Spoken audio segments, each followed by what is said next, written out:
What's up, guys? I'm here with Vlad. We're going to be talking about money, lifestyle, why he moved to Dubai, what's happening with Dubai right now, girls, relationships, lifestyle tips from two high level people. Let's get into it. So, the first question I have for you, Vlad, is what made you finally move to Dubai, bro? Because for a while you were saying Romania, Romania, and now you've moved to Dubai. What made you move, especially during this whole war situation people are worried about? Yeah, so I moved one day before the war started, so I didn't know initially. Had this in mind because I always lived in Romania, my home country. So although I make content in English as well, I have like personal brand in Romania and I have in English. And I thought to myself like I should do it because you have to put yourself in opportunities. You have to put yourself in situations where you can grow. And in Romania, it's like it's hard to build a personal brand talking in English in Eastern Europe. And I want to see how Dubai is. And I feel like now, after 3 weeks, has some things that Eastern Europe doesn't have. And I was telling Hassan before Yeah. we were filming, even the small shit like ordering food in Dubai. If you write like protein on the app, it's like 100 things that you can order, like protein shakes, all this bullshit. Maybe for you guys in your cities, this is normal, but like in Romania, I don't have so many options. Or the fact that in nice apartment buildings, you have nice view and you can live at level, like now I live at level 49, which in Romania, there's no There's no buildings, skyscrapers this side. no Yeah. skyscrapers. And even I lived in places where I could pay even 7K per month in Romania. I had like communist buildings view, you know? So here you have like the pool in the building, the nice view, and you have money, you can spend it. In other places, even if you have money, is no options to spend it. Here you can even order a guy to carry your bags. In Romania, I used to put my soldiers to do it. Here you don't even need soldiers. You just pay. You can pay your way, and like you can even pay. What's interesting in Romania, you can do this. Pay a guy to come to your house whenever you want, do blood work, Yeah. do all this shit. In Romania is like more old school. You need to know people. Even if you want to do like IVs for health, you need to know somebody. Here is like on an app, everything, which is good. And I wasn't living like this. So for me, it's good for business. The only part that's like worse is maybe dating and stuff like this. But like overall, all the other stuff is good in Dubai, especially in the winter. Of course, in the summer, maybe I will want to go in south of France. Probably I will go there. But in the winter, your whole vibration is impacted by the fact that you go to the pool, sit in the sun for 1 hour. Gym is there. And Romania is like Yeah. gray bullshit. Affects your mood as well. Affects your mood. Yeah, Like if you probably wait, you know this from England. bro, yeah. Even just the other day in Dubai, I'm not sure if you remember, but a few days ago it was great for like 4 or 5 days in a row. Today it's sunny, it's nice. Like those 3 or 4 days when it was grey, I was thinking, why am I even here? It literally felt like I was in England. You know, the sun makes such a difference to your mood. But what Vlad is saying is so true. Like in Dubai, you can order anything to your house, and it makes business so much easier. Like anything you need to order. If you need to order a new desk, a new chair, a new ashtray, a new cup, drinks, food, anything, a phone, everything comes to your house in 15 minutes. In other countries, it just takes too long and it makes business so much harder. Yeah, and also like the quality of people. Like imagine even the guys from the third world. I feel like in places like I don't know Romania, it's the worst guys that go there. In Dubai, I did have the problems of people not ending up at my apartment. Like deliveries Yeah, it faster. always In Romania, comes. bro, They messed it they're up. idiots. They call Yeah. me, hey bro, can you come down to Yeah, open yeah, your yeah. house? Blah blah blah. You know, Yeah, like yeah. they're a little bit smarter here, which is good for you for business because you can be focused on your shit and everything's more efficient. In Romania, there's the app Glovo, whatever it's called. Yeah. Yeah, they always would call me like, bro. Well, they didn't even say bro. They say, where are you? Like I put my address in the app. Yeah. No, Dubai is very good. But guys, the fact that Vlad has moved to Dubai and he's someone who is Romanian, speaks fluent Romanian, lived there his whole life, and he still moved to Dubai, I think it just shows all of you watching this, like, this is one of the best cities in the world. It'll help you so much. Yeah, and also, bro, I feel like even the Romanians I met that live in Dubai, they're smart people and it's inspiring what everyone does because you need a little bit of money and now nobody really moves in Dubai if he's dead broke. So all the people you will meet are doing their thing. So for example, I met a guy who's like a champion at FIFA and makes money out of selling shit about FIFA, teaching guys how to play FIFA, like crazy shit. Like you, in your mind, you're like, bro, you can make money from everything. It inspires you. You can find a personal trainer makes 30K. You can find a guy playing fucking FIFA making money. Everyone is making money basically that you meet, you know? Expands your thinking. Yeah, Yeah, like when you're in Romania, the average wage is what, 1,000 euro a month? probably, yeah. Whereas in Dubai, like, of course, you have people who work here, let's say in the supermarket, they don't make too much money.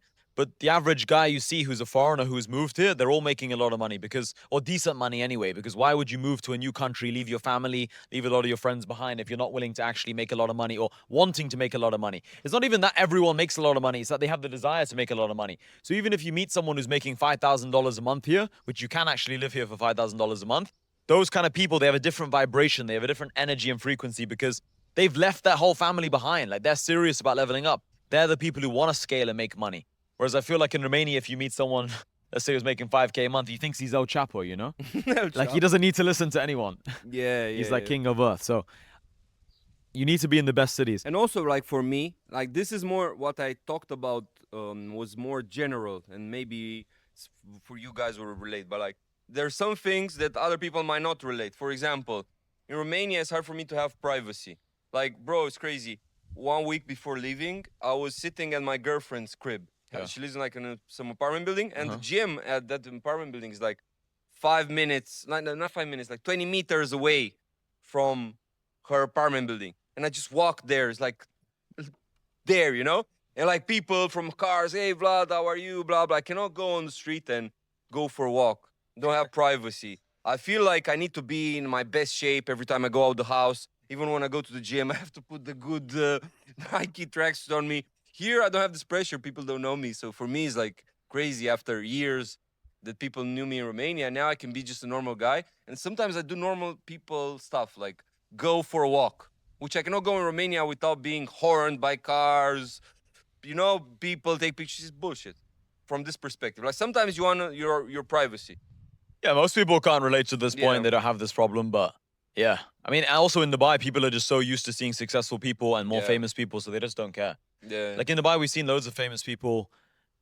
Yeah, just even in Dubai Mall, walking by themselves. I mean, even the royal family like walks across the mall, walks around the mall, no security. They just walk around, and no one's obviously going to bother them. So it's just a completely different city here. But moving on from this point, just about Dubai, what do you think in terms of what's the most important for someone's chance of becoming successful? Do you think it's where you live? Do you think it's the people you speak to? Do you think it's the content you watch online? Obviously, it's everything. But in your opinion, Vlad's opinion, what's like the hierarchy of the most important to least important? Like, does the food you eat matter more than the people you speak to? Like, what's the ranking? Bro, the most high ROI thing that will take you from point A to point B the fastest is meeting the right people. Because Yeah. I know in my life when I met the right people, it skyrocket my ascent.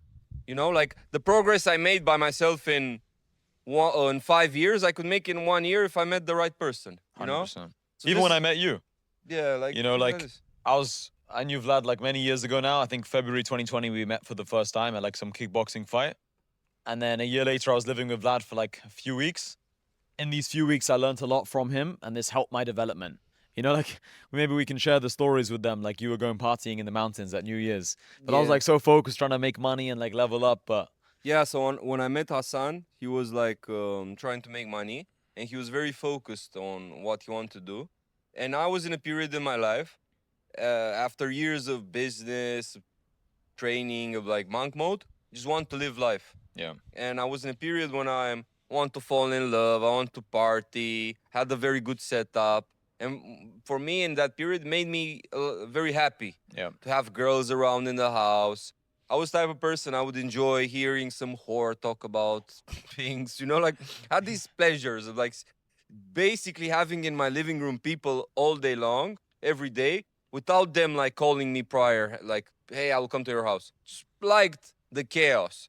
And Hassan was there and he didn't want to involve himself in this. He only liked a part of me, let's say, like the part where I was sparring every day, where we're training, talking business. He didn't like this hedonistic part of me. No, I did. Listen, I want to say I did find it cool. I think actually this is something Vlad misinterprets about me, and we were just talking about this off camera. I do like that stuff. It's just that I understood at that stage I hadn't almost like deserved that fun. You know, Vlad's a few years older than me. He was already in a good position. I was on the come up. I felt like I was just starting, you know? Yeah, yeah. So I remember seeing him have all these girls around the house, and I remember thinking to myself, like, this actually looks fun. And then he invited me to go to the mountains with him. Where did you go, Brasov? Yeah, like basically, my mentality back then was I wanted chaos. Like I wanted a few guys and lots of girls, and I want the girls to compete for the guys because I've seen this at Tate when I was hanging out with him, and I want to replicate. So it was like New Year's Eve, and I booked a house in the mountains, and I just invited random girls there. But the thing is, I was supposed to spend New Year's Eve with my ex-wife, and I got drunk and I forgot to tell her I left to the mountains. Oh, Basically, yeah. Hassan was Yeah, in my yeah. house, and my ex-wife came there, Forgot about and he that. was like angry, smoking cigarette after cigarette. Hassan was like, "Bro, what do I do to this girl? She's stressing me out here." I was trying to work, and she was like, "Where's Vlad?" And she was like, "I know you know." And I was like, "I don't know." Yeah, for It's me, crazy. this chaos made me happy at some point in my life. Yeah, now you want more discipline, a bit more focus, or Bro, yeah. seasons. It's seasons in your life, Yeah. and I feel like you don't want to replicate the exact same shit all the time. You know, You need like to for me, evolve. it would give me a better high to be in Dubai right now because I never lived in Dubai or never lived in south of France for months. So I want to do Yeah. this. You know, Yeah. and like being in a skyscraper, having sex with a girl in Dubai gives you more vibration than repeating the same club in Romania. You Yeah, completed that I level. just completed, yeah, Yeah, yeah, basically. yeah. Yeah, I remember that period. Like, I remember just Vlad had all these girls around the house, and I remember thinking to myself, this is fun. Like, this is what having money is like because he was always ordering food to the house. He'd order like a big platter of food. And like, this is when I just like started making some money. This was like the start of 2021. And I remember thinking to myself, like, life can actually be good with money. Sometimes you need to see how fun life can be. He always had his free time. One of his friends would drive the car. He'd sit in the back, be on the phone with some girls, smoking cigarettes all the time. I remember thinking, like, this is good because I'd only recently quit my door to door sales job like a few months before that. So I remember thinking, this is actually fun. But at the time, I was training MMA and I was trying to level up in business. But that was just that season of my life. You know, you got to understand, guys, what season of life you're in and then focus on that. Maybe some of your friends are having loads of fun, but that doesn't mean you should have loads of fun. Maybe you need to work because maybe they're ahead of you or maybe you're ahead of them. You need to identify which stage of life you're at. You know, I think a lot of times people, they have fun when they should be working and they're working when they should be having fun. You know, like you need to identify Yeah, I which feel like season in you're this at. day and age, without the right setup and without the right money, you cannot have proper fun. You know, after 18, you're an adult and you're in competition for girls with older guys, and you need to play at some standards. You Yeah. cannot be like, it's not like back in the day when people were naive. Like for example, girls, you were in your small city and girls didn't know what happened in the capital city or in Dubai. Now Yeah. they're brainwashed by seeing all these images, and you need to have a certain standard of quality of. It's like even with the content, like everyone now has microphones. Everyone, you cannot do just crazy like low level shit. It's the same with partying or the same with girls. Imagine you're broke as fuck and girls see all these images with rich people, blah blah blah. Like, yeah, I'm not saying you should have 5 cars like Hassan, but you cannot expect to be a 25-year-old and have lots of girls, hot girls, and you don't have a car. At least have your BMW there. Yeah, At least sometimes have the bare minimum. Yeah, sometimes people say things like, okay, but I'm young, I'm on building, I'm on the come up, the girl should understand. She might understand that you haven't got a bunch of supercars, but in her mind, you should at least have a BMW, you know? Like, even if you're 20, even if you're 23, even if you're 25, like, okay, have a BMW, have a C63S. You don't have to have 3 Ferraris, but you need to have something because nowadays, there are 14-year-olds with money, you know? The So problem, you cannot just yeah. have the basics. The problem, you'll get overwhelmed by conversations with girls if you wanna do dating when you're broke, because they all will tell you, Yeah. "Oh, this guy messaged me, this guy and you'll go to their profiles and you'll see this guy has a supercar, this guy is famous, this guy is bigger than you, is mugging you, this guy can beat you up, he's a fighter." And if you don't have any attributes, you'll feel insecure. It's not worth competing. Yeah, like you as a person, it's not about her. Maybe you can have sex with her, Yeah. but you as a person, you might feel insecure. Yeah. You might feel like a loser. If the girl you're with is like constantly bombarded with messages from all these guys, she will have like leverage over you. So you want to be in a position where you don't feel these insecurities because you also have your skills. You also have your wins. And you feel like, me right now, I'm with the type of girls that get messaged by multi-millionaires, football players, blah blah. I don't feel no insecurity. I have my wins, know who I am. I had my victories in life. I make money. I'm like I have a little bit from everything. But imagine me being with the hot girl and being the like biggest loser compared to all these guys that want her. I would feel like shit. Yeah. And especially when you're young, you feel like this. I remember when you're young, you know? I was literally telling this to one of my friends the other day who's messaging this girl on Instagram, and I was saying, bro, you shouldn't focus on this girl. This is the wrong kind of lead, you know? Like this girl is getting messaged by different kinds of people. You can tell from her story highlights, her profile. It's like this is the Champions League, you know? You need to compete and aim for a different kind of girl. It doesn't necessarily mean a less attractive girl. It just means a girl who's less addicted to this kind of lifestyle because you're going to spend all your money taking her to $500 dinners in Dubai. It's hard to compete for this. It's better to find a different kind of girl. Yeah, It's really important to choose the right targets in life. like when you were young, like bro, hot girls. I came to this conclusion this morning. Okay. A genuinely hot girl will never make you stronger when it comes to business, when it comes to your success. But the reason why you see these successful people having hot girlfriends is that they afford losing. So like a Right, guy yeah, who's yeah, yeah. worth 10 million, he affords not having 15 million by hanging out with a crazy bitch, you know? Yeah. But the crazy bitch will never make you more successful. And Hassan pointed out, I said this in our last podcast, right? They were I- talking about like yeah, girlfriends, probably. more like carry on. Yeah, like a girl. If you go to a girl's profile and she's always in these nice locations throughout the world, she's traveling, doing all this stuff, and your goal in life is to make money, it will be a very hard game for you to make money while also having this girl in your life. You Yeah. know, it will be hard for you to focus on business when you're with a girl that constantly wants out and wants entertainment, is very odd, blah blah. Because So yeah, and also like because she's competing for your time and money, but that time and money that you have could be invested into yourself, into your business. I remember when I first moved to Dubai, like every minute of the day, I was super focused on my work.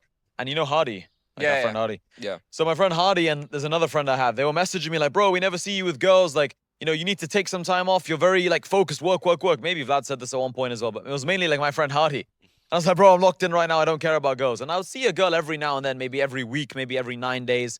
But I was just super, super focused. I didn't care about girls because I knew that if I saw a girl for 3 hours, for 5 hours, it would take away time. I could do this podcast. Maybe this podcast is 3 hours. This will help me get ahead. That date is fun, but I would try and I try and rationalize it and say it's more important right now to do this podcast. So you got to identify which season of life you're in, guys, and understand like sometimes it's worth competing for certain girls. Sometimes it's worth just focusing on yourself and developing yourself. If you don't feel good about yourself and you're not happy with your level, even if you're on a very high level, if you're not happy with that level and you really want more, keep pushing for more. Don't listen to other people.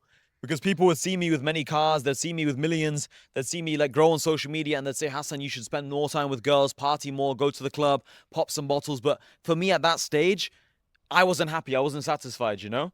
So You it's know- all about trusting your own intuition, I feel. Yeah, yeah, you're definitely right, bro. It's crazy that sometimes I relate to these customers who like want to focus on business and then they just hire an escort because I remember like throughout my life I spent so much time and health probably on girls, so you don't even know like sometimes it makes sense. Although I never did this, I was never the guy. I was lacking. I'm lacking efficiency when it comes to girls. I'm the type of person who's like, I enjoy talking, drinking, all this bullshit. But like, I I'm the type of person I can put myself in the shoes. I can empathize. I can put myself in the shoes of the entrepreneur.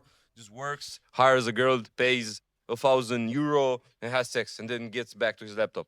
Because girls are the most expensive hobby, especially when you start making money. You lose time, you lose money, you lose vibration because you get into arguments. You know, I was feeling one day, it's crazy. Had this crazy girlfriend, and I remember one day I was making that period like 3-4 thousand euro per day, and I was I was saying to myself like I feel like I'm making €100 per day just because this bitch takes my vibration from here to here. Yeah, All these arguments, 100%. because the happiness and the vibration is a formula. It's not like money. Like yeah, if I make a few thousand euro per day and I'm also in a good relationship with my girlfriend and I'm also I don't know healthy, I go to the gym, then yeah, I have high vibration. But if you make money and a bitch nags you, complains, does bullshit, makes you feel like you're a guy carrying the trash, you know? How do you feel about this? Like you had moments when you were making good money, but like other elements were like Yeah, I taking think down. the main point is it doesn't matter how much money you're making. So, for example, let's say you're making a lot of money, but then the girl you're with, let's say she's used to guys who are making lots of money also. Let's say she's also in the Champions League and she's used to the nice lifestyle. Then you don't get the perks and benefits of feeling like, wow, look at me, I have so much money, I am doing well, which gives you that good vibration which you're talking about. I remember this one time this girl came to my house and I picked her up in the Porsche. So the green GT3 RS. And I remember when I picked her up, like she got in the car and she's like, oh my God, wow, this car's so amazing. Because she's a girl from England. She was just in Dubai like for a week for like some Yeah. business trip type thing. So when I picked her up, she was so amazed by how nice this car was. And when she came and saw my house, she saw the hot tub on the palm. There's like a private beach there. She's like, oh my God, wow, this is crazy. But when other girls came around to that house and they saw the beach, for them it was like nothing because they're used to the palm. Maybe they've been there 3 or 4 times before. Maybe their ex-boyfriend had a house on the palm. So I think it's not even just about the arguments point. It's also about the fact that they might be used to guys who also have supercars, also have a mansion. Whereas if you date a girl who hasn't been exposed to that lifestyle, then there's that advantage Do you of. think this is better? What's your opinion? I was gonna come onto this point and say there are pros and cons for both. I can give you the Yeah, cons. let's say them. The cons are if you're like debating, okay, you have nice lifestyle and you date somebody down who never seen this and she's impressed. This is the perk. But downside is you can date a girl who's a peasant and all your friends who are rich at your level and their girlfriends will judge your girl because she's a peasant. Yeah. And it's like this problem. Pros and Because cons. I remember one time I was going to a party in Romania and we were all at the table like making money, blah, blah. And for example, me, I care about the image, like the girl I have with me. I want her to have like high heels, all this bullshit. I look at these details because, I don't know, people I hang out with, their girlfriends, they complain, blah, blah, blah. And I remember one guy, he was making money and his girl was wearing in the club like some Nikes. like, imagine like some $30 Nikes that some broke guy from Indonesia is wearing to school, and that bitch was wearing at my table.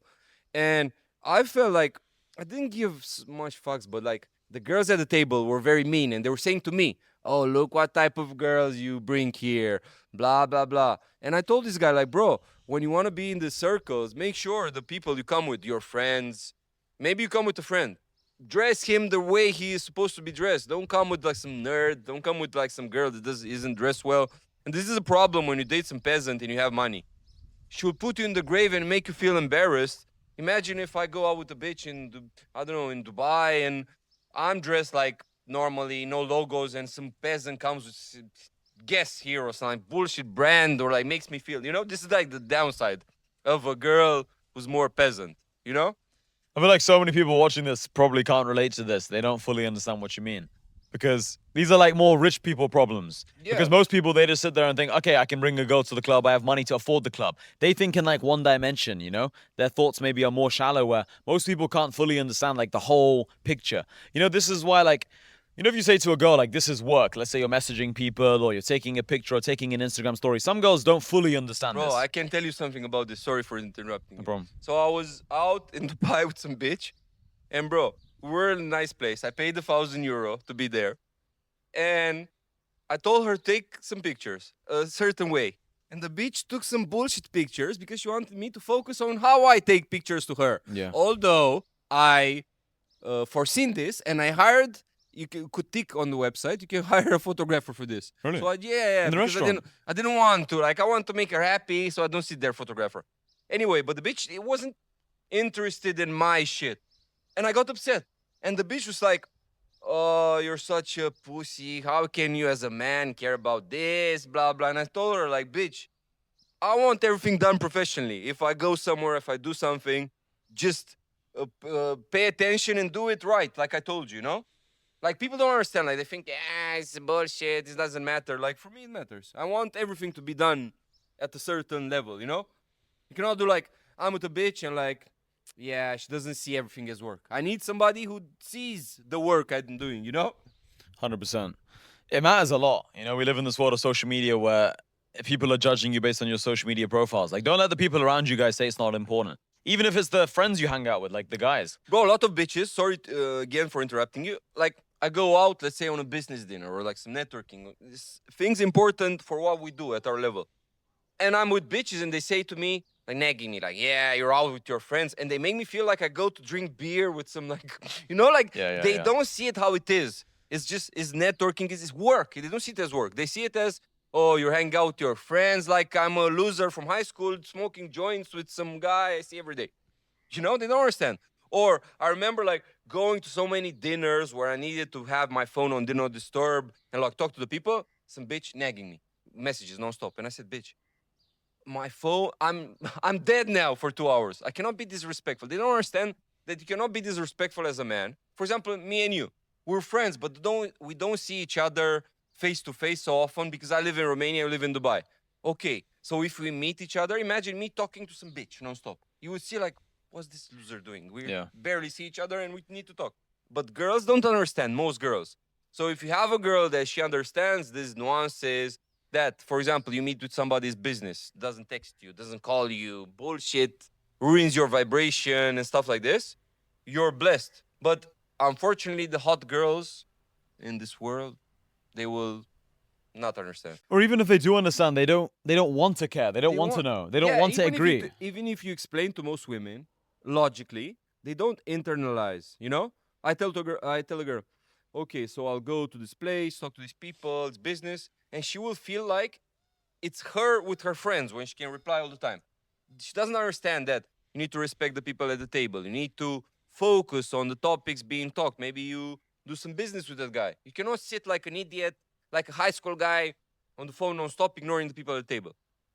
It's because they see the memes on social media. You know those memes where it's like, it's just like a guy, let's say, carrying some grocery bags or some shit. And then it's just like when your wife calls you or when your girlfriend calls you, you drop all the bags and you instantly answer the phone. Like, that's what girls want, but it's like, it's not realistic. Yeah. This is like Disneyland fantasy. If you guys want to become successful, how you manage the girls in your life or the girl in your life is super important. I feel like it's one of the most important things. Yeah, for me, sometimes I debate, like, what's better? To argue, like to say it in her face, or to just say like fuck it and just don't address and like be more sneaky. I think it depends on the girl, but me, I cannot abstain. Like, for example, one thing I don't like.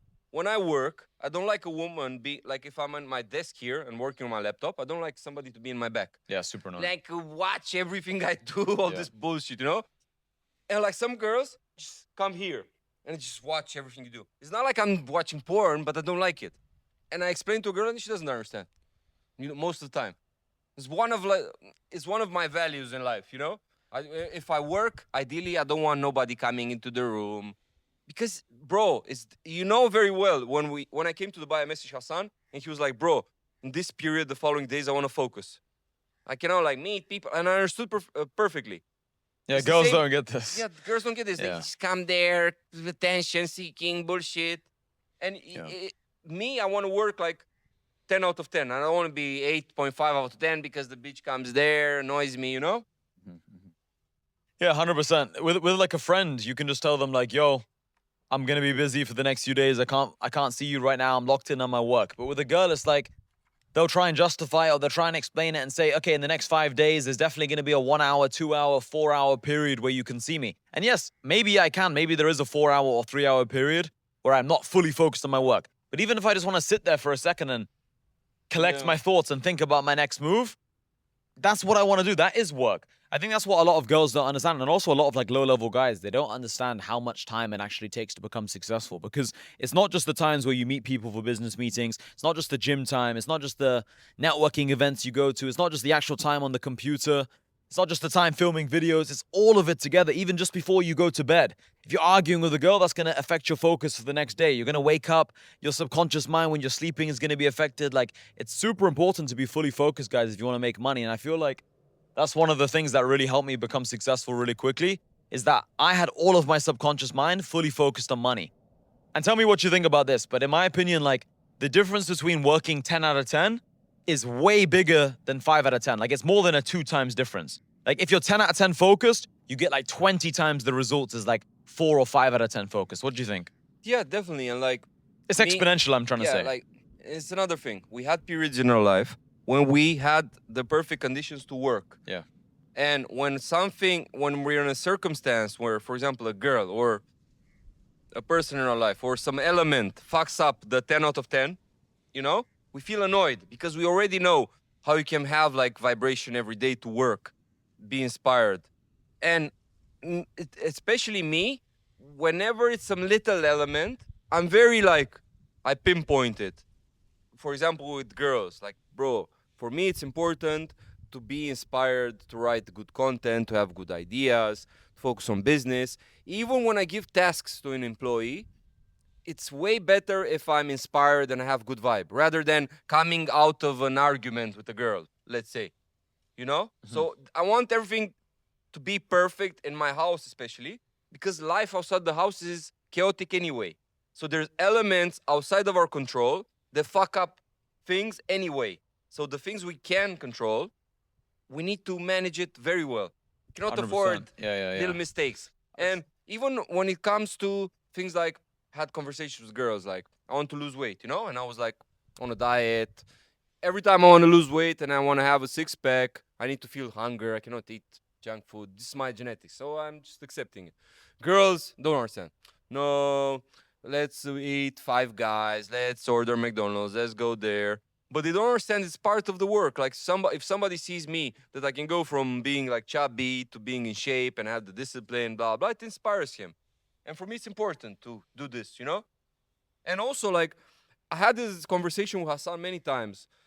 He was saying to me one time, and I remember this, and I give this example to my friends all the time. Like, every little upgrade you do to yourself translates into more money and more success. We're talking about this when you were putting your veneers on and doing little, like, upgrades in your life, you know? And you were saying, like, bro, if you upgrade yourself a little bit, it will translate into your money and your success. 100%. Yeah. 100%. And that's the thing. Like, let's say you guys are on the come up right now and you spend a lot of time with girls or a lot of time with your friends smoking weed or partying. All that money and time spent clubbing and doing these things, that could have been money you saved up to buy your veneers. That could have been money that you saved up to maybe, travel the world and get some cool pictures for your Instagram. And then if you got those cool pictures on your Instagram, that will give you more leverage in dating and then actually make your dating life much easier. And that will actually save you money in your dating life. Because maybe if you don't have cool pictures on your Instagram, you have to compensate by spending lots of money on the date and taking her to nice places. But if you have a cool Instagram, she already knows you're cool, and then you actually save money on dating. So the best investment, guys, is always spending money on yourself because it will just make everything else in your life easier. If you feel good about yourself, your vibrational energy is higher, and then more opportunities come towards you. But I think most people make the mistake of constantly like putting their money, putting their time and energy into other people, and they never have time or energy onto themselves.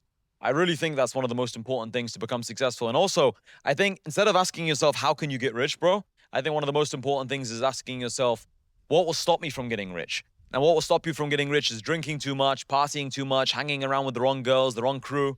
So you need to identify the biggest time sinks for you. So maybe for Vlad, he likes to party a lot, right? That was what you'd say. Yeah. Like for him, maybe that's his biggest distraction. For me, maybe my biggest distraction is, I don't know, watching YouTube videos. It's not, but I'm just making that up, let's say. So you got to identify what's your biggest distraction and then remove that distraction. Every one of you watching this has a different distraction than other people. What would you say like to someone who, I think this is a very good topic for people. What would you say to the audience who they hang around their friends, they kind of deep down know they're the wrong people, but they don't have friends like us who can keep them focused, ambitious people? Is it better to be lonely or is it better to spend time with the wrong people? Bro, I think it's better to play with the cards you have because we tend to focus on ideal scenarios that are unrealistic. Bro, you need to focus on exploiting the assets you have in the current moment. So like you should not expect the perfect scenario where you have friends like us.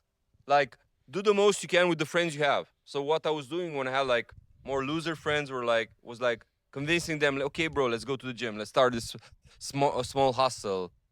Everything like what I can do with them to go even further, you know? And in time, once you improve yourself, you're more sociable, you have better social media, have more money, you can ascend from B tier level friends to better friends, you know? It's the same with girls. Don't go to your girlfriend that's a 7 out of 10 and just break up with her now, because then you'll suffer and you'll be alone. Sit with her, build yourself up, and then naturally you'll gravitate towards somebody hotter, somebody who's better. This is how I see it. For me, me, I'm the type of person, I don't like loneliness. I don't like radical decisions made out of anger. You know, I wasn't the type of person when I broke up with girls, I wasn't the type who was like, yeah, I break up with you and I don't have no backup. I like being more sneaky. This is my type. If I'm alone, I'm just suffering. You know, I'm the type of person, I need people around me, I need friends. I'm the type of person, even in Romania, I was hanging out with multiple guys, going out. I prefer paying for others rather than being alone. Being alone for me makes me overthink, makes me think of like bullshit. I get depressed. I just reanalyze things.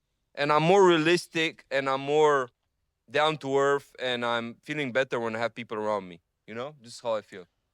I'm Sin- never, sorry to interrupt. I'm that person, even if I'm in a bullshit relationship, I will stay in that relationship. I'll stay there sneaky, and then I'll find another girl and then leave when I have a better option. Don't like radical decisions.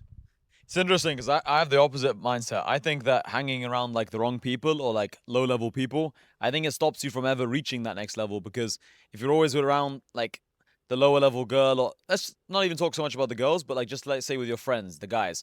If your friends who are guys are always wanting to smoke weed, always wanting to party, like even though it is a little bit painful at times to be lonely, like you need this time alone to like really develop your mind, develop your skills. If you're always around these guys smoking weed, drinking, it's gonna limit your growth, it's gonna limit your mindset, and also like it's just gonna give you resentment almost to yourself. For me, I feel like I'll resent myself more if I hang around the wrong people than being by myself.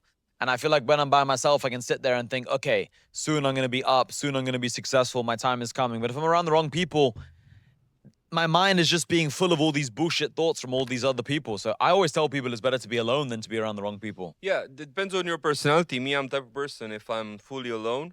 Bro, I realized this one day. Like, I never had success in anything alone. When I built my first business with the webcam shit, I had like my cousin, I had like my first girlfriend around me that would help me. In every business I had, in everything I did, was like a team effort. I never Yeah, had yeah. success alone, That's fully interesting. like lone wolf. Me, I'm the type of person, because I don't know, me personally, I'm like, lazy, but this is also an advantage. I'm lazy but this makes me delegate tasks. Yeah. And I give, because I'm not the type of person, I have good ideas and I need others to implement them. I don't like doing things by myself, you know? No, it's good. So, It's good to be like yeah, this. It's different. what you were saying with the loser friends, I'll tell you an example in my life. I was in my hometown, which is a 200,000 people city in Romania. And then I moved to Bucharest. And when I moved to Bucharest and I opened my first webcam studio, then I had something else to focus on, and I had a reason to ignore my friends from the past for a year when I was in my first year of business. But without a reason, it's like, why sit alone? You know, I was accepting the reality. You know, and in my mind, I was like growing hidden resentment on all these losers. I'm this type of person. You know, I don't know. I know what you mean. Yeah. I mean, it's good to recognize your own personality. I feel like there are so many times in my life where I was alone and this helped me make this big breakthrough. I Yeah, feel but like, imagine with girls. Imagine you're in a toxic relationship right now, and you get into arguments nonstop, and in your mind you feel like telling the bitch, "Yeah, fuck off," and then you move to another place, but you're not prepared. You don't have the so what do you mean move infrastructure. to another place? House or you mean like just, Yeah, like you break up and you move to another house or another city. why'd you have to move to another city? What do you mean? Like you break up with your girlfriend. Imagine you sit with your girlfriend, you live in this house. Oh, you live together, you mean? Okay, you live together, you're together. And then you break up, Okay. and then she's living with you. And let's say she leaves. And then you don't have any other options at that moment. And then she'll go out because she's a woman. And you will sit there, see her own stories, going out, being jealous. You're thinking, who fucks this bitch, blah, blah. And it puts you into this type of suffering that breaks your heart. So I think it's better if you want to break up, to break up in your terms. Like, postpone the moment, be a little bit crook, say, yeah, yeah, yeah, blah, blah, blah, and then do it. Like some employee in a company working at Google. Sits there, accepts he's an employee, and then when he has savings, he has an idea to create a startup, then he leaves. Me personally, I think this is the best strategy, you know? For me personally, I'd rather just leave the girl and then just sit there with all the extra time and energy I have and then just build something else and just like find another girl who's just less toxic and I can see her maybe once a week and it's just an easier setup. But I just feel like all that extra time and energy you spend like in this delayed like transfer window period where you're Yeah. like moving your situation, whether it's friends or with a girlfriend, I feel like that's time and energy you could have spent on yourself. And the more painful that alone time is, guys, I really feel like that will develop your mind and build your skills up, because the more in pain you feel, the more energy you have to actually build who you are. This is right. No, I was just gonna say one sec quickly. Like, if right now, let's say I was in a situation where I was hanging around the wrong people or was with the wrong girl, maybe I wouldn't do this podcast. Maybe I'll be at the beach club with them talking shit. But today I messaged you, I had some time. I was like, let me do this podcast with Vlad because I told him a few days ago I was busy. So you find extra work to do when you're going through that lonely period. You know what I mean? Yeah. Or like when you're with the right people. Yeah, I can relate to what you're saying, because when I broke up with my first girlfriend, it was basically her breaking up with me. And me, I was in a period where I was saving money to buy my first car. I had like some personal goals. I want to move in a better crib. I want to get some tattoos. I want to improve my fashion. I wanted basically to reappear to the world in a better way, you know, like have nice car, blah, blah, blah. And this girl couldn't accept the discipline it required, you know? Because I was in a period where I was saving money every month. So my goal in that period was saving like 10K every month. And in order for me to save 10K, I needed to abstain from going out, going to vacations. I needed to have a good diet, focus on work. And this girl was saying to me like, yeah, let's go to this place. All our friends are going out, blah, blah, blah. And one day she told me like, yeah, I'm depressed, blah, blah, I want to leave. And she left. But me, what I did was I continued. I didn't talk to any girl. I suffered every day, even cried. And I continued going to work, focusing, saving money. I continued the plan. And I feel like this made me like, afterwards, when I did it, I felt like, bro, it's crazy how I could abstain from texting her. Exactly. How I could abstain from showing people around me. Because even my cousin who saw me every day, I didn't tell him. After years, I told him like, bro, I feel like shit. And I remember one time, bro, I was so devastated. I went to the gym, and it was like some big gym in Bucharest. And when you enter, you need to say hi to everyone. People knew me there. And bro, I was so devastated. I went to with the taxi in front, and I was like, bro, I'm going home. I cannot go. I cannot go through the hello. I felt like crying. I felt like destroyed. And it was the only moment in that period when I felt like this. But when I overcame it, Exactly. I feel like stronger. And afterwards, when I meet people who suffer, I afford to make fun of them. I tell them like, yeah, you're pussy, blah, blah, because I compare them to how I dealt with the situation. Yeah. And I feel like I dealt with it the right way. You know? Exactly. So do you not think it's good for the other people then watching this? Like, I think it's good Yeah. to have that period. Yeah, Because we both had those periods. Like, let's say in that moment, you just like masked yourself with all these other people around you and you just speaking to your cousin. No, but I feel like I feel like hanging myself every day. Like it was, imagine Really? It's that bad? yeah, like normally it's like effort 5 out of 10 to go to the gym, work, blah, blah. It's like your routine. But when you're heartbroken, it's like 10 out of 10. How old are you? Back then, Yeah. like 24, something like this. Okay, so you're quite... 23, 24. So yeah. it was like a big effort to do the daily tasks, to eat healthy. I was feeling like I'm the type of person when I feel like shit, I feel like eating pizzas. I feel like, you know? How long was that period where you were like really, really heartbroken and sad? Bro, so basically, I'm the type of person who always had long-term relationships. So me, now I'm 33, so from... You're 33? Yeah. No, you're not. Yeah, I'm 30. You sure? Yeah, I'm born Bro, in no, you're not. 92. I swear the age gap was like 5 years. I'm 26. Yeah. So like... What? Yeah, so like from 17 to now, I only been single like 9 months. And Really? yeah, and that was That's the period. crazy. That was the period, you know? What? So, yeah, I felt like shit that period. And I remember I was like stalking the girl, going on fake accounts, looking what she posts, but I was still doing my work. Yeah, so guys, the camera's overheating, so we're just restarting. Yeah, so Vlad just said from 17 to 33, like he only had a 9-month period where he was single, but he's now talking about this 9-month period. So that clearly shows that it was memorable, it was transformative. Like, you remember that period. What would you say are like maybe the top 2 or 3 lessons you learned in that period about yourself? Even though it was difficult, there must be a period of, there must be some lessons to take away from that period. Of course, the biggest lesson. So like, What were they? genuinely, like actually, the reason why we're here is that period, because I was so overthinking the topic that I stumbled upon Money Twitter, I stumbled upon Tate, Rollo Tomassi, the Red Pill stuff. Like, I went to the like hell of the internet. Like, this stuff, nobody knew about it. And now all you guys are blessed. Like, everything's like mainstream, the manosphere, all this shit. Bro, trust me, in 2017, nobody knew about Twitter, especially in Romania, nobody using it. Nobody knew about Tate. Nobody knew about Rollo Tomassi. Nobody knew about all these guys, all these books. So I was so heartbroken. I found all these guys. I don't know. I went on like page 500 on Google to find them. Like I was What? finding answers about like my life. I was so desperate, you know. Yeah, And yeah, this is the reason. Like I was reading all this shit, and like It's funny now to laugh back on it. yeah, but yeah. This is the reason I Yeah, yeah, ended yeah. up there, and I was just like consuming shit. I need to get over this breakup because I was so naive. Wait, why did you break up?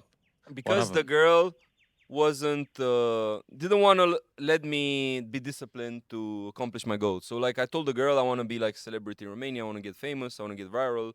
I want to be the number one guy in webcam in Romania. Blah blah. All these goals. So initially she said yes, but all these goals, like like they take years. And I was such a hustler, bro, that I was only doing MMA and work. Work was going to my webcam studio, working every night, going every day, convincing models to work more. So I was working 7 out of 7, being there with them because you know how they say, like lead from the front. Yep. Like if the boss is there every day, the employees are more susceptible of working rather than the boss is like on vacation in Maldives. And this girl was like, this type of work ethic and dedication was too much for her. She This couldn't was handle too it. much. And uh, of course, it's like now with my mind, I realize that I was also like, in life, you need to be faster than your problems. Yep. So like, That's a with great my point. mind from now, I would have delegated shit and I would end up from point A to point B faster. But then I didn't know this and I relied on this hard work, sitting there every day without employees, blah, blah, blah, you know? So the girl was like overwhelmed by the what it means to get successful.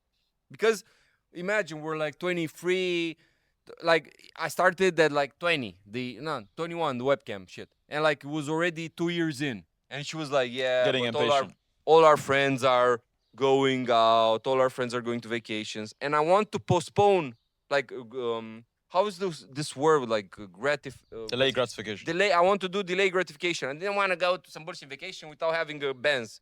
Didn't want to go to some bullshit drinking without living in a nice crib. Like for me, I had like these exact goals for that period. Yeah. You know? Yeah, yeah, And yeah, yeah. this girl was like, "No, I'm depressed. You're working nonstop. We don't even have sex." And for me, it's like, what sex? I want money. I don't want this bullshit. I think when you're really like ambitious and you really want to make money and you're not making the money you want, it like kills your libido. I think that's the word, Yeah, libido, bro. right? Yeah, didn't have You're not as horny. you're not as horny because Yeah. you're like imagine I was training like going to MMA, going to the gym. I had all these things in my mind. I was really believing in this, you know? I Yeah. want to be like combat ready, I want to fight, blah, blah. Didn't have the time. My schedule in that year, you know what was my schedule? Like wake up at 3, uh, at 8 I had training. And like from 3 to 8 I was working on my computer from home. And then after training go to the studio until in the morning. Like from 10, 11 p.m. towards the morning, sit in the office, let's say, and then go home and sleep. What sex? I didn't have no time for nothing, you know? Yeah. The bitch wasn't want to go out. What? Uncompatible, you know? And it was bullshit because I felt like shit, but afterwards was even better because if you're a serious person, I feel like you attract the people you need in your life if you're really dedicated, you know? 100%. Because 100%. afterwards I attracted a girl who was working in my studio who was as hardworking as me and had a very good relationship for another few years.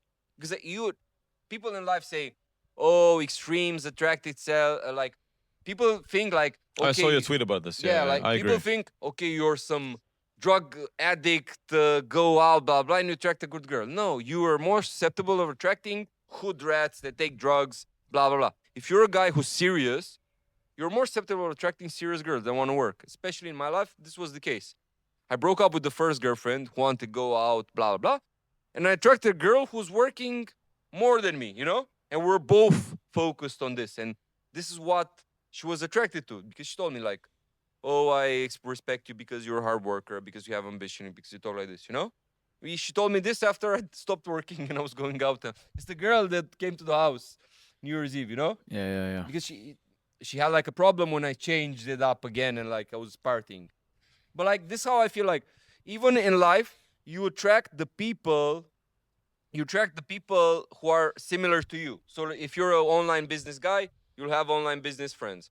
If you're a lawyer, you attract lawyers. If you're a serious person, disciplined person who can have a game plan and stick to it, you'll attract this type of people. If you're a bullshit person, you attract bullshit people. This is why you see all these hood guys have girlfriends with arm tattoos that are masculine and like very arrogant, you know? Like if you want a good girl, you need to be a good guy, basically, you know? 100%. Cannot be a drug addict and have a wife with zero body count that will never cheat and all this stuff. Or if you're a scammer guy, you will not attract good people in your life. You need to create yourself the way you want other people to be around you. So if you want good shit, you want to be good, you know? 100%. Bro, I have a question for you. We talk a lot about like money, all this bullshit, but like I think the ultimate goal is happiness. What's like happiness for you, and what were the periods in your life when you felt happy? For me, I feel like happiness is a good ratio, a good balance between all the different areas of your life. So, money, gym, women, relationships, fun, going out.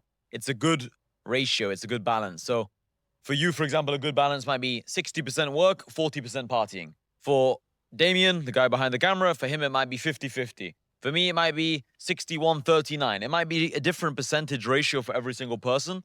But I think it's when you have a very healthy, happy ratio or good ratio between the different elements of life. So gym, money, relationships, girls, family time, spending time in nature, spending time exercising, just all these different things. And also, I think it's when you're making progress. So it doesn't just have to be progress in money. It can be progress in the gym. It can be progress with relationships. It can be progress with your memories. So all of a sudden you've traveled with your friends to a continent you've never been to. Maybe you go around South America. You've never been to South America before. And all of a sudden you're enjoying that. You're doing things you've never done. You jumped out of a plane, you went on a private jet for the first time. You feel like you've lived for the first time in your life. Maybe you have more confidence than ever. You can go up to a girl, talk to her. Maybe before you were insecure. So I think happiness is just a good ratio between the different things. What about you? I think happiness is a formula, and people focus a lot on money, but it's not only about the money. Money just is a tool. Yeah, money is the base for everything because it's hard to like have good relationships with people. Like people talk about like having friends, but like if you analyze it mathematically, to have friends, you need to go out with people, spend money on clothes, to go there, to pay for dinners, blah blah. Even with girls, a lot of people say like, yeah, bro, if you're handsome, if you do Looksmaxxing, you have girls. Yeah, it's okay to be handsome, but it's okay to be the handsome guy at Verde Beach, Dubai. If you're the handsome guy in some small city in Macedonia, bullshit. The best girl in your city probably is not there, and you're in the house working and you're stressed out by bills. So money is the base for everything, but after that you need the other things. So me, the most happy I was when I had like money plus a girl that loved me plus the right friends that were willing to go out with me, do experiences together, plus going to the gym, feeling healthy basically. And I feel like what gave me the most high every time was doing new shit that gave me like dopamine. So for example, I remember when I first became viral in Romania, I was overstimulated by like likes, comments. I started seeing like people taking pictures of me on the street, people like posting shit about me, people mentioning me. I saw that I gained relevance, blah, blah, blah. And same with other things, like with girls. When I started seeing girls that I was looking at their Instagram 2 3 years ago, now they reply to me and I have sex with this girl and I can brag. Because when you're even with girls, when you're in the beginning of your journey and your body count is low, you will have sex with girls you cannot even brag about. Like when somebody asks who you were with last night, you'll be like, yeah, some girl. Yeah. But if you ask me, I'll be like, I Show was the with IG. this girl, and I showed the Instagram, and she has like 10,000 likes, and I will show you like, yeah, this is like some perfect girl, like you will jerk off to her, you know?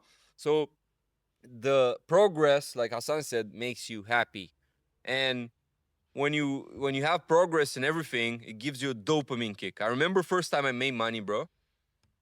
Now it's funny, but like I went to the Gucci store and I just bought like some sunglasses and afterwards a belt. Bro, I sat with those sunglasses, like jerking off at the sunglasses, looking it from every angle, pictures in the mirror, blah blah blah. Like gave me so much happiness. I don't know, so much happiness and so much like energy to work. But now it's some bullshit. Now I need way more. Bigger To, things. yeah. Yeah. I remember I was in Romania actually, like the time when I was living with you for a bit. I bought like a Louis Vuitton belt. Mm-hmm. And I remember in the elevator, I saw the Louis Vuitton belt in the mirror, and I was like, "Whoa, I got a Louis Vuitton belt." And I never, You felt 50 cent. yeah, it felt cool.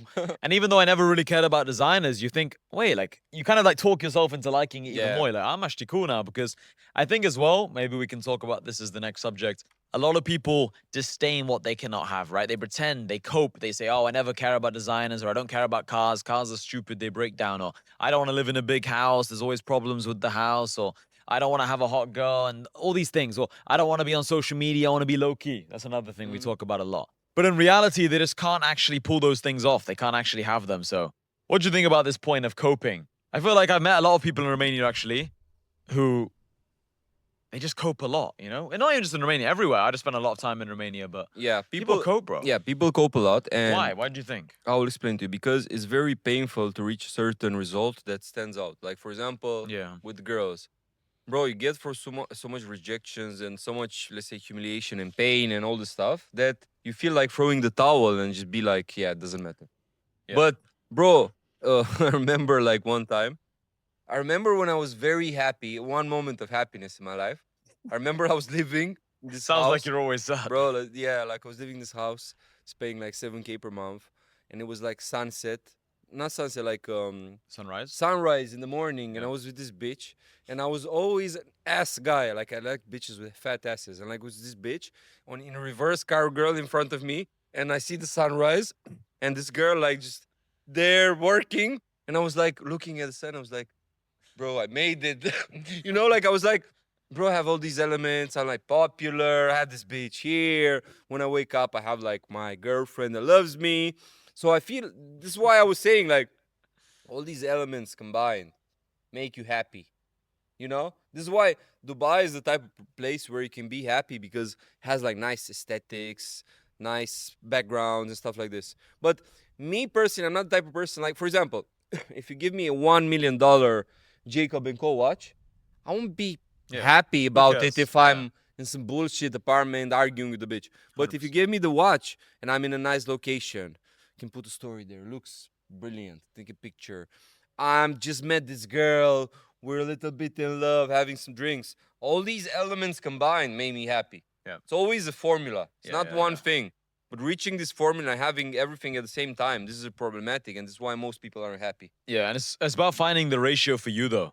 Like Vlad's saying, like for him, it might be a different ratio than for you guys. You guys need to find out what makes you happy because some of you watching this, you just really want to hit a certain number per month. Also, another point though, actually, before I forget, is that you don't even know how much money you need to be happy. I know some people make 0 a month and they say, I want to make 100K a month online profit. It's like you might be happy with 10K a month. You don't even know what 100K a month looks like. Like, don't say you want such a big number before you actually get to that number. Some people say they want to make millions before they've made their first 10K online. So understand, like, there's levels to the game. Just first get to that small level, then you can see if you want more and more and more. Like, aim for smaller goals and actually make sure you hit those smaller goals before you work your way up. But just know what you actually want because your friends might want different things than you. I had friends who wanted different things than me. Some of my friends, they got satisfied, they got complacent after just meeting one girl, and now they're just spending all their time with the girl watching Netflix. For me, I wouldn't be happy. I'd be very depressed if I just sat on the sofa watching Netflix. Like, you got to find what makes you happy. You know, I think that's the main thing. Everyone is different, but people allow the people around them to slow them down. If you're watching this kind of podcast, you're the kind of guy who's very ambitious, you want more out of life. Don't let your friends from school or work slow you down and make you think that it's okay just to go on 1 or 2 vacations per year. And then you slow down and then you think to yourself, you know what? I'm happy with 1 or 2 holidays. I'm happy with my 5K a month. Like, no, push for more. If you compare yourselves to people like us and you think about the big cities like Dubai or Miami and you compare yourself, we talk about this sometimes, like Rick Ross or Tony Yayo, we were just saying now off the camera. It's like, compare yourself to these top people and then see where you lie. I feel like you need to experience until you discover yourself. And I have an example about you, Hassan. I was thinking right now. I remember when I first met Hassan, he wanted to be an UFC fighter. Yeah. And he wanted this because he never like flirted with the lifestyle. And once he flirted with like hard sparring, all this bullshit, seeing also like me with girls, seeing what doing business means, blah blah blah. Then he realized like, bro, I don't actually want this type of lifestyle. I want to be, and he discovered his real passion, being like an influencer, a business guy, blah. And he became top tier at this. And it's the same with you guys. Maybe now you think, oh, I want to be the biggest entrepreneur, blah, blah. But maybe you'll be happier being number 20 in Google. Maybe you're better as an employee. You need to try and you'll discover yourself. 100%, yeah. I remember telling Vlad, I want to be like MMA champion, and I was training like twice a day sometimes, 1 or 2 times a day. And then I saw Vlad with all these girls, and I was thinking, you know what? What I actually want is just full on freedom. Because, bro, I was even thinking about it the other day. Like, I still like fighting. I still do boxing nearly every day at the moment. I still like sparring and all these things. It's just that, do I even want to be number 16 in the UFC? Like, number 16 in the UFC, I'm 10 times richer than him. Like, do I Yeah. even want to be this? And then you have a boss, and then you have a contract. Like, I was even looking, bro, McGregor, he's under contract obligations right now. He can't even Exactly. do what he wants. He can't fight Jake Paul if he wants. Like, he's tied to certain things. So I don't even know if I would want to do that. You know, like, I like MMA, but I don't like the idea of having a boss and not having freedom. I don't like the idea of not being able to eat what I want sometimes. So you got to actually find out what you want by doing lots of things, which is why sometimes I believe going out on dates is work. Having fun is work. Going to the beach club is work, because then you find what you actually like doing. If you never enjoy your lifestyle, you can't actually see the things and activities that you actually want to do. If you're only just working, only just having fun, you don't find the ratio and the balance that you I actually wanna want. read you guys because Hassan said like, don't want to be number 60 in the MMA world. I wrote a text about this, and I think it's relevant to this. I said this: you do not have the potential to excel everywhere, so you have to choose the games you're susceptible of winning. You don't want to be the boxer with a record of 2 wins and 11 losses. Wait, who said The- this? Me. Where? Like on a tweet? Or- Yeah, Oh, okay. I want to like because it's relevant to this. Yeah. So you don't want to be the boxer with a record of 2 wins and 11 losses. The prostitute who fucks for $50 an hour with is because she's ugly. The football player in the 6th league in England. The guy who finished university, but that university is ranked number 2000 in the world. Oh, yeah, I Pick saw this. paths where you actually get results, paths that fit your personality and talents, strategic selection of pursuits. So yeah, you need to find the games that are worth playing, because the best example, you don't want to be the boxer with 2 wins and 11 losses. Yeah. Don't be some loser. Yeah, select your battles. Life's all about like selecting the right battles and making sure you put your energy in the right thing. And the best way to explain it is because if you want to be the best in the world at boxing or the best in the world at golf, you have to literally be number one out of all 8 billion people in the world. And you have to sacrifice so much to get this one goal. And the chance of you failing is 99.99999%. But if you just say, I want to make money, and that's your number one goal, there are so many paths. There are a million ways to make $1 million. So to actually make $1 million or even a few $1 million is actually pretty simple in the grand scheme of things. And there are many paths to getting to this goal. So your chance of actually reaching this goal, if you try very hard, is 100%. Like, I've never met anyone who really, really obsessed about just making money and didn't reach this goal. But if you're trying to be Tiger Woods, like, there's a very good chance you're going to fail. And I'm sure there's some genetic elements to it as well. But it doesn't matter really about your genetics in terms of making a few $100K a year or a couple million a year. Like, I feel like everyone can reach this goal if they really dedicate themselves. Like, to make 1 million a year, if you look at it statistic wise, it's way more likely than to be the best golf player of all time, for example.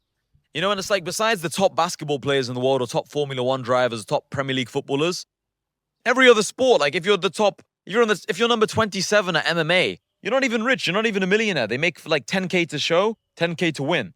So if they win their UFC fight, they get 20K for the whole fight. Then they have to pay their manager 4K, 20%. They have 16K left, and they're getting massive punches to the head. They might get CTE.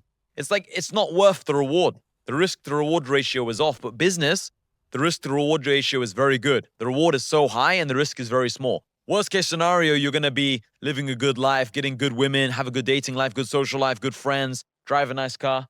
Yeah, and also, I think I was talking inside of your community in Numani about this. I met a guy that was making money. I said this already, through FIFA. There's guys who Yeah. make money through. Bro, it's great. Like, for me, it was mind blowing because I'm not like from this world of gaming, all this bullshit. I'm from a different background. And when I hear people making money from these vices, these nerdy things like playing games on the computer, on the PlayStation, it makes me understand that you can basically make money from everything. Yeah. Like, it's crazy. And even in Romania, bro, have a guy, he promotes himself with like these. It's crazy how this guy makes like good money in Romania. So this guy comes to your house to do IVs. It's not like in Romania. It's not like in Dubai where you can hire them from everywhere. In Romania, it's They like make a big difference, those things. I've never done one. Yeah, I don't know if they You make like it? Yeah, a little bit. It's like one element. But anyway, this guy promotes himself with all these hot bitches. They go to parties and they do IVs every day. Yeah. And even this guy who's like has a day job, makes like 1,000 euro. He makes from his side hustle 10K. He goes to all these people. Everyone follows these bitches. How blah, much blah. is this? How much it The costs? IV, the thing. Don't really know. Like Like I've never few got one. hundred euro Okay. or Oh, it's something like good. this. Yeah, in Dubai I think it's 200 euro. Decent money. Okay. Yeah, it's the same in Romania.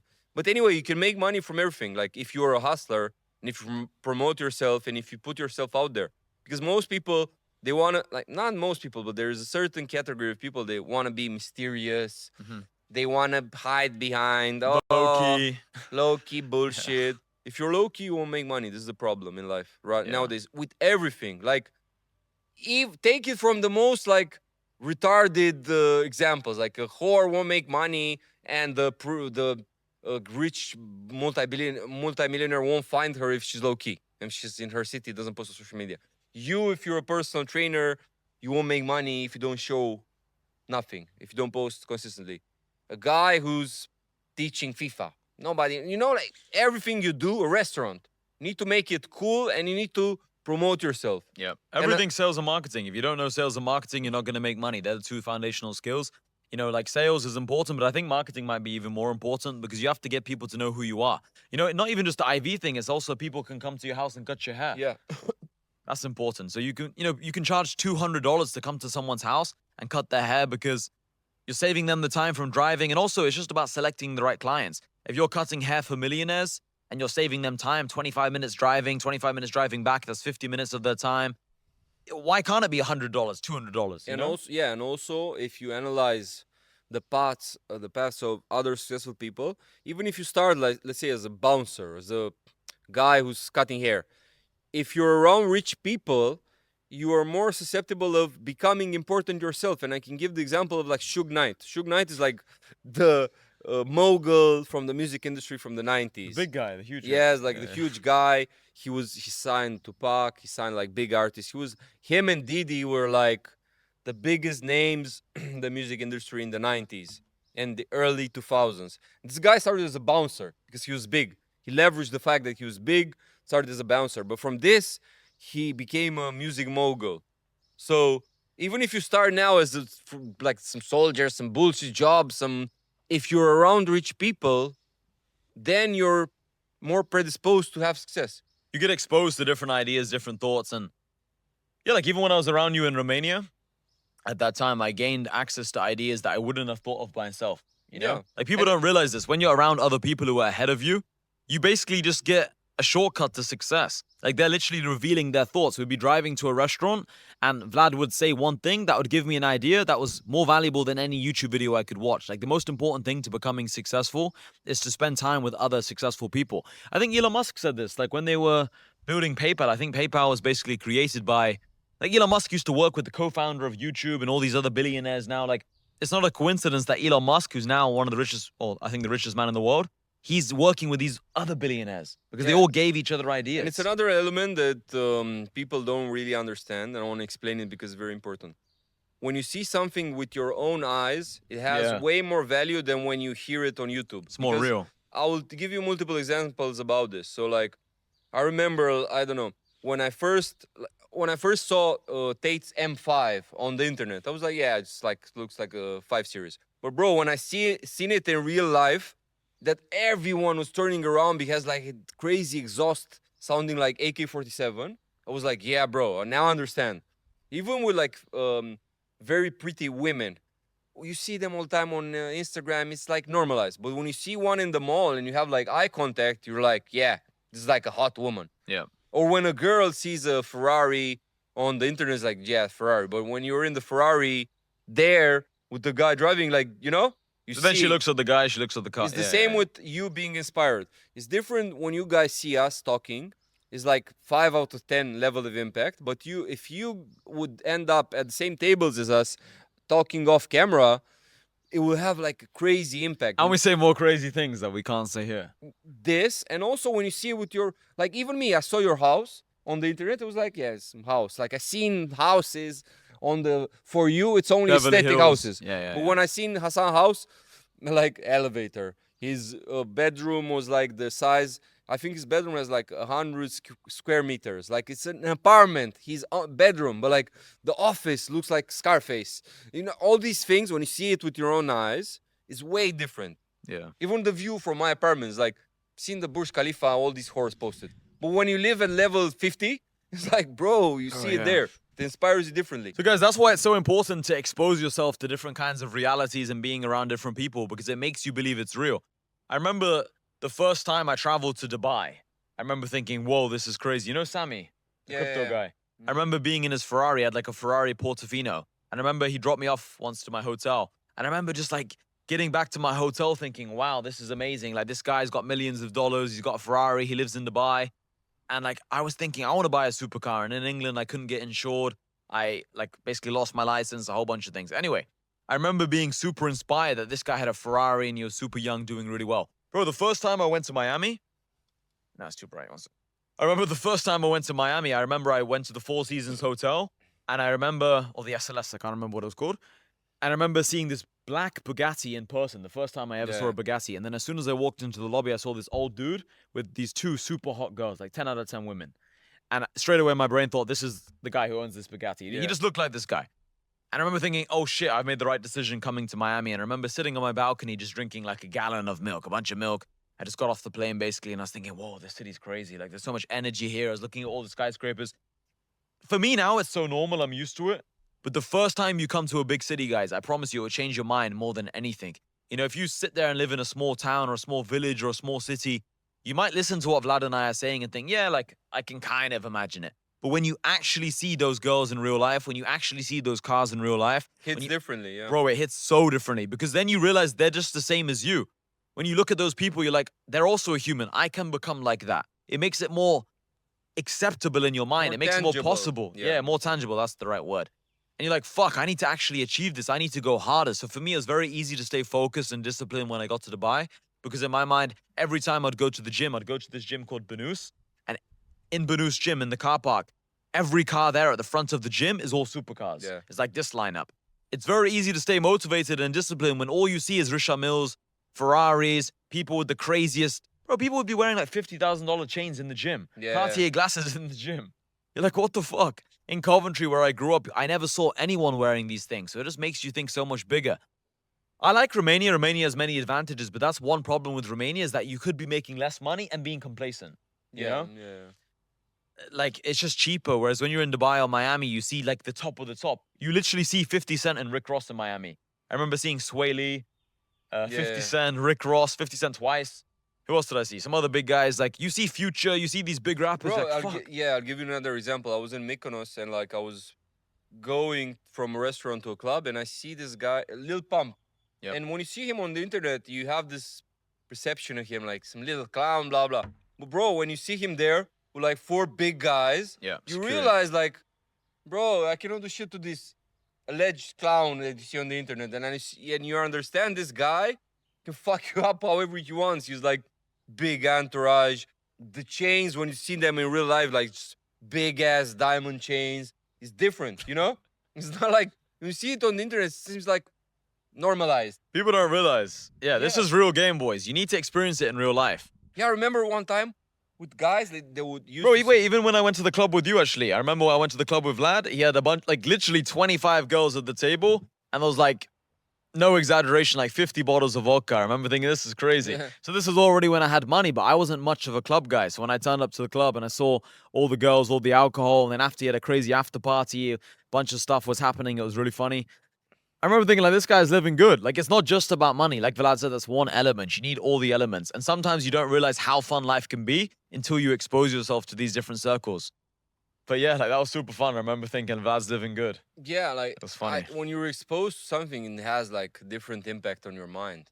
Like, Yeah. I stays remember there, like it people who stays. were haters in my comments and were saying, like, because they see me in Romania, for example, they see me on TikTok, so this small guy, blah blah blah, and they say bullshit words. Yeah. And me, I'm type of person, like I think every one of us is like this. We remember more like the negative stuff more than the positive stuff. Like, yeah, so like when guys were like complaining and writing mean comments on my TikTok and stuff like this, a guy even told me like, bro, I thought like you were like some loser, but when he see me in real life, It's like all these different. big guys around me, like he felt like overwhelmed. He felt like he understood I can like fuck him up in every. He when you see a person over and over again on social media, he's like, yeah, it's just some guy on the internet.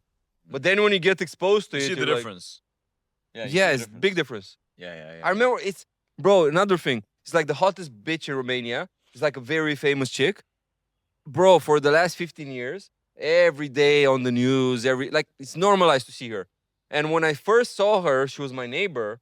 Then I understood why she makes all the guys simp for her, buy her watches, all this stuff, because she was like 180 centimeters, perfect, no flaws, clothes. Like, bro, when I made the eye contact with that bitch, I was like, yeah, now I understand why all these guys are losers. Because in my mind, when I was a kid, she was famous for many years. I was like, yeah, why are all these guys losers for her? Why are they simping? Why everyone loses to this opponent? And when I saw her in real life, I understood why. It's the same when you see Ilya Topuria and say like, yeah, this midget, I'll beat him up. Yeah, And yeah, when yeah. you spar him, he fucks you up. He fucks up a guy who's 100 kilograms, and then he understands like, yeah, it's legit. This is why he's champion, and I'm a guy. It's one of the best examples because with fighting, especially, people are like, let's say someone weighs 90 kilo and they Yeah. compare themselves to someone like 10 kilo under. Yeah. Even though they're like fat maybe or more chubby, they think, oh, I can definitely beat this guy because I'm bigger. They don't realize they can't even land a punch on this person. Yeah, this happens all the time. With fighting, it's especially true, but happens with money as well, bro. Like With girls, with money, with everything. everything. People just cope. They just in their mind just think, yeah, I'll probably beat this guy. Or yeah, I can do the same thing. Or people will say like, yeah, the only reason you have followers on social media is because you've posted so much. Okay, you try it. And we were talking about this before. Guys, by the way, so Vlad and I have done one podcast. It's on his channel. This was like 7 months ago in the summer. But we've spoken so much off camera, so we always forget you guys haven't heard our conversations. We've had like 100 conversations like this, like a full-on podcast, but just off Yeah. camera. Anyway, we were talking about this before. Like people just cope so much, you know? People, they just make excuses. They just And say, also another thing people do, which is a mistake, is judge people that are at a different level than them. And I used to do this a lot as a kid as well.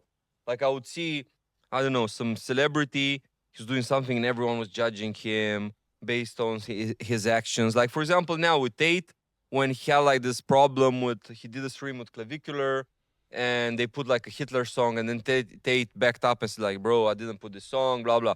And you think like, yeah, if I was in Tate's shoes, I would hate the Jews and all this shit. Like, bro, you don't even understand what it means to be famous. You cannot judge. I'm not in the position to be a hater towards guys like A-list celebrities, politicians. It's different games. Like, imagine like some worm ass father from Michigan complaining about Donald Trump. Yeah, I did this, bro. It's levels you cannot grasp. can't comprehend. Yeah, it's a mistake to judge people at that level. But that's why I think if you're trying to be, if you're an ambitious person and you're trying to reach the top level, I think that's why it's so important to actually be around the people you want to be like. Because once you see that life in person, once you see that reality in real life, you're like, oh shit, this is what it's like. And then you can just get a different sense of what it takes to actually get there. Because I think people have this idea that if they see money, whether they see women, they see a nice house, they see cars, they see confidence in someone, they think, oh, yeah, I can do that. It'll just take me a couple months of work. They don't realize how long it actually takes. It's like if you see a fighter even, you think, oh, I got this much better in 10 hours. So if I do 100 hours, I'll be 10 times better than I currently am. And they just think it's going to be consistently like a linear graph. They don't realize the progress slows down and it flattens out. So Ilya Tabora, he spent an extra 5,000 hours of training just to get this much better.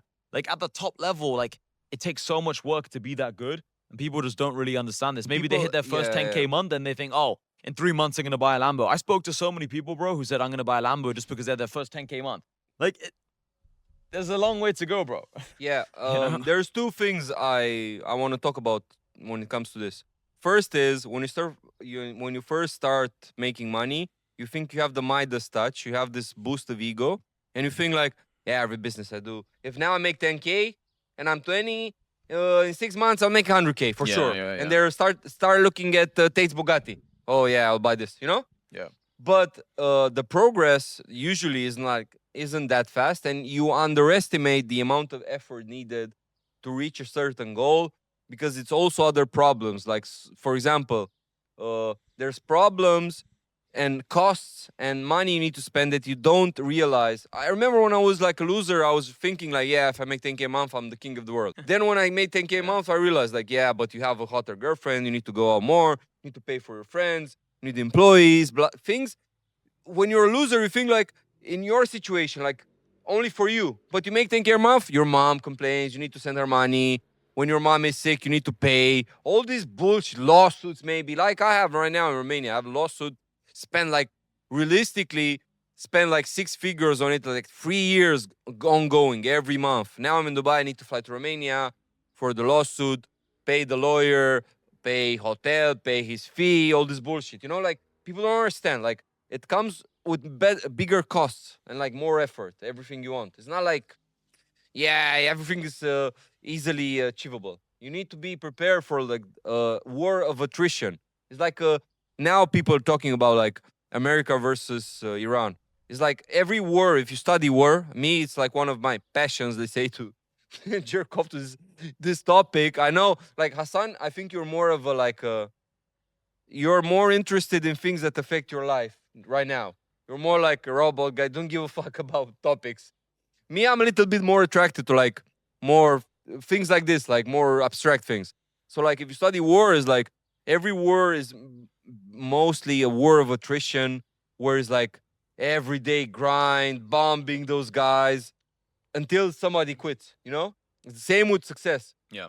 I remember like you were posting about the number of tweets you put on, you know, and you had like I don't know 50,000, something crazy. Most people mentally they're not able to play this long game. They post 5 tweets, nobody reshares, and they're like, no, I'm not a good writer. Or they post some YouTube videos and they're Yeah, like, literally. yeah, I'm not a good orator. Yeah. Or you know, Yeah. you're the type of Yeah. person. You're like war of attrition. You're like Vietnam in when they fought USA. You're like just there, like every day, ambush, bullshit. You Yeah, know? yeah, yeah. I've always had this. I think it's my genetics as well. I'm more built for endurance. I can just keep going and keep going. But yeah, bro, people, they look at life as a sprint. They just think I have to just attack really hard and then they just rest a lot. It's like I've always just believed if you just keep going, you outwork everyone else, you outlast them. You have to outlast your rivals. If you can outlast people, you'll become successful. It's very rarely based on who's just better, like quality wise. It's always a game of quantity. Napoleon Bonaparte said, quantity has a quality all of its own. So if you guys can just sit there and genuinely just outlast people, you'll beat them. Like it doesn't matter how talented someone is at fighting. If you spend 5,000 hours training, they spend 500 hours training, you're always going to be better than them. It doesn't matter how naturally talented they are. Like I think a lot of people overestimate talent, overestimate quality. Like I never saw myself as a creative person. Before I was struggling to come up with good ideas. Yeah. You know, like naturally when I was younger, I was more of a maths guy, I'm a numbers guy. But then as I got older, I became very creative because I wrote so many tweets. I've done like 45,000 tweets. I've made thousands of videos over the platforms, thousands of voice notes on my Telegram channel. By posting so much content, I became more creative. Now you can mention anything to me and I'll have 10 content ideas instantly from that idea. So it's you get better at things over time. And I saw Alex Hormozi say this on a video the other day, bro. He said, Twitter is the single-handedly the biggest reason why he became a better writer. Like Twitter teaches you how to write. So I think I became a better writer from so much Twitter. Yeah, definitely, because Twitter back in the day when we started, Oh yeah, the you had a limited yeah. amount of characters. So Forgot about that. a crazy conclusion that is very you needed to make it very concise. Yeah. Now it's like you have this opportunity to write long form, which I often do, but like the ability to write in like one phrase something that hits hard and like you come to a conclusion it makes you a very good writer and makes you also have your ideas very disciplined, very like you need the It teaches you how to think as well. yeah. Because if you have to condense your thoughts Exactly. into Condense 140 is the right characters, word there. then you learn how to think more critically and you just summarize the information so much better. But yeah, like It's the same in video with short form. Like Yep. if you can take a 20-minute video on YouTube and transform it into a 2-minute short form where you say the exact same shit and has like the same conclusion, you're a genius. Like you're very good. You know? Yeah. Especially nowadays, guys, the world we live in, like no one's really watching your. I mean, there's going to be a few of you who watch this like 2 or 3 hour video, however long this is going to be. But most people are only going to know you for your 10-second thoughts, your 20-second thoughts. The world moves so fast. So you have to learn how to be very good at just taking your thoughts, and condensing them and then giving them to the world. And then once people watch your short form content, then they move over to the long form content. You know, like there's not going to be that many people who know you who watch you for hours and hours and hours. Most people who know you are only going to watch you for minutes at a time on Instagram. So maybe we can talk about this as the next level, like social media in general, like different kinds of audience quality, like short form content versus long form. What are your thoughts on this? Because My you're thoughts someone on, who likes long form. yeah, You my like to thoughts watch on it. this is like same as music. People will know you for your hits, not for your albums. So like, for example, I met some people in Dubai right now, for some Romanians, and they knew me. They didn't know like nobody from Romania knew I'm Joe Lampton. They know me from my name, Vlad Oben. They know me from my podcasts. They had like 3,000, like 300,000 views with certain rappers for my hits, for like the biggest hits, for certain clips. They didn't know I'm like Joe Lampton and I know people in Dubai and I like, you know, they know me for certain things, like the fact that I'm in the same case and I was friends with Tate, the fact that I had like podcast Romanian rappers, like, but it's like Drake, you know his biggest hits. Me because or you because we're fans of music, maybe we know albums and songs that are more unknown. But usually people will know you for your biggest hits or the things that stood out, you know? Yeah.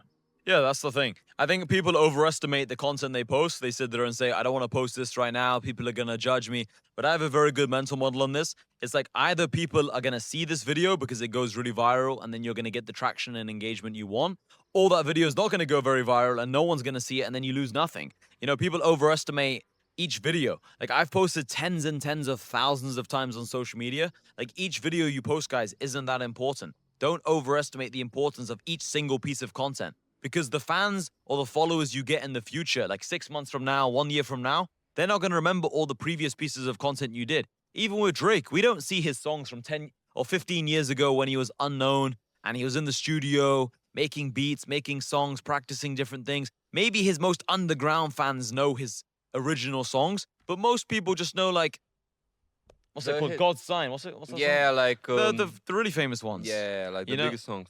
the The ones with Rihanna, the ones, you yeah, know? the really famous ones that everyone's heard in the club. You know those songs, but you don't know his like most low key type of songs who are like which are just created for his biggest fans. So if that's Drake, someone who everyone in the world knows, then think about you guys when you make all those short form pieces of content on TikTok, on Twitter, on IG. No one's gonna see them. And Like the only people who see them are the people who yeah. really fuck with your This is a content. thing I learned from Hassan because me, I was the type of person who was overthinking about content. And Hassan told me years ago, he was like, bro, the people you need to post, not thinking of the people who already know you.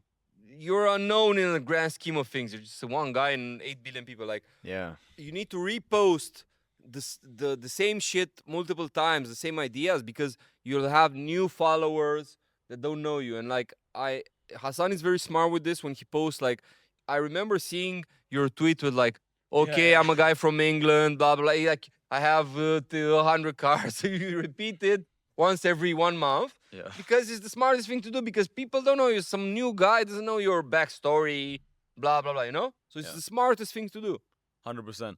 Yeah, people think that people are just constantly paying attention to them. This is why people want to be low key. But Yeah. no one's really analyzing you this much. I think most people go through life thinking that every follower they have on social media is like a crazy ex-girlfriend. Like people who follow you, they might just like one video you made before in the past. It doesn't mean they're like a big super fan of you. They don't really Yeah. care about you. They don't know much about you. They might have just seen one clip and then follow you from that one clip. Have They another don't know where yeah. I have another example of this. Sorry also, for I was just gonna interrupting. say, Yeah. people don't know where you were born. They don't know your age. They don't know what you like. They don't know your interests. They don't know what you dislike. They don't know your story. They don't know what you posted a year ago. Like you have to re-explain this and re-educate to your audience what people actually like, because most people don't know you. They've just started recently following you, and even the people who followed you 1 year ago or 2 years ago, these people might have stopped watching you because people move on. Their interests change. Maybe they like this niche, this industry 1 year ago, but now all of a sudden they like a completely different style of Yeah. content, and now they don't follow you anymore. They don't pay attention to your content. So you have to keep re-explaining who you are to the new people.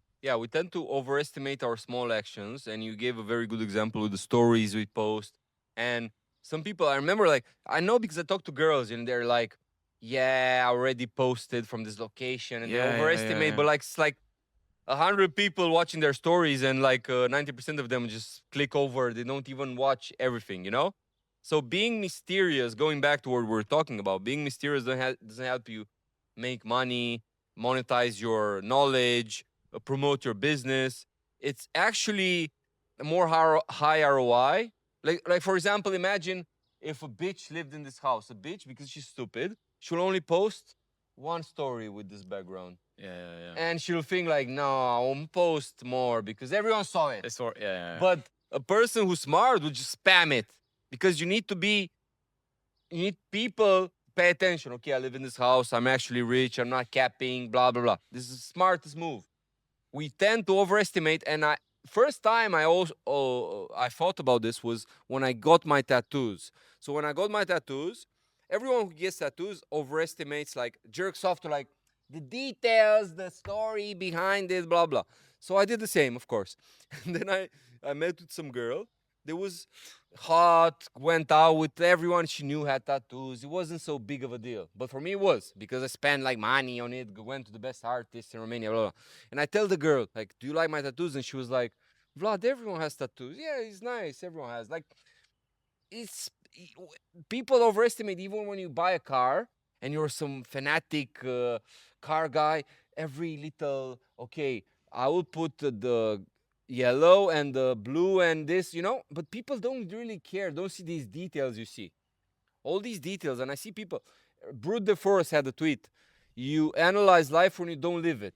Like, when you're not involved and you're not busy, you tend to overestimate. I have friends who like overestimate the way they dress.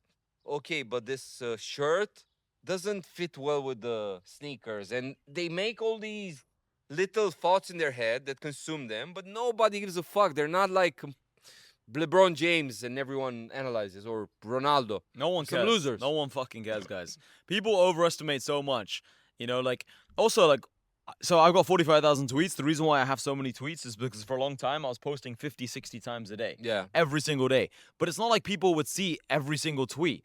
Like, the way the FYP works is that only a certain percentage of your content actually goes out to each person.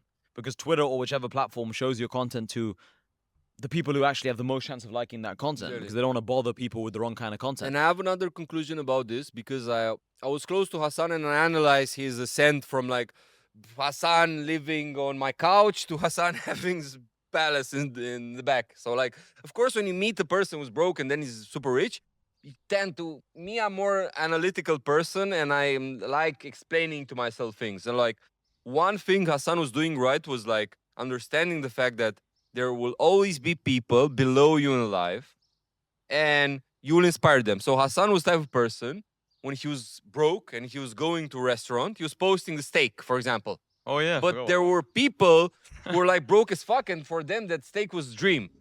And of course, there were other people like me who could see it as like, yeah, this guy posts this food. You never, if you want to make money, never think about the people who are richer than you, like all these trust fund kids, all these millionaires who are, let's say, you buy a watch and you buy. I remember when I bought like some Rolex with diamonds, and all these rich friends were saying like, it's a brokey watch, diamonds. You need to buy. What's the name of those Rolexes? Plain Jane. Oh, no, the plain ones. Would they have like diamonds from the Factory from and the- factory, the jerking off, all these details. But for me, it was like a big thing, because all from where I grew up in, from the people who were following me, like I was happy that I bought this watch. Like, don't feel cringe because some trust fund kid or somebody who's older or has more money judges you.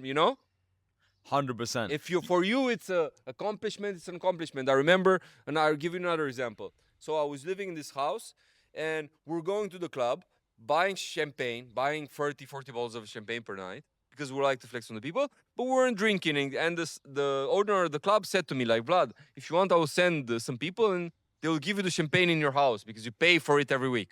And anyway, this guy was sending the champagne to my house that I was buying from the club, and I was putting it there in the background. So I was filming my podcast in Romania. If you watch, like, if you search Vlad Obu, you see all this podcast, and it's in the background, champagne, bullshit in the house.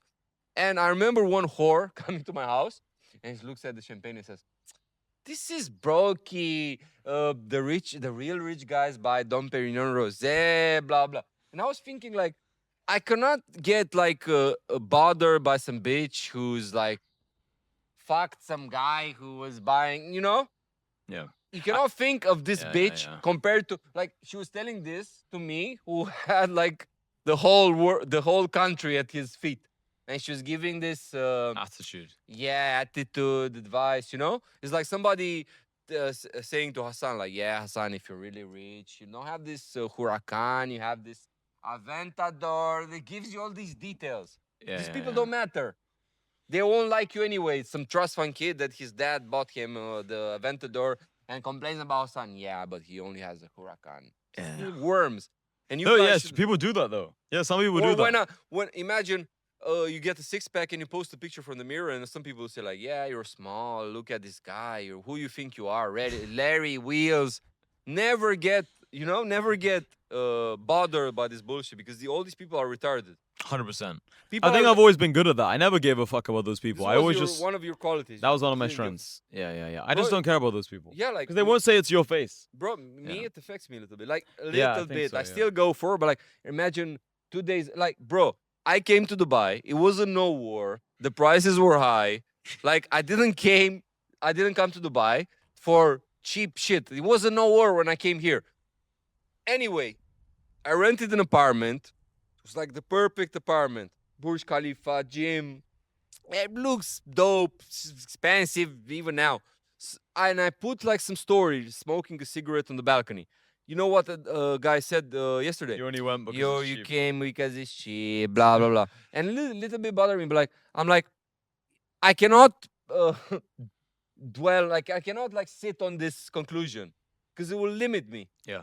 Imagine me being the mysterious guy. Now I never sit here. Like there's pros and cons, but the cons are massively outweighed by the pros. That's how I always saw it. Like, for example, when I posted the steak, or when I posted me doing something quite basic, or when I posted when I posted the same tweet 7 times in a row, like let's say I posted the same idea, the same topic 7 times in a row. Maybe Vlad would read this tweet and think, I've seen this from Hassan 7 times before. Yeah, the Michigan tweets and all these different tweets. But it doesn't matter what Vlad thinks Yeah, because it I'm not doesn't trying to matter. sell to Vlad. And Vlad's already my friend. And even if Yeah. he thinks, what the fuck is this guy doing? I still don't care because he's already my friend. And even if he wasn't my friend, let's just say it's a guy who's successful, he's also doing Yeah. well, it still doesn't matter. So, like, the way I look at life is there are 2 kinds of people, you know? Like, there's 4 kinds of people. 2 kinds of guys, 2 kinds of women. We'll get into this in a second. Yeah. This might actually help you. It's a really powerful mental model. I'm not sure if I shared it on podcast, but the 2 kinds of guys is like there are guys who are doing better than you, and there are guys doing worse than you. Yeah. You know, it's like the guys doing better than you, they just don't care 99% of the time. They're just too busy. They're not really jerking off over your Yeah. Instagram story. And then the guys doing worse than you, they're going to find that cool. Yeah. They're going to see that tweet again for the 7th time and be like, wow, I've never seen this before. Or, okay, this is really drilling the same point. Like, I've explained certain things on podcasts like 25 times in a row. And I have sometimes people messaging me again saying, bro, that was super helpful. Like, people like that because they find it helpful. They find it valuable. And then it's the same thing with women. Like, there are 2 kinds of women attracted to you and women not attracted to you. The women not attracted to you, like, they don't care if you live or die. And the women attracted to you, it's almost like whatever you do, they're going to be attracted to you. So I have all these mental models in my head that kind of help me navigate every situation. And that's why I've done so much content, because it doesn't matter what certain kinds of people think. Like, 50 Cent isn't watching my Instagram stories. The only people watching my Instagram stories are people less successful than me. There are a couple people who are more successful than me, but like, they're my friends anyway. Yeah. So like, who cares? Yeah, this is basically the point, like with the 50 Cent example. Like, if 50 Cent would sit now and watch his background, he would be like, He would hate it. yeah, this is worms. Yeah, I'm richer than them, blah, blah. But it doesn't really matter what 50 Cent care. It doesn't really matter what 50 Cent thinks about because He's not. it's not. We're not our- competing for his attention. Yeah. We don't care about him. Well, we it's- like him, but we're not Yeah. trying to sell to him. We're not trying to give him value. He's already more successful. He's like 50. What are we going to teach 50 Cent? He's an OG. Yeah, So- exactly. Focus on who you're trying to reach. We're trying to reach the right clients. This is our target demographic, you know? It's like same thing with girls. Like, Rihanna wouldn't be impressed by anything we do because she's dating Exactly. like ASAP Rocky, and she's literally exposed to multi-billionaires as well. Like, the whole world knows who Rihanna is. But we're not competing for Rihanna. We're not competing for 50 Cent as a customer. We're competing for a lower pool of people who aren't exposed to as many nice things. So I was always quite understanding of this when I was building my personal brand, and I think this is one of my advantages. Like, I can post 25 Instagram stories in a row and not care. Yeah. And also for me, because I see myself as not inferior to these people. Maybe I'm a narcissist, maybe I have big ambitions, but I see myself the same as these people like one day. So Yeah. I don't look at it as like, oh, 50 Cent, I used to remember seeing 50 Cent in the club. I didn't think, whoa, he's so 50 Cent. Like, Yeah. I see myself as one day people are going to be like this to me. And I've Yeah. experienced like smaller levels of this adoration. I don't know if this is the right word. You know what I exactly, mean? yeah. And You so can have you. relate, yeah. Yeah. But just on a smaller level. So I can imagine how 50 Cent lived in his prime because remember his house in the music video. It was Yeah. crazy, the one Mike Tyson used to live Bro, in. now that you're saying it, like when I have an elevator from my crib. yeah, You know, it's like, when Hassan, we were filming, maybe we should do this. Bro, every time me and Hassan meet, the thing we're stupid at is like we don't film everything. Yeah. We should film everything because the conversations in the back end are better. So like now he showed me his house and I felt like this worm from MTV who went to 50 Cent house. Like Hassan is like, yeah, it's a good, it's little bit big bedroom. It's like his bedroom was like Yeah, big huge. ass apartment and every bedroom was like big. Yeah. You know? And like I felt like I was from MTV Cribs and I went to the palace of like 50 Cent. His house is crazy. Yeah. Yeah. But like, this is what we're trying to say, guys. Like, even 50 Cent, his house, if you type in like 50 Cent MTV, it's crazy. It's like 25 bedrooms. My house is nowhere near as big as this. But the point I'm making is that he's not the people watching our content. So Yeah. yes, maybe some girl who follows me has dated 50 Cent, for example, or maybe she's used to a guy who's even richer. But it doesn't matter because that's just like 1% of the audience. 99% of the audience is happy I showed that picture. You know? Yeah. Same as your tattoos. Maybe if you post your tattoos for the 10th time in that week you got them. Maybe some girls are like, why does this guy even care about the tattoos? I've seen these tattoos on 100 different guys. But that's like 1% of the audience. 99% of people will be like, whoa, like these are cool tattoos that Vlad Yeah, got. like imagine like there's guys who are like 20 and they want to get tattoos and they go to the tattoo artists and ask and like they find out like for example in Bucharest Yeah.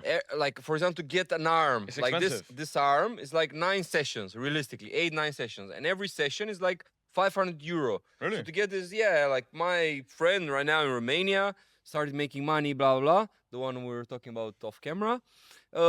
He's starting getting tattoos and like he's 19 and like he has to pay 500 euro every time he goes there and like it's like 3-4K, let's say. Yeah, There's yeah, some yeah. guys, of It's course, like expensive. yeah, like there's expensive. Like if you analyze, if you make the cost, like most people cannot afford like quality tattoos, pay this kind of money, and For the like best Romanian, for the best tattoo artist. yeah, like Yeah. kind of the best, you know. So like even if it's let's say you go to some shitty artist in Bucharest, Romania, pay 300 euro per day, and 300 euro times 8 sessions every arm is like all the tattoos I have. Even if you do it cheaply, probably pay 7K. I don't know, 5, 6, 7K. Like for most people, bro, we don't realize this because we compare ourselves to like rich people. Most people don't have like 10K in their bank account. Of course. Most people don't have it. And like, this is the thing. If I post my tattoos, which I don't really do because I'm also affected by this, I'm thinking like, yeah, everyone has. But like, for most people, they daydream of this because I remember when I was broke. The reason I got tattoos was like in my hometown, everyone was into tattoos. Everyone had like this look, like having nice car, blah, blah, blah, Mercedes. It wasn't like a time with like supercars. Yeah. It was like the time of like, It's a Yeah. flex. It's a form of a flex for you. yeah, like 7 Yeah. Series. People had like S Yeah. classes, tattoos, bad bitch, blah, blah. And like for me, it was like from my upbringing, I want to get the tattoos. Now I don't give a fuck. I have them for many years. But like most people, when they see me, they probably analyze some young guys, they analyze tattoos, they want to do themselves, you know? So it's a lot of money for them. Yeah, the main lesson, guys, is don't care what people think regarding social media or just in life in general. Like, there are always going to be people who have seen someone with more money. And even if you're Jeff Bezos or Elon Musk, people make fun of their physique. They say, oh, Jeff Yeah. Bezos is a loser because Or he their waited. wife, their Yeah, or she's old, the wife, or Jeff Bezos started only getting in shape when he was 55, or Elon Musk has a belly. But it's like, this guy has 800 billion, he's going to be a trillionaire, and people are still commenting on his belly. I think most people, this is a very powerful point, they make the mistake of waiting to enter the arena. Like, they don't enter the arena until they're ready, but you're Yeah. never going to be fully ready. Someone's always going to have a bigger house, nicer cars, nicer clothes. So just enter the arena with what you have and just be resourceful and accept that someone's always going to have more. But just see yourself as the main character and just show what you have and you'll impress people. Like, I remember when you said that about the steaks, I was literally I cannot believe you said that. I forgot about that completely.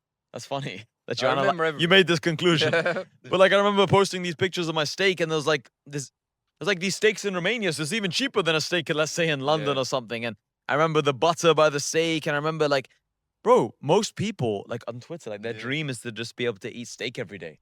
Because they hear all this like Yeah. Juicy nutrition, steak. keto steak. Yeah, ketogenic diet, Yeah, steak because and butter and you know, salad. the reason I think about this bullshit is like people ask me all the time, like when you have a successful friend, like I have like a few successful friends, and like people are like, oh, why you know this guy? And I tell them like, yeah, I know him, blah blah. And they ask like, how this guy was like, how he was like when he was broke, blah blah. And I, in my mind, they ask me all the time, how was Hassan? And I'm trying to make some conclusions to give them an answer in 2 minutes, like. Because of Twitter, because I wrote so many tweets, I need to be concise. And one of the conclusions is like, he was posting nonstop, has like many tweets. He didn't like wait for the perfect moment. And like I made some conclusions. Like I was forced to analyze you because people are asking me, like, bro, how does this guy had like so many cars, blah blah. Because you now you don't really for you it's normalized to have so much money.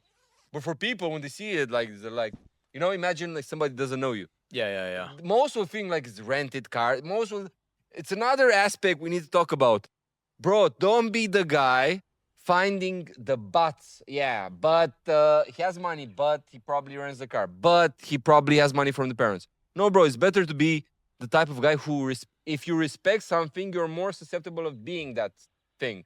If you're the type of guy, it's like I posted 1.5 months ago, I was fat, and now I have like six pack.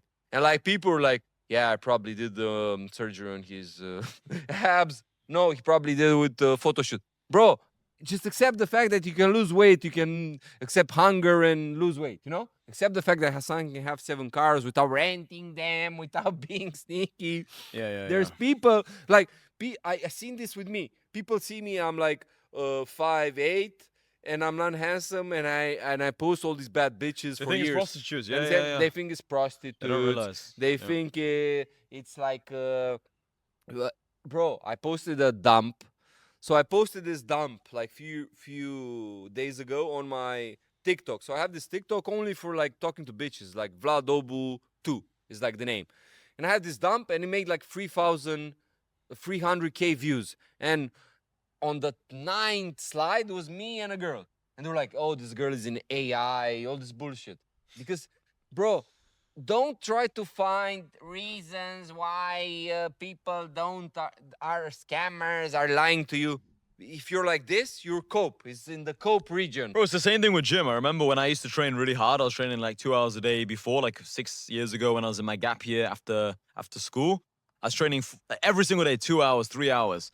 And I remember I was in better shape. I was bigger then. I was leaner then as well because I was just focused on gym. I didn't start business back then. Back then, because I was training so hard, I didn't think a single person in the world was basically on steroids. I thought unless you were like Arnold Schwarzenegger in his prime, you weren't on steroids. Like I just believed that, like, okay, if I've already made this much progress just by training 2 hours a day, someone who has a better diet, who trains 4 hours a day, someone who's got better genetics for muscle, he's gonna be even bigger. But then as you start training less, you think, oh, maybe everyone's on steroids. It's the same thing with money. You know, and it reminds me of your events you did in Romania, like April 2023. Yeah. I remember there was this guy called Sam who was at the event. He was like, bro, I didn't check your Telegram channel for 1 week and there was 500 missed messages. Like I was posting 70 times a day. Most people post once or twice a day. Like you cannot compare our work ethic. Of course I'm going to have more results. It's another thing I want to talk about. I even told Hassan, he doesn't remember. So I was in jail from June 2023 Oh, shit. to October, so like 4 months. Wow. And then, you know, you get your phone, and the first thing you do is like go on Telegram. And I had all these guys from like my friends, like Berkan, from Twitter, like Hadi, Hassan, multiple channels. And like Hassan was like 10x on everybody. And I was like, bro, you're retarded. You posted like all these guys were like, I was gone for 4 months. All these guys had like 300 posts. And Hassan has like 5,000. I was like, what the fuck is this? This guy was posting 20 times a day, you know? I remember the day you came out of jail, or one of the first days, I remember we did a Twitter space for like 2 or 3 hours. I was instantly like, yeah, fuck it, let's do it. Most people overthink they overthink too much. They're like, I'm tired now. If I do the video now or I do the podcast now, it's not going to be as good of a podcast. Just do it. Like, do more, think less. I always say this to people because you're overestimating the consequences. Like, even this video, maybe this video gets 1,000 views. Maybe it gets 5K, maybe it gets 20K, 50K, 2K. Who cares?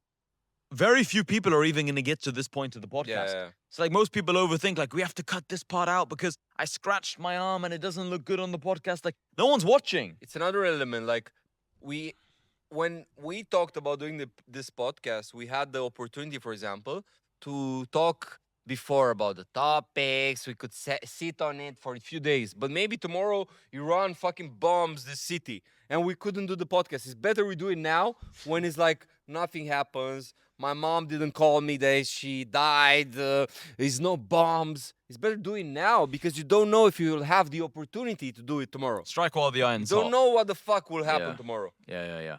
People just wait. They try to time everything. They think they're like this master strategist. They're like, okay, I'm gonna do the podcast when my arms are a bit bigger. I'm gonna do the podcast when I'm mentally ready. I'm gonna do the podcast when this happens, when I've done this in the gym, or when Yeah. I've made this much money, when I have saved this much money, then I'll start posting on social media because I'll be ready. But let's say you want to start posting on social media once you have $100,000 saved up.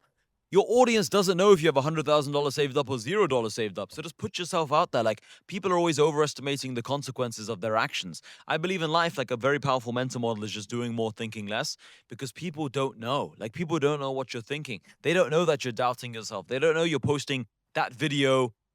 Like even When if you're in the club, yeah. let's say you're not having a fun time in the club. It's very easy to say, I don't want to make a video or an Instagram story because I'm not having fun or I don't feel too good or I don't like my haircut. Yeah. But people don't know you don't like your haircut. They don't know that you're ill. They don't know that you're not enjoying the moment. Exactly. Sure, they might tell if you're really looking miserable and usually they're seeing you happy. But for the most part, you're overestimating it. So just do it. Do more. Yeah, definitely. Because in your mind, you know what's the problem. They I don't think though. This word, Yeah. now this word like mental models. I never thought about it. It's like haunts me now. It's like very true. It's like super true.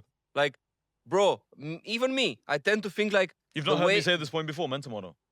I wasn't really. I should didn't say have more. it in my vocabulary. I should Now say I have more. it like no man's land. Hassan Yeah, used yeah, to yeah. say like never be in no man's land. Like either you're dedicated to business or you're partying. Don't be in the middle somewhere lost. It's the same with this phrase like mental models. Like if you have better mental models, you're more susceptible of being successful. It's like it's a map. It's a navigation system. So I have Yeah. many mental models in my mind. I have like 50 or 100 different mental models, and in different situations they help me. So if I'm thinking too much, I have mental models. If I'm being slow, I have different mental models to help me navigate the situation. You know, like one mental model I have, like one little tip I have is like ask myself, what would X person do? So sometimes I tell myself, what would Hassan Haider do, which is me? Mhm. And then what this does is by asking this question, it like anchors your thoughts into like the prime version of you. Yeah. If you say like, what would Vlad Obu do?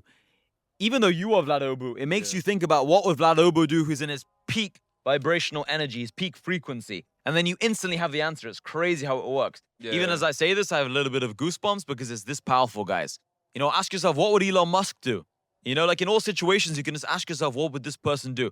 Like, just do more, think less. You know, like we talked about this earlier in this podcast. What would Drake do? Like, Drake has so many songs that we don't know of, and that's Drake, yet alone Lil Pump. I only know the song Gucci from Lil Pump. I remember I was with this girl one time driving around in the car like 7-8 years ago when this song came out. And she was like reciting this word for word, this like Yeah. Gucci song, like Gucci Gang, Gucci Gang. I was like, what the fuck? Like, I was like, all right, cool. Like, it's fun, I guess. But like, people only know this Gucci Gang song. They don't know all of Lil Pump's like whole library of content. Maybe Vlad does. He likes to Yeah. study the culture and stuff, but I don't. Most people don't.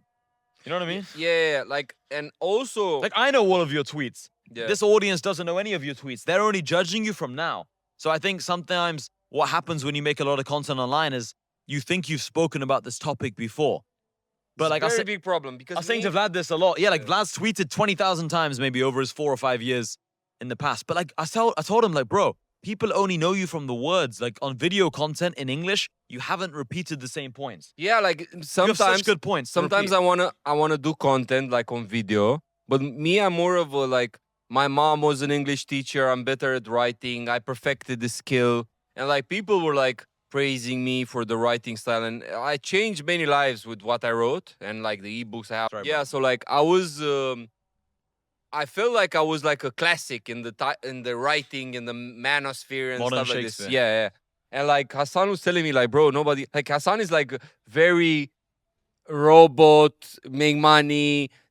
And me, I'm more of a artist bullshit guy, you know? Like Hassan tells me like, bro, nobody knows. And like me, I'm stupid because I think like, okay, if I want to do a video, I don't have no ideas, but I could easily take my tweets and do videos. But I'm thinking like, I already wrote this, but it's bullshit mental model because most of the people never heard me talk on video about the same topic. Bro, this is a crazy mental model to think of as well. It's like 99.9999% of the people in the world have never even heard of you. Yes. Yet alone have heard your most famous stories of your mom being an English teacher, all the stories of you in Romania. Like no one even watching this video or barely anyone knows that you are like famous in Romania. Yeah, it's true. It's always a new audience, and even the people watching this, like this is another thing about social media. Let's say you get 1,000 views on your YouTube videos or 2,000 views, whatever.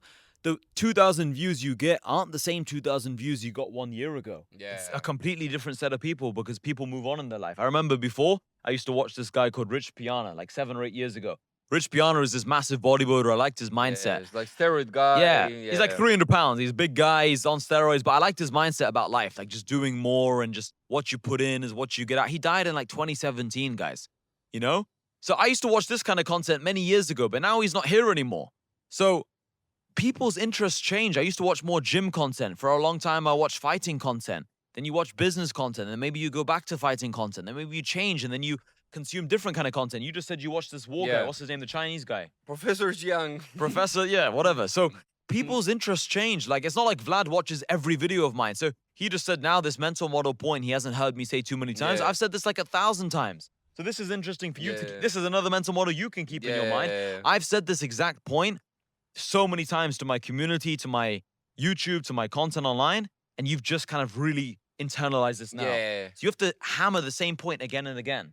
Until people like just grasp it and once you get sick and tired of saying that point, that's when people have started to hear you. This is like a famous psychology point they make, or famous social media point. Like I think we also laugh about content creators we follow or we like they appear to us and we say like, yeah, this guy always says the same bullshit. But like, who the fuck cares about what we think? Yeah. Because this guy does it strategically, you know? Like, you're irrelevant. Smart. The smartest thing. You're irrelevant.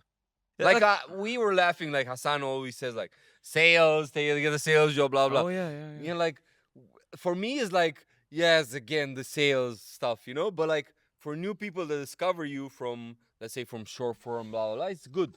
That's why with your content, if you're trying to grow on social media, you need a mix of new content and keep repeating the same points. You need to repeat the same points for your existing audience, your loyal fans, your loyal followers. And then you need new talking points to impress the people like Vlad who have already seen a lot of my content to keep them engaged. Because if Vlad sees me talk about sales job, he'll swipe off the video. He's like, yeah, I've heard Hassan say this 500 times. But if I make a new talking point he's never heard, he might watch it and this will give me more watch time and it'll boost the algorithm. So you need different kinds of content to reach different kinds of people. But what I would say is you definitely want to repeat the same points again and again. Like, you need to. Because there's always new people finding you, bro. Every day there's new people. All right, guys, we just had to put some lights on because it's getting dark. Let's change the topic. So we kind of covered a bit about social media and just doing more and some mental model points. Let's talk about spending money. So I can start us off by saying, in my opinion, the best thing to spend money on is things that teach you things and things that boost your reputation. So for example, you're wearing Cartier glasses now. I think that boosts your reputation. If you wear Cartier glasses, you walk into a restaurant, people are going to see you as cooler. It's going to help your dating life. It's going to help you on social media. I think now it's like a topic where we're different because you're the type of person, because like I know exactly how you see things and how you are, and like you're the type of person who's object maxing. You're the type of person who enjoys like buying Richard Mille, you know? Me, I'm the type of person who I would spend the money on experiences more than you're more the person who's like more calculated, like, okay, I'll buy 4 cars. Me, I'm the type of person who's like, you will never like spend, you'll feel bad if you spend like 15K in the club. You'll feel like, with this money I could buy, like, imagine, I don't know, if you had unlimited money and you go to the club, you wouldn't feel like buying bottles there. No, I would if I had unlimited money. Not unlimited. But I wouldn't even go to the club most likely that much. No, but I will. But I will make this point though. But you're honest about like object maxing. You're like the biggest object. No. This is not true, guys. No, I don't think this is true. But even though he's saying this, look, you have the Cartier glasses. So you still have nice items, and look, you're wearing a Rolex now. Yeah, You have yeah. a nice chain. So even though I have object maxed a bit in the Yeah. past, I don't think just object maxing because Not just, but I like, bought my sixth supercar in July 2023, and now it's March 2026. yeah, Like I slowed down massively in yeah, objects because I realized, like you said, there's a cap to it. yeah, You know, so yeah, but Vlad is definitely a bit more experience focused. But no, I believe also in experiences. Like, it's not just like if I buy more cars now, that won't make a difference. For me, it's Yeah. better to.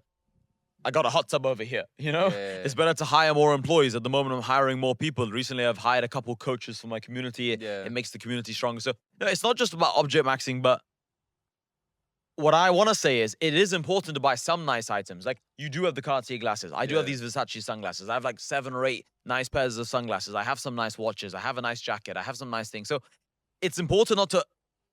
The point to make is it's important not to be a 10 out of 10 in one area, like objects. It's important to be an 8 out of 10 in maybe object maxing, Yeah. an 8 out of 10 in experience maxing. Yeah. You need to be multifaceted, I feel. Yeah, I think the reason why I think like this way because I lived in like peasant Romania, and like you, I think you're one of my friends who's like more.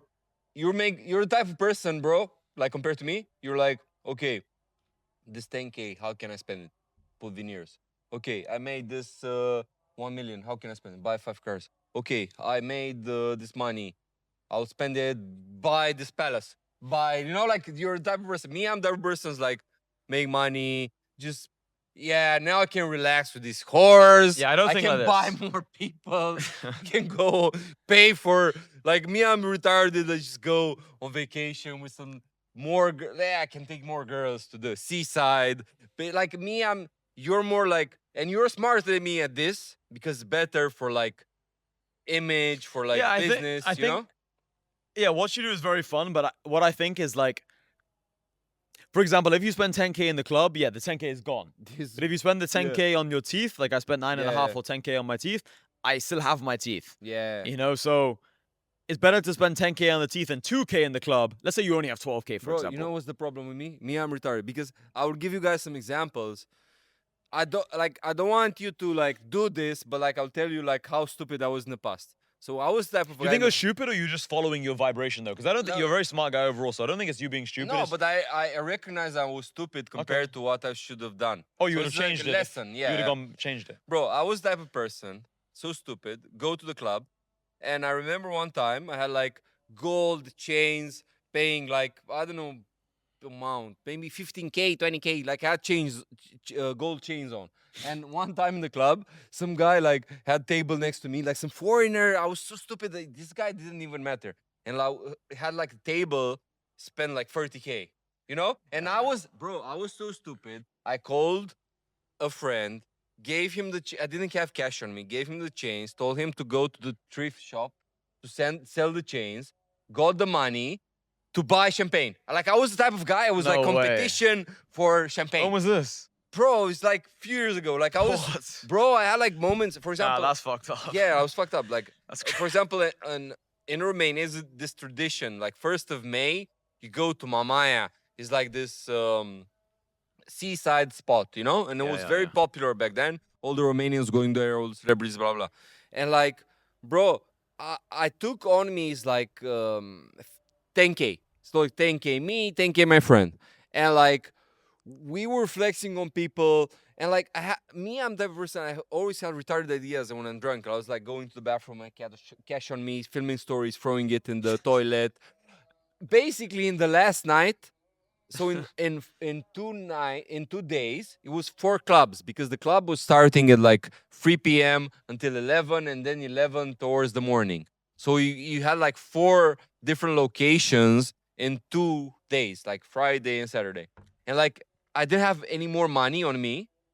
And bro, I was calling people in Bucharest, bro, I send you some crypto. Come to Constanța. I was like 3 hours driving, bring me money. I was like stupid in this game of like impressing people, buying champagne, flexing, all this bullshit.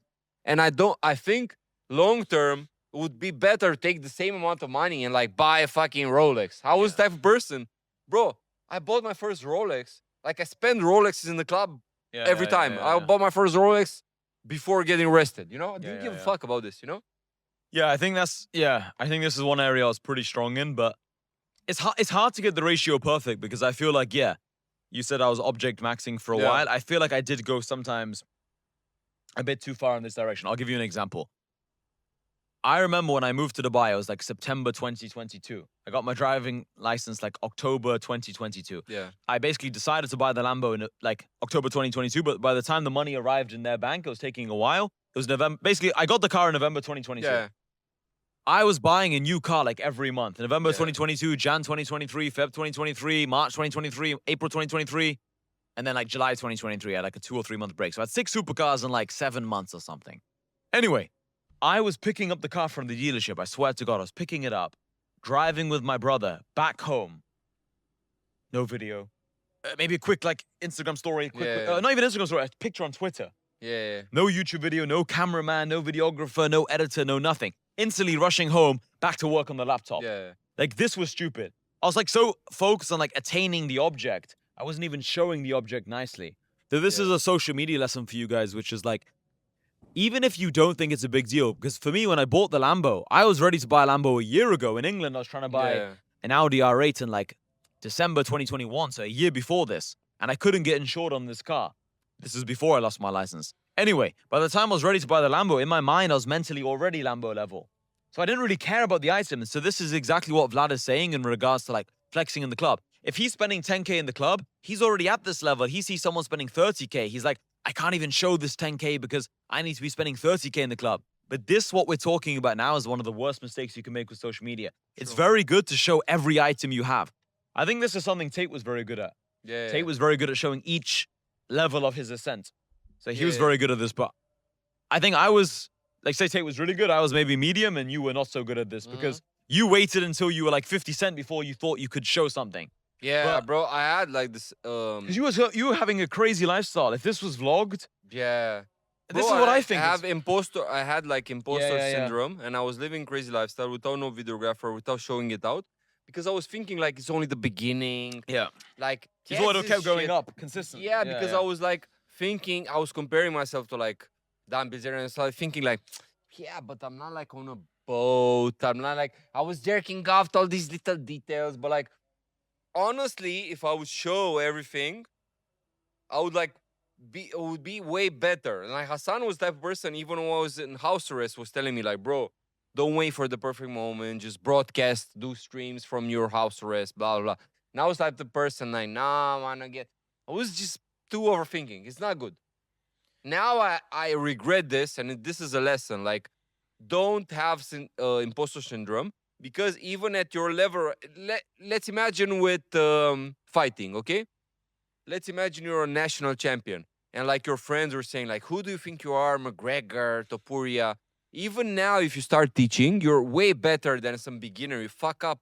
You're now you're a national champion in your country, and you're 80 kilos. You fuck up the heavyweights, gangsters in your country. Yeah, you taught me this actually. Yeah. Like Vlad taught a lot of us actually this very good lesson about cars actually. I remember like 6 years ago, Vlad taught this lesson of like, let's say you buy an Audi or a Yeah. BMW, a 3 Series. The girl doesn't even really know the difference between a BMW M4, M5 versus like a 3 Series, especially if you wrap the 3 Series in like crazy neon green or Yeah. purple or pink or something and it really pops and stands out. So like, don't be afraid to show your 3 Series BMW, especially if you wrap it in crazy color, because the girl and all the people who are actually important, almost like to impress, the people you want to impress, those people don't even know the difference between the M5 and the 3 Series. So even in your mind, if you feel like, all right, I don't have 100 million, I don't have 10 million, I don't have this, I don't have that. Like, okay, I have a 3 Series. I worked hard to get this car. I can show it nicely, and that will massively improve my dating life, and those girls will find that cool. You don't need to have a fucking Bugatti before you can get a girl and stuff. So just show your level. Don't be afraid to show what you have because someone has more. There'll always be someone with more until the day you die. So just accept your level and be happy to show it. Like, I don't own this house. You can't even own a house in Yeah. this area. This is like a local area. So I only rent this house. I don't sit there and say, oh, because I don't own it, I can't show it. Like one guy DM me one time, like, bro, it's like, little bro, you don't own this house. Like you rent it. Yeah. Like, I know, like, who cares? Yeah, it's not like you claim. Yeah, I don't claim ownership of the house. I own my cars, but I don't claim ownership of the house. And even with the cars, people would always Bro, message me. people annoy me. Like they're so retarded. They're saying like, even like people from Romania, they seeing that we're friends or say like, Asana rents his cars, and I was like, fucking warm ass idiot. Even if you rent these cars, more you expensive. pay like 30K per month. It's crazy money. Your whole family doesn't make this money. You're fucking retarded. You post the cars non-stop. For 3 years. Even if you rent, bro, in Romania, I know how much it is to rent like some car, like taxi car here, like an A8 Audi. It's like 3K, 4K per month. Imagine owning these cars in the back, like renting these cars in the back. You need crazy cash flow. Yeah, you need yeah. football player cash flow. Yeah. People are retarded, like, and even with Tate. Yeah, but it's rented bullshit.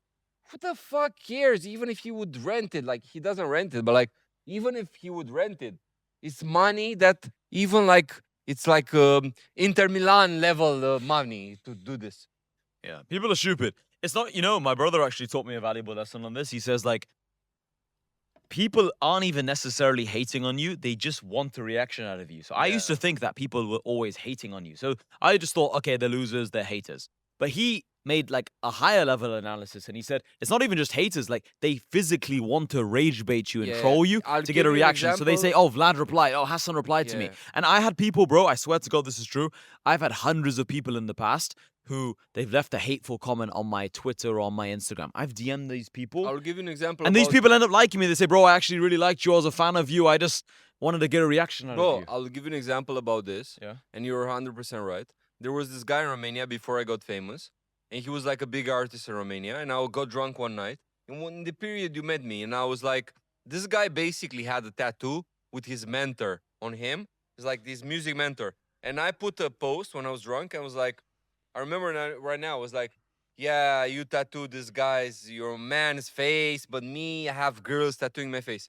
But me, I knew all the songs of this guy. And down the line, I ended up at this guy's studio. I met him at the gym. We live like we're neighbors in Romania. I'm friends with like all these artists, blah blah. And I actually was a fan of this guy and would wanted a reaction for him, but I didn't even understand that I wanted this, you know? And I was dissing him because I was a loser compared to him. And I would just put some posts when I was drunk. So it wasn't real hate. When you hate somebody, most of the time you actually sit there and analyze him. Analyze what 100%. he does, blah, blah. And you would be happy if that guy gave you a some response. attention. Yeah. It's the same with all these like UFC fighters, for example. People comment and say like, oh, Nate Diaz, he lost to McGregor. Nate Diaz lost to this fighter. That lost to that fighter. Lost to Jorge Masvidal. But if you met Nate Diaz in person, think about how cool it would be to chill with him, eat food with him, and like just like he'd share all his stories. Imagine his brother there, Nick Diaz. Like it'd be cool. You'd post it on your IG, like I met Nate Diaz, I met Nick Diaz. But people want to hate and say like, oh, he's lost like 20 times in his career. Like yeah, but like he could still choke you out. He's still world famous. He still is a multi-millionaire. He still beat McGregor. He still has amazing stories. Everyone in the world knows him. Everyone who you respect knows him. Everyone who you respect, he could call and get a response from. So objectively, he's winning. And this is something you actually use a lot, this word objectively. It's like you have to look at things objectively, not subjectively. Don't just like analyze things with your emotions. Like objectively analyze someone and think like, would you trade lives with Nate Diaz? Like even though Nate Diaz, like he speaks very kind of like slurred and he's always like slurring his words. Maybe he has a bit of CTE, brain damage. Like objectively, you would trade lives with him. He's winning.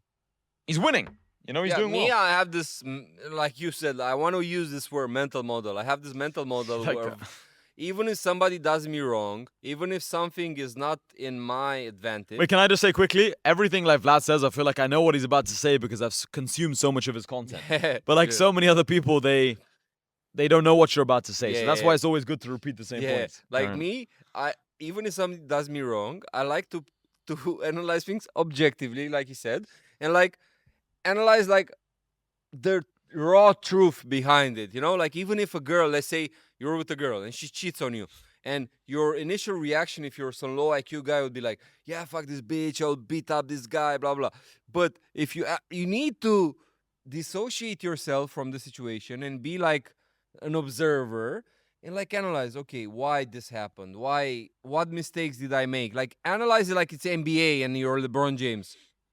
This is the reality of like, if you're not like this, you're an idiot in any game. Imagine Tate is the type of person, when he films a podcast, he watches it and he analyzes, okay, I made this mistake, I repeat this word, blah blah. In every game you play, You need to analyze your actions, and you need to analyze the actions of the other players. Bro, yeah, 100%. This is what I realized is one of my strongest attributes, and I think you as well, analyzing. I realized from talking to so many people, even in my community, I've shared this lesson so many times, like, you need to be able to critically think. Yeah. You know, I have lots of friends, they don't think properly. They don't know how to, like, think of something and then break it down into smaller steps. Or they have yeah. a big goal and they can't Or reverse maybe engineer. they put too much emotion Yeah. when it's about them. Yeah. You know? For me, I've always been pretty good at analyzing properly and critically thinking, and Yeah. then thinking, okay, what's my next move? How can I use the money I have to get to the next level? How can I use my time? How can I use these employees I have? How can I use my energy? You know, like each dollar you have is like a soldier in a battle. Getting rich I'll is like a give you an war. example about this. I think Also, let me just finish this point. I was just gonna say, like, guys, getting rich is like a battle. Like each soldier, each friend, each employee you have is like an asset. It's like a soldier that you can deploy in this war. Most people don't look at what they have. Maybe you're really tall, maybe you're really strong. You can go to the gym and you can be a fitness coach, and that will be your ascent. Like people don't analyze what they have. They just think, oh, I can't flex on this person. I can't do this. I can't do that. Like, look at what you have and objectively analyze it and think, how can I use what I have to level up? Yeah, I want to say something. When you analyze the chessboard, you know exactly what you can do and you cannot do. So I'll give you an example recently. So I have this friend who, like, 1 year ago, he was broke.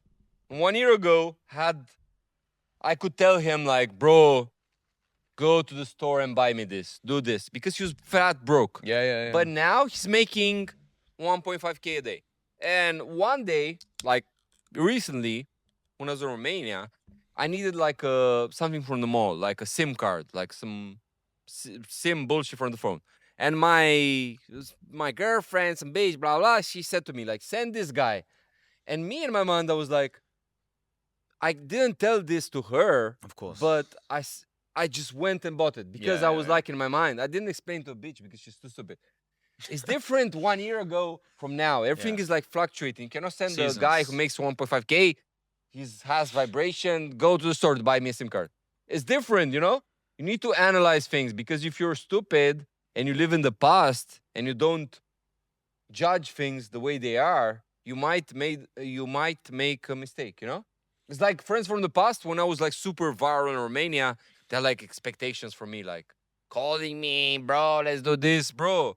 Analyze, you know? It's like people when they say to me, like, bro, why don't you do podcast with Tate? And I'm like, bro, when I was doing content with Tate, when I was doing things with him, we're like Similar-ish. similar level. Same universe. Yeah, we're neighbors. Yeah. I cannot like stress out Tate, who's like now she's here, takes private jet to China. I'm not this type of person. I'm very good at analyzing, you know? Yeah. You don't take things emotionally. Yeah. But most people I don't do. I don't get hurt like a bitch. Oh, this happened, you know? Yeah. It's very important to be like this.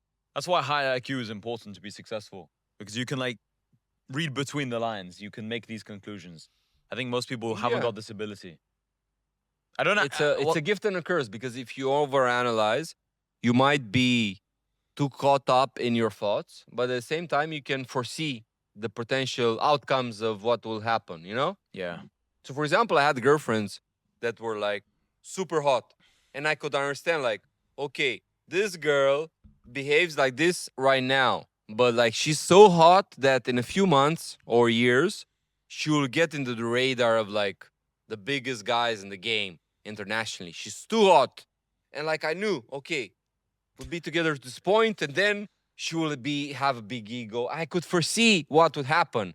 I was like, this guy, I like to watch this guy, Professor Jiang, because he has like a Bro loves this guy, man. yeah, like he has like he predicts the future. He was the guy who predicted like USA would attack Iran. Why Trump became president? Oh, he's been making content for a while. Yeah, he's like I thought he just started like a week ago. he's like a Nostradamus. He was Ah. like saying 1.5 years before Trump get elected. Okay, these are the rational reasons why Trump will get elected. Ah. He was saying in 2024.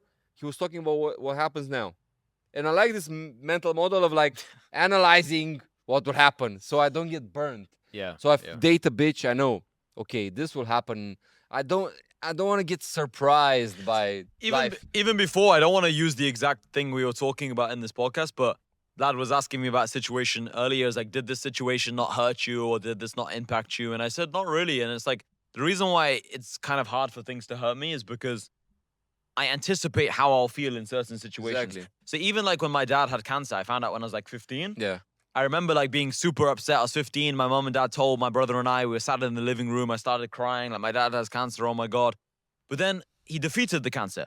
Then it regrew the cancer. And then I found out when it regrew, it was terminal. Like it was like he couldn't defeat it. Yeah. It was like gonna kill him basically. And then when this happened, I kind of mentally started preparing that he was gonna die. So I remember on the day he died, it was like the day before New Year's, it was like December the 30th, 2016. I remember when he died, like the doctor just said he's now not here, like he's dead. I remember just being very, I don't know what the right word is. I don't know if the word is stoic. I don't know if it's just accepting, but I remember just thinking like, You I made knew this was peace gonna, with it. yeah, I made peace with it like from like 4 months ago. And my dad was telling me, Yeah. you know, it's very important to understand that this world is temporary and all these things. And I accepted it. He was always telling me like, promise me you'll work hard, look after your mom, look after your brother. So that was like my role now. And my uncle, so my dad's brother, was telling me it's very important you work hard and you're the man of the house. And I was 17 Yeah. at the time. So I remember at the time just thinking to myself, I'm accepting that this is a very likely reality. Like he's actually probably gonna die Yeah. in a couple months. And then I saw his like skin turning yellow. It's called like Yeah. jaundice, I think it's called. So when you see like someone's skin turning yellow, like you know it's basically the end. He only has like a little while left. So it's very smart in life to anticipate what's gonna happen and then you won't be Even if it surprised. hurts you a lot. Yeah. Because then the pain is like spread out. It's almost like, you know, if someone has a car crash, God forbid, let's say someone you know has a car Yeah. crash. The way the police and stuff let you know isn't, hey, by the way, your friend just died. It's more like, is this Vlad?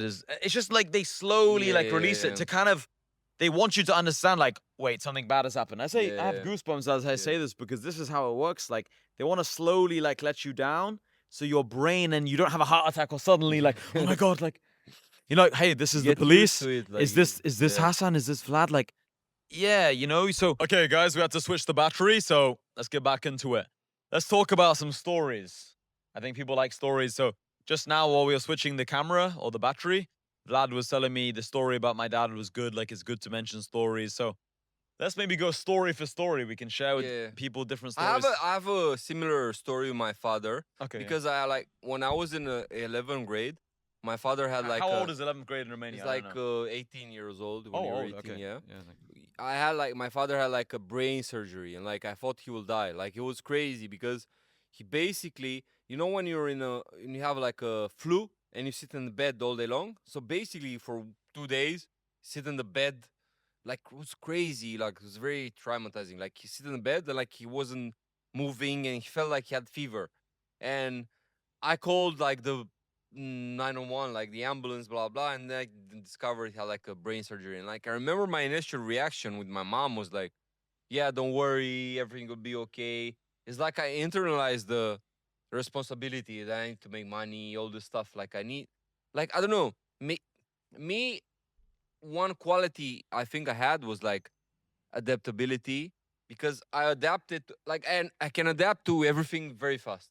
I remember when I was in jail, the first day they arrested me, I slept all day long because it's the initial shock and you sleep. And then when I was like rested, I was like, yeah, okay, what can I do?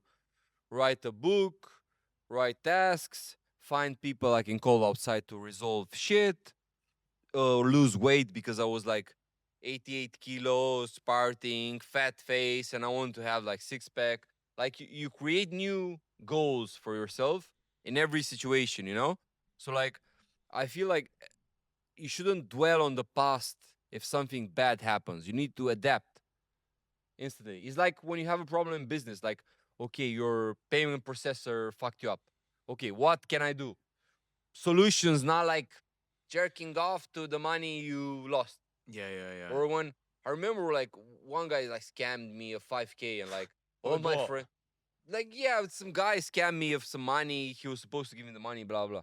Like I had like some money on his account, blah blah. Wow. And like all my friends were like, bro, you should go and beat him up. And I was like, bro, I even forgot. Even now, imagine in my court case in Romania, they took like watches, crypto, money, and all everyone that I talked to was like, bro, when you get this money back, blah blah blah. What if, bro? imagine I forgot about it once I got out of jail. Like for me, it's like lost money.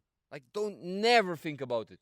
Never think about like the watches I gave, the crypto I had, the money, the cash I had. I don't even know the exact amount of what they took because I'm like, it's gone. Okay, now I was instantly thinking of making money, not like People are too caught up on the past. Like even when you pay for a house or you pay for an apartment here in Dubai, you put down a deposit. yeah, Like so many times you don't get the deposit back. yeah, I know so many people they chase this deposit back for like 6 months. Like I need to get my exactly, yeah, deposit back. They're emailing the estate agents every single day. It's like, bro, you're not gonna get the deposit back. Like just accept the deposit going and just focus on new money. Like every day when you wake up, focus on new money. New day, new money. Stop thinking, oh my god, I need to get this deposit back. Oh my god, how do I get this money back? Like people are so caught up on like holding on to what they have. They hate losing something they already have.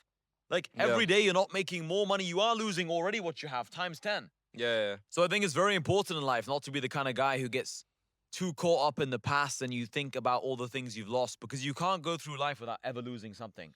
Bro, and life is super chaotic and like things change all the time and like you can it's like now you can be here and like the next day five different things happen. Like I remember when I was running my webcam studio, bro, had like the best months of my life in 2018.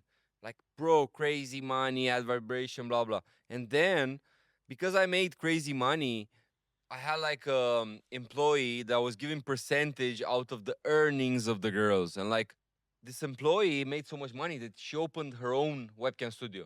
And like one day, my cousin came to my house and was like, "Bro, all the morning shift is gone. They left with this employee, blah blah." And I was like, "Yeah, just we'll just hire new new webcam models." Like I wasn't like dwelling. I wasn't like jerking. Oh yeah, what if this girl stayed? Message them like certain times you have to accept the reality, the cold ass reality, the pain. You need to accept it. You know, like yeah, finished. Okay, move forward. Yeah, yeah, yeah. It's like a breakup. You need to accept it's bullshit, but you need to accept it. Yeah, I think what people do is they sit there and analyze and think like, oh, if I said this differently, then maybe the girl would have liked me. If I changed this, then maybe the business would have worked. It's very important to do an analysis, but then once you've analyzed everything and you have the actual feedback, okay, remember the lessons and just move forward. I think people get too caught up in the Bro, I past. had the same situation when in 2024. Had like my Twitter account was like close to 50,000 followers, and like I got banned. But me, I never had like everyone around me, even like my girlfriend back then was saying like, "Aren't you sad? Don't you want to try to get it back?" I just created a new account from scratch because me personally, I seen this at Tate. Tate was the type of guy who was growing an account, reached 50,000 followers, banned, banned, banned. Was banned like 10 times. And like I had this ideology in my head and I didn't like suffer.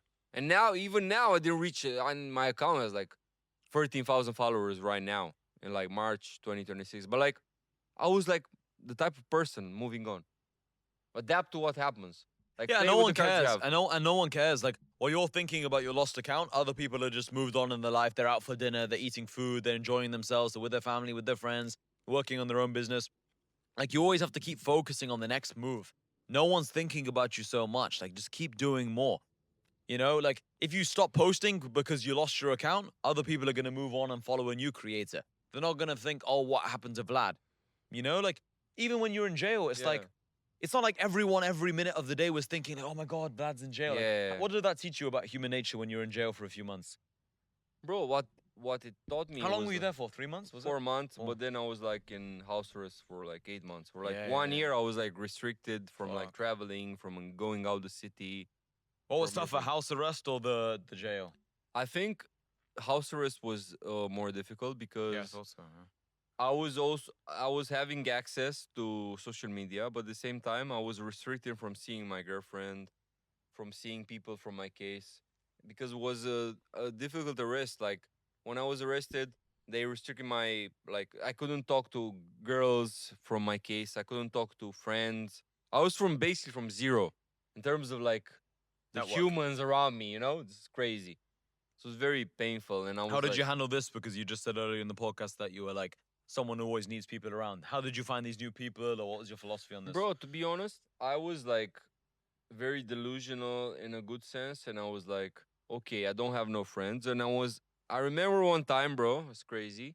I was so they take you from jail to the court, and it's like 1 hour drive when where I was arrested, and I was with, like the guys from my case, and I was like, bro, I need to invent some person to talk to. I had multiple girlfriends. I had a wife and a girlfriend for 4 months. So like I had complicated life.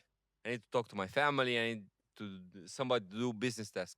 But my main employee was there with me, and like everyone from my life that was close was either in the case arrested or a witness. So I need to invent people that I will never have like a good relationship with.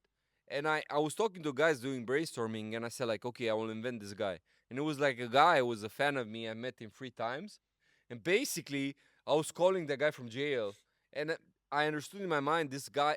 It's complicated because when you're arrested, most of the people from outside that aren't in your case, they also think about like, I don't want to get involved with this. I don't want the police to put me in the same league with these guys. But there was a guy who was like enjoying this stuff.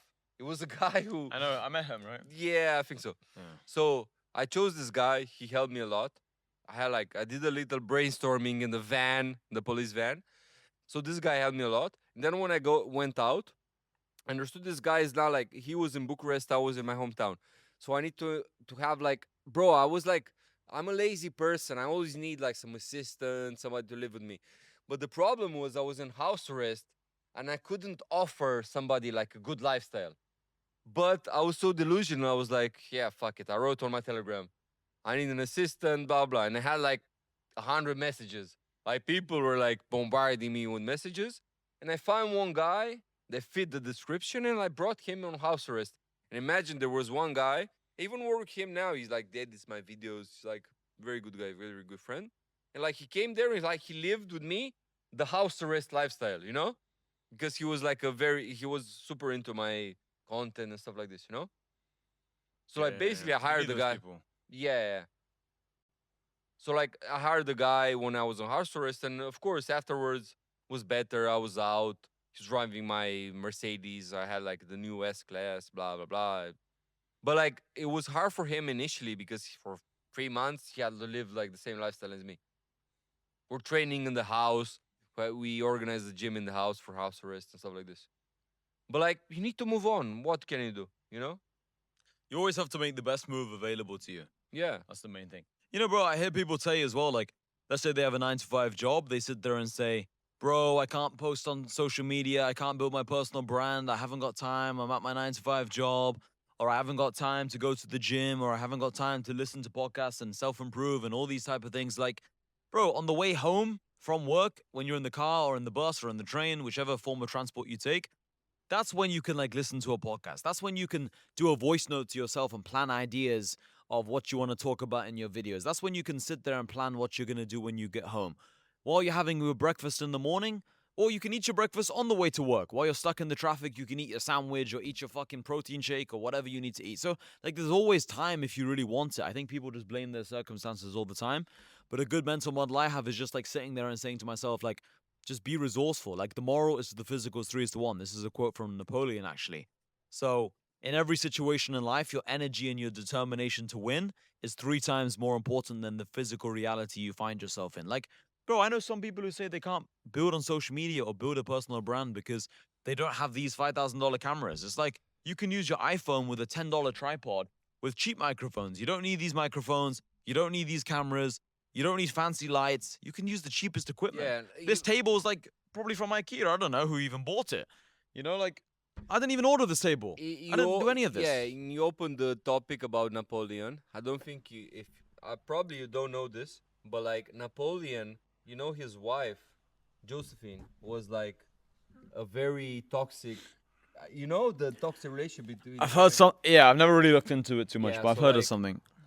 Josephine was like older than him and like was was talking shit about him to her friends on letters, and she wasn't so attracted to him before he became emperor and stuff like this. Like Napoleon is the type of person, although he had this problem with his wife, and although his wife was like toxic and hot and like crazy bitch, basically, because it's important to like make comparisons between now and back then. So like basically Napoleon was like a big G who's on the ascent, and like had this bitch was like talking shit to him. Like imagine Napoleon was like the biggest G in that century, and this his wife was saying to her friends like, yeah, he's not from our class. We're like rich. He's trying to be rich, but he ain't. Blah blah blah. It's crazy if you think about it because it's so relatable to today. It's like imagine right now you're on the come up and you have a girlfriend you're in love with, and she says bullshit about you, know.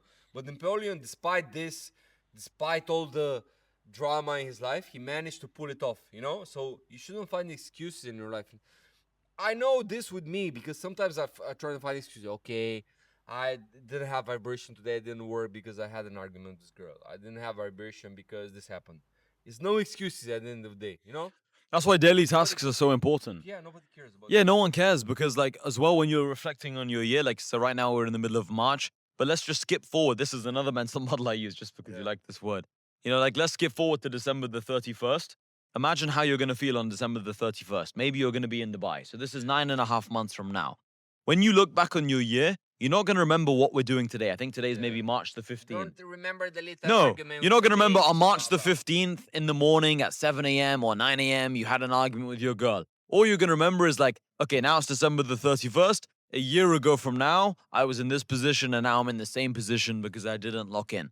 So it's very important you're focused and you try and make the most of every moment because you're not going to remember all the small moments. All you're going to remember is like how much you've progressed in that time period. So make sure you're actually focused and you're locked in because by the end of the year, you're going to wish you were focused because like you're not going to remember those arguments. You would have moved on. And another mental model I have is like, let's say you argued with a girl. Either you're going to be with that girl long term or you're not going to be with that girl long Yeah. term. If you are going to be with her long term, well, then fuck the argument. It doesn't matter. If you're not going to be with her long term, you're going to break up with her, then all those arguments were for nothing. So it's like, if you know you're going to marry her and have children, then okay, I see why you had those arguments, but those arguments didn't matter because you love her anyway, she loves you, and you're going to move on, you're going to have a family. And if you're not going to be with that girl long term, well, then every single argument you had was a massive waste of time. Yeah, and also, bro, another thing, like me, when I argue with girls, I think of girls are very like compared to me. Everyone like you have to understand in life is like imagine it as boxing is like when somebody hits is certain patterns the guy who replies to a hit, like you can either block it, you can either counter, blah blah. So I have an argument with a girl and she says some bullshit, yeah, we're over, break up, blah blah. And in the moment I feel like, yeah, we actually over, and I overestimate what happens. But I remember back, like after I remember, like we had the same argument 1,000 times. Like it's not that deep. Like I had like a wife who was like saying, we're over 1,000 times. But we were still over on my terms. And like sometimes like me, I'm like, also bro, I don't know how you are in this sense, but like me, I'm the most paranoid person. Paranoid. Yeah. Like even when it comes to my security, even when it comes to girls, like I always overestimate what other people can do to me. Bad. Like Really? yeah, like even when I go out to Romania, like I'm like, yeah, I'm never going out alone. I'm never exposing myself to bullshit situations. I spend money on security. Even if I post, like, even if I talk to somebody, I'm thinking, like, yeah, I told this guy a secret. Maybe he will expose it. And I make peace with the worst case scenario. But I'm paranoid, but at the same time, I'm overthinker, you know? But I think it's good to be paranoid. You're paranoid, but this keeps you, like, focused on what might happen. You're not taken by surprise. It's the same with what we're talking in the past with like um you have an argument with somebody, with a girl, let's say, and you're not so hurt because you already foreseen what would happen. She will break up, you will break up, she'll post stories, you know, things of this nature. So if you see things, if you can predict the future, you're better off rather than being delusional.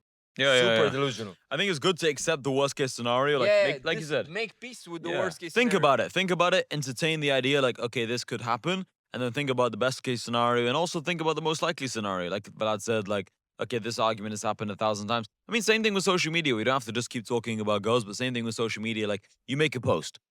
The worst case scenario, everyone on the planet, let's say, makes fun of you. Let's say all Yeah. 8 billion people in the world made fun of you. That's the worst case scenario.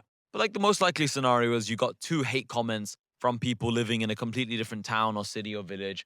It does not matter. They're never going to say it face to face. They probably like you in person if they met you. It does not matter. So I always just look at the worst case scenario, most probable scenario, and best case scenario. And best case scenario, you know, this leads on to another point perfectly. There's actually something called the silent majority. You know, like with everything in Yeah, life, very the good, silent very good. majority actually fucks with you. So like there's so many people who like this podcast, they won't leave a comment, they won't message us individually, they won't even leave a like on this comment on this video because maybe they watched this without a YouTube account and they're not even signed in, so they can't even like it. They really like this content. They know us both, they like us both. They won't tell us they've liked us. Bro, But maybe I we was- get 10 comments, yeah. but 4 of them are negative and 6 of them are positive. We think, oh, it's 50-50 I ratio. was talking to about this exact same thing, like the silent majority, with a guy who's also in Hassan's group.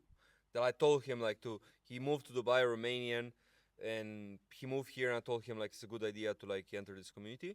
And like this guy, he posted stuff about the Iran war, blah blah, and all the Romanians. Every video had like, "You're broke, you're there," blah blah blah, comments on comments, and I told him like, bro, you shouldn't get bothered by this because the people who fuck with you, they just watch it and they don't sit there and give you the flowers. Yes. And like it's the concept you're talking about, the silent majority. Like when you're posting on social media, there's lots of people who are like, bro, it's crazy. Like I'm a very big consumer of social media, and I like watch all these podcasts with even like local rappers from Romania. Not even saying even 50 Cent. We both know the career of 50 Cent. We like him.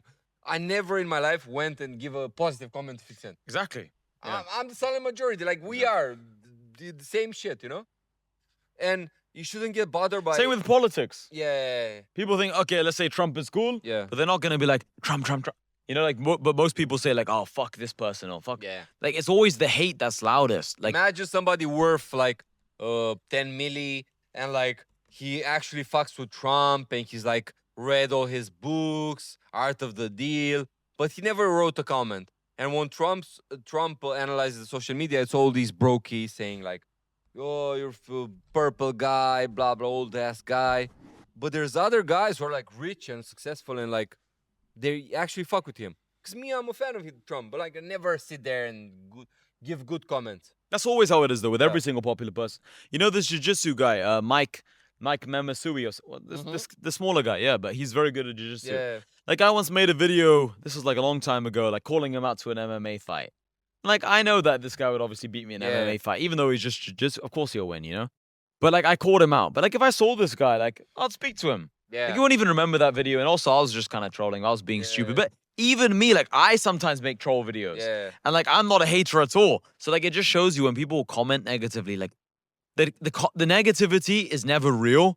And the positivity, people just keep it to themselves most of the time. Yeah, It's like bro. if someone dies, everyone's like, oh my God, rest. Like if you died, like thousands of people, God forbid, like Yeah. thousands of people be like, Vlad, I spoke to him, what a great guy. But like, they don't message you every day. It's like on your birthday, you get like a bunch of messages, people saying, happy birthday, bro. But they don't speak to you for a year. Exactly. I have an example related to what you said. So like one time I remember in 2022, it was like the COVID period, and I caught COVID, and I posted this story like rage bait. I was like, I'm gambling 50,000 euro if somebody can beat me here in the house because I had like COVID, but it You had- what, like fight? Yeah, I had COVID, but I didn't have no symptoms, and I was sparring my friends in the penthouse. We're living in like a big ass penthouse, and like one guy took it seriously from my hometown, you know.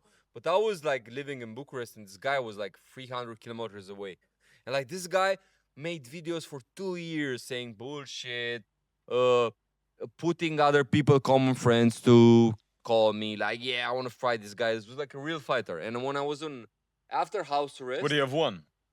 he would have won for Yeah, 'cause sure. he's He a was like fighter. good fighter.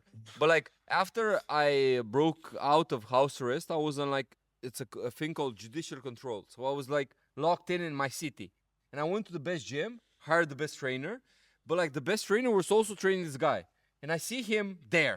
It was me, my driver, and this guy. And me, because I have like the split of a second, I went to this guy like, bro, you're crazy, you're doing all these videos. And it's crazy, even this guy was saying like, bro, you're better in person, yeah. I thought you're like this. Like he was backing down, you know? Just glazing you. Yeah. Because he is the same example. He wanted my attention. He wasn't actually hating me. It's like what we said about Nate Diaz. You know, like people can say what they want, like you lost to McGregor, but in person they'll be like, bro, what the fuck? I followed you on IG, like. When somebody sees you in real life, it's different. Bro, you know? yeah, 100%. I get this all the time, even from people in my community. They're like, bro, in person you're more calm, you listen definitely. more. Like, I'm like, yeah, of course in my content I'm gonna speak a lot because it's social media. But of course, if I'm having a conversation with someone off camera, of course I'm gonna listen to them more. So Yeah. it's like people are gonna glaze you more in real life, if that's the word to use. But another element I want to speak about when it comes to growing on social media is withstanding the initial hate. So I remember in 2020, I was going out with the Tates, and I was posting videos from the club with like buying champagnes and things of this nature. And my friends from my hometown were like, why you're flexing? We're doing this. And in my mind, I was like, bro, this is nothing. I want much more. But in their mind, it was like, bro, this guy wants to like flex on us. This guy is annoying. This guy is arrogant. Who does he think he is? Blah, blah. And you need to withstand the initial hate. Or I remember going to my hometown, and in small cities, I think it's a pattern around the world. In small cities, if you take your phone from the table and you're like this, you're like, who do you think you're? You're Logan Paul. Who do you think? You need to accept this type of hate, because now we're in Dubai and everyone is an influencer and everyone is like accustomed to. That's why, by the way, moving to a big city is so important, because you can do this. Yeah. Great point. In Dubai, when I see somebody doing a selfie video talking, it's like normal. He has like small personal brand. Where are you from? Galilea. Galatz, he's called. Yeah. Bro, there, you cannot even, like, people there don't even do stories. They feel like, who do you think you are? You're like, Andrew Tate. You know, like, they're very judgmental when it comes to social media. I think most of you guys, if you live in normal cities, you're like this.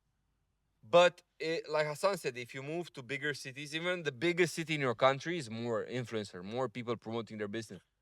Bro, like in Canada, I'm not sure of all the cities and towns in Canada, but like let's say you live in Montreal or Toronto. Yeah. Like, bro, Drake is in Toronto. Yeah. Like, you know, like some of the hottest girls in the world are in Toronto. It's like if you make an Instagram story, no one's gonna even look twice. Like, okay, like you could be a rapper, you could be an athlete. And especially in places like Miami and Dubai, especially, you could literally be some multi-millionaire and crazy influencer. But like if you're in Vladstown or you're in some small place in England, like I mean, Coventry's not the smallest place, but let's just say some town or village near Coventry. Yeah. People literally look at you like you're, what is wrong with this guy?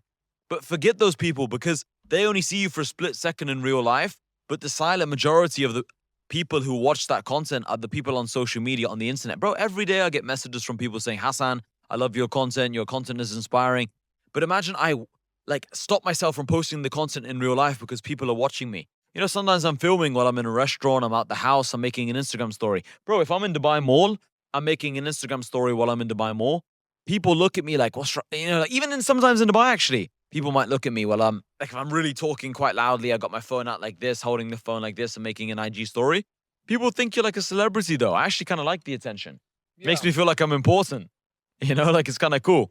But like no one really gives a fuck. Even if they look at you, it's just more energy for you. So yeah, you shouldn't like take it to the heart. Maybe like you shouldn't like get affected about the initial comments, because the thing is, bro, I've seen this 1,000 times. Like, let's say a guy has like a nice voice with music, and when he does the first videos, people saying, "Who you think you are, Chris Brown?"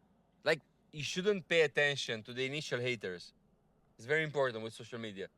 The way I describe it is like all the negative comments you get on social media, they like get washed away. This is the term I use. It's kind of like, this is a very weird analogy, but I'll use it anyway. This is very, very weird, guys, but excuse me. Let's say you piss in the swimming pool. Yeah. Like you literally piss while you're in the swimming pool. The piss is going to get diluted by all the water in the swimming pool or piss in the ocean. If you piss in this cup, the whole cup is piss. Yeah. So what I'm trying to say is the same thing with social media. It's like if you're posting so much content, that one hateful comment you get gets diluted by all the positive messages, by all the other messages.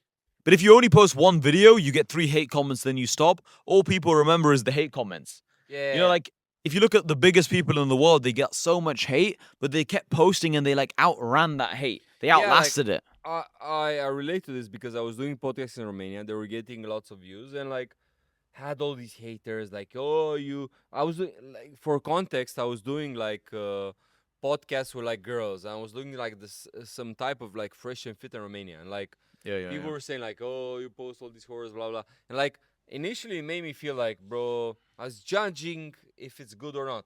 But every time I would go to a new city, it's like girls, the hottest girls coming to take picture of me, the trust fund guys give me offers, like the rappers in Romania, like, bro, come to my concert, do this. Like the perks were bigger than the little comments there, little bullshit comments, you know? I think that's the way to look at everything you do in life. Like every single thing you do in life has pros and cons. Dating women has pros and cons. Going gym has pros and cons. Making money has pros and cons. Social media pros and cons. You have to just look at the cons and think they're not that bad compared to the pros. You know, it's like if you go to the gym, it might take an hour, it might take an hour and a half sometimes, but the pros are bigger. You feel better for the rest of the day. You're not a fat fuck. Like there are certain advantages that outweigh the disadvantages. And posting on social media, some people are concerned by the privacy. They say, oh, if you post on social media, you lose your privacy. People are going to judge you. Bro, I had so many people from my school watch my social media and a couple people left some negative comments, but they were just talking behind my back. But it's like when I've DM'd these people, they have only good things to say. And it led to so many more opportunities with other people. Like loads of girls see the content and like, bro, I don't know why, but girls, if they see you posting and they see other guys like give you positive reactions, they really like it. I'm sure you experience this a lot in Romania. Like they see you do a podcast and other guys in the comments are like talking nicely about you. Girls really like it for some reason. Even if they post, even if you have haters, bro. Yeah, Bro, I seen this like, exactly. bro, there were guys in Romania there that because I was the guy who was like better than them, and like I was considering them clowns. They're considering them like losers. But I was seeing how normal people see them. They were shutting down the mall, like What do you mean? pictures What on do you mean? pictures, Oh, like mall. yeah, and like girls like them, like, bro, you shouldn't think of like this is the like we are talking in the past. You shouldn't think if you buy your first date just what Hassan with 100 watches thinks about.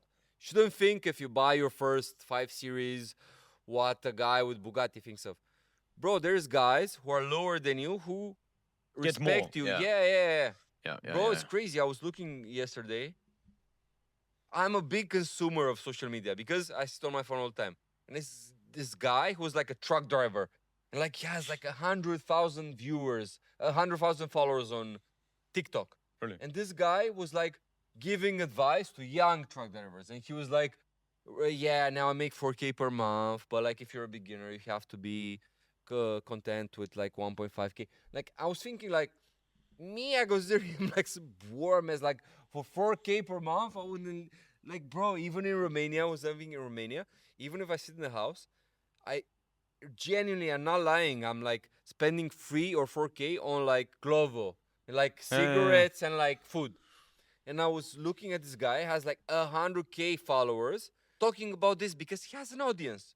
There's people lower than 4K a month in Eastern Europe. Bro, I have people in my community who, let's say, are fitness coaches, and they say, or they have an objection or they have a question of like, Hassan, I'm a fitness coach, but I'm not sure if I can actually turn this into a massive business because it's not like I look like Arnold Schwarzenegger. And I say to them all, you don't need to look like Arnold Schwarzenegger because at the end of the day, people don't necessarily want to look like Arnold. Some people want to look like Arnold, but some people just want to look like you. And there are more people that want to look like you even than Arnold because there are 8 billion people in the world and not everyone wants to take anabolic steroids and be massive. Some people just want to be lean, healthy body fat percentage, comfortable in their own skin, only go gym 3 times a week, not be too serious about their diet. So there's always a massive percentage of people who are lower than you. And what's really interesting is a lot of the times the people who are much lower in the totem pole of society who actually really like your content, who find it really helpful, they're not the ones who comment because they may be embarrassed by this situation. They're part of the silent majority who just consume your content and think, wow, this was so helpful. It was so valuable. It was so useful. But they don't say anything. You know, I've watched thousands and thousands of videos in my life, so have you, and we haven't commented. Yeah. Very few videos in my life have I commented on. So just remember that, like, how do you consume content? Most of you watch 99% of videos and you don't comment on them. So that means 99% of people are going to watch your videos and not comment on them. That's why most videos have a couple thousand views and have like 5 comments, because 99% of people don't comment. They just watch and they make their own conclusions and they go about their life. So that's why I've always had this mindset with social media to really attack and really repeat the same points again and again, because it's always new people listening, or it's the same person listening, but they finally internalize what you were trying to say. Bro, you know what's crazy with social media? Even these people we're talking about that already know the conclusion. The thing is, it also matters when you post a thing. So, for example, let's say Hassan or me. Let's say me, because I talk about dating, you don't really talk about dating. Let's say I post today something about a tweet about breakups. Maybe if you saw it 10 times before, the same conclusion, and you were in a happy relationship, you don't give a fuck. But now it hits. Yeah. Now it's the moment. Now it's relatable. Now it's relatable. It's all about timing, you know? It's all about timing. That's why that's why I believe in repeating the same points again and again. Because like if you only talked about breakups one time, you make the best piece of content ever. And you're like, oh, I've already talked about breakups now. My audience knows that. One, not everyone saw it. Only like 5% of your audience actually sees your content. And two, they weren't going through a breakup. So they want to see it live again in a month's time. Let's say about your product. Let's say I sell, like I have like the biggest community on webcam. But like I post today and that person has a good job, makes 10K, blah, blah. But I posted in 6 months and that guy is like, got fired. You know? Yeah, he then cares. It hits. Then he's like, bro, I should do this. Yeah, exactly. In that moment, he doesn't care, you know? Yeah.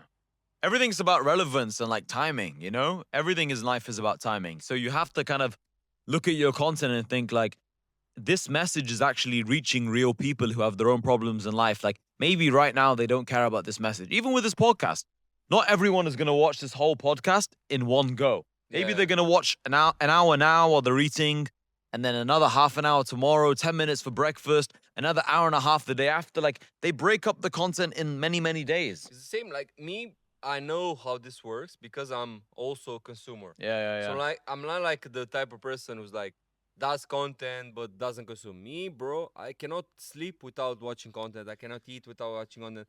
Like I watch content, you know? And like if I see somebody, because me and Hassan were talking like, should we like be very concise or should we do like a long form podcast? And I was like, bro, when I see somebody I fuck with post a 3-4 hour content, I'm like, bro, excited. I can live off this for 1 week, you know? I don't like the me personally, what I hate is like 10-minute videos, 30 minutes, because I know like if it's I do my scripted, nap, there's no depth. no, but me personally, how I consume content, I only listen to content when I'm like napping, sleeping, or eating. Me personally. So if I see a 30-minute video, sometimes I go to like I go on a sleep in the afternoon and I put the video on and it finishes. And then I wake up and like, bro, I'm like, I want it to be there, you know? And like me personally as a consumer, I appreciate like long form content. Yeah. 100% me too. I've always liked long form content. I feel like also a social media lesson for you guys. I'm not sure if you know this, but there's something called like the rule of 7. Have you heard of this? Like if you watch a person like 8-7 hours, Yeah. This one. Yeah, this one.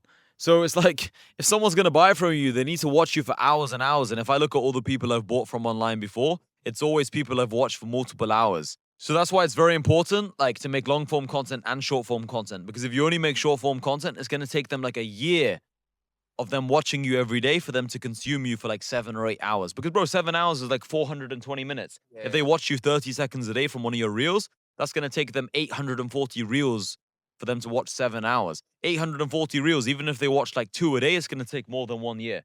So it's very important to make long form. Whereas this podcast, maybe this podcast is gonna be 2 hours, 3 hours, however long it's been. This one podcast, someone can really get to know us and feel like, oh, I trust these people. So I'm such a believer in long form. And I think a very powerful social media lesson, this is what I teach my community, is like, ask yourself, how do you consume content? So for you, if you like watching content while you're napping, then assume your audience is almost like also consuming content while they're napping. So you need the long podcasts.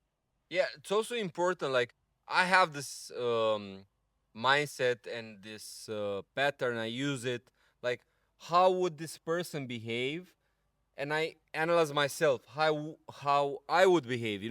Like it's the same with content. I watch content when I'm sleeping, before I'm sleeping, or when I'm tired, when I eat a big meal, and then I'm like have brain fog, and I just put a guy there. If I'm inspired, if I want to do something, I don't watch content. Me personally, so if I see this, let's like go away from content, even with like girls. Like if I analyze how would the girl behave, okay, how I would behave in this scenario, how I would behave with this guy I'm doing business with. So it's very important to have the power to empathize, like to put yourself in another person's shoes. You know? Yeah, and also it's like when we're making this podcast, like a lot of you might think, well, Hassan, what's the point of making a 3 hour podcast or 4 hour podcast? Because most people now just care about short form content. But there might be 500 people who watch this entire podcast the whole way through. And then those 500 people might join my community, right? So it's like you just need to sit there and actually break down the numbers and then analyze things critically. Like most people don't think properly. Like actually ask yourself, like most people watch short form content, but the people who actually buy products, they have to watch long form content. The biggest fans of all these big streamers watch 4 hours of their stream. Yeah. I see only iShowSpeed's clips. I never watch his entire stream. Yeah. But the people who watch his We entire don't stream, matter for him. yeah, we don't matter. We're not his super fans. We're not the ones. I don't even think I've subscribed to iShowSpeed. No, definitely not. Yeah. And he has like 50 million subscribers. So I'm not even in his top 50 million fans. No, but I will tell Who you cares? the thing is, like, I will explain to you this thing. Like, the reason we are here in this mansion and we're talking and blah, blah, blah, is that we fucked with each other's content. And me and Hassan, all the people we met in the last 5 years is from the fact that we're doing content. Like, for us, content is like our life because all the people we met, all the employees we had, uh, everything is so like 80% of our life depends, not depends, like not in a needy way, but like was influenced by this. Yeah. Like all the people who respect me, when I came to Dubai, all the people I met were like, yeah, I know from this, from this. Like it matters a lot. It's not about only about like me. I'm not like Hassan is more like a we're talking about before, like a object maxing, money person. He's more like a money person. Me, I see even the broader picture. Like, bro, even the fact that I'm here with Hassan is because I wrote good tweets and I maybe came with good conclusions. The reason why I meet with people all over the world is because, like, bro, I'll tell you another thing. Like, I want to rent a yacht in Dubai. And I have a guy who fucks with my content he messaged me like, bro, I can give you a free yacht in Dubai. You can go with your friends, blah, blah. And I was like, bro, okay, I don't want a free yacht. What yacht you have? Bro, the best yacht in Dubai is like Lamborghini yacht. Like McGregor sent me all this. And I was like, bro, I want this. Yeah, I can give you a good price, blah, blah. And I was like, yeah, I want 2 hours with my friends. We're about to go tomorrow. So he said to me like, bro, if I can come, I can give you 1 hour free. And I was like, yeah, you can come. And I was like, it's all from the content. I want to Bro, come. imagine like if I didn't do the content, this guy would message me like, I'll give you 1 hour free.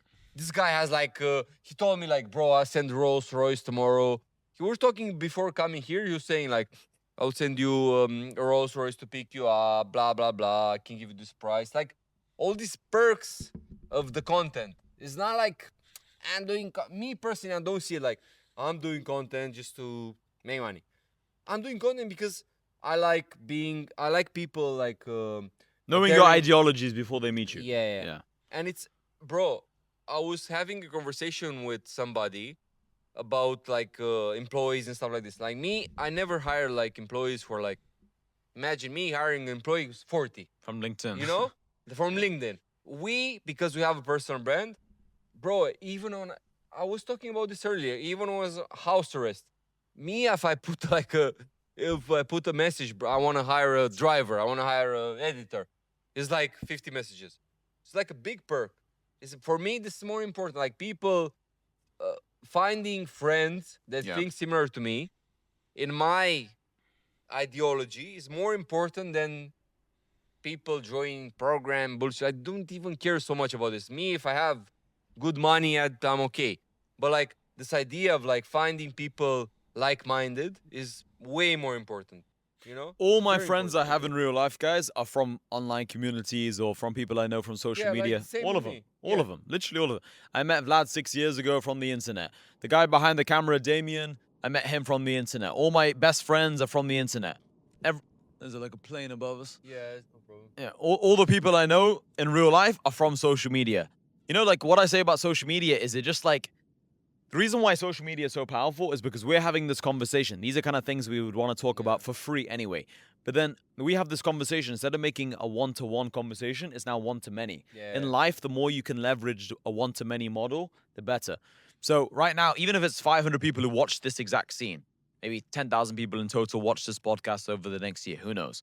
But the point is, this is one to many. Many of you get to now know our personality. So from this podcast, many of you want to buy from us. Many of you want to learn from us. Many of you want to meet us. Many of you want to work with us. So it's like, it's powerful, this leverage. Even with women, like so many women recently have been watching my Instagram stories. And like, by the time I meet them, they know more about me than I know about them. I'm like, what the fuck? They've listened to my voice notes. They've listened to my YouTube, my IG stories. It's crazy. So it's the same thing with like anyone, employees, customers, prospects, anything. Like they watch your content. You say something one time, and many people get to know your philosophy before you even meet them. Like when I actually finally met Vlad in person, it's like I already knew him. And you yeah. were exactly the same. It's not like I have to now get to know him. Like social media is so powerful, bro. Like This people already know you before they actually know you. this is the perk of us being in this position, that when we hire somebody or when we make a new friend, most of the time is like we already agree on most of the topics, you know. Yeah. So like it's very, for me it's very hard to meet somebody like I met now in Dubai. It's Mhm. interesting, like have friends who like put me in these groups with other people that don't fuck with my content, like they don't know me, you know, and I have to take it from scratch. Yeah, And like fuck see, that. like bro, it's crazy. Like even now, like I have to like, I want to like take the Lamborghini yacht Yeah. and like go for a few hours, blah blah. Because I saw this guy from the UFC, Arman, doing this, you know, and I felt like this is nice, you know, and like I would go to some Romanians and like some guy doesn't know who Joe Lampton is. He only knows my name from Romania, and he's like, "Yeah, I'll come with my wife." And like, if he knew my Joe Lampton personality, he Because would know, like, bro, we go there, do networking. Don't come with the bitch, stress me out, and I had to explain from scratch, bro. I don't come with a bitch, blah blah blah. You know, when you meet a person from scratch, you need to tell him, okay, uh, maybe he didn't watch the same movies, he didn't listen to the same songs. He doesn't respond to the same symbols as you. But when you meet somebody from the internet that fucks with your content, like me, you were telling me, Hassan was telling me about his brother. He was presenting the house, and like, bro, I don't even remember if I met his brother. But it's like, I'm sure if me and his brother would like hang out, we're like, you already know everything about each other because we yeah, like same fuck the same. universe. Yeah, Yeah. And he's seen your content before, so it's yeah, like yeah, he probably feels like he's met you. Even I don't think yeah, he even has, but yeah, yeah. it's not It's important. it's the same shit. Like Yes. when you meet somebody from real life, you have to go from 0 to 10 to get along. It's the same with when some, imagine like this in terms of business. Let's say you have a company and you hire somebody. Like I have many friends who own companies. They make money and they hire people. And they're saying like, yeah, I need to do this ad to hire people, blah blah. And me, I'm like, I feel like I'm blessed by the gods because I can just write a Telegram post and I can find everyone, you know, because I have a personal brand. And other people have to take somebody from zero, explain to him And things. and and also not just train them up, but also in person when they're around them, they have to censor their personality. They have to be careful around them, not to make too many controversial, crazy Yeah, jokes yeah, yeah, because maybe they're gonna get offended. You know, I had a friend who hired a cameraman one day, or one time, and he literally the cameraman left after one day because maybe he didn't like being around us in yeah, person. But if someone's followed you on Instagram for 2 years or your Telegram channel or your Twitter for a yeah, long time, they already know you. So when they want to apply to work with you, they've bought into your personality, not just the role. Like, oh, I want to be a cameraman. They want to actually be around you. They want to be part of your crew. So personal branding has so many advantages. Not just friends, not just girls, not just money, but just everything. It's like a passport to yeah. opportunities in life. It just It's, gives you access you to know what's things. interesting? Like somebody asked me, like a customer, he was asking me like, bro, if you make money with webcam. Why do you sell a course? Blah blah. And I was telling him like, bro, it's more than the money you make because Yeah. if I sell a course, some people from the course will make money and they will become my friends. And I have this guy from America who went from like literally zero making money and then came to Romania and then came to Dubai. And we're doing cool stuff together and splitting bills, going out. And he was telling me about his experiences. It's like you create a universe. It's not like, why do you sell? Because I want to make like a community around myself, you know? Like I want people who are like-minded, you know? And like whenever you like for example, let's say you sell a program, most of the people there will be like very similar to you, will have same hobbies. You get along with them, and it's very important because you can do activities together. It's very good, it's very nice to do this, you know. 100%. So let's say you meet someone in real life, you want to do networking with someone. Like, let's say you go to the cigar shop with them, or the cigar lounge, or the shisha lounge restaurant. Like, you have to spend the money on the bill. You spend the 2 hours getting to know them. What's the point of spending 2 hours to get to know someone when you can make a video one time on YouTube and then Yeah. 5,000 people can watch this and they can see your thoughts and ideologies? Bro, for me, like the perks of like having a personal brand, bro, I'm not even like such a big like money person. Like for me, it's the other perks that matter the most. Like when I meet people that don't fuck with my content and don't know me, They're it's just like so stupid. much shit I have to explain. They do stuff that annoys me. Yeah. They're like idiots, bro. I went to like after I came to Dubai, went to this table with like guys, like some friend of mine like invited me. It was like a guy. It was like 10 guys, and one guy was like with his wife. I was like, if this guy would know me, he was like, why are you with this your wife there? Like I was very respectful, blah blah. Didn't look at her, but like these little things I had to explain. Bro, I remember one time I went for lunch with you in Romania, and there's like a bunch of guys on the table. And one guy actually brought his girl. I don't want to like repeat who, but I don't even know if you remember this story. It was I a don't couple years remember. ago. Yeah, it was a couple Yeah. years ago in Mandalun restaurant, and Okay. one guy brought his girl, and like it does change the vibe of the interaction, the scenario. And I remember Yeah. thinking like this guy just doesn't understand. Yeah. It's not someone you're close with. It's just another guy who came. But like, I remember thinking to myself, like, it does change the whole vibe. And then you don't really want to look at the girl because you don't want to be rude. And then it's just basic table etiquette. But then, like, the Yeah. girl's speaking. Why is she speaking? Because there's all these guys. And then this guy's talking to this girl. But I don't really want to get involved. So then I stay quiet. It's like, if you're going to bring a girl, then everyone has to bring a girl. Exactly. Yeah. Like, people don't know these basics. Yeah. And then they wonder. And me, if because I'm very Seasoned in the game. professional and methodical, like if I would want to do something like this with girls, I would say like, okay, I'm going there with my girlfriend. Bring your girls. Yeah, You know, yeah, like yeah. I'll be very specific. I want to be specific. Like in life, you cannot be like very vague, very mysterious. Like I Vague, want you to mean, say exactly what will happen. You know, like even if I go somewhere, bro, I had like moments when I want to go places to do content, and I will be very specific with the people involved. Like, bro, I want to go there, go do content, book this table with this view. I'm not like leaving it like this It's a chance. to chance. Yeah. You know, like if I have moments when I want to waste time, I waste time. But if I'm methodical and if I want to do something serious, I want to do something serious. And I don't want to leave it to chance. You know, it's bullshit. Yeah, 100%. I think, and this is basically the conclusion is if you have a personal brand, even if you have like another thing you guys need to know, and me and Hassan had this conversation in private, was like, I was basically telling Hassan, like, bro, I feel like shit because in Romania, when I do podcasts and stuff like this, have like 100K views, 200K views. And Hassan was like, bro, even if you have 2K views in your English content, it's like, a percentage of these people will buy your content and you can make friends, and it doesn't matter because a percentage of them will like really be high ROI. It doesn't matter the number. You just have to jerk off like, oh, my video didn't have 100K views, I should quit.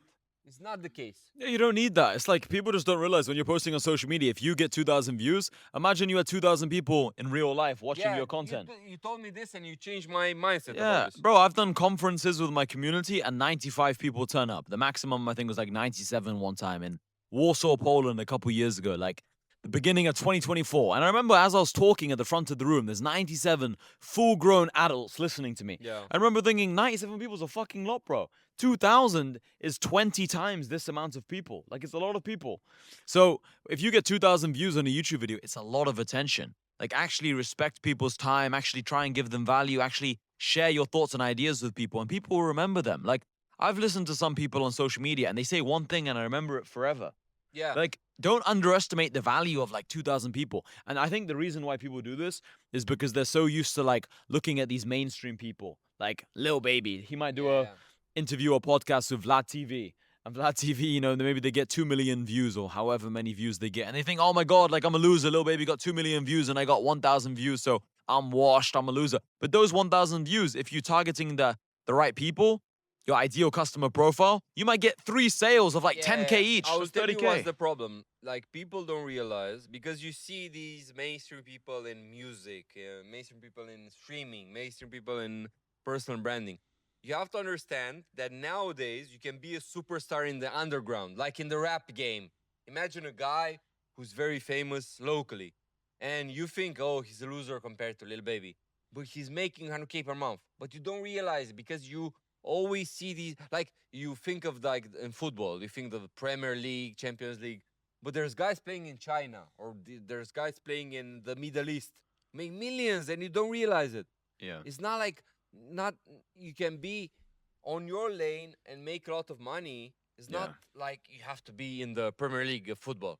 You don't have to 100%. be Neon, Sneak, all these guys. Like, and I'll give you, maybe I Hassan remember we met wants Sneeko in your house. to, yeah, I like, remember. maybe Hassan will want to delete this, but I want to say it. Like, bro, when me, Hassan, and Sneeko met up, Sneeko was like famous, and like he was impressed by the numbers Hassan did. Like, generally, like Sneeko was like famous, and like we were the underground people, and Yeah. Sneeko came to our event. We were like some underground money fitter Hustlers. guys, and like even Sneeko and like the mainstream guys who came to the event were like, bro, you're making money. I cannot realize. Like, he was mainstream guy, and like Hassan was doing bigger numbers than him. Like, Yeah, you yeah. guys don't really realize. It's because what most people do is they think you make money from ad revenue and you make money from maybe a low ticket product. Maybe you sell a t-shirt, but mainly ad revenue. So I think people like Sneeko, he might get paid from Kick. I mean, I think now he makes a lot of money actually, but good for him. I like Sneeko actually. But in general, these people like Sneeko, their game is to compete for many, many views. But we don't need many views. We're like snipers. We reach the right people and we really impact people with our philosophy, and then people pay us thousands of dollars. This is the mindset I have. Like the guy behind the camera, Damien, he's one of my closest friends now. He joined my coaching 2.5 years ago. He's one of my closest friends. He paid me thousands of dollars for coaching because I impacted his life a lot with my free content, and many people do the same. Same thing with you. So it's like, you don't need to be known by 10 million people in America and everyone commenting under your podcast. You just need the right people and help those people. But we talked about personal branding a lot. Maybe we can share stories about like times in your life. This is just random, but times in your life which were difficult, and then you overcame those like hurdles and like you became much stronger from them. Yeah, like I think the hardest time in my life, bro, was the time I got arrested, because every time in life is a game of comparisons. Like, you compare where you are to what happens next. So like, for me, imagine being a big superstar in Romania, hundreds of thousands of views on YouTube. Like on short form, I was getting an average of 1 million views every single day on multiple accounts. Like, I was Just in type, Romania as well. yeah, like in Yes, Romania. that's Like, big. I was the type of guy in Romania who was going out to the mall, and like I was inventing reasons to go to the mall to buy a charger with some bitches, so the mall closes. And me and my friends who are famous in Romania were like, let's post on the story, we go to the mall, and like 100 people came there. Like, we had games, like we were basically living life. Like, it gives you big like Vibration. ego boost, vibration. People came coming to my house. I remember one day I was like sleeping in the afternoon, like people like came to my house, like some kids. Hey, where's Vlad? I want to take pictures. Like, taking pictures everywhere, fucking bitches in every city, blah blah. And then I get arrested, and then I'm like in a small room with some guys who are like losers compared to me. And then I only had like push-ups and phone calls once a week. It's like bullshit, you know? And like then I was in house arrest and things of this nature. So like the lessons I learned, the biggest lessons is like you need to appreciate the moment more, because when you make money, when you have success, you think like, oh, it's just the beginning. Because me, I was thinking like this, and I wasn't appreciating. Imagine I was going out to some place, and I was like thinking of the future, not being invested in the moment. And after the jail thing, I was like more invested in the moment, appreciating more what I have, the health, the youth. I was never appreciating this, you know? So I learned to appreciate things more. And bro, genuinely, I wake up, and if I open my phone, I live with my phone like mostly on do not disturb, and I do like this. And if I don't see messages from my mom and dad that there something crazy happened, I'm like, bro, I'm blessed that nobody died. There's no emergency, and I genuinely appreciate it more after the arrest thing. You know, like before I was like very comparing myself to like superstars, and I was like didn't appreciate this. But like being in jail, I appreciated things like, for example, in my come up, compared to other people, I didn't have this misfortune of like needing to give my parents, okay, my dad needs 100K surgery, you know, like I had the peace of mind to build and to not give money to others and to not have like responsibilities, you know. And I count my blessings right now, you know. Bro, 100%. There's a guy from my community, and he wanted to move to Dubai. Yeah, And then, like, just before he was going to move to Dubai, he had to go back to the Netherlands to basically look after his unhealthy grandma.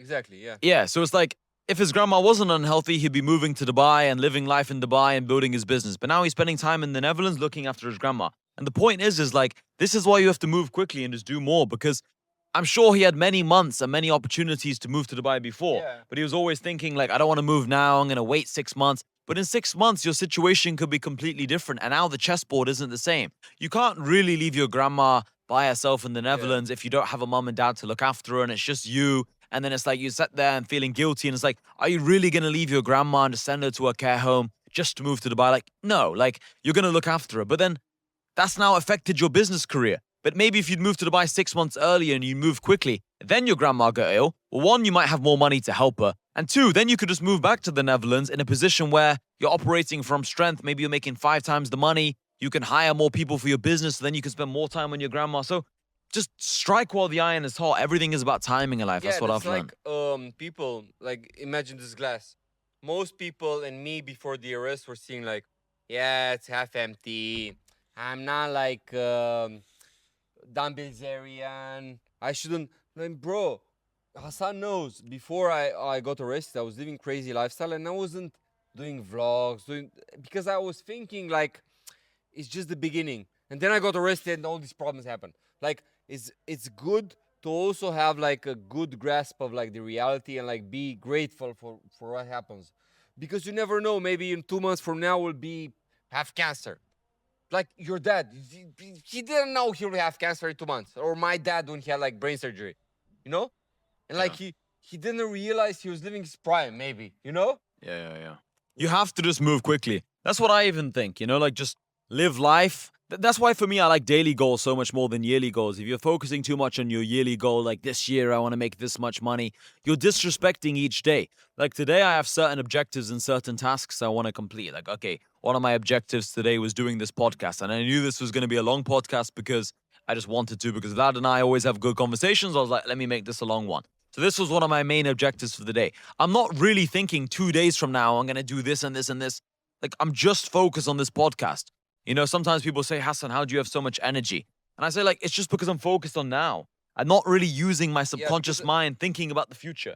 I'm because focused now. yeah, like I think because I'm an observer of you, the reason why Hassan is so rich is like we were talking beforehand, like a lot of the content creators talk about like the relevant topics of the day, and one of the relevant topics on Twitter, for example, Sneeko talks about the Jews, and I was talking to Hassan like, bro, you want to talk about the Jews? And Hassan was like, bro, I don't have a knowledge on this because I don't give a fuck about this. And me, I was like, yeah, it's true because Hassan is like the type of guy he's like has a level of, let's say he has like lots of cars. Hassan is thinking of buying a private plane doesn't give a fuck about like the Rothschilds, you know? Like most of you guys are thinking of like you're here on the table and you're thinking about the sky, but you're not thinking about being here. Like Hassan is the type of person who's like, okay, he generally doesn't give a fuck about like me. I'm more stupid and I look at like Professor Jiang or this bullshit and I can talk about these topics because I look at the topics. But like Hassan is like generally doesn't give a fuck about the Jews. It's not like he wants to Bro, not talk about it. I'll give you another example. Like I have lots of good friends who believe like when they eat a big meal, they like become tired if they have too much We carbohydrates. And talked about this. Yeah, it's true. oh, you said Yeah. this? Yeah, oh yeah, yeah, yeah. Lots of my friends. So maybe Vlad says this. Me, when I told you, Yeah. I told Hassan like he was saying to me. I think in the summer he's telling me like, Okay. bro. I was telling you like, bro, if you eat a big meal, you're tired. And it's like Hassan was like, it's your decision, bro. And it's Yeah. like, yes, right. Yeah, like I have lots of friends who say, bro, like, you know, if you drink liquid and eat food at the same time, it's not good for your digestion. Or, bro, if you have a big carbohydrate meal, it makes you more tired. Like, maybe you are telling the truth. Maybe this is scientifically correct. But when you prioritize making money and you put this on a pedestal and you kind of don't worry about the digestion, and you don't worry about all these smaller things, you just make money. So it's like, okay, you have a big meal. If I don't even entertain the idea of like getting tired, I'm just going to move on to my next task. But he sat there thinking, okay, if I have a big meal, now I need to have a 2 hour nap. And then I need to, I need to I don't know, like I need to like do less in a day because I'm gonna get tired. I can't do these 3 things in a day. My mindset is like if I'm awake 16 hours, then I can be doing something 16 hours. So What Hassan is saying is that with your mind you can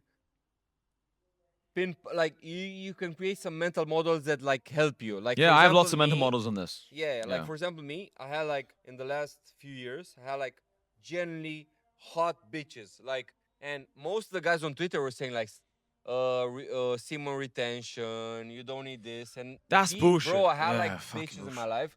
They generally had like hormones, and I had to fuck them every day. And I was fucking them, and then I was thinking like, bro, I need to work now. Like I was like having sex and then working as if nothing happened, and I convinced myself like this is good because if you convince yourself like no, I need the perfect conditions, abstaining from sex, having the best meals, calories counted, you will never go to the next level this way because always some element will fuck you up. Because the conditions are never gonna be perfect. Exactly. That's The why circumstances will never be yeah. perfect. And like what are you gonna do? Never have a girlfriend, never have a wife, never have kids, never have problems come up. Like sometimes people say, bro, I would have made this much money. I would have done this if my payment processor didn't shut down, if my girlfriend didn't stress me out. And it's Yeah. like we've all made those excuses at certain times in our life, but it's like, what are you gonna do? Never have a problem again? Like you're always gonna have problems. Whether it's Yeah. a legal problem, whether it's a relationship problem, whether it's a problem with one of your friends, an employee stealing money, a problem with your mentality, maybe one of your parents get ill. Like, you know, when my dad was ill, I was in my final year of school. Yeah. And I remember people asking me, like, how are you dealing with this? Like, how are you in school? Like, what's the alternative? I can't just sit at home Yeah. and look at the ceiling. So it's like, it's not like I'm enjoying life. Like, of course, I'm devastated. My mom's crying every day, but it's like, Yeah. what is the alternative? Like, there are always problems. I don't remember one year in my life in the last my whole life basically where I didn't have a problem. There's always some family problem. My grandma dying, my granddad dying, my dad dying, relationship problem, payment processor issues, business problems, stress, a million different things. Like it's Yeah. never perfect. Like I you know think this that- way. I was just gonna say quickly before I forget. They say this in boxing and fighting. I know you like fighting, so that's why I'm bringing this example up. It's like no fighter is ever at 100%. Yeah. Remember McGregor before the Khabib fight? It was like my foot was a balloon. You know, it's like Khabib probably had injuries. Ilya has injuries. Like every fighter is not operating at 100%. So my mental model is like, okay, if these fighters are the best in the world, they're competing against another guy who's the best in the world. They're not at 100%. I never have to be at 100% to win in business. Yeah. Just operate anyway. Who cares if you have carbs in your body? Just eat. Just perform regardless. Yeah, I think it's a very good example because you tend it's like it comes with the example with like imposter syndrome where you think you need to be the best in the world. Imagine Yeah. how many people like bro, it's crazy. I'm thinking in my home country, bro. Like the best like imagine in terms of like I will give you an example so you guys can relate to this. Imagine in terms of like combat ability and credibility and legacy. So the best guys in my country at fighting in terms of like rank in the world make less money than the number 20 guy in the country in terms of fighting. Because in my country, the best kickboxing fighter is a guy named Daniel Gitze. So this guy, Daniel Kickboxing. Gitze, fought with Rico Verhoeven in Glory. He was number 2 in the world, basically, at his peak. But he doesn't have a gym. And like the guy who makes the most money is a guy called Cătălin Morșanu. So this guy was a good fighter. He fought in Glory, but he was never in the top 20 in the world. But this guy was better in marketing, went to TV shows, went to more podcasts, has more gyms. So this guy has more accomplishments, made more money in terms of like the money he made from the sport outside of fighting than this legend, Daniel Yeah, yeah, Gitze. yeah. Daniel Gitze is like, imagine in UFC, like Daniel Cormier. It's the same shit, like number 2 after John Jones. It's the same shit. Like this guy fought a close fight to Rico Verhoeven. Like this guy is a legend in the K1 circuit, in the Showtime circuit. It's very respected guy, but he didn't make so much money as opposed to number 20 was going to TV shows, doing podcasts, posting content, all this stuff. So like It's like Dylan Dennis. yeah, so like Dylan Dennison, because we watch the whole matrix of like McGregor and stuff like this. Like Dylan Dennis is like doing well for himself because he promoted himself, as opposed to other guys who are like shy in front of the camera. There's so many people in the UFC who have so many, who are so good at fighting. They've had so many fights, maybe like 5, 6, 7 fights in the UFC, and they have like 1% of the fame Dylan Dennis has.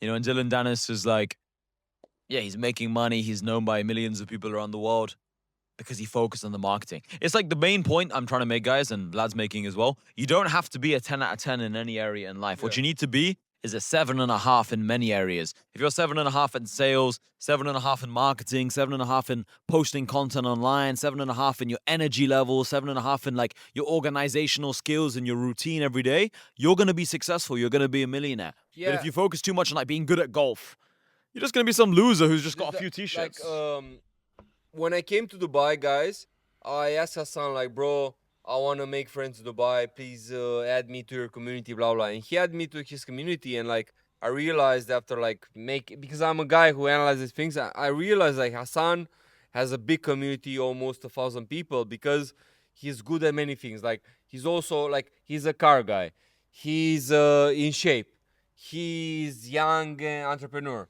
he came from the West. He made this gamble of going to the Middle East. Like, he has many qualities and he attracted people from many areas. If you think about it, Hassan, like this is one of like the reasons why you have like so many people liking you, because you're also a social media guy. You're also a guy like you have all these qualities and people from different directions like you. Like maybe some guy likes you because you have 100 cars. Maybe some guy's a watch guy. Maybe some guys like social media wants to grow. Yeah. You know, like you're good at many things, and this is the reason why people like you. Yeah, you need multiple assets. Like you need multiple angles of attack. And it's like if I was in better shape, I'd have more followers. If I was richer, I'd have more followers. If I was like super funny and I was a comedian like Kevin Hart, I'd have even more followers. So the more assets you have, the more tangible things you have to your name, the stronger you're going to be on social media and the stronger you're going to be in life. You know, it's like if you're a comedian, then that's going to get you even more women. If you're the best shaped person in the world, like you're going to get even more girls. You know, so it's like, or guys like following you on social media. So the more things that you're good at, the more opportunities it creates. I have a question for you. Wait, I was just because- gonna say quickly. I was Yeah. just gonna say it's like a multiplier. The way it works is like if you're a 7 out of 10 in one area and a 7 out of 10 in another area, it's like you multiply 7 by 7 by 7 by 7. All these things get multiplied. It's like in a fight, you know. It's like not the fastest fighter, it's not the strongest fighter. It's the guy who's pretty fast, pretty strong, high fight IQ, adaptable. Like John Jones is good at Yeah, yeah. everything. It's not like he's a 10 in necessarily one area. Like you don't need to Yeah. be Khabib level wrestling. Like you Well, need to be. Yeah, but what do you think about this topic? Like, you need to be like a specialist in something, or like Nah. it's better to be like multifaceted. Multifaceted for sure. I think the only thing you have to be a specialist in life is you have to be a specialist at not being a specialist. You have to be a specialist at being all-rounded. Yeah. You have to be a specialist at being good at many things. I think I'm good at many things. I'm a 7 out of 10 in like 50 different things. I think this is my advantage. Like, I can critically think, but not as good as the philosophers and Yeah. a scientist academic. But I'm good at this. Like, I can talk to, and so can you. Yeah. I think we're both very good at doing many things, 6 out of 7, 6 or 7 out of 10 level. But if you do this with many things, overall, we're pretty impressive, you know? I think Yeah. this has been my key to my success. Like, good at many, many things. You don't need to be a 10 out of 10 in everything. I'm not the best sales guy. I'm not the best marketer. I'm not the best on camera. But, like, I have a few things that I'm pretty good at, and you combine them all together, they multiply. Like, I don't think many Yeah, people it's a work harder than formula. me. Yeah, it's a formula. Like, I'm pretty fucking hardworking, and I'm good at sales, and I'm good at marketing, and I can speak to many people, and I'm good at dealing with the women in my life, and I'm pretty funny. Like, I have all these things. But if I was just funny, I'd be broke. If I was just good at sales, I'd be still working a door-to-door sales job. Like, you Yeah. need, and I'm good at leadership, you know, same as you. Like, you need to Yeah. be, like, let's say you're a 1 out of 10 in delegation, Yeah. but you're really good at sales. You're still going to be pretty broke. Yeah. You know, like, True. you cannot be very weak in one area. It's like you could have the best shoulders and chest in the world. If you have a 1 out of 10 legs, you're Yeah. never going to be a bodybuilding champion. Yeah. You know, it's like you need to be strong everywhere. But what you feel about, like, I feel like the culture is like shifting when we on our come up, let's say in the game, it was like status maxing, because we were all always like this was our like goal in life, having status. You were like with cars, me more about fame in my country, blah blah blah. Now it's more like clavicular change the game with like looks maxing. What's your take Yeah, on this? I have a good opinion on this. Actually, a very good opinion. So I believe everything in life is about status maxing. So looks maxing, money maxing, object maxing, if you want to call it this, fashion maxing, like every day you were buying like Amiri and Gucci back in the day. Yeah. This is all to get status, you know? Even like the fame maxing, why do you want to have a lot of followers and have a podcast with 500K views? Because it's a form of status maxing. I've even heard this clavicular guy say this recently. He said that like he doesn't even do looks maxing anymore. Yeah. Like he's not gone to the gym in months, he said. Like He's skinny if you yeah, look at yeah, him. and he's taking steroids. And this is I like the guy. Like he's Yeah. being objective with his own analysis of his life. He's said this point of like all this has led him to status maxing. Yeah. You know, so like if you All look is like that saying, like all roads lead to Rome. Like, yeah, Rome clavicular- is status maxing. Yeah, like yeah. clavicular started with this jerking off, putting here shoulder pads. Oh yeah, yeah. height. But then now he was saying like, yeah, bro, because I'm famous, I get bitches, I don't have to say nothing. Yeah, blah, so blah. it's a combination again. Like so, right now it's not like he's the best looking person. It's not like he's the most famous person or the richest person. But if you have all of these things together, then Yeah. you're gonna be strong all around. So this is what I believe in. It's like becoming 7 or 8 out of 10, or I mean, as high as possible in all the areas of life. So just constantly work on yourself and make sure you're not a 2 out of 10 in any area. If let's say you're good at money and let's say you're pretty smart, but you really suck with women and you're a 2 out of 10 in the women game, you need to work on the women more than the money. Don't try and become even richer before you tackle the money before you tackle the women problem. Because if you stay a 2 out of 10 with women, that's going to be your downfall and that's going to lead you to losing all your money anyway. So I really believe in being strong everywhere. Just like if you're a fighter, you could be the best kickboxer in the world, like Alex Pereira. Yeah. If he went to the UFC and had no wrestling whatsoever, no takedown defense, he'd lose every fight. But he had some takedown defense. You cannot be a 0 out of 10. You know, and even now, like his takedown defense has got a lot better in the last few years. Now you can't just rush him and take him down. Like he's got a good takedown defense. Yeah. You cannot be a 0 in any area of life. I feel like it's like a balance. Like, for example, you, because I see you like one of the friends I have like that understood the game very good, and like you were like before Looksmaxxing was a thing. Hassan understood like you did certain like Looksmaxxing procedures before Looksmaxxing was a word. Like you did like veneers, you were doing gym, hair transplant, blah blah blah. Like you were aware of it before it was a thing. Yeah, I feel like for me it was always very obvious that like you need to be strong in every area. Because you like was now I feel comfortable in every scenario. Yeah. I think you remember Hassan was telling me like, bro, if you're in better shape, you'll make more money. If you look better, your face, you're leaner, you make more money. So I remember a few years ago I was sparring with Vlad. This was like 2021 January. And I remember like he hit me with a good body shot. It must have been straight on the liver or something, or kidney or whatever it was. Liver, right? Like I think like ribs or something. Yeah. Yeah, I remember like, it was such a good body shot. And it's just like, ah. And I remember like at the time I thought it was like a really powerful shot, but we looked at the footage. It wasn't even a powerful shot. It was just good placement. Like he was going, it was just chill And the sparring. video was like bullshit. It was nothing. Yeah, it was like nothing, but it was like the most perfect shot. I remember like being barely able to move for a couple days. Anyway, this was like 5 years ago, and this is while I was training a lot. And like, I remember thinking to myself, like, this is bullshit. Like, how has this body shot hurt me so much? But anyway, since then, I've got a lot better at sparring. I've got a lot stronger. And the point is like, maybe back then I was like a 3 out of 10. I was still probably better than most people watching, but Yeah, like, of you had just been training a long time. But now I've become a lot better. Like, now, yeah, I'm way stronger. So, again, so like now in sparring, unless someone's like a professional fighter, I think I'm going to be able to hold my own.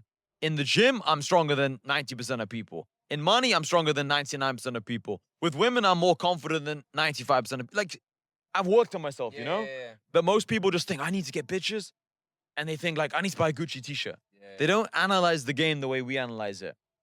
So like, okay, then I sit there and think to myself, well, I don't need to spar 7 hours a day, but okay, I should hire a coach who's a professional boxer, spar with him and see if I can take some of the shots. And like just work on your weaknesses, guys, because I think it was Joe Rogan said this. He was like, imagine, oh, for us, the hobby. Yeah. He said, imagine walking into a room with no formal training, Yeah. no form of martial arts training. You'd be so insecure. Bro, I was doing door-to-door sales. If I was like super skinny back then and I was super weak in MMA, I'd be super insecure that the guy at the door just slaps me. Like I couldn't go through life, you know? Yeah. How do people do it? Yeah, like the point Hassan is making is like you need to like upgrade yourself, because the more you upgrade yourself, the more the chances you will succeed will increase. Like Yeah. I was always, you remember Hassan my tweet when I was saying like, imagine like all the bullshit dates you go on to, or like let's take it into sales, like all the sales calls you take to, they lead you towards that important sales call you take with a person that might give you $1 million. Bro, yeah. Bro, Like training. just quickly, we're going to switch the SD camera, boys. We're going to be back in a sec. Guys, we just had some problems with the SD cards. We just replaced the SD cards, put some new batteries in, so we're good to go again. So we were just talking about basically being strong in every area, not trying to be an expert in one thing, but being a bit more all-rounded. So, and then how being all-rounded opens up new opportunities. Do you have any other thoughts or conclusions on that? Or My conclusion is this: like the base of everything is money, and after oh yeah, that, you said that before about like Yeah. the dating as well.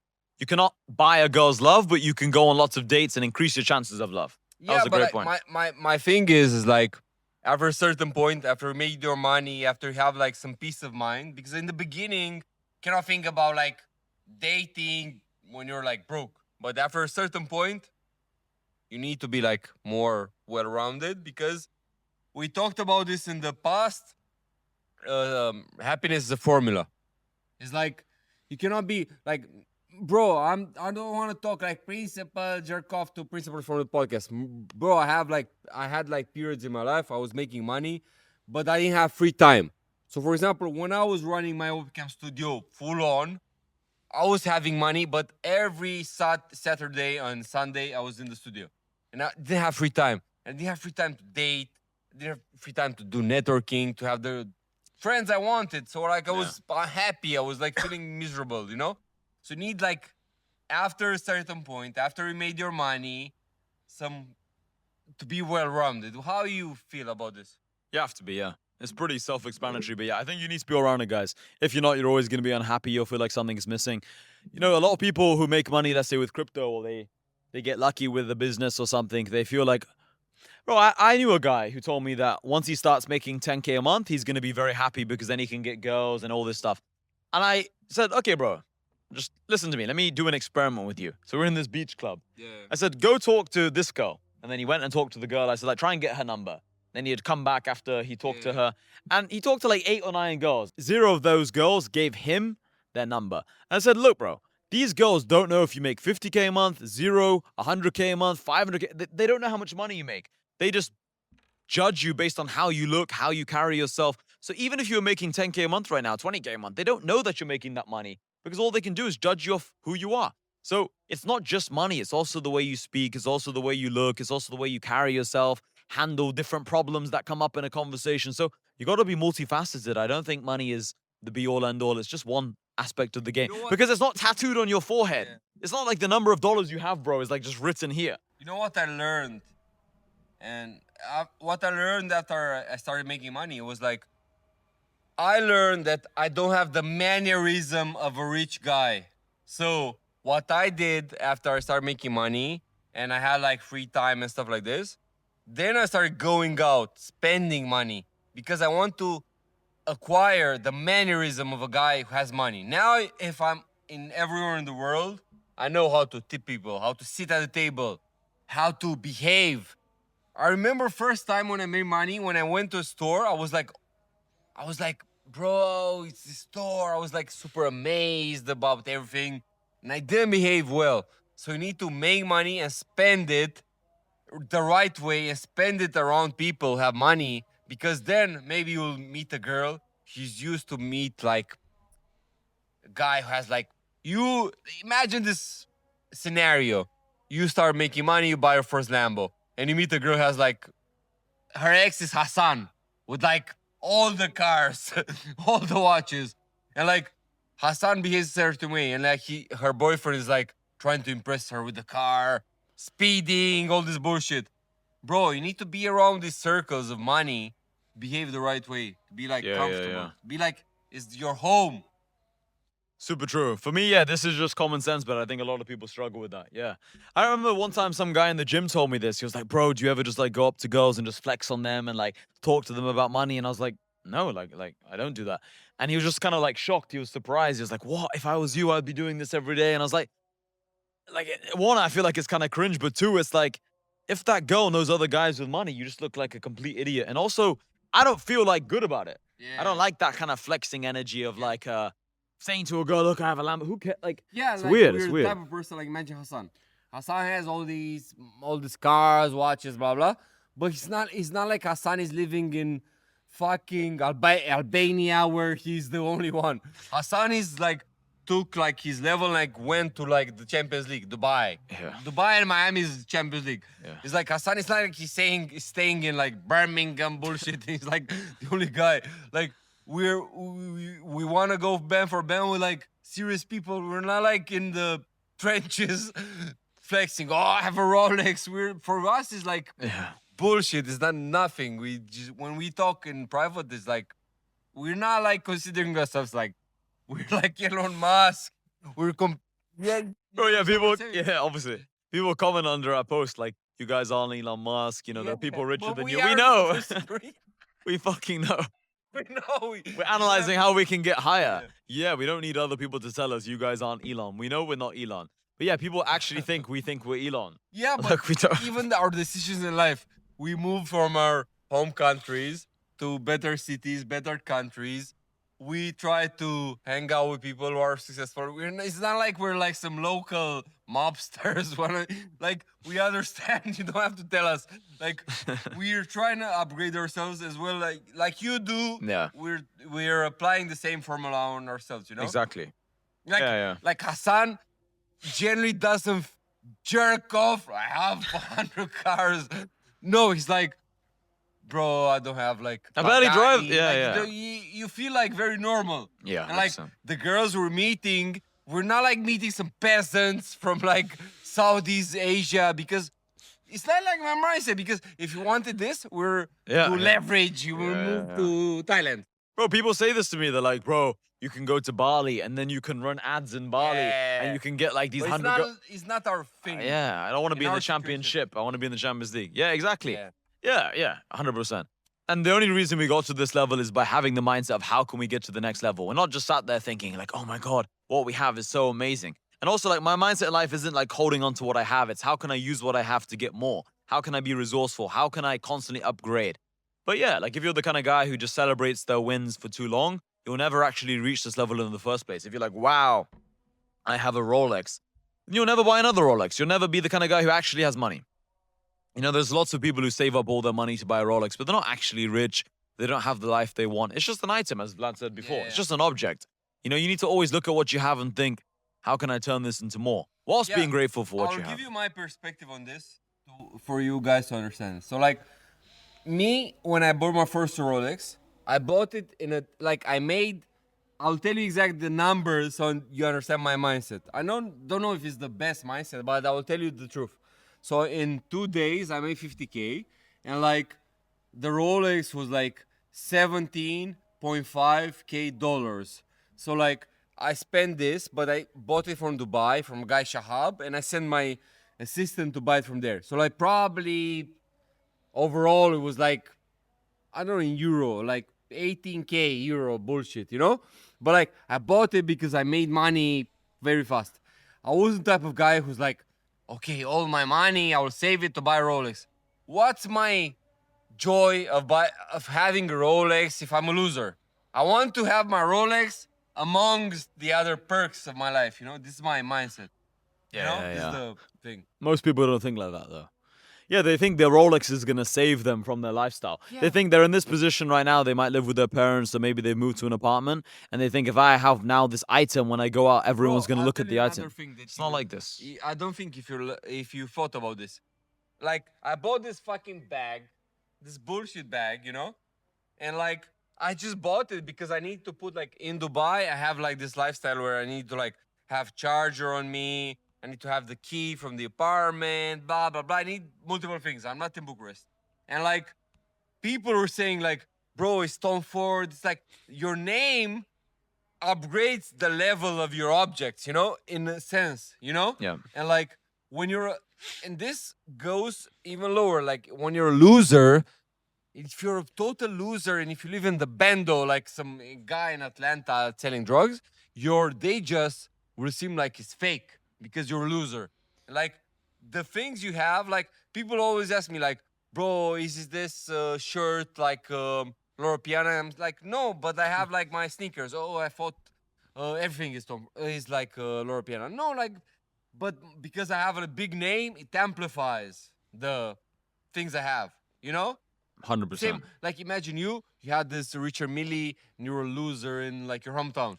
It Like loo- a drug yeah, dealer. yeah, it looked The fake. People were saying Yeah. like, bro, this is fake. This is like Hassan the drug dealer. Yeah, there's so many stories of rich people wearing actually fake watches, like the real big Yeah. rich celebrities, the NFL players, because they don't need to prove anything. Everyone already assumes it's real. Everybody thinks they're super rich, so there's no point. So Your name amplifies what you have, bro. This is the 100%. conclusion.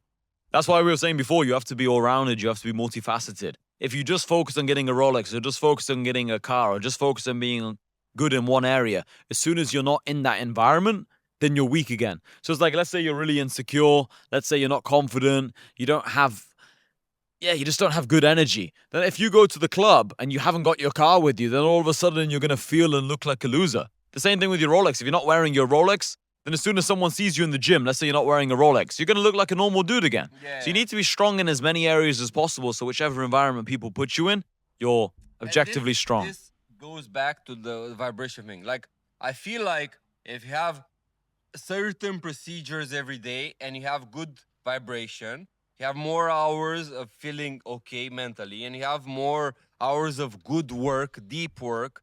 Because, bro, I have periods in my life where, bro, I try to work like 10 hours a day, no results, and 1 hour I had very good results. It's like good vibration. Yeah. Good vibration is the name of the game. Like if you try to have good vibration, then you have like very good results. This is how I feel like now in Dubai. Like I feel like I have the weather, I have the gym and the apartment building. Even the small things, like maybe some of you guys feel like this is normal. But me, I'm from Romania. I don't like. I was telling Hassan, like for Hassan was like, didn't give a fuck about this, but like for me it was like wow. Like from level 49, I go downstairs in like 1 minute. So imagine going from my apartment to the gym in 2 minutes max. In Romania, this is not possible. You have to dress up, go to the gym, go into your car. Here is like fast. You order food, 15 minutes. You order charger at 5 in the morning. I ordered this fucking iPhone. It was one day, bro, I didn't even want iPhone 17. I was like, I was sleeping, bro, and like my iPhone was like fell off and like didn't work anymore. And I was like, bro, I need an iPhone. I ordered it from an app. In 15 minutes, it came into my house. It's like crazy for me. Being from Romania, we have to go there, dress up, blah, blah, blah, you know? like efficiency is very important, you know? It changes the way you view things. You Yeah. know?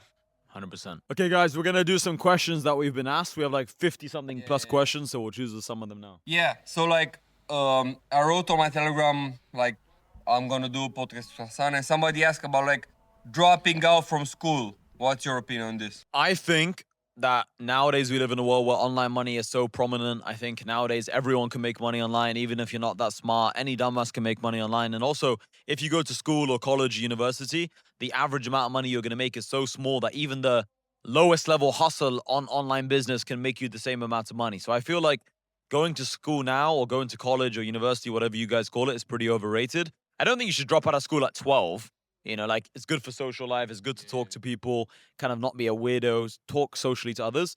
But I don't believe you need to go to college, university. It's completely overrated. And also, nowadays, you can just learn sales, marketing online. You can meet other people through online communities. You don't need to go to university to meet people. Your life can be better if you just make money online and travel the world and live the life you want by moving to Dubai, by moving to Miami. You don't need to go to university. Like back in the day, people would go to university for networking opportunities, to get a job because they got this degree, then it led to a job that they couldn't get access to otherwise. Now I have people in my online community making 20K a month just from a sales job, bro. Like imagine going to Harvard now just to get a job.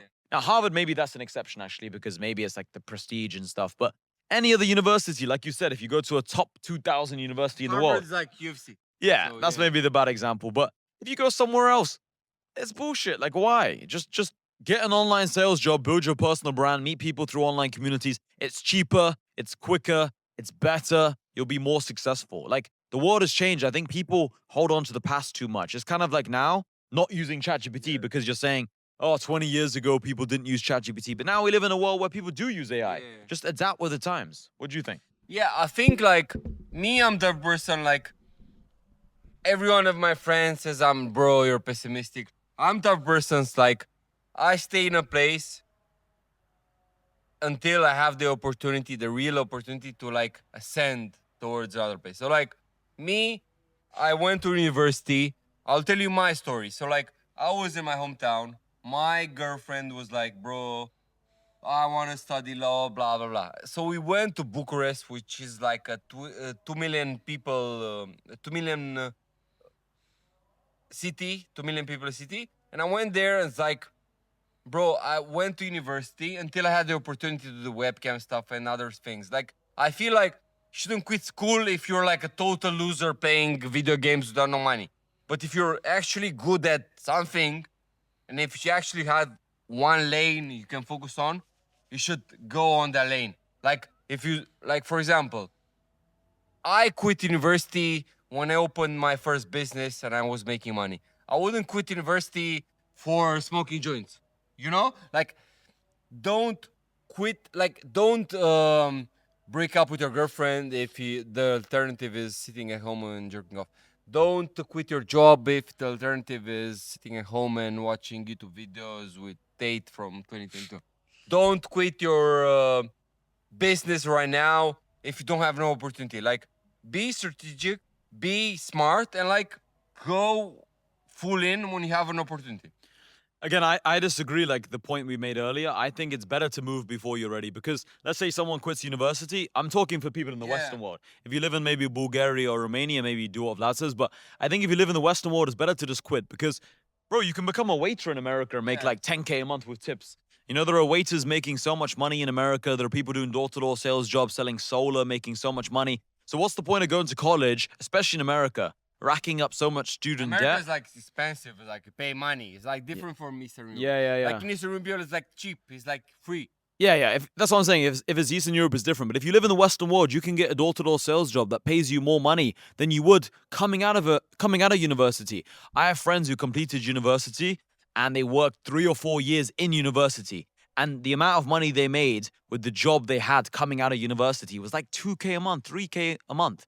You could have made that exact same money just quitting university and getting a door-to-door sales job, or literally working in a fucking supermarket and just working overtime, or working any basic online sales job, or just having a personal brand and having 1,000 followers and you can sell one client a month. That pays you 2K a month. So I think now there is so much information, there are so many things you can sell, there are so much there's so many different YouTube videos, so many different communities you can join that will actually help you. You don't need to go to university. In fact, if you treat an online community the same way you treat university, like it's an actual curriculum and you can actually follow it step by step and you are patient and you try and build your online business over many months, many years, it's guaranteed you're going to succeed. Bro, I think also like people have the wrong mentality. Like, I see like we know this, but like normal people don't know it. You enter an online community or a course and you don't treat it the right way. And like you expect they teach you everything, they babysit you, blah, blah, blah. No, you have to be there, talk to everyone, be helpful. Like if you're level 2 and somebody is level 1, teach him, help him, be useful. Don't be a prick. Don't be the type of person who expects Hassan to tell you from like people are retarded. They expect you like they buy your course and like teach me everything, talk to me every day like you're my friend. Like it's not the case.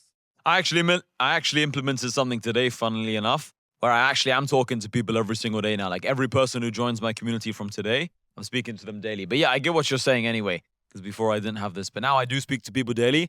But like, yeah, you have to take the initiative. But like, I think what it is people are so patient with university and school and their degree and their job and all these things. Like, oh, in 10 years I'll get a promotion. If you had that exact same philosophy of like 2% promotion, 2% wage increase every year towards your online business, you'd be super successful with online business, because most people who start an online business want to make $1 million in like a year, 2 years. If you have the mindset of, okay, maybe it's going to take me a few months before I start making 10K a month. Then it's going to take me a few extra months to maybe make 20. If you're like this level of patience, you're definitely going to become successful. And I always say to people, back in the day, if someone, or even now, if someone wants to become a doctor or a lawyer, by the time they start making 10K a month, it's going to be like 8 years of training, 8 years of studying. If you had that exact same patience towards online business, you'll definitely make 10K a month within 7, 8 years. I'll tell So you, like, my mindset be more on this. patient. Yeah, I'm 100% like I 100% agree to this. Like my mindset when it comes to this is like, bro, I remember the fight between, bro, watch the fight between George Masvidal and like Nate Diaz, the BMF fight, where like Diaz was like taking like hard shots and shit, and like this is my mindset with business, with girls. Like you need to be resilient. Like you need to You mean be. the Leon Edwards one when he pointed? No. Oh. The first BMF belt between George Masvidal and Nate Diaz. But then he lose. Yeah, Oh, when okay. Nate Diaz lost. Okay. But like he was like dying there, like he was taking shots and like he was super resilient. Like in business and life, you need to be like super resilient. Because if you're the type of person who's like, oh, I want things fast. I want to buy this course and I want to have results in 2 months. You'll never make it. You need to be like a workhorse. Like you need to get hits on your face. Like every time, bro. And it sounds silly, but every time I fuck a bitch, I'm thinking of myself. You know when you fuck a bitch and you wanna be like, you wanna come harder and you wanna like abstain? I'm thinking of myself. I'm Nate Diaz fighting a guy. I'm like, yeah, bro, this is my mindset. Like, bro, I wanna complete this task. I wanna last until the end.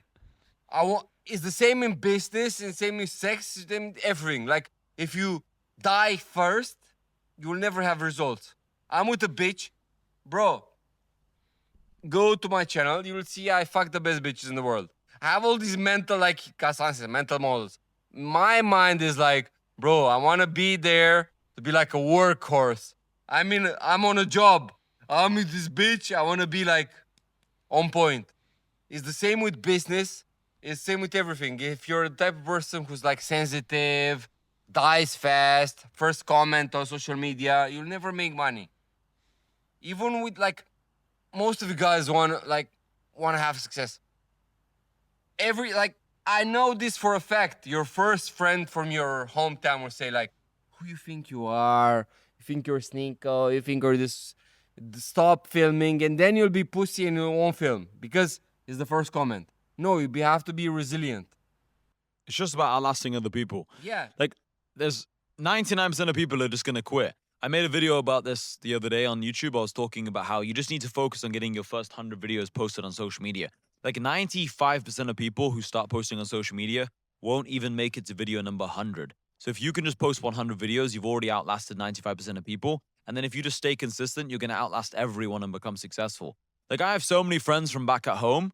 Bro, I have people in my community who are fitness coaches who are in way worse shape than my friends back home, who are in way better shape. And when I talk to my friends back home and I tell them like, bro, you should be posting content, they say, bro, I'm not big enough. I'm not like Larry Wheels. I'm like, bro, you don't need to be Larry Wheels. Like they're super strong and they're in good shape, but they think they need to be Arnold. I'm like, bro, you don't need to.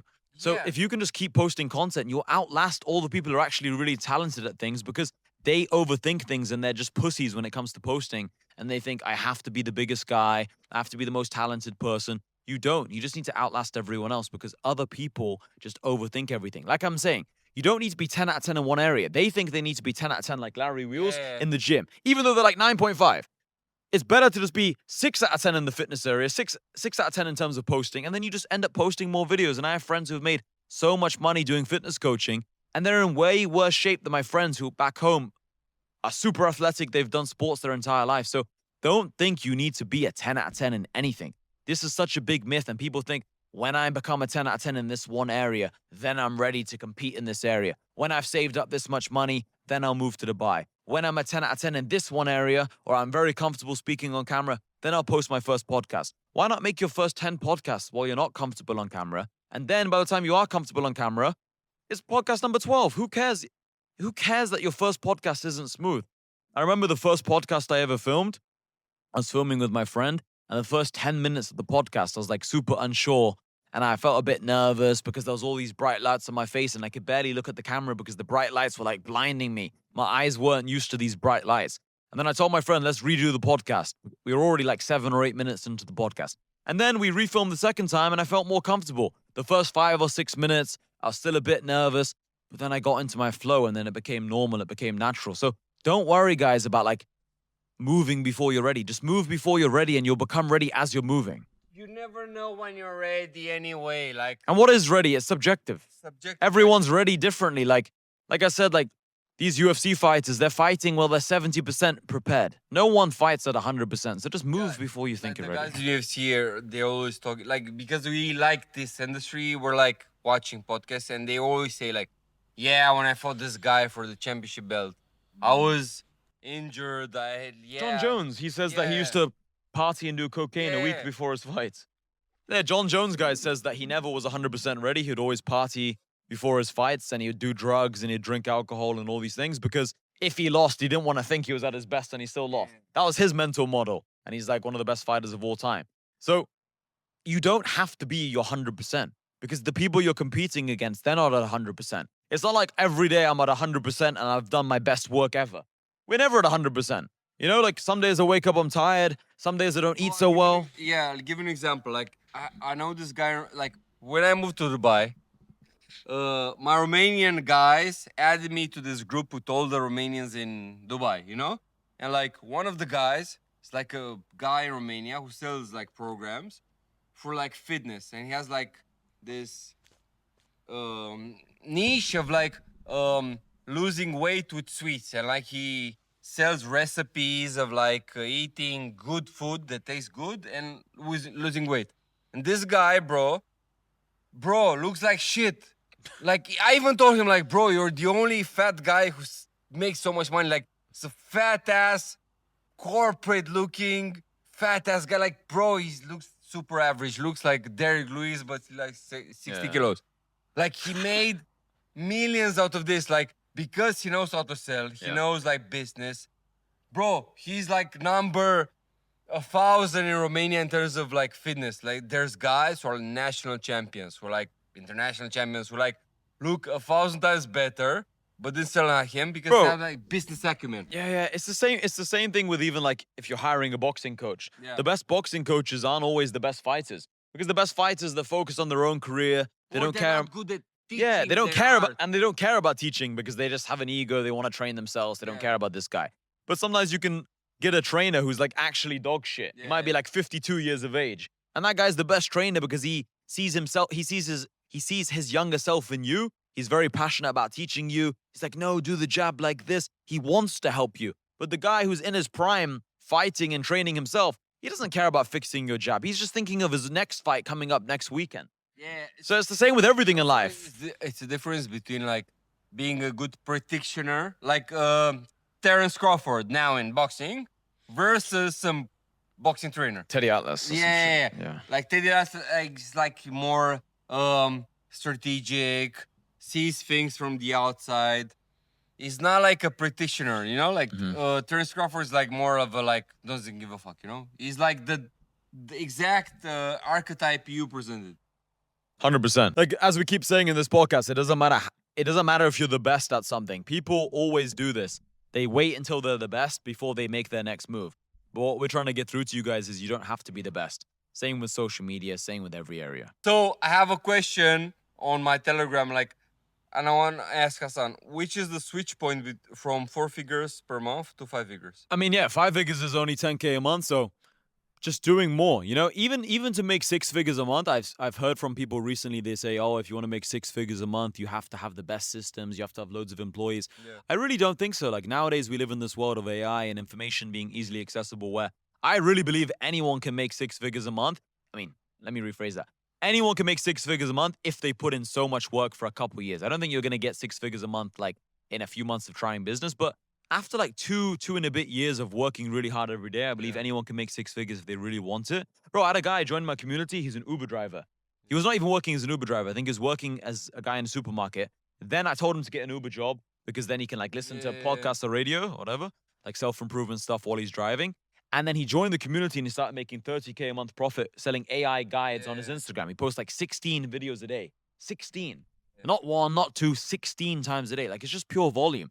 And you don't need that many employees. If you're posting 10 times a day on Instagram, you have a product that you're selling, you're making Instagram stories, you're making long form YouTube content, you can make a bunch of money pretty quickly. So what's the switch from 4 to 5K a month? Just 100% doing more, trying. Like I always say, if you actually want to make money, you'll make money. I think most people say they want to make money, but then they also watch movies with their girlfriend. And then you ask them like, bro, why are you watching loads of movies with your girlfriend? I thought you wanted to make money. And then they'll say, yeah, bro, but I have to entertain her. I have to spend time with her and all this stuff. It's like, when I was trying to make money, I didn't let anyone get in the middle between me and making the money. I think you have to have those periods in your life where you're fully focused. Like this monk mode period, you cannot do everything equally. Like some people are trying to get rich and they want to please their girlfriend, please their friends, have family time, have the perfect diet, have the perfect gym routine, spend time on social media, watch their favorite vlogger. Like, it's not realistic. You need to enjoy. Cut some of them off.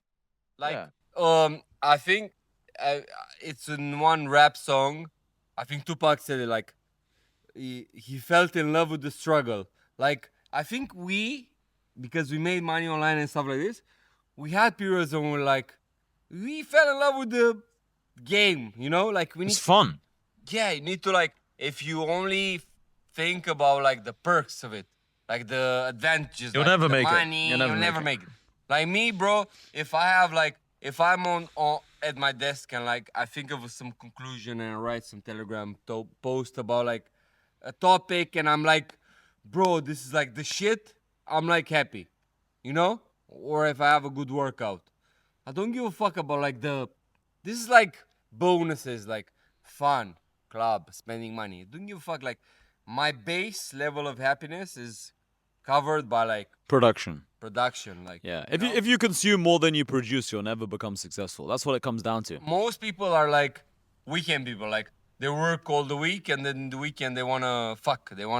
I don't give a fuck. Like I had years in my life I was like focused, I don't give a fuck about weekends, didn't give a fuck about nothing could distract me, you know?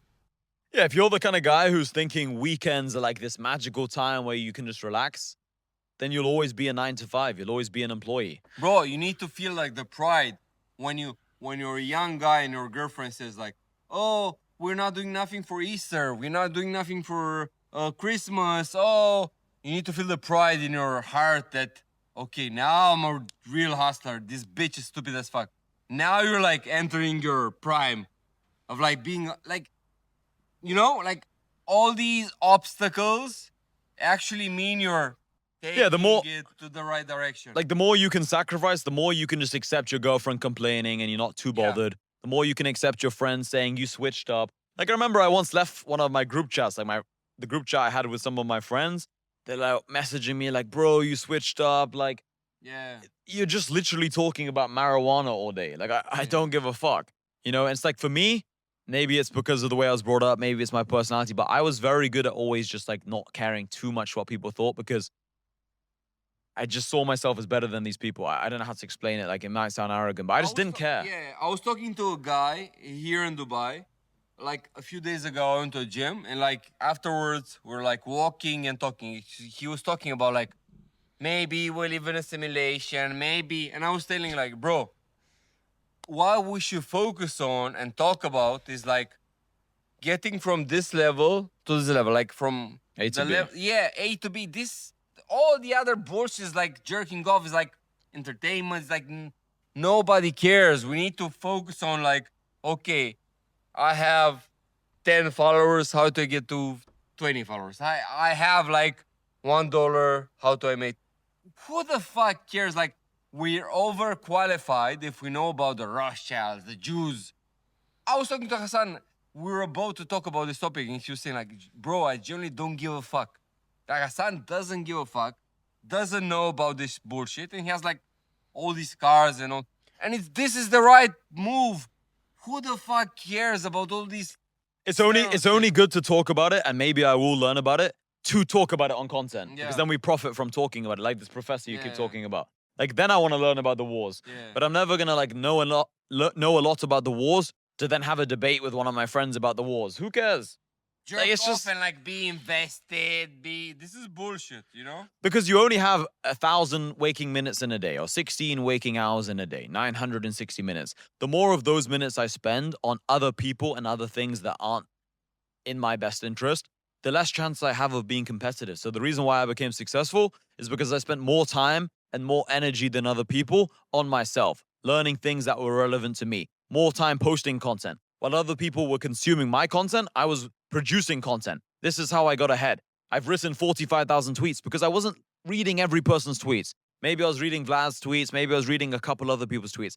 But most people, I just mute them. Even if I follow them, I just mute their account. I don't care about them. I was only interested in what I had to say.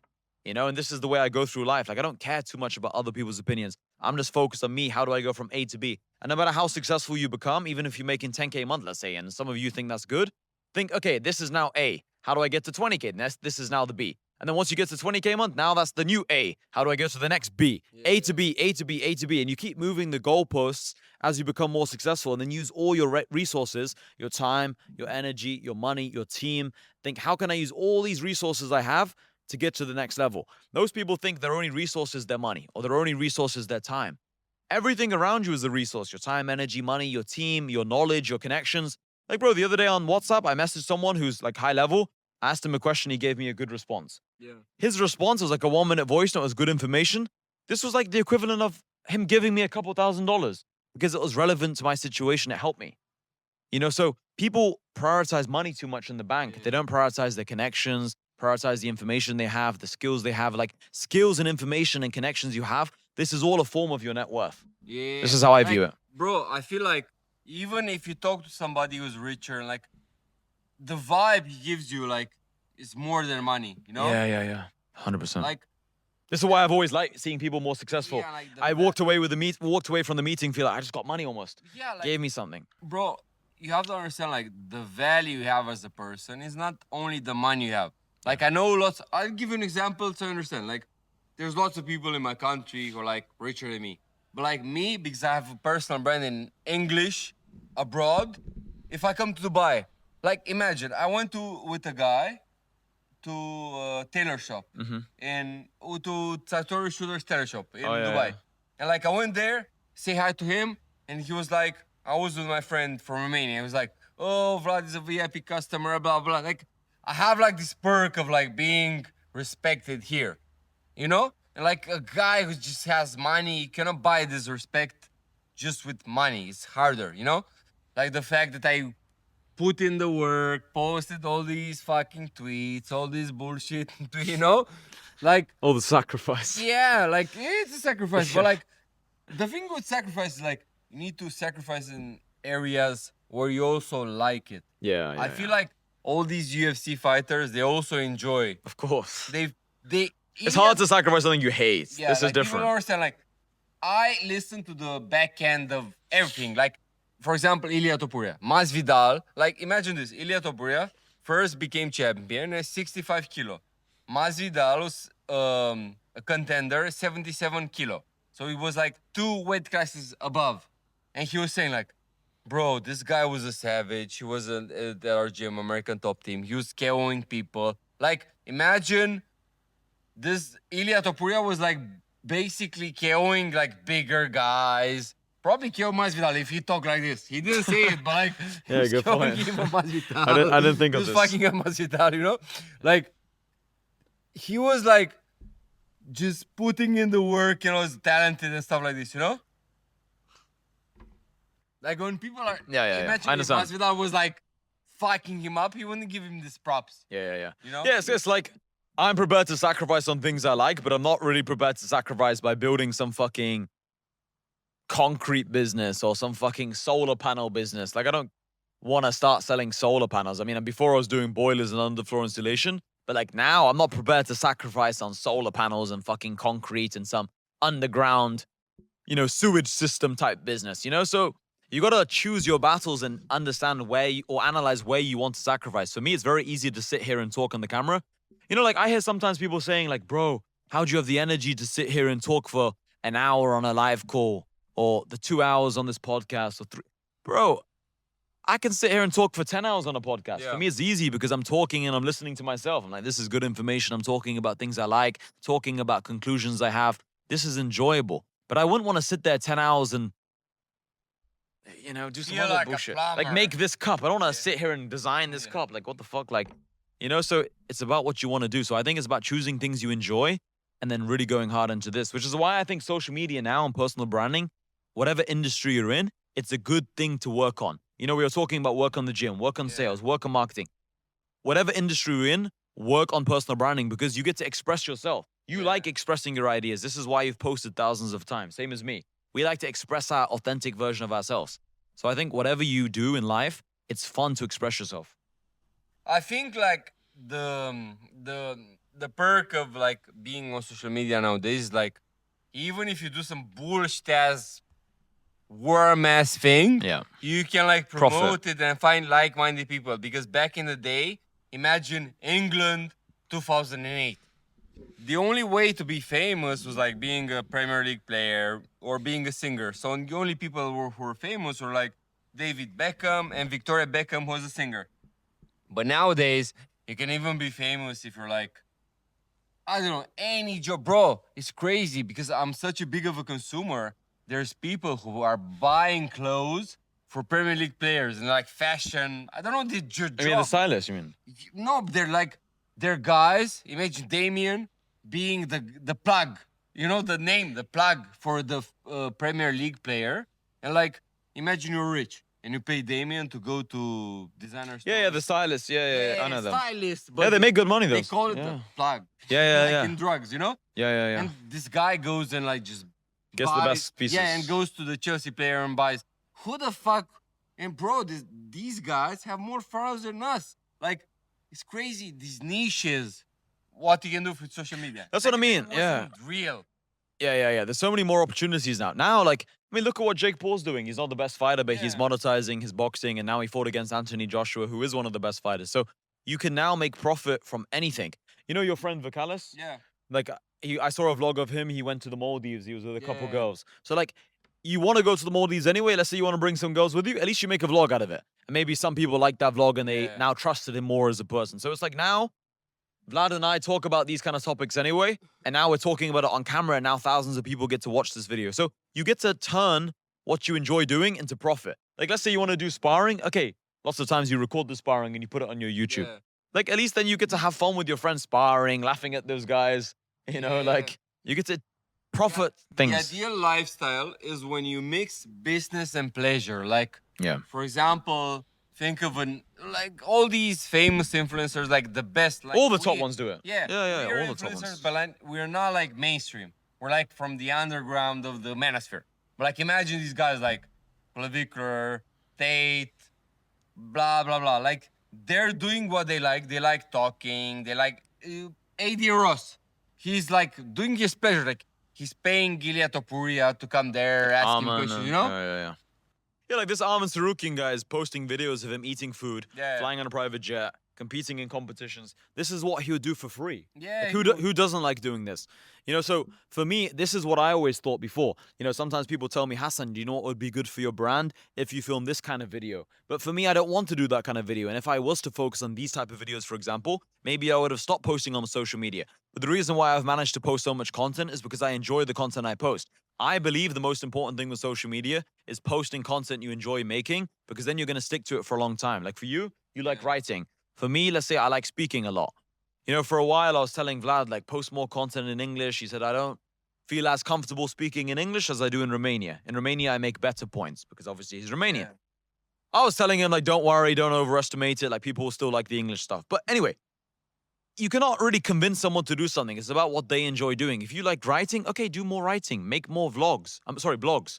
If you like filming your lifestyle, make more vlogs and show people your lifestyle. Hire a cameraman, be with your friends. If you have a crazy lifestyle, you live in a cool city, and you feel like most people don't live the life you do, show it on camera. For me personally, I didn't like doing vlogs, bro, because I didn't like being with my friends certain places, certain things I don't want to show people. There's some things I want to keep private. I don't want to get the cameraman around me and have him showing and recording my whole life. I prefer speaking. I sit down, I talk about things I enjoy, and then I can show pictures and certain videos of my lifestyle. I don't want to show every aspect of my lifestyle. So it's very important you find the style of content you guys enjoy posting. And you don't need to talk about everything. Find your niche, find your industry that you want to be in. If you're really passionate about a certain piece of content or a certain industry, talk about that and specialize in that. And there'll be thousands of people who like following you for that one piece of content. People don't need to like every part about you. Just talk about what you enjoy talking about. Yeah, like, bro, don't overthink, because most people are like, bro, if I'm a fitness coach, I don't look like Larry Wheels, blah, blah. Like, bro, even have this problem because I'm thinking like, okay, I lost weight, and if I post pictures, people say like I'm not that big. Bro, you need to document your own journey, because there will be people who will be inspired by you.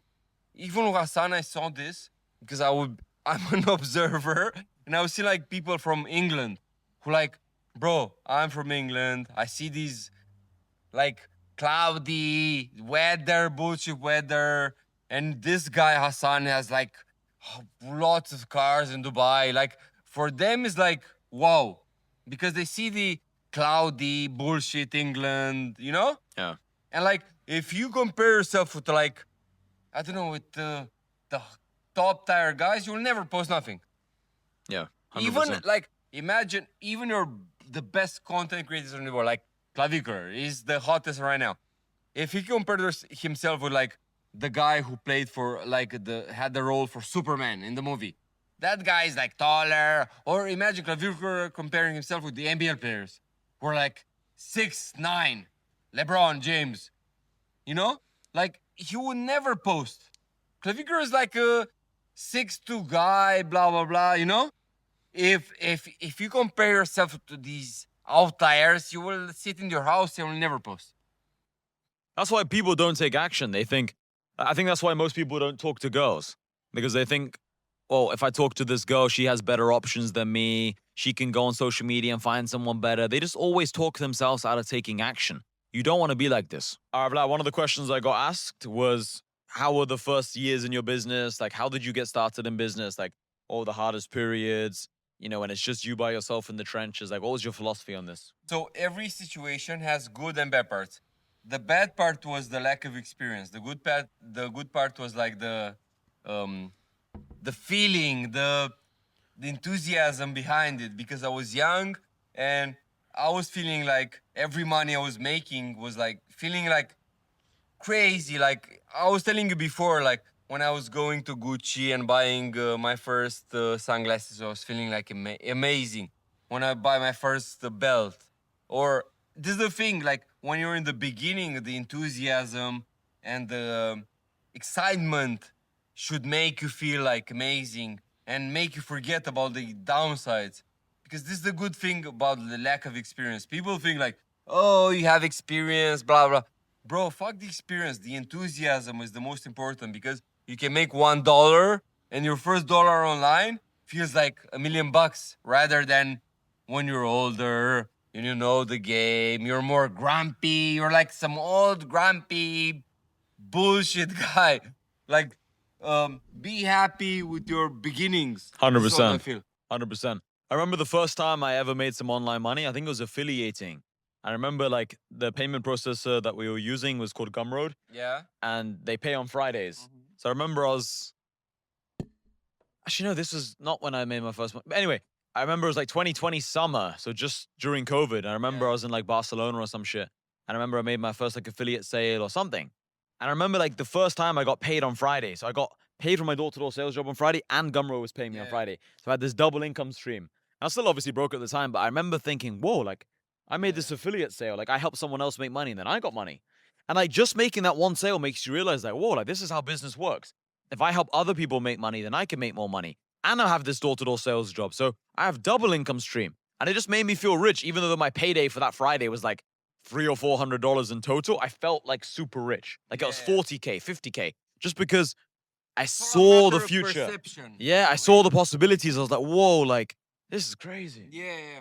It's crazy. It was such a good feeling. Like now, that feeling, looking back on it, was better than my feelings now, bro. Even though every day now I make totally money. agree. Yeah. Like, Oh, bro, right wait, just quickly, I was gonna say, I remember being in Milan one time. So this was like 3 months after. And I remember it was another Friday. I got paid again. And I remember being in Milan thinking, like, if I go for lunch, go for dinner, this second income pays for this. Yeah. It's crazy. It's like free. Yeah, like when you're in the beginning in your journey of making money, the high is like It's different. these junkie losers when they smoke their first joint. They're like, bro, they feel like they're in Miami. Like, bro, I was one time with some bitch, and like, bro, I was with some bitch like not so long ago, and she took drugs. And asked her like, how was it? And she was like, I was with you guys, and I felt like I went in Brickell in some penthouse in Miami with this old view, and it's the same. It's the same feeling when you make your first money online. You're like, Yeah. you're 50 cent, You made although it. it's like just Yeah. a little bit of money. But I think they're the best feelings because you're Yeah. envisioning the future as well. You're like, whoa, this is what life can be like. Like when I went to Brickell for the first time, I went to the Four Seasons or SLS, like I said earlier. I see this old guy with these two hot girls. I see the black gloss Chiron just parked outside in the valet section. I was like this is what Bro, I life have a could be like. Now I have a question for you. Yeah, sure. Because I've never been to Miami because I have like this visa issue from Romania. So like, I always think in my head is like Dubai and Miami are like similar. Like you, because you've been there. And Yeah, I lived in here. Miami for a while. Yeah. Like, what's the differences? Like for me, if you would imagine me, I could have the visa to go to Miami. What's your advice? What's the differences, like subtle differences? Miami definitely has more people in the online money world. Yeah. So like in Miami, I feel like But everywhere I feel like here it has. they do, but I feel like here there's more spread out. Like Dubai is a very big city. You have to drive everywhere. Yeah. In Miami, if you walk through Brickell, you'll bump into Fresh and Fit. You'll bump into Steve Will Do It. You think? Yeah, Yeah? all the time and stuff. And then loads of people come up to you. They recognize you. Like in Miami, if I walk through Brickell, 1,000,000% someone will recognize me and speak to me. In Dubai, there's lots of places I can go. No one will come up to me. Yeah. And also the way the Dubai culture is, even if people recognize you, they don't want to interrupt you. It's just the way the world is. You can't just pull your phone out in Dubai and record someone. It's literally against the law. Like unless you have their consent. In Miami, it's free speech. You can do whatever you want. It's free will to do whatever you want. Yeah. So you can literally just do whatever you want and just like pull out the phone, record someone. It's more influencer Vibe. in Yeah. Miami. But yeah, I think Miami's very good. It's got a lot more online money people. One thing as well about Miami, I think more celebrities go there because most of the celebrities in the world live in America. So you bump into more 50 Cent type people, Yeah, so more what- Rick Rosses. What's the downsides, for example, for you? The Why downs- didn't because you were making money, you chose Yeah, the Dubai. downsides. So, not even the downside. I'll say what Dubai's better with. Dubai is more safe. Dubai, I feel like you can focus more in Dubai. I feel like Miami's more distracting. Miami's more party. Yeah, I feel like if I lived in Miami, I'd go out every day almost. This is the vibe I get. In Miami, I think it's hard to stay in the house. Yeah. This is the vibe I get. But no, Dubai's super good. But Miami, there's just more. There's more hoes. Yeah. Like Dubai, obviously, of course, there's still some hoes, of course. But Miami, there's more. Like Miami, Dubai has a lot of parties, but it's easier to stay in the house. Miami, like every day you want to go out. Every day there's just people who want to party. There's more distractions. There's more money. They're very similar. Miami is more dangerous. there's more crime. You have to be more careful, and because you're more careful, you're more paranoid. You're more paying attention to the nightlife. You want to be cool there. I feel You know what's crazy? it's hard It's to like compare. this guy in Romania who's like he's considered like the kingpin of like the nightlife in Romania. And like this guy had a club in Romania which was the most famous called Bamboo. And like 10 years ago, he opened it in Miami.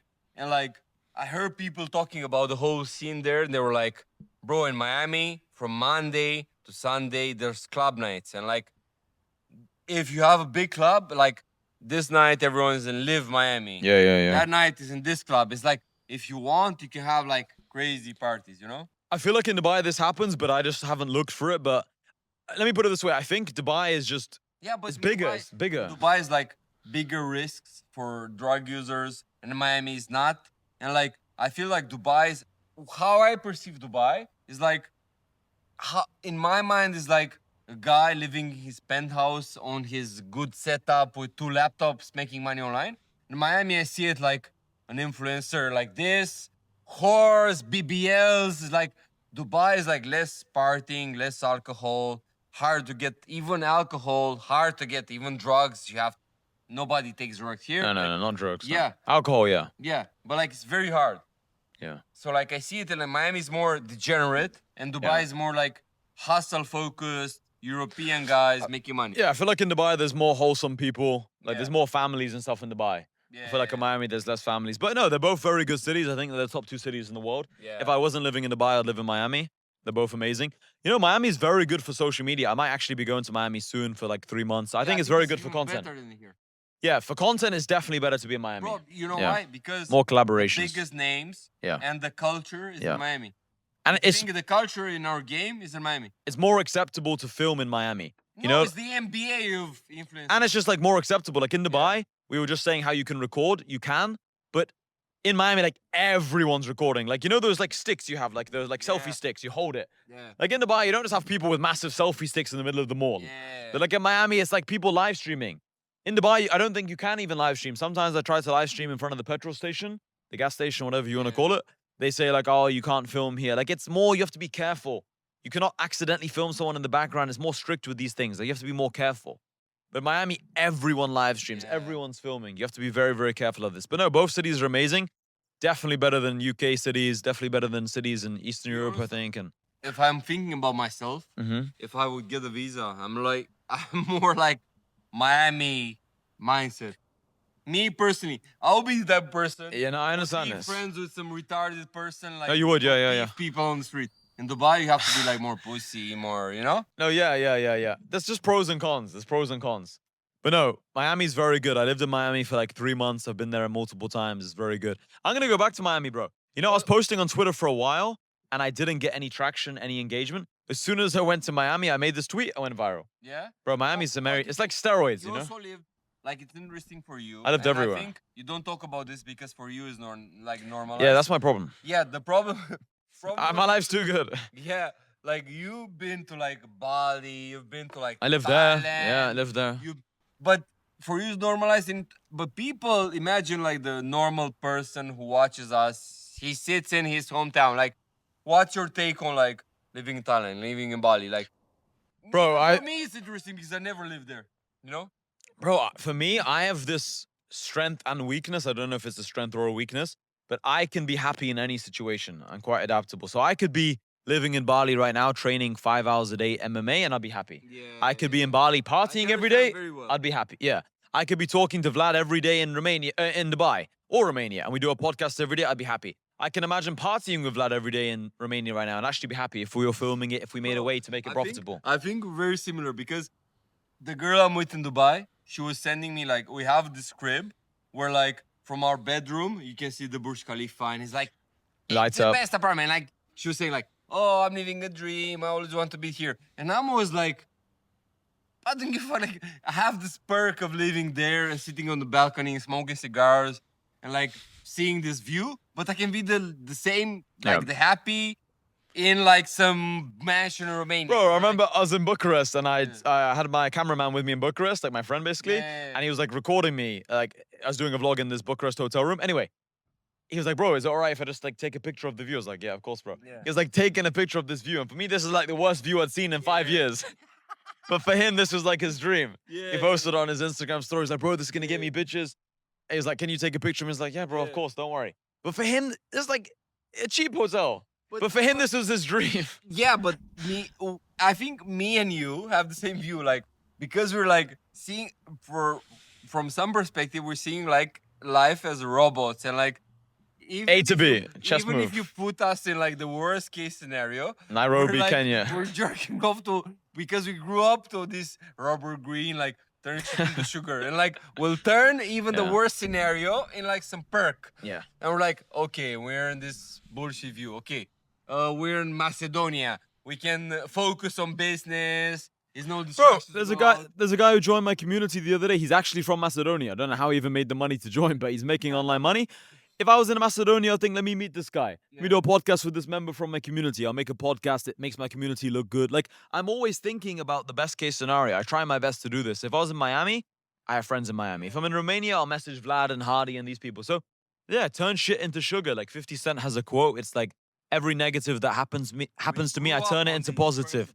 Yeah, we grew up on these concepts and like, yeah, I believe in this. Like anything negative that happens to me, I analyze and ask myself, what's the positive from this situation? What's the lesson? What is God trying to teach me? What is the universe trying to teach me?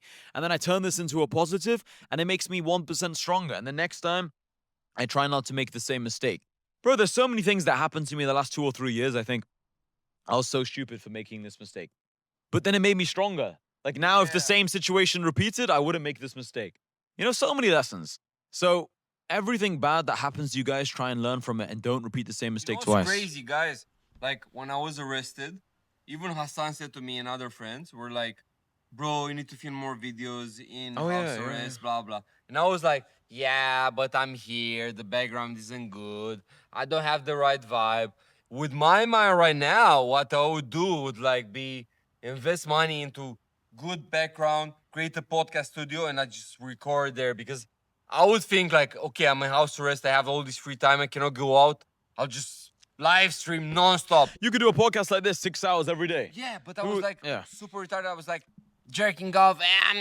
Don't have good vibe. I'm arrested. What if people, bro? All these thoughts in your head. It's not real. It's not real. It's bullshit. It's like, bro. Imagine. Remember when I was younger and you're in my house and I was like sparring every day despite drinking, and I was like in my mind, yeah, it doesn't matter, because I was brainwashed by Tate's ideas. Like, who the fuck cares who drank? Now we're like, it's a new day. These ideas are actually good. Yeah. Oh, yeah. I believe in this. It's like yeah. if you convince yourself you're tired, you're tired. If you convince last summer I was talking with Hassan about like nutrition, and he was saying like, who the fuck cares? You eat a big meal. If you convince yourself, doesn't matter. You work. Bro, yeah, It's like true. people try and specialize in the things that don't matter. So, for example, I was talking to one person one day, like I was listening to this. Actually, it was more like I was listening to a debate between two people, and they were like, one guy was saying 1 meal a day, one Yeah. guy was saying, bro, spread the calories throughout the day. It's like if you eat 2,000 calories in 1 meal or 2,000 spread throughout the day. Same I shit. see the pros and cons of both. Yeah. Like one guy saying if you eat the big meal in one go, it'll affect your digestion. You'll be tired and slow after the meal. The other guy says, yeah, but it's quicker to do this and you don't spend the whole day eating food. There's pros and cons to both, but like realistically, this decision is not going to stop you from being a millionaire. This is not the determining factor whether you become successful or not. Like people jerk off over like 1 meal a day or 3 meals a day. Like it doesn't matter. What matters is you have a product, a service, and you sell it to people, and people find this product or service good, and then you sell to more people. Or you actually do the main needle moving tasks. People specialize in the wrong things, like how many meals a day, what time to wake up. Like, bro, there are people. I know this one guy who's asking me this question one time on the Twitter DMs. He was like, bro, I'm waking up at 5 a.m. or 6 a.m. currently, but I'm sleeping at 2 because I finished my night shift at 2. I was like, bro, just why don't you wake up at 10 a.m. if you sleep at 2? He says, bro, because online it says you need to wake up at 6 or 5. I'm like, bro, like, you're sleeping 4 hours. No wonder you can't focus. Like, what the fuck? And remember when you talked in the summer when you were in Romania and you were saying to me like, bro, just post more pictures, more video content, blah, blah. Like, every time you run a business, I think you should think of like, I even talked to a guy from Hassan's program, and like, went to the gym to like TK MMA here in Dubai, blah blah blah, talking about business. Like we're talking about the highest ROI things because it's the Pareto principle, which is real. Like 80-20. yeah, 80-20, like 20% of your actions dictate 80% of your results. And It's like, so true. what's the highest ROI things you can do? And this guy is like filming and posting content in Romanian. He sells like AI bullshit in Romania. Selling like, bro, this guy and this guy, if you film content, it's more high ROI than posting 100 videos by yourself, you know? And like Hassan was telling me, like, bro, fuck these tweets. You jerk off to these tweets. You obsess over these texts.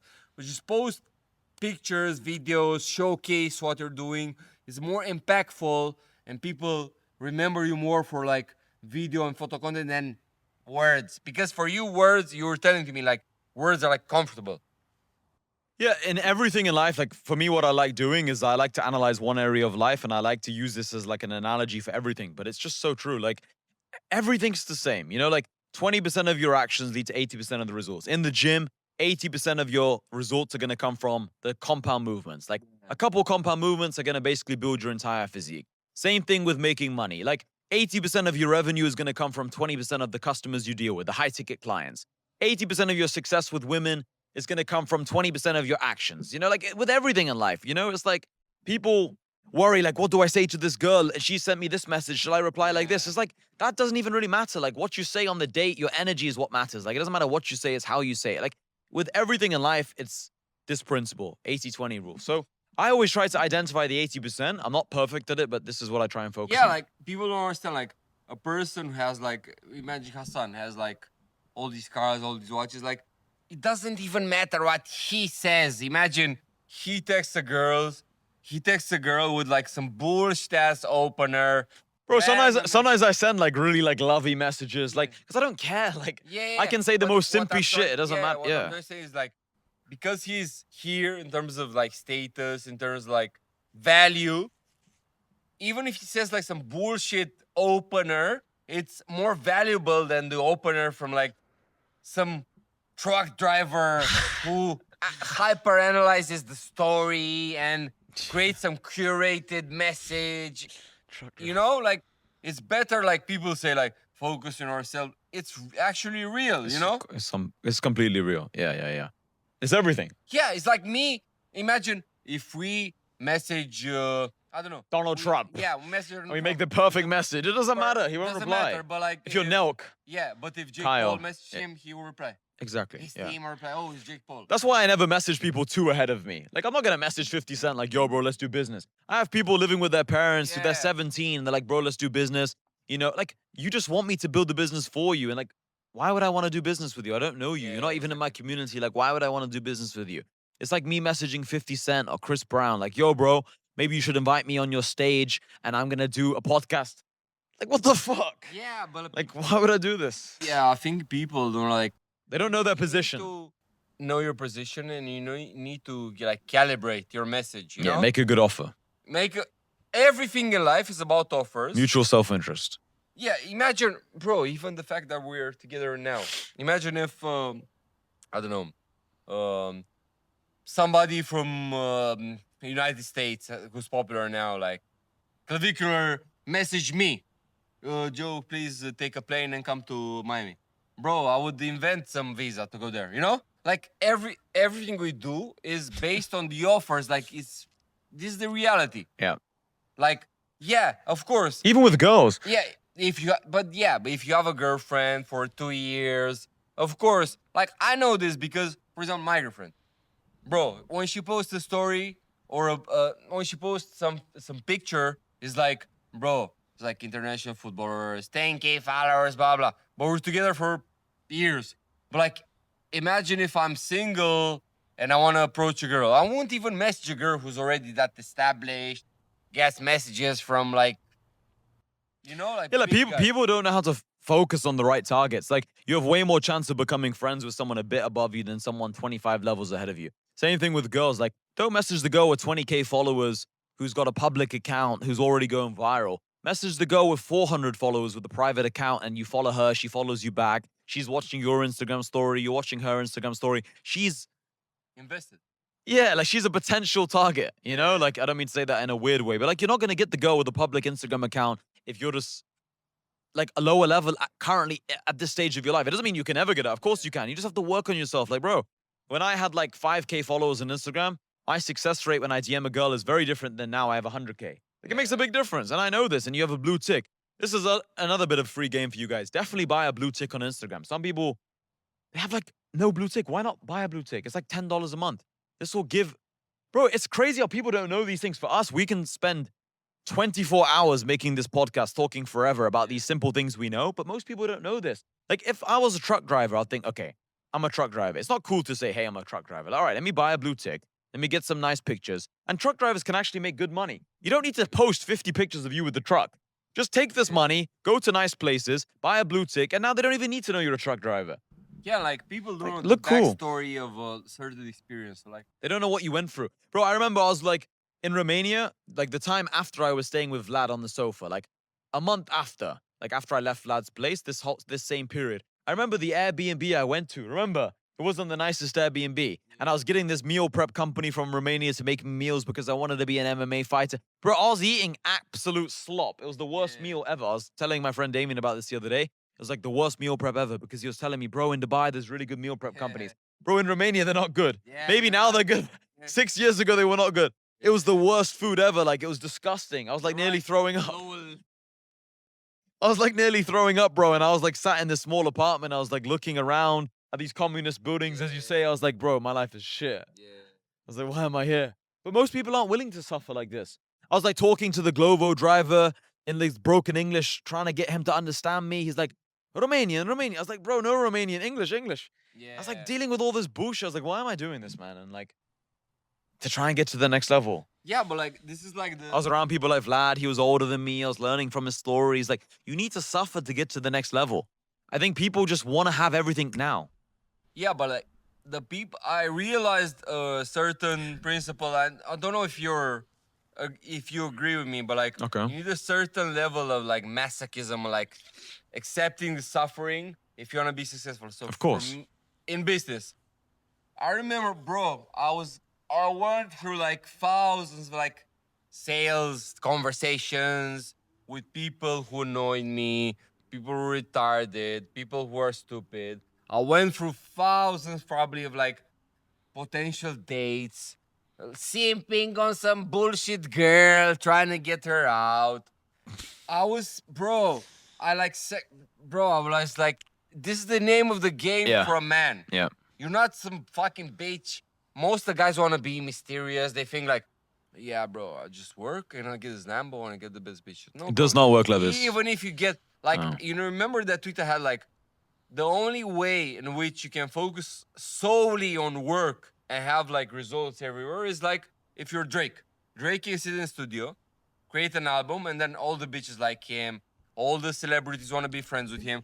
If you're not an artist or a football player, you need to be chasing bitches. You need to be chasing people to do content with. You need to fucking hustle and work. You're not like LeBron James. LeBron James can sit in the gym, and then Donald Trump wants to be friends with him. But you're a fucking influencer, fucking guy, doctor. Who the fuck? Yeah. The way to explain it, like a good mental model as well, is like, as you work on yourself more, you become like a stronger magnet. So like, as you become higher and higher status, it becomes easier to attract X level of X or XYZ thing you want in your life. So whether it's more money, whether it's more girls, more connections, more friends, as you become higher status, it becomes easier to make friends or attract the friends. Not necessarily the right people, but it's easier to attract people. Like, let's say you're Drake, it's easier to get a hoe to sleep with you. If you're not Drake, it's going to be a bit harder. If you're just some low-level guy, a truck driver, it's going to maybe take 2 or 3 dates, or maybe you have to be in really good shape. But as you become higher and higher status, you're a stronger and stronger magnet. So more and more people are willing to kind of listen to your demands, listen to your requests, if that makes sense. Like Vlad just said, if a big streamer from America invited him to do a podcast, he'd take a flight to America, he'd find a way to get there, even though he has no visa. So it's all about becoming so high level that other people want to work around you. You know, like I can write a message in my community and I can have 100 people willing to hop on a call with me instantly. They'll drop what they're doing to help me because they know my value. and they think if I help Hassan now, he'll be able to help me in the future, or he's already given me so much value, I want to help him back. So it's all about becoming higher and higher level. As you become higher and a higher level, there'll be more and more people in this world out of the 8 billion people who are willing to work around your demands. If you say, hey, meet me for lunch at 12 o'clock, imagine Donald Trump said, let's meet at 1 p.m. You're going to meet at 1 p.m. You're not going to say, hey, bro, at 1 p.m. I have a podcast. You'll cancel everything to meet Donald Trump for lunch. So as you become higher level, people are willing to cancel their appointments, willing to cancel their doctor appointment to meet you. That's what you want as a man. You know what's interesting? I remember, I think we talk about this, like... We talked about everything off camera before. We talk about everything, but I think this is important. Like, when I first, like, opened my Twitter account, like, Tate was, like, small level. But I he remember was this. still, like... The coffee story. 10x more than me. And, like, he was in Bucharest and he messaged me, like, he was like, bro, I want to meet you at Băneasa Mall. This was, like, a mall 40 minutes further than my location. And my cousin was like, bro, it's very crowded right now. It's 4 p.m. Tell this guy, this foreigner, to come here. And I was like, bro, you're stupid. Even if he was in like Belgrade, it was like 8 hours I would go there. But like normal people, this is the way they think. Remember when I met Tate the first time with you?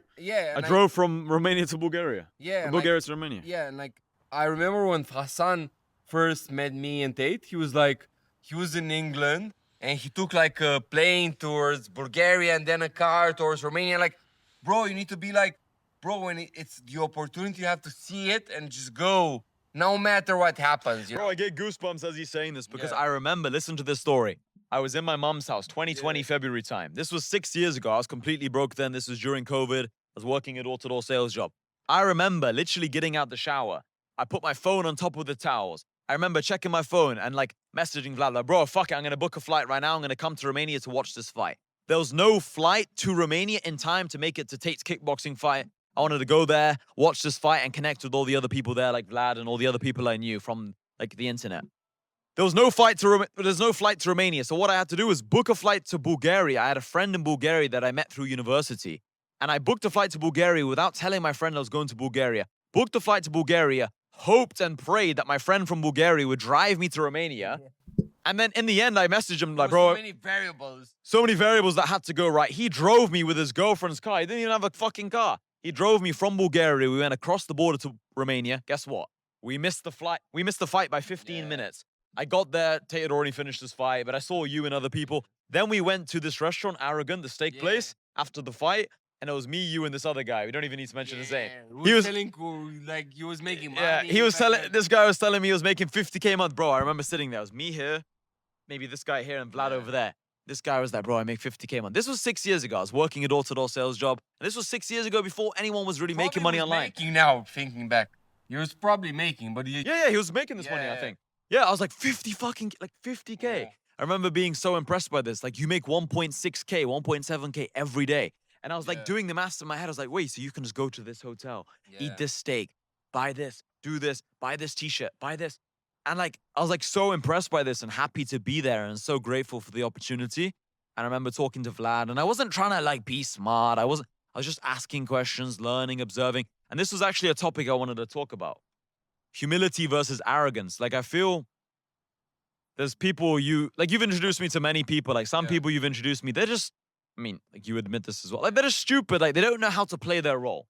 And then they just lose opportunities. Like, yeah, we can talk about this online. There's this guy who works for Tate, Alex D. This is his name. He was friends with this other guy, this fat guy. Remember we were sparring. Alex, he's a smart guy. And then he got this opportunity to work with Tate and other people. has a Lambo now. Yeah. This guy. But the other guy, the fat guy, no idea what he's doing now. He's probably a toilet cleaner.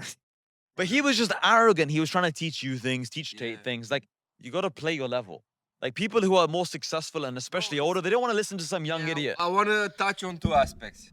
So, first of all, you should never try to lie on people who understand the game. So, like, me, I have this saying, like, the respect between crooks. Like, for me, if I'm with a guy, like, for me, let's say with Tate or Hassan, we know I cannot go to Hassan and say, oh, this watch is 40K. He knows the numbers, knows the, you know?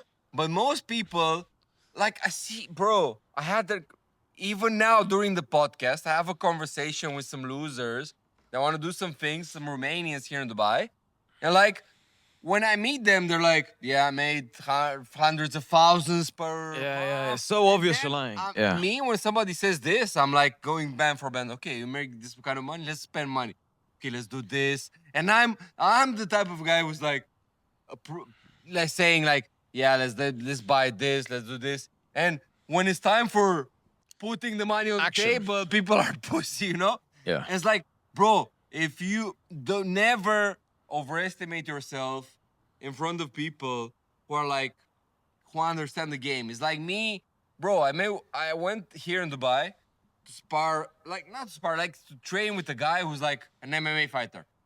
And me, my mentality is like, bro, let's spar, but like, I'm like just Go easy. bullshit. I'm Yeah. not a fighter. Like I'm just portraying myself the way as I am. I'm not trying to pretend I'm like some Could be prodigy. Khabib bullshit guy. You know, I'm like just not competing in the game. But like most guys, they're like retarded, like trying to lie, trying to overestimate themselves. And I fucking hate this thing because people want to check you. Like for me, if some guy says to me like, "Yeah, I'm making money," it talks all these numbers, and I'll be like, "Okay, let's go to the club and like just spend money because you're rich." And like, bro, even recently, it's crazy. I will give this able to you fuck. I talked to like Sartorius shooter here in Dubai. Okay. I want to go to buy a suit and stuff like this. Yeah. And I talked to the guys here in Dubai, the Romanians, and they're like, "Oh, is this expensive? How much it costs?" And me personally, I didn't ask him. I just texted him like, "Bro, I will come buy some clothes." But bro, we all assume we're rich. You present yourself a certain way, and bro, if you ask how much is it, who the fuck cares? And It's I a told- shirt. How much is it I gonna told be? the guy like, bro, you're a millionaire, doesn't care. You know, like, bro, you're a millionaire or not. Like, if you wanna play that game, people will check you. People will be like, you wanna play the millionaire game? People will be like, yeah, good, let's go to this location. Let's get this table in the club. Let's spend money. And you don't wanna be the loser that doesn't have money. You know? Bro, I remember I was out with this guy about a year ago. We were like buying some bottles here in Dubai. It wasn't even a club, it was like just this bar. Yeah. And I can't remember what the bottle was called. You'll know it. It's this blue and white bottle. What's that blue and white bottle called? Casa. You're talking about like a certain location? No, it's a certain kind of alcohol. It's blue and white bottle. It's like a very nice aesthetic blue and Casa. No, Casa something. And Okay. huh? Azul. Maybe this one. It's blue and white. Anyway, whatever. It's Yeah. just I recognize the bottle, but forgot the name. Anyway, whatever. We get like a couple bottles of this, and the bill comes. It's like $2,000 or $3,000 like dollars or euros, whatever it is. And like we just like not flip a coin, but we just do something to basically see who pays the bill. Imagine like one of us is like, no, I can't pay, or let's split it. It's like, who cares if I pay the 3K or he pays the 3K? Like, we both have money. We were just talking the whole 2 hours about money and about success and all this stuff. Imagine we're like crying over this money.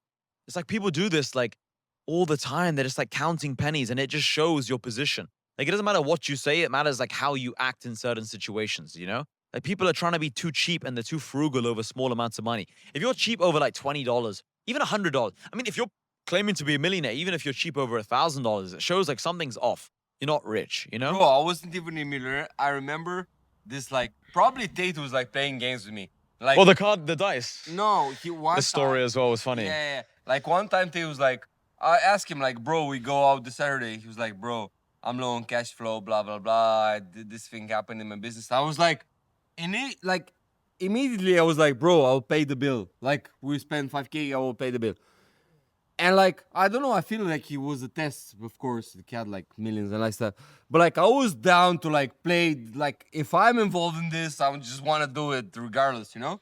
And like he was saying like, bro, let's play dice. I had like this handbag like this.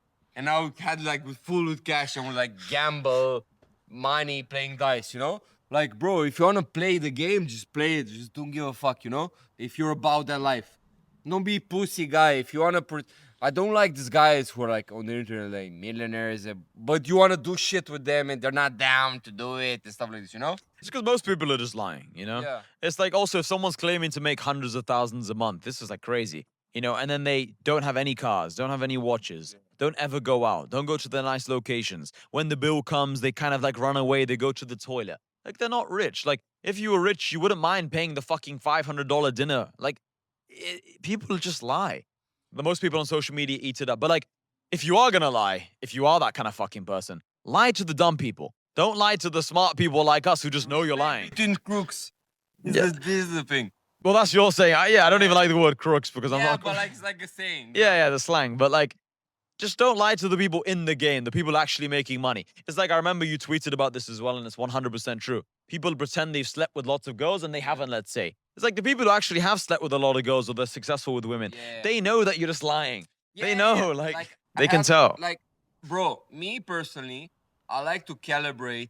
Like, for example, with the girls. Like with the girls, I can go band for band with 10 grand. And like I have people who wanna like play like, yeah, bro, I had my periods in my life, fucking 3 girls a day. And me, because I'm like in the game and I know how much I sacrifice my life and spend all this money and sacrifice my success. You know in what it business, takes. I know what it takes. And like they're saying these numbers, I'm like, bro, this guy is retarded, you know? Like, Yeah. it's better to like be super honest. And like, this is the reason why, like, I learned this from a guy.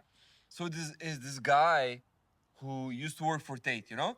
And like this guy was talking about like he lives in Poland, blah blah blah, makes money. But what I appreciated for him is like he was talking about girls, but also like added me to some Telegram channel, which was super private, and he had like all these receipts, and it was him with the girls. Like I appreciate when somebody talks about girls and like actually shows me. And then I was like, yeah, I'll create like I took a part of the girls I fucked and like I made like a Telegram channel. And when I talk to guys, I want to show them like, look, bro, like some new guy. Look, this is my like resume. I don't want to make somebody new feel like I'm just lying to him. You know, it's like imagine you're in fucking Sudan and you don't have all this setup in, you know, and you want to show him like, look, bro, this is my car, this is my rap with my name, blah blah blah.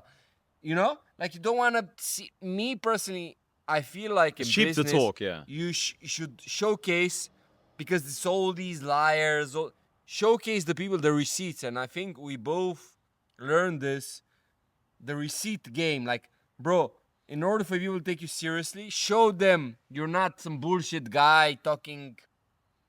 You know? Yeah. You say, you say it all the time on Twitter, like a platinum Daytona on your wrist is better than just talking about your spreadsheets and your imaginary business. Yeah. You know, like if you have big muscles, that's better than saying that, you're strong and you're tough. Like, or if you have videos of you sparring on social media or you have videos of you competing, this is better than saying you're strong and you can beat people up. Like receipts are better than talk. And in business and in social media especially, like it's extra true. Not just with personal connections, like on social media, because people just have this natural like distrust when they see people online. If they can see you actually showing things, they trust you so much more. Like Joe Rogan.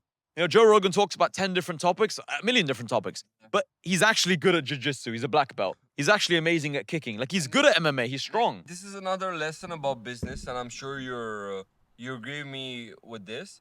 Like in terms of like high ROI moves in business in order to sell, let's say your online program. Yeah. Like what I've seen with me is like if I take a guy who has success with my program and I bring him here and film like a podcast with him, and he says like, bro, look, this was me 4 months ago. I was broke. Now I'm making money. Like this is more impactful More than real. like my bullshit words. Damien, come quickly stories. say hello on the camera. So like, for example, the guy behind the camera right now, a great friend of mine, he lives with me here in Dubai. He joined New Money in July 2023. Now it's March 2026. That's it, bro. Thanks. So like, he's been in New Money now, my community, for nearly 3 years. Like this shows a different kind of trust than me just saying, yeah, I have people in my community who now moved to Dubai and all these things. Like it's better when you just show proof. Like I have videos on my YouTube channel where I'm filming a podcast with members from my community. Yeah. This is different than just saying this guy made 10K a month, this guy made 50. Show people. Like it's just more real. Like the more testimonials, the more social proof you have, the better. And there are different kinds of social proof. Sometimes I show people in real life. Sometimes I show video testimonials. Sometimes I show pictures of them with their family saying, look, bro, I just took my family out for dinner using the money I made online. Like I show different kinds of testimonials, different kinds of receipts, a different repertoire. It's like a fighter, for example. He doesn't want to just show him good at punches. Like, what's that fighter? even Ilya Tabori, like, oh no, Hamzat Shemaev, like he's keen on showing people he's also good at punching. He doesn't want people to think he's just a wrestler. It's like Just Khabib, you're different- striking with yeah, McGregor. yeah. Like you want to show that you're good at lots of things. So show different kinds of social proof, you know, it's Yeah, but important. the main point is, if you want to make money with, let's say, any program online, if you want to make money online in general, you need to show people the happy customers, because most of the time you would be more comfortable posting other stuff. But like, this is the most high ROI thing you can showcase, is like other people who like had success with your. And I see this because I'm a big consumer, even like physical businesses. Like, bro, if you have like a shawarma There's restaurant, that guy in Romania you said he had like this business. What's it was? There was a tweet you made that some guy in Romania he has some like in-person business, like selling food or selling sandwiches or something, and he was like posting on TikTok and made a lot of money. What business was it? You remember the bro, story? yeah. So Something like Romania this. is a big trend right now with like this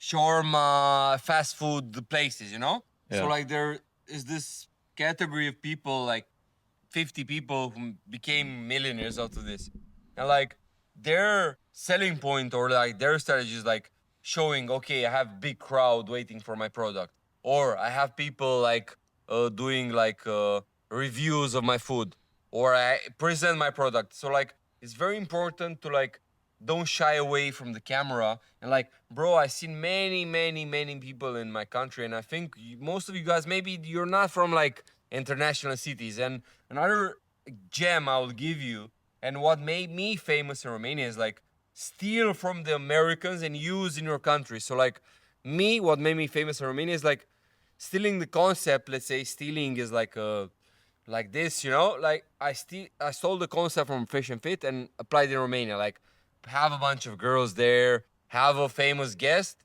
and like do this podcast. And like, if you guys are from like Eastern Europe, or you guys are from smaller countries, Thailand, bullshit, Indonesia, blah blah blah, look what works in the United States and like apply it in your country. I think this is very powerful, even in terms of like physical businesses. Like I seen this in Romania, like in New York, for example. It's very famous. People eat bagels. You know, Bagels, yeah, yeah. bagels, like some bullshit. the bagels, fast bagels, yeah. food bullshit.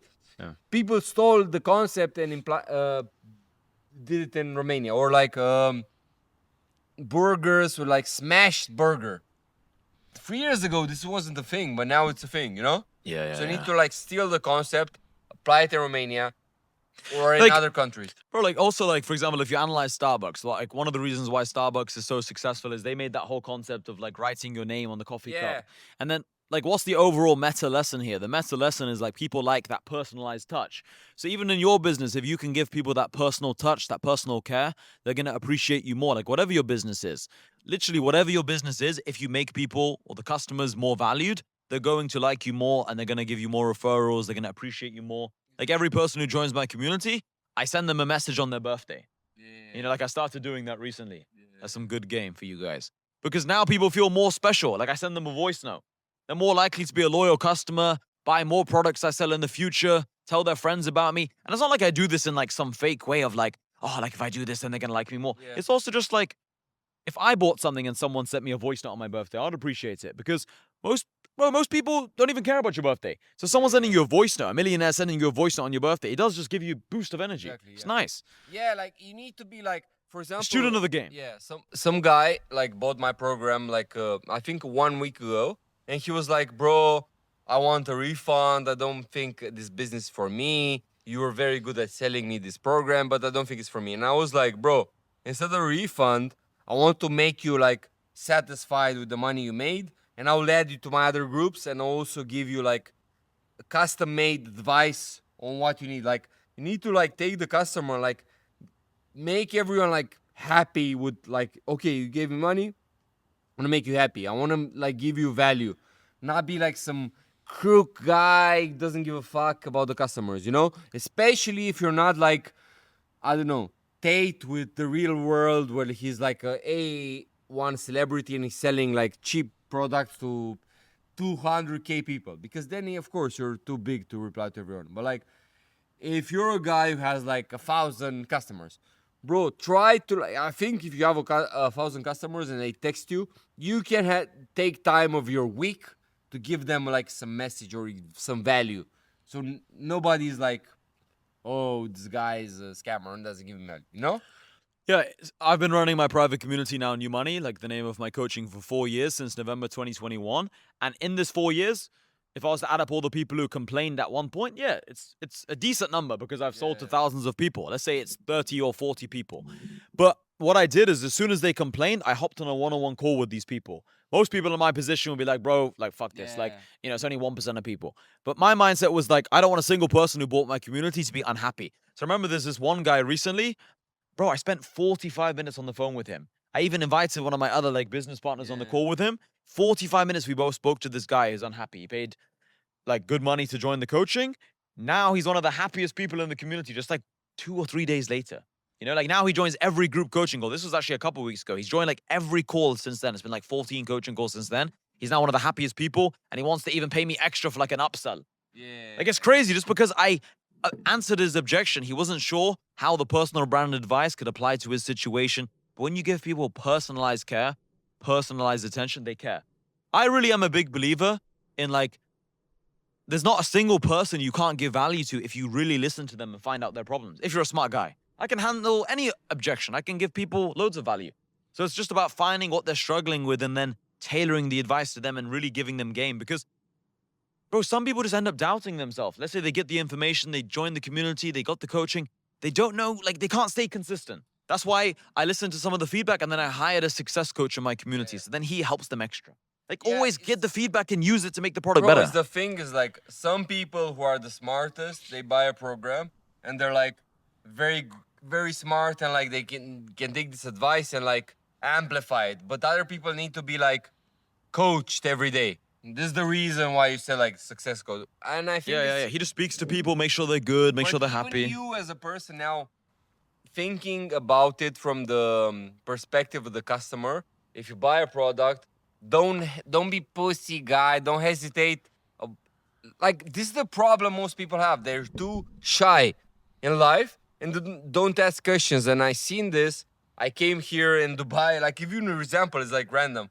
Came here in Dubai with my girlfriend and she was like when she went to the mall, the mall here is 20 times bigger than the mall in Bucharest. And she was like, no, don't ask people. Let's find out where's the store, blah, blah. And I'm like the type of person, I don't shy away. I ask everyone 10 times, where's the barbershop? Like even before coming here, I ask like 3 times, okay, where's the barbershop? Ask the concierge service, blah, blah. Like you need to ask. You don't need to be pussy and shy away from being stupid. This is a very important thing. Like in everything you do, even if you do, like I remember when I was doing jiu-jitsu and like people were like, there are certain people, they're like, they don't want to be stupid, they don't want to ask questions. Me, I was the type of person like, bro, explain to me. Like, don't give a fuck if I'm stupid in jiu-jitsu bullshit, you know? It's just one room. This is like the mental model I use. Yeah. It's like, let's say you look really stupid in front of the whole jiu-jitsu class and there's 24 people. And there's not usually. But let's just say there's 24 people. Okay, out of 8 billion people, what is 24 people out of 8 billion as a percentage?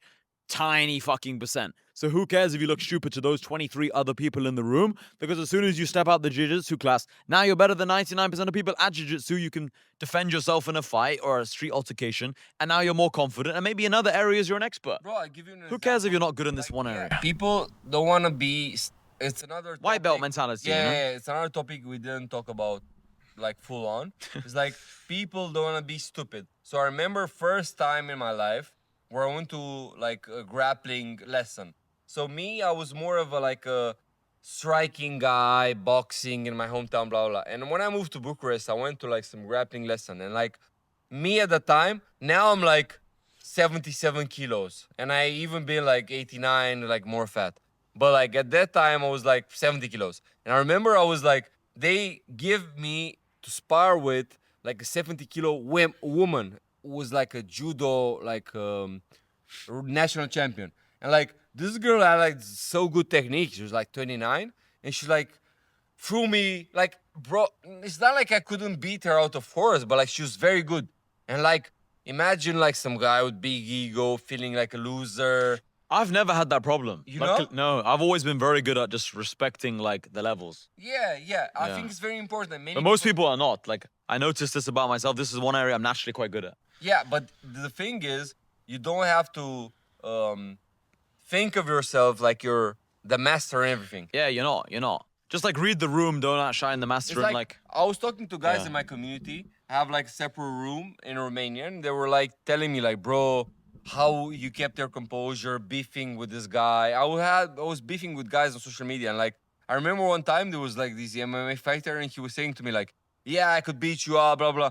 And I was like, yeah, I think you could beat me up. And like this guy was like shocked about my calmness, and I explained to my guys in my community. I was like, I don't see myself as the type of guy who's like an MMA fighter. I don't take pride into this. You fuck like if McGregor tells me like, yeah, I can beat you up. Like, yeah, I can beat you up. Who the fuck cares? Like, I don't want to be the best guy in every field. I don't take pride in. I don't want to be the perfect person in every field. You know? And it's impossible. Yeah. And it's impossible. So it's like it's the wrong mental model because you're competing in arenas you just cannot win in. Like it's better to just think like I can learn from these people. It's better to know McGregor and potentially spar with him than think, oh, I don't even want to meet him because he's gonna make me look silly. Like be the Artem Lopov in this situation. Yeah. Sometimes it's another. I think it's a good lesson. Sometimes you'll get a lot of value from putting yourself in situations when you're not necessarily the best in the game. Like, bro, my business partner right now for my program with webcam is a guy I met during like a football match. So like these Romanian guys in my community were saying like, bro, let's play football. In Romania, in Eastern Europe, like football everyone plays. But me, I was never good at this. So like in every scenario, I'm the weakest link in every team. But like I went there just to do cardio. So my mentality was like, yeah, I'll go there to do cardio because I usually go to the gym, blah blah. And I went there and I met this guy and then spent time in my S class going to McDonald's, blah blah, talking, and then we create a business and we produce like 6 figures, blah blah blah.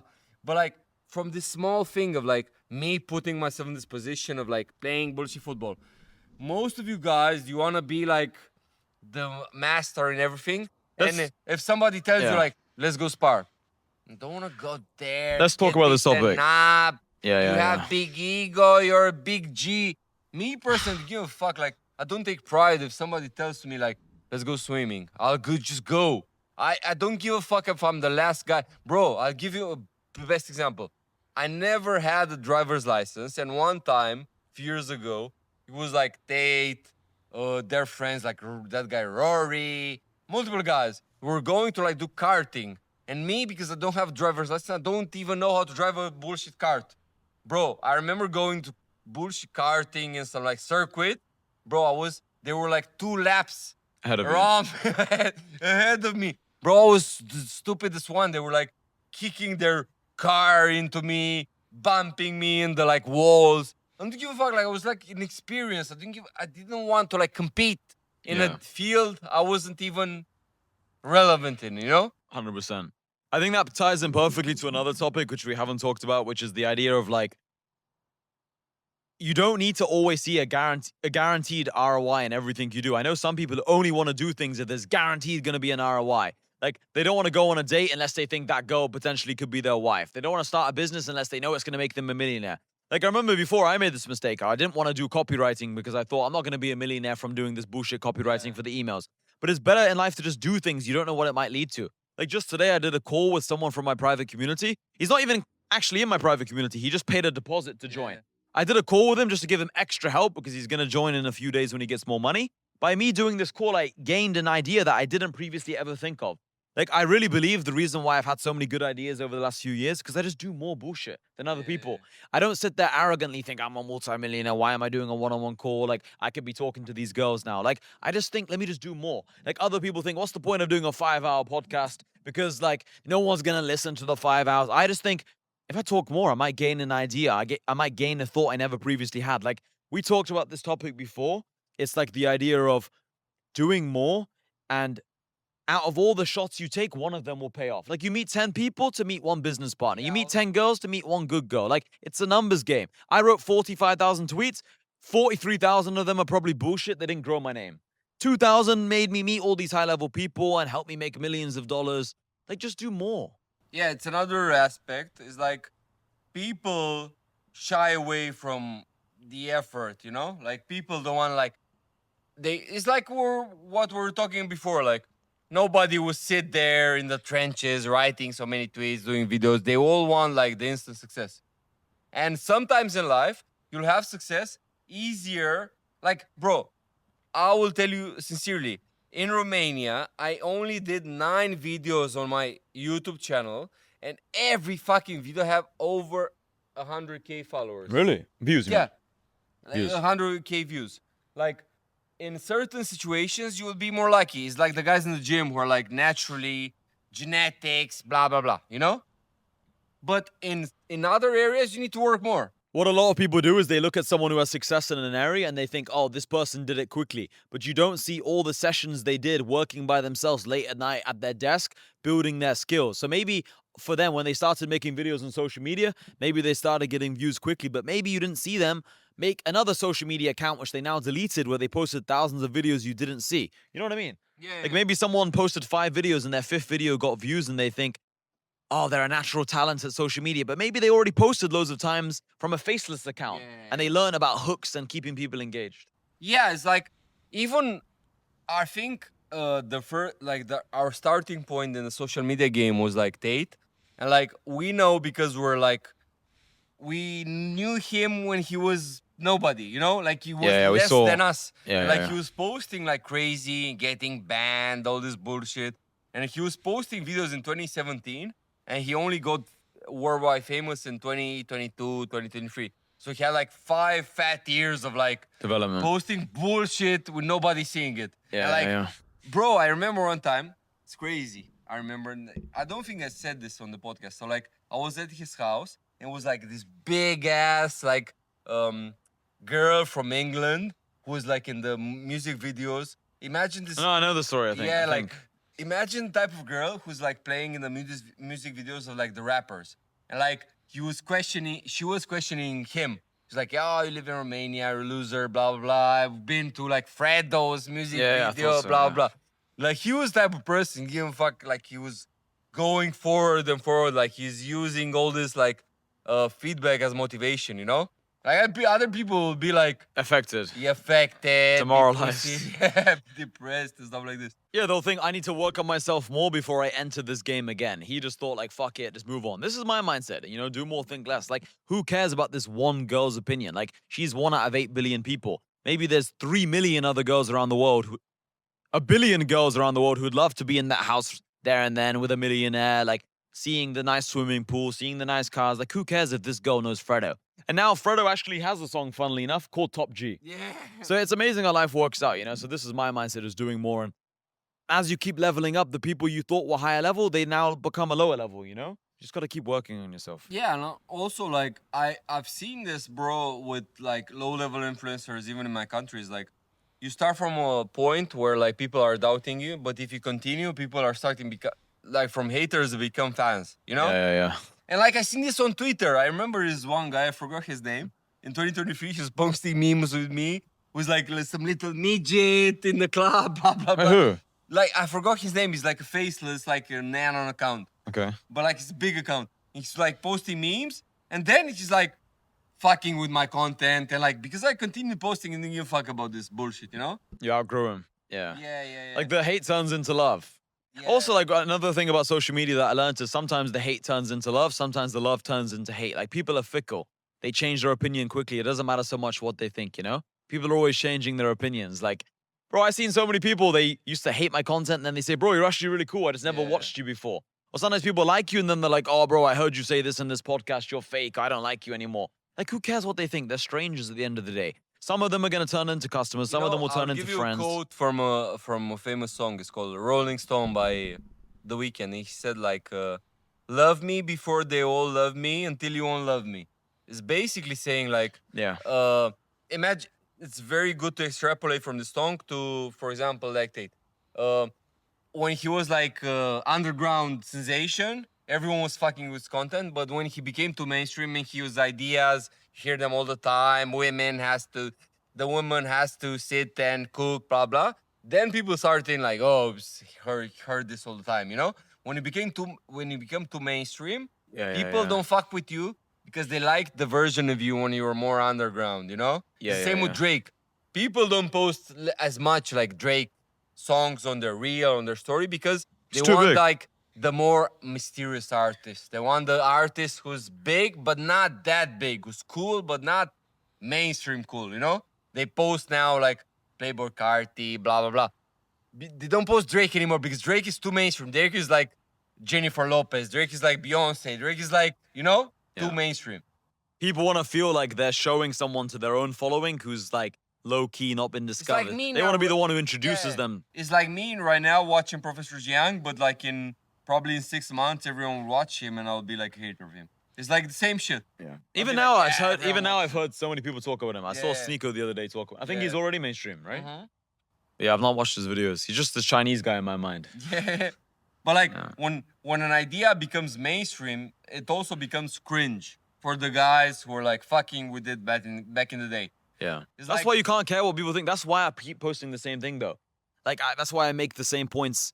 I repeat them because I just feel like it's not the same people watching it over and over again. The people who watched me 2 years ago, they just now absorb these ideas. They've moved on.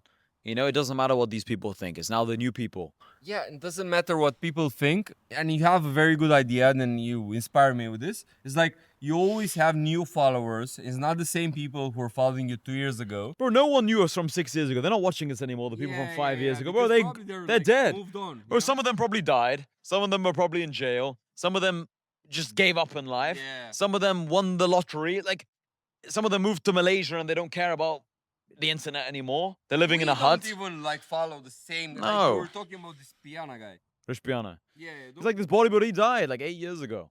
Yeah, like you need to talk. You need to talk to the audience as if they don't know you. Bro, there's this guy I used to follow in the gym niche, and he was like one of the only gym influencers probably natural. He wasn't actually taking like anabolic steroids.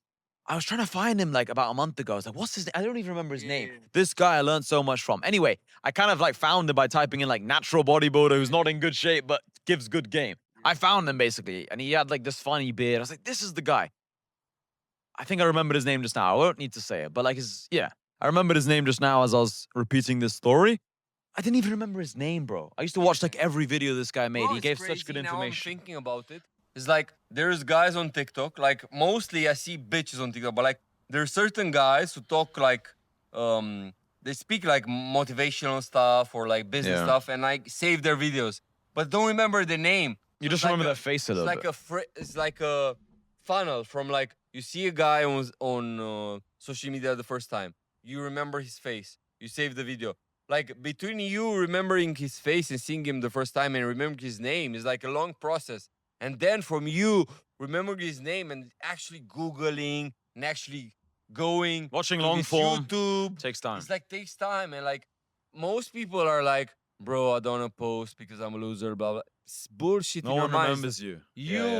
You think of this, but like in reality, it's like imagine the way you discovered even us. Now maybe imagine you're in this hour of the podcast. 5 hours into the podcast. Yeah. you know Imagine us for discovered sure. Like the first time you saw it's like it's a face, then a name, then you sit and dog, then you ask ChatGPT, then you go to every Instagram highlight, you know? Most of the time I don't remember this, you know? Yeah. It's always new people. I learned this from one of my friends who's like big on TikTok. He's like a big UK TikTok guy. And like he would always talk about this because he was selling like a lot of fitness plans. And I basically spoke to him and I was like, bro, how are you always selling so many fitness plans? Because he sold to like 100,000 people, maybe more, like 150,000 people. And I was like, bro, you only have like 4,000 people on live stream or maybe 10,000 people. He's like, bro, every time I'm live, it's New completely new people. If I'm live at 11 a.m., it's different people than the people at 6 p.m. This is one of the best lessons I ever learned about social media because I never thought about it like this before he told me. I always thought it was the same people. Bro, people have a life. Like maybe they're watching you at 11 a.m. because their shift starts at 2 p.m. and they work from 2 p.m. to 10 p.m. So they can watch you at 11 a.m., but they can't watch you at 6 p.m. when you go live the second time. So just always remember it's new people. Maybe they're with their girlfriend at 6 p.m., but they're not with their girlfriend at 11 a.m. and vice versa. So it's always new people. Bro, it's crazy. Even in small countries, I remember like I quit like TikTok's lives in 2024. I remember when I went out of like house arrest, I was doing TikTok lives, and I was having like a maximum of like 700 people on my live, 1,000 people. And bro, literally everyone saw me because they were scrolling, and even they saw 1 second, it was always new people. Yeah. You know? And like all the bitches knew I was there, you know? Like people were like reciting things I said without me, because me, I was downplaying myself. It's like, yeah, probably they don't know me, blah, blah, blah, you know? Yeah.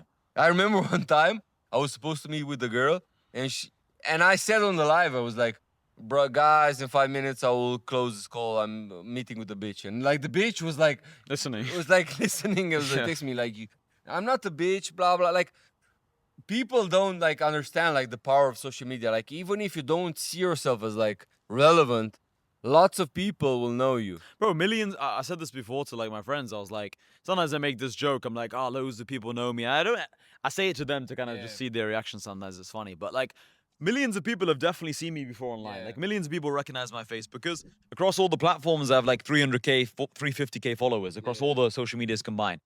So it's like if 300, it's a funnel, like you said. That means at least 3 million people really know my name and face because it's a funnel. So like the people who are really famous, like 50 Cent, he has like 30 million on Instagram. Bro, 1 billion people have seen him. Yeah, and also It's crazy. You have to understand like a lesson in business. Like the same with dating is like a numbers game. Like for example, Hassan, he probably sold to like a few thousand people throughout his career online.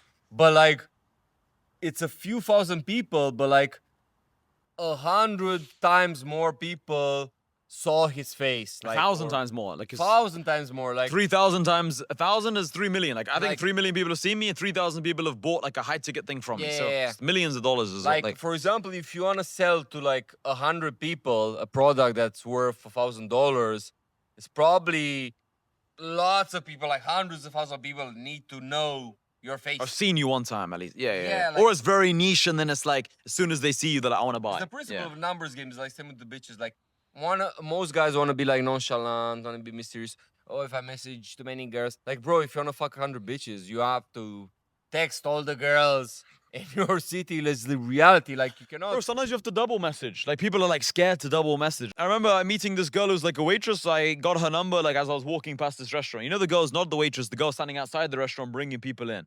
I got her number. I thought, okay, she likes me. She gave me her number. I message her. She ignores me.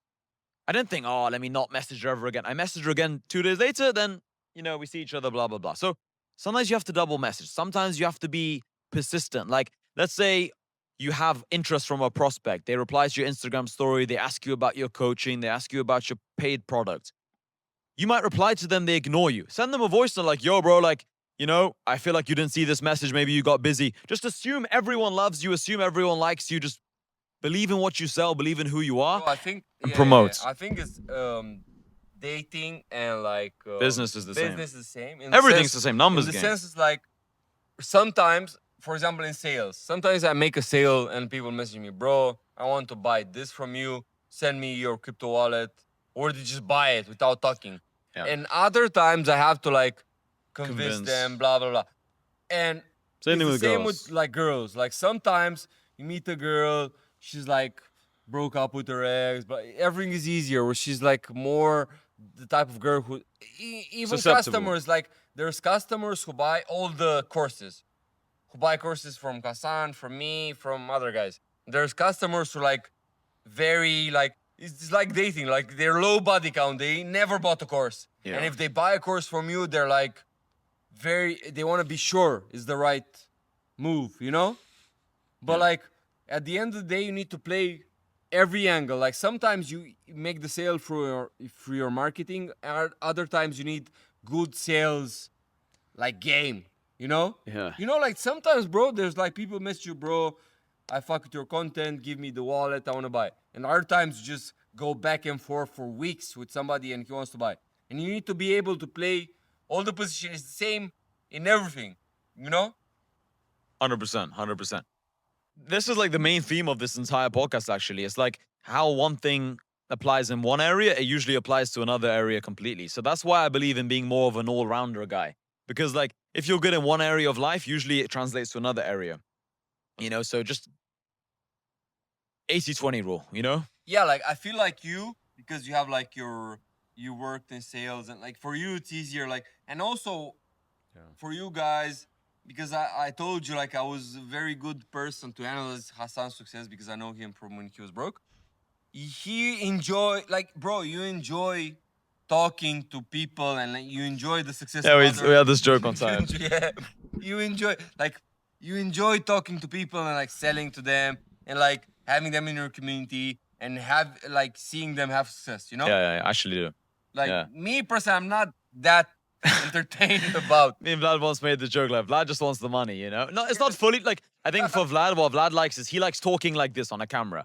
Like he doesn't like the one-on-one interaction so much, unless like he gets a bit of an ego boost maybe, or like No, I like to be honest. or they glaze you, they respect you. No, Like in the perfect life, I want to make content and then be myself. And like people message me, bro, what's your wallet? yeah. You know, True. You're more the person who likes, enjoys talking to people, enjoys enjoys the hustle. Me, I'm like this with bitches. Like, Door-to-door enjoy, like, sales. Yeah. the war. You're the type of person like who enjoys talking to some guy in Birmingham, selling him something, the dream. Me, I'm like don't have like this. I'm not open that much to this. It's interesting recently though. My mindset has evolved a bit, and like now I don't like speaking as much to people one-on-one, just because my mental Much, but you yeah, still like it. I still like it. Yeah, more than you for sure. It's like now my mental model is I'd rather speak one to many. I'm one person. I speak to many people like this podcast because the half an hour I spent talking to this guy from England, I could have just spoke to thousands of people here on this video. It's just better ROI.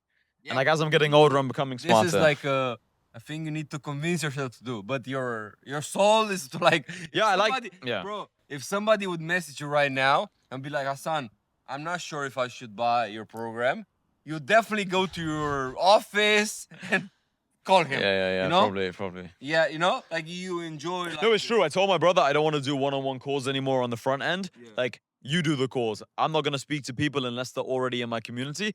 But sometimes I can't abstain from this.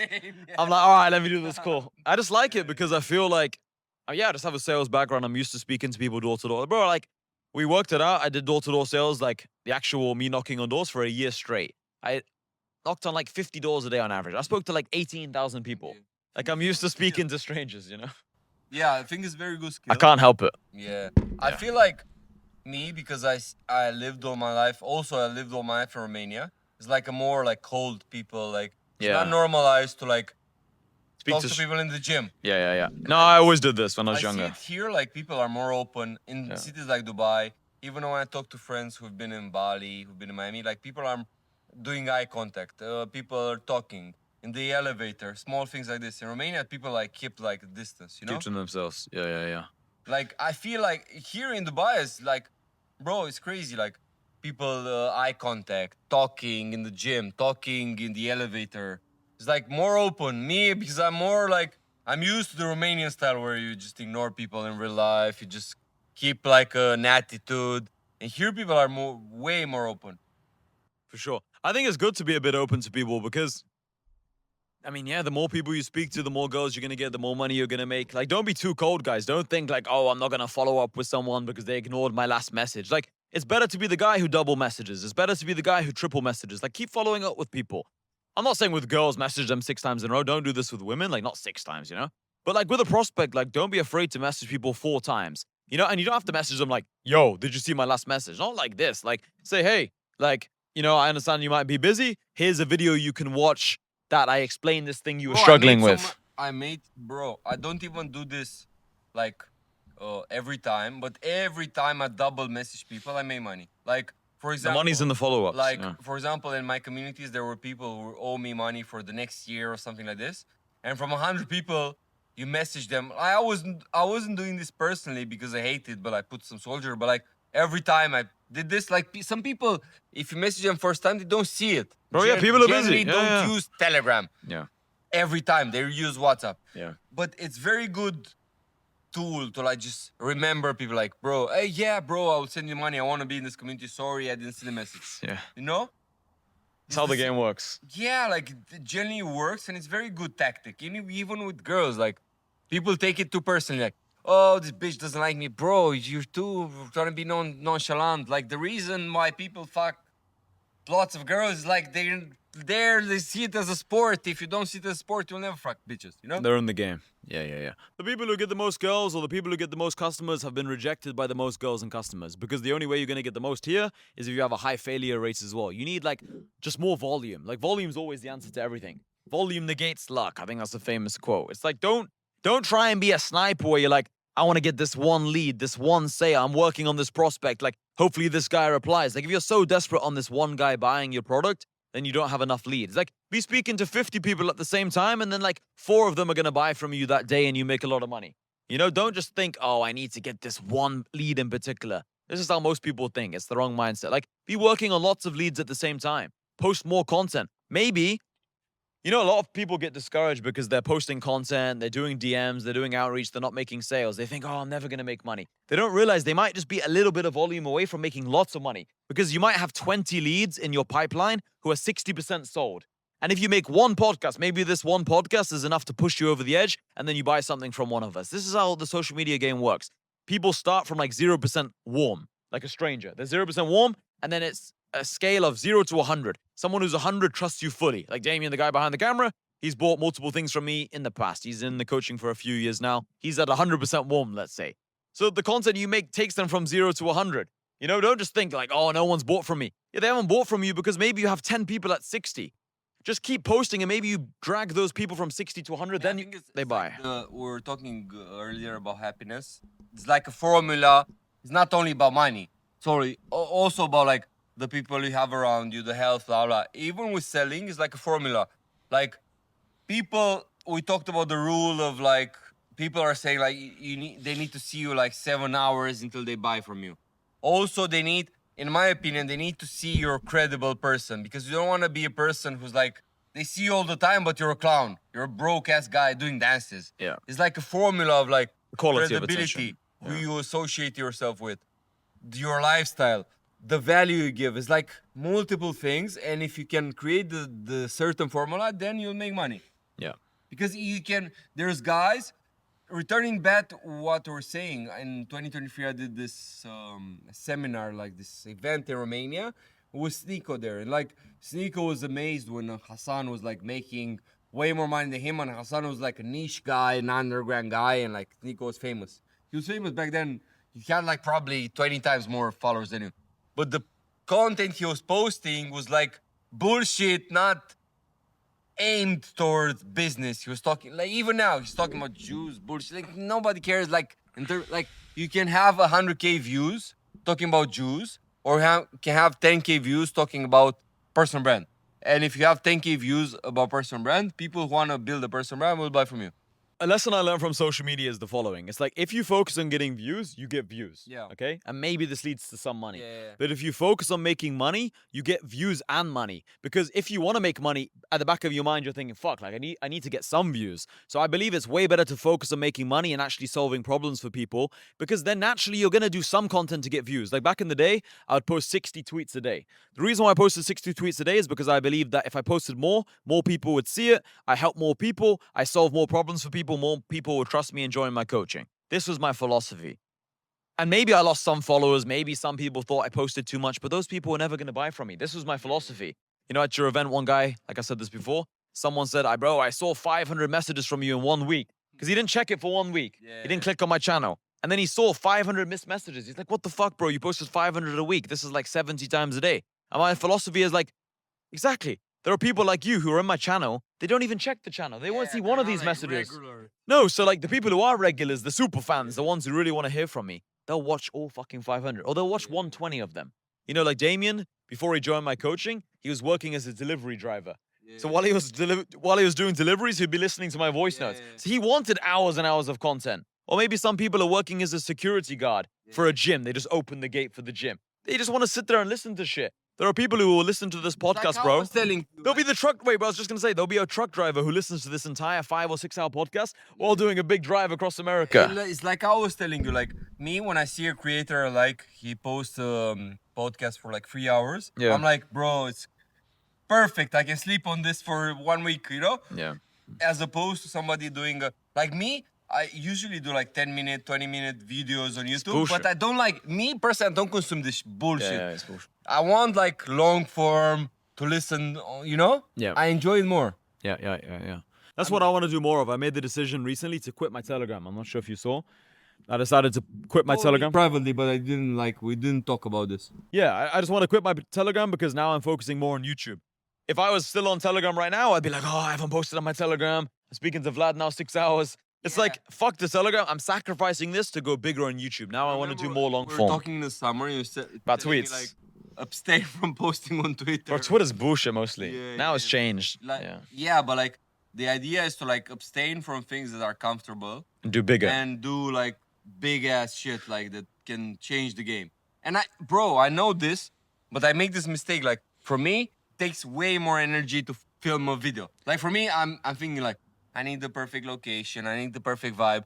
If I want to write a tweet, if you put me now, put a gun in my head and said like, please write 10 tweets that You can do it. I will sit there, no matter what happens, even in the biggest depression. But like, in order for me to do a good video, I need to be, the stars have to align, you know? So this is the thing. You get accustomed to things. That's why I quit my Telegram. Because if I didn't quit it, like, I couldn't abstain from it. If I told myself I'll post 1 time a day, 2 times a day, 5 times a day, I was too addicted. Because I've posted like 20,000 times in this channel in total. Pictures, videos, voice notes, written messages. So I deleted it to focus more on long form YouTube. Now I've done this 6-hour podcast and I'm going to do way more podcasts. I want to work on like a 24-hour video. You know, I've got all these different ideas and projects. So I cannot do this if I'm focused on the smaller moves. So we have some questions. I wrote on my Telegram and people are asking me questions. And one of the questions is like, hey Vlad, can you discuss how to find and make friends who know the game like you and not worms who will betray you or lazy? Thanks. And I think we talked about is like, my opinion is like, you need to play with the cards you have at the current moment. And don't expect for the perfect friends because you will never have the perfect friends. Most of you guys think like, you hear our content and you think of like, oh, I need to have like millionaire friends. Bro, blah, blah. yeah. I want to talk about this. I have a passionate point about this. It's like one problem I had is like you want to hang out with the high level people, but the high level people are busy. Maybe I want to hang out with Vlad or Vlad wants to hang out with me. Like he wanted to do the podcast maybe a few days ago. I was like, bro, I need to focus right now. I'm super. Texted you when I came to Dubai. Yeah. And I just couldn't because sometimes you just can't take even an hour off. It'll just disrupt your flow. I didn't want to see anyone. I wanted to be by myself and just focus. You want to be hustler. Yeah, I wanted to be hustler. So if you have only high level friends, we talk about this point, high level friends versus soldiers. Like I live with Damien. Damien helps me with everything I need to do. He sets up the podcast. He's one of my closest friends, but we work together. He knows his role. I know my role. I couldn't like live with Vlad. It'd just be too much ego and we wouldn't work well together because like he wants to do things. I want to do another direction. So we go in different directions. It's like tug of war. We're like pulling, differently. Yeah. Like you talked about this before. It's like imagine Mayweather hanging out with McGregor. It wouldn't work. They would You know? fight each other every day. Exactly, it wouldn't work. So you need like a hierarchy. Now you don't need to have one person who's always higher than the other person. Maybe I'm better in one area, but then if we're in the gym, maybe it's another person stronger. Like you need different areas of expertise. Like you can be the boss in business, but then when you go to the gym, you have a boxing trainer who you listen to. Like it's all about like reading the room and knowing who's the boss in that environment. But you don't want 2 people 50-50. Like you don't want 2 A people. You don't want 2 A players. You want like the A, then the B, then the C. You need a hierarchy. So what do you think about this? Because all my successful friends, like I can't just say like, bro, come now, it's 11 o'clock, let's hang out. Like they might be busy. They might be in a meeting. The reality of life is like, you will live your everyday life with losers. Inevitably. How? I don't think you should say losers. I don't see my friend. I want to be like straight to the point. Like imagine every guy. Imagine Mayweather. Imagine Tate. Let's say Tate because we're in the same universe. Tate cannot be friends with Brad Pitt, Dan Bilzerian, and I don't know, Jake Paul. All these guys have their own entourages, blah blah. Tate needs to have like his guys. I get what you mean. I wouldn't call it losers though, but it's like compared to him. yeah, it's just different. Yeah, it's different. It's like I show speed, like his security. Yeah. Like you wouldn't call them losers. It's just they have different roles. It's like in football, you have the main, you have Ronaldo. Yeah. You cannot have 2 Ronaldos. Ronaldo and Messi didn't play in the same team. You have Ronaldo and you also have Marcelo. You need the defenders, the goalkeeper. You need this. Like, bro, the thing is, people jerk off too much to this idea of like having friends that are at the same level as them. Oh, I don't have the perfect friends. They're finding excuses, bro. Yeah. Play the game at the current level.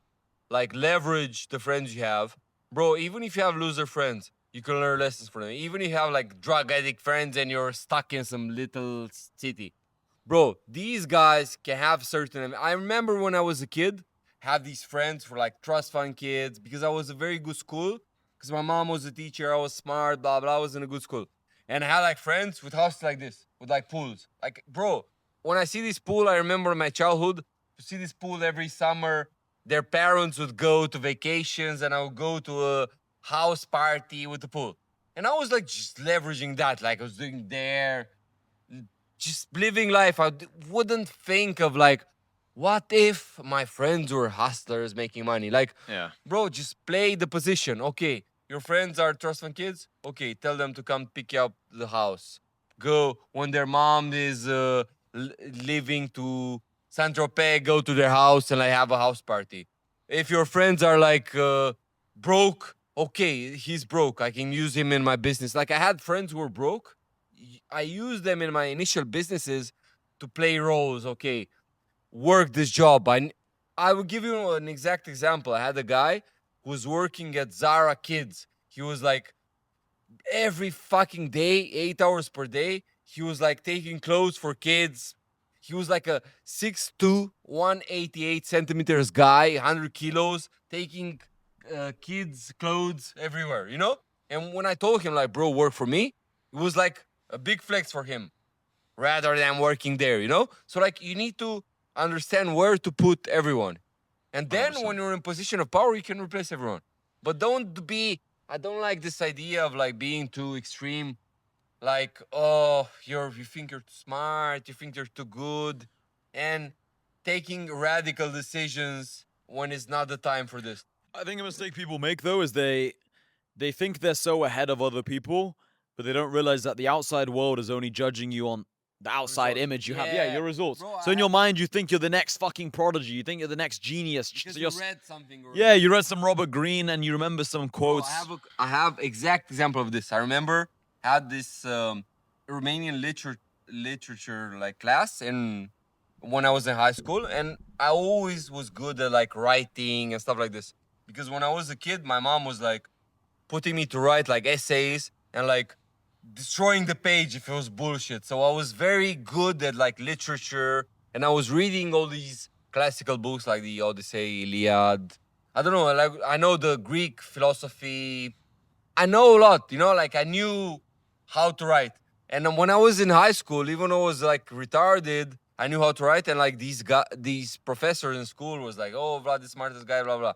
But like whenever we ascended from like the books in school towards other topics, and we're talking like let's say philosophy, and I was talking about Robert Greene because I'm reading Robert Greene, and was like Robert Greene became famous when I was in high school, and it was like the new thing. It was like imagine now clavicular, and you're talking in high school about this. Now Robert Greene is like mainstream. It's not like the thing, but back then it was like a thing. And I was talking about this, and like the professor was like debating me, and I was remembering Quotes. now that I didn't have no backup to talk about this bullshit laws of power, all his books. I knew them like from A to Z, but like I didn't have like the credibility to back up my claims. To show they're real. Yeah, like can't flex every knowledge. time, like it's the same when, let's say you're a kid and you want to be, like you're a kid and when you're with a bitch in high school and you want to be like a gangster,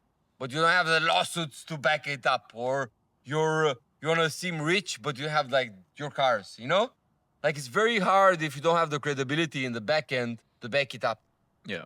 You This need is the a- receipts. You need the receipts. It's everything is going back to what we were talking about, the receipts, and like having like imagine you're talking to a girl, and like you never had girls comply to you, and like you were always in your life, you were like a customer, and then you're with a bitch and you want to be like a G. Like it's not compatible. They It's feel the hard for you energy. to Yeah, I think what people do is they just like they look at the knowledge they listen to or they read, they look at the podcast they listen to, and they start like thinking they know all this knowledge. They think they've internalized all this information, even though they haven't actually applied it to their life.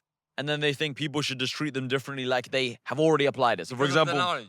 yeah, like Totally. so they think, oh, my parents should believe in me, my girlfriend should believe in me. But it's like 99.9% of people don't ever reach the top. Most people will never make it. Statistically speaking, only 1% will make the top 1%. Only 0.1% will make the 0.1%. So why should your parents, who just look at you as their son or daughter, if there's a couple of girls watching, why should they think you're one of the exceptional people who are actually going to make the top 1%? Like, statistically speaking, no one makes money in their early 20s. So why should they think you are just because you say you're going to start an agency or a copywriting business? Why should they look at you and think you're going to be one of the rare few people just because you can recite some quotes? And I think it's very important to actually have the mindset of, I don't need to try and convince anyone that I'm going to make it. Just let my results do the talking. And this is something I made the mistake of, bro. I spent so much time trying to tell all my friends and all the people I'm around. I was like, trust me, I'm different. Yeah. Trust me, I'm different. I promise you I'm different. I'm actually going to make it. Bro, I spent hundreds and hundreds of hours. I totally relate to this because bro, when I grew up, it was very, like, we always go back to the same shit we were talking about, like 50 Cent. Was this popular song, like, 50 Cent had a song, like, Stunt One-on-One. Yeah, And yeah. my mom was asking me, like, in high school, what do you want to do in life? And I was like, I'm gonna stunt. And, like, bro, they have no receipts to, like, back up my claims. And, like, You just heard a song. I felt very painful because my mom didn't believe in me. And, like, we told my ideas. And, like, now I realize, because I have these younger friends, or, like, I hang out with bitches who are very young and immature. And, like, it annoys me when people have bullshit ideas, you know? Yeah, it's quite annoying actually. Yeah. Like, It's actually annoying. Like, now I understand, like, bro, you need to have your receipts. You need to have, like, back up your claims. And if people don't believe in you, you should just charge the game. Yeah. Like, back in the day, I took it personally when my mom was saying, like, Same. no, you should become a lawyer, you should do this. I had all these arguments, and I was trying to convince them, you know? Yeah. Convincing doesn't work. It's better to, like, Convincing does nothing because it's just talk. Talk doesn't mean anything. Only actions mean anything, you know? I remember I bought my second Rolex, was like a yellow gold day, and I came home, I showed my mom, I showed my brother. They both called Yeah. me stupid. And I even had some results because it was a nice watch. Yeah. But even at that level, they didn't fully believe in me. Maybe my family, it takes them extra to believe. But I remember at that point thinking, like, what the fuck? I just bought a 30K watch. They still don't believe in me. Bro, But it got to the point where my mom was like, okay, like, now my mom never asks me. She's in Yeah. Dubai right now. She never asks me, like, Hassan, how are you doing? She hasn't asked me in like 3 years, I think. Yeah, I wanna touch on something that people don't really think about. It's like, everyone is attracted to certain symbols, and the example you gave, I had with this friend of mine who's, like, worth millions. So, like, I have this friend who's, like, worth millions in crypto because he bought, like, Ethereum when it was, like, very cheap, and he sold it when he was, like, expensive in, like, 2021, 22. I'm not a crypto guy, but, like, Yeah. you guys who are with crypto, you understand. Like, he sold it when he was, like, 30x, you know? Like, this guy, imagine he had this family. His father had, like, one son who was, like, imagine, like, Harvard type of universities. And my friend was, like, Yeah. the hustler type, crypto guy, blah, blah, blah. And my friend was, like, worth millions and still arguing with his father, who was saying to him, you're a loser. Doesn't matter if you have money, you'll lose it. This crypto shit is bullshit.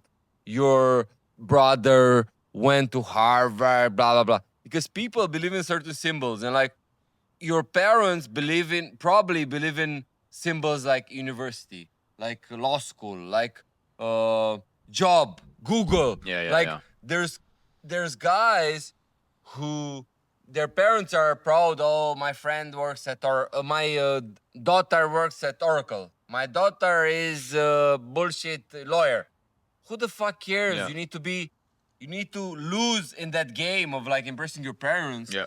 Well, maybe think of it this way. You're a daughter, and you have your mom idolizes girls who are, like, doctors, but you're a personal trainer, and you make 20K per month. Let's say you're selling programs, but, like, her friend from work has a daughter who's, like, a lawyer, makes 5K, and they have conversations like, no, my daughter is, like, finished this university. It's all about the symbols people believe in, you know? Bro, even when I became successful, You Like I understand said- what I'm saying? 100%, this is like a very good point. I remember, like, even, like I said, I just bought the yellow gold Rolex. Like, I was doing very well at that point. She didn't understand the symbol. Even when I think when I bought my first Lambo, I remember she was still like she didn't even really understand it. The, She was like, the meaning. yeah, I was telling her like we sell boilers and we sell underfloor insulation. She's like, what about if these customers refund them? I was like, Mom, we installed the boiler, like it's in their house and all this shit.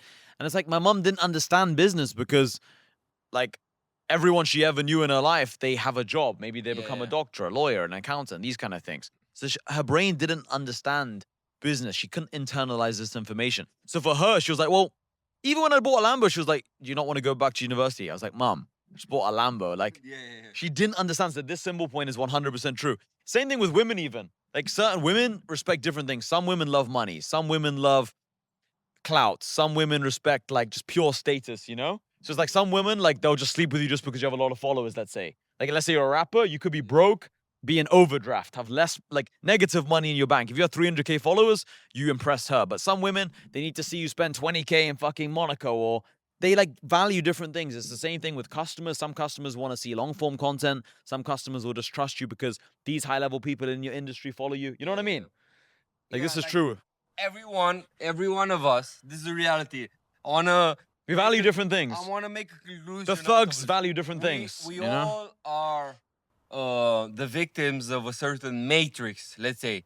And like, for example, what I've seen from being 3 weeks into Dubai, people in Dubai are like the victims of like the matrix of like objects. So like, when I meet people in Dubai, everyone of my friends in Dubai says like, yeah, you've seen this guy, he has an APE, this guy. They judge it based on objects, you know? They jerk off to these things. Yeah, like in Los Angeles, it's all about clout. In Miami, it's about money. In Dubai, it's like cars or... Yeah. You understand what I'm saying? Los Angeles is all about clout. You know, it's so- like all these TikTokers and these guys go to the club. I remember once I was in the club in LA, I see like Bryce Hall. Yeah. People were going crazy over, let's say, Bryce Hall. Like, it's just different cities, different countries, different people value different things. If you speak to a low IQ thug kind of guy, he's not going to respect like you just being some philosopher. Like, sure, he'll actually find that potentially pretty cool. But like, you also can't be super skinny, otherwise he might just bully you. Like, you need to be strong in the areas other people respect, which is why you need to be an all-rounder. Because then everyone respects you. You need to be multifaceted. I feel like, for example, in Bucharest, I'll give you an example. So like in Bucharest... Yeah, you said this about clothes. I remember once I'd turn up to the best restaurants in Bucharest like 5 years ago. I'd finish MMA and I'd go to Mandaloun restaurant. And I was wearing like my fucking sweaty tank top, my sweaty shorts. And my mindset was like, at the time, I don't care what people think. But Vlad was like, bro, you can't do this. Like in this city, it's all about like designer clothes and like the gypsies here, they love the clothes. And I was like, all right, shit, like I need to dress better. Like, I feel like it's all about what the target audience thinks about. Yeah. So like, for example, in places like Bucharest, I felt like, look, I'll give you an example. Like, You go to this shop, the Capablanca. Yeah. You buy the new drop of Amiri. Yeah. And then you like- put it on your story. The girl's like this. It's like different worlds. Yeah, I give an example with Bucharest because it's a big city compared to a small city. In small cities in Romania, they jerk off to the cars. For example, if you have like a nice car, you drive them around. It's very good. But like, for example, in Bucharest, I sold my car last year. And then I had like a good run of like 6-7 months without no car. I sold my car because my soldier, I sent him to my home seat. I sent him to his hometown, blah, blah, blah. So I had no driver. So I sold my car, and it was like no difference because in a big city, it's not so much emphasis on taking you out from home and going out to a car drive. It's more about going to the club, having fun, things like this, you know? But in small cities, more like, what car you have? You drive me around, blah, blah, you know? Yeah. There's certain symbols. But I think, like, even with girls, like, when I go out with girls now that I've been to all the locations that matter, you know? It's like, if I say Santo Actually, let me- blah, blah, it's like important for them. Let me For make a really it's good like point. bullshit. So I think the audience has understood this by this point. Hopefully you guys now understand what we're saying. But this is a really good point I'm about to make, which is certain symbols are like universally attractive. You know what I mean? Yeah. So it's like being in good shape will always be a good move to make on the chessboard. Having some money is always a good move, you know? Maybe in certain cities, certain people value certain things. Like, let's say someone's a fucking super nerd and they like Pokemon and Yu-Gi-Oh cards. Maybe they find it cool if you know about this. But only a certain percentage of people care about this. But everyone cares if you have money and you're a cool person to be around. So certain things are more important to focus on. I think some people, they just spend too much time on their hobby, like golf or basketball. It's like, not everyone cares about these fucking things, but everyone values money. Money is the most important thing. Being a cool, confident person is one of the most important things. So focus on these like big categories that guarantee success. Like every girl is going to value that. Every guy you meet is going to care about if you're a successful person. Focus on the big moves. Yeah, and I think about like if we had to like talk about like certain like very niche things, I think money is the most important because with money you can buy other stuff. Like we talked about this, we jerked off to these topics 1,000 times of profit. Like, bro, with money you can buy clout, you can buy shape, you can buy everything, you can buy bitches, you can buy, you know. Bro, with enough money, you can do anything. You can join every online community. Bro, imagine me in Romania when I got famous. I was like, had money, and I was like, initially I was like, I had friends, and I was telling rappers like, let's film podcast. And I was sensing that when you base your proposal on friendship, they were like, yeah, we'll do it, bro. Later. Blah, blah. And then they were saying like, bro, I cannot come on Wednesday. Yeah. And then I changed my perspective and I was like, bro, I give you 3K, let's film. And then when you pay them, they're like, you're buying their soul. Like, yeah, bro, let's do it, blah, blah, blah. They're excited. So when you have money to spend, there's like, it's more principles, it's more professionalism, you know? Yeah. 100%. 100%. It's like that with everything. If you tell your girlfriend to do something, take this picture of me, take this video of me, it's like, maybe she won't get the best picture of you. Maybe she cannot be bothered. Maybe she does get a picture or video of you, but it's not the best quality, and she's not too bothered to make it amazing. But if you just have a cameraman, it's his job. He has to make it good. He's going to really put his best effort. Maybe your girlfriend is in a bad mood with you. She doesn't want to take the best picture of you. Whereas you pay someone and it's professional, they're definitely going to do a good job. So just keep things professional. Yeah, if you have money, you're basically buying professional. No? You save money by paying. That's what I learned in life. I was sometimes at the very beginning of my business journey, and not even the very beginning, I was already a millionaire at this point, but I was like trying to like get one of my friends to take a picture of me. It's like, bro, it's cheaper to get a cameraman because now my friend's giving me his bullshit opinions about this topic. Like, I don't need your opinions. You know, sometimes I say this to my friends. I'm like, bro, I love you, but I really don't give a fuck about what you're saying right now. Like, just stop. I just need this job done. I just want the task done. I have A to B objective that needs to be done. If you want to be successful in something, you need to be like a nerd about it, and you need to be like systemate it. Very efficient about it. You know, you cannot leave it to chance. Yes. Like, you're an influencer, and I go somewhere and I don't take the right content. I need to be very, you know, like professional. Yeah, it's like, and maybe one. Be like a warm. Yeah. One time. Leave it to chance. You know? Like one time, maybe your girlfriend gets a great video. Next time, it's not so good. But if you have a cameraman, both times it's definitely good. And then when you spend time with your girlfriend, it can just be not work related. Like, this is better, you know? So you need to just be professional.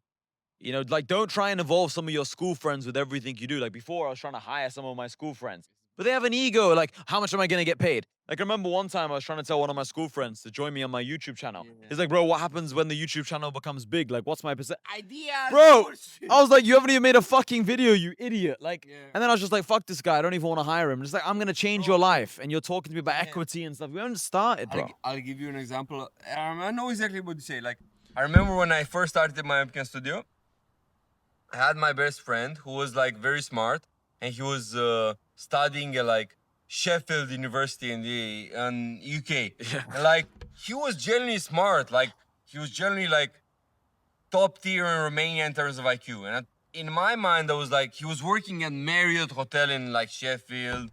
He was like understanding procedures, business, blah blah.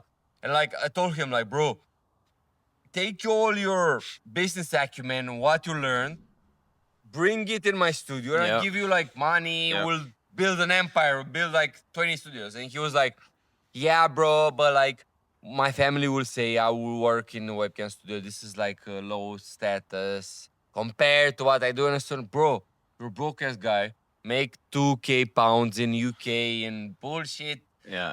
Wearing bullshit like suits with Marriott, like. And in his mind, he was in the matrix of the jobs.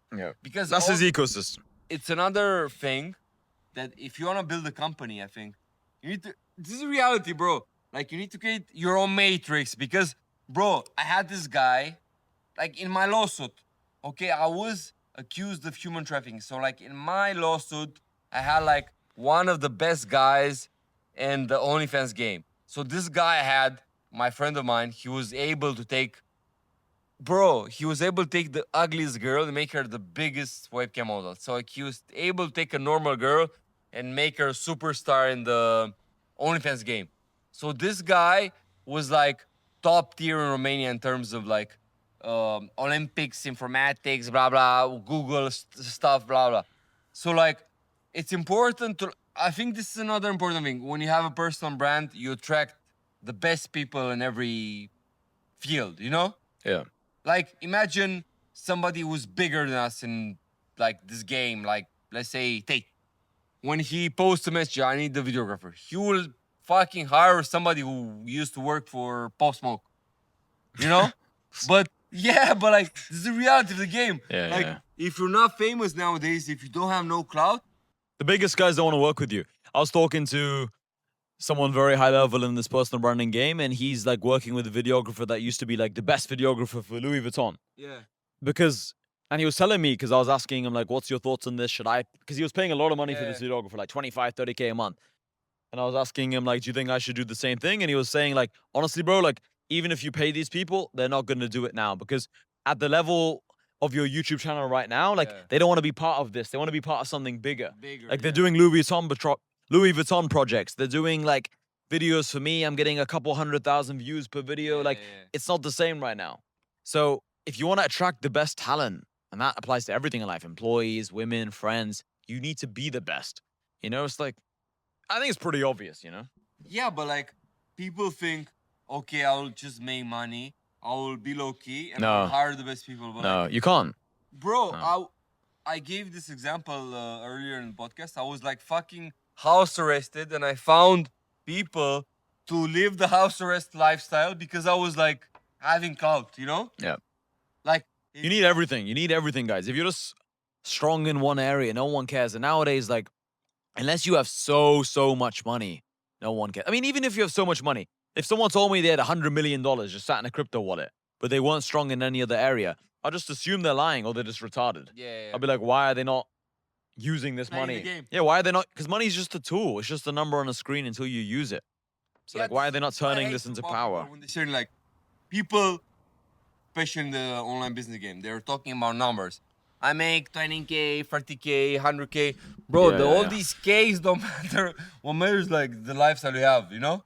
Yeah, yeah. What matters like what you can do with that lifestyle, you know? Because if you have money, but you're just a worm with no power, who the fuck cares, you know? If you have money and like, I feel like in my case, the fact that I became popular in my country, for example, amplified the money I was making. Like, bro, I think we were talking about this. The reason I want to be popular. So like, the reason I want to be popular was like, had like this webcam model working for me, making so much money, having a customer on the side, and like I went to a club and spent one night 15K, which is crazy money even in Miami.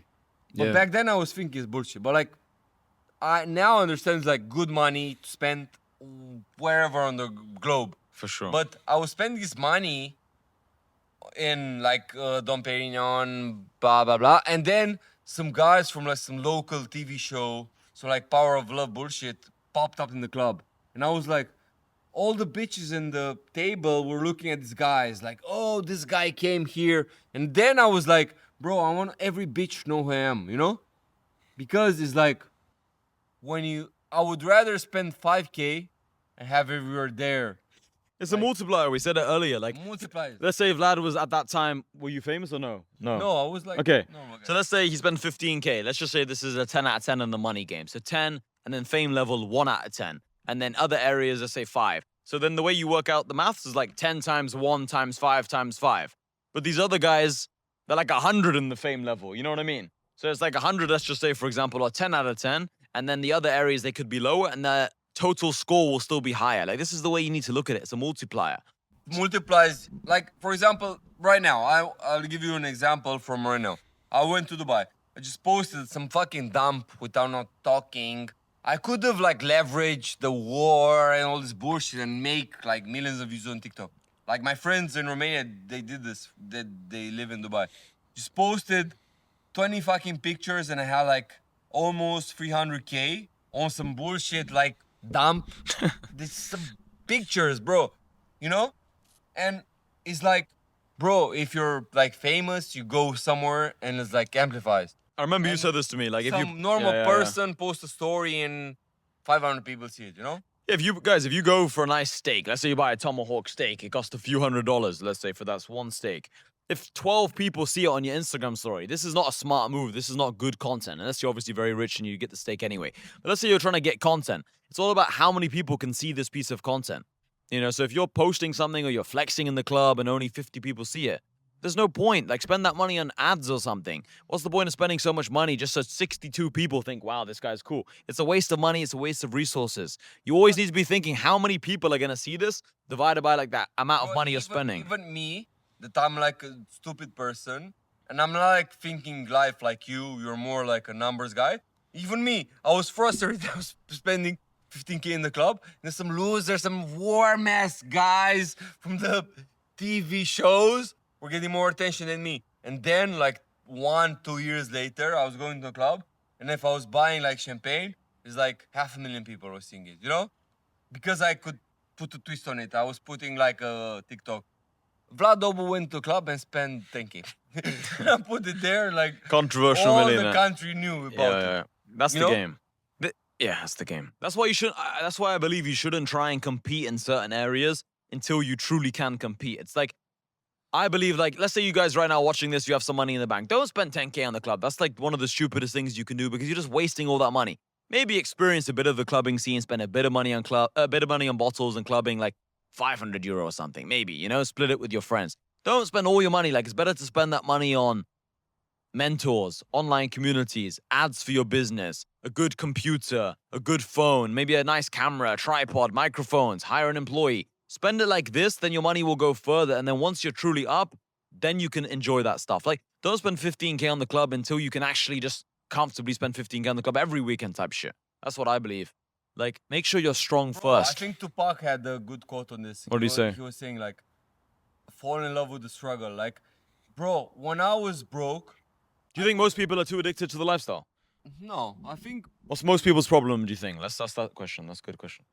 most people's problem is like, I don't think this is a problem of people who are watching us right now, because this is a problem.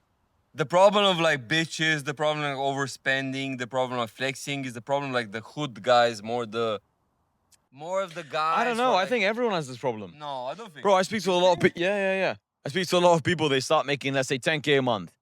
And they never scale. Why? Because they go out with loads of girls. They go out for the fancy dinners. They go with their friends. They spend 3K on dinner and bottles. Like, bro, people want to flex.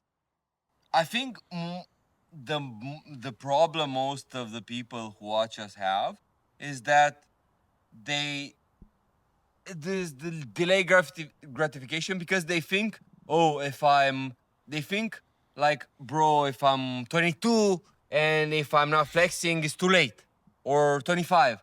It's not the case, bro. Like, realistically, bro, you can be any age, and like, not any age, but like, if you're 28 and you're flexing, doesn't matter. Like, if you're 20 years old, you have lots of time, you know?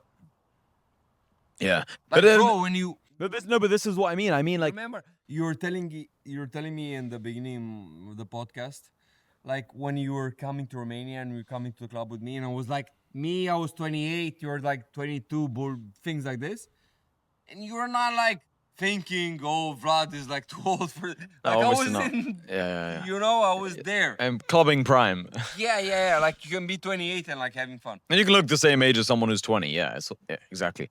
But I think most people's problem is they get addicted to the lifestyle. Like, I've seen so many people, like, they're smart, but they don't scale. They don't reach that, like, top level. They don't reach that multi-millionaire level because they get addicted to the lifestyle. So once they can afford to go to the club, once they can afford to, like, buy a nice car and go out with, like, nice girls, they do this too much and they forget what made them who they were. They lose the trenches. They lose sight of the trenches. And, like, it's like McGregor, you know? Yeah. Like, what made him McGregor was this single focused mind obsession. And then once he became McGregor, Girlfriend. Yeah, and then he's like now like with all these nice women. Like I saw him in Dubai one time. He was like in the Raffles Hotel in Dubai. bitches? No, he's with his wife Oh, actually. okay. But I think it was like the day before his wife was about to give birth because I wanted to go over and get a picture and like speak to him. Yeah. You know, because I know a lot about him. And then I kind of like said like, can I go over there type thing? And he was like, no, like this kind of thing. And he always is like good with the Yeah. fans. And then I looked on Instagram the next day, his wife gave birth. I was like, oh, this is probably Oh. why. He's like, she was like really big like this. Anyway, the point is like, now he's by the pool. The old McGregor 10 years ago when he was on the prime, when he was like 23, let's say, 25, 20, you know? He was in the. He was in Ireland in the cold gym, the rain, the cold, the clouds. And now he's in the same 5-star hotel I am, which is beautiful. Yeah. Like, it's not the same. So I think most people, they lose sight of what actually made them who they were. They lose sight of the trenches and they just start now spending too much time with women, Yeah, going to nice I places. can give an example to the guys because I think most people will relate to this. I have a friend. So listen, some guy joined my community, and then he got an offer from some other guy from like New York, blah blah, United States. Work for me, get 5K from this. You can also like monetize your girlfriend on OnlyFans, but basically this guy went from 2K per month for 2K per month, like from 2K per month for to 10K. And I told this guy initially, like, bro, don't get too accustomed to the lifestyle. Don't get a bigger rent. Don't start ordering deliver food. Just live at the same lifestyle, save the money, and then create your own company or do something with the money. What do you think the guy did? To the opposite. Exactly the thing I was telling him. Of course. Moved from the trenches. But that's what I to- mean. That's the problem. He became neighbor Yeah. with me. They became addicted. He was paying for the gym to 300 euro. He started ordering food, 2-3K per month, blah blah. Like, I told him in like from the get go because I knew Yeah, exactly. You know, like if you wanna make money long term, initially when you make money, don't get too excited. That's why I and say to upgrade people- your lifestyle. I say this to people all the time in my community. Don't get addicted to the lifestyle. That's what I'm telling you. This is the biggest reason people fail. For me, I think it was always quite easy to not get fully addicted to the lifestyle because I was never this person who only worked hard for the lifestyle. Yeah. I was always like a hardworking kind of guy. Like even when I was in school, I did well in my exams. I studied hard. I worked hard.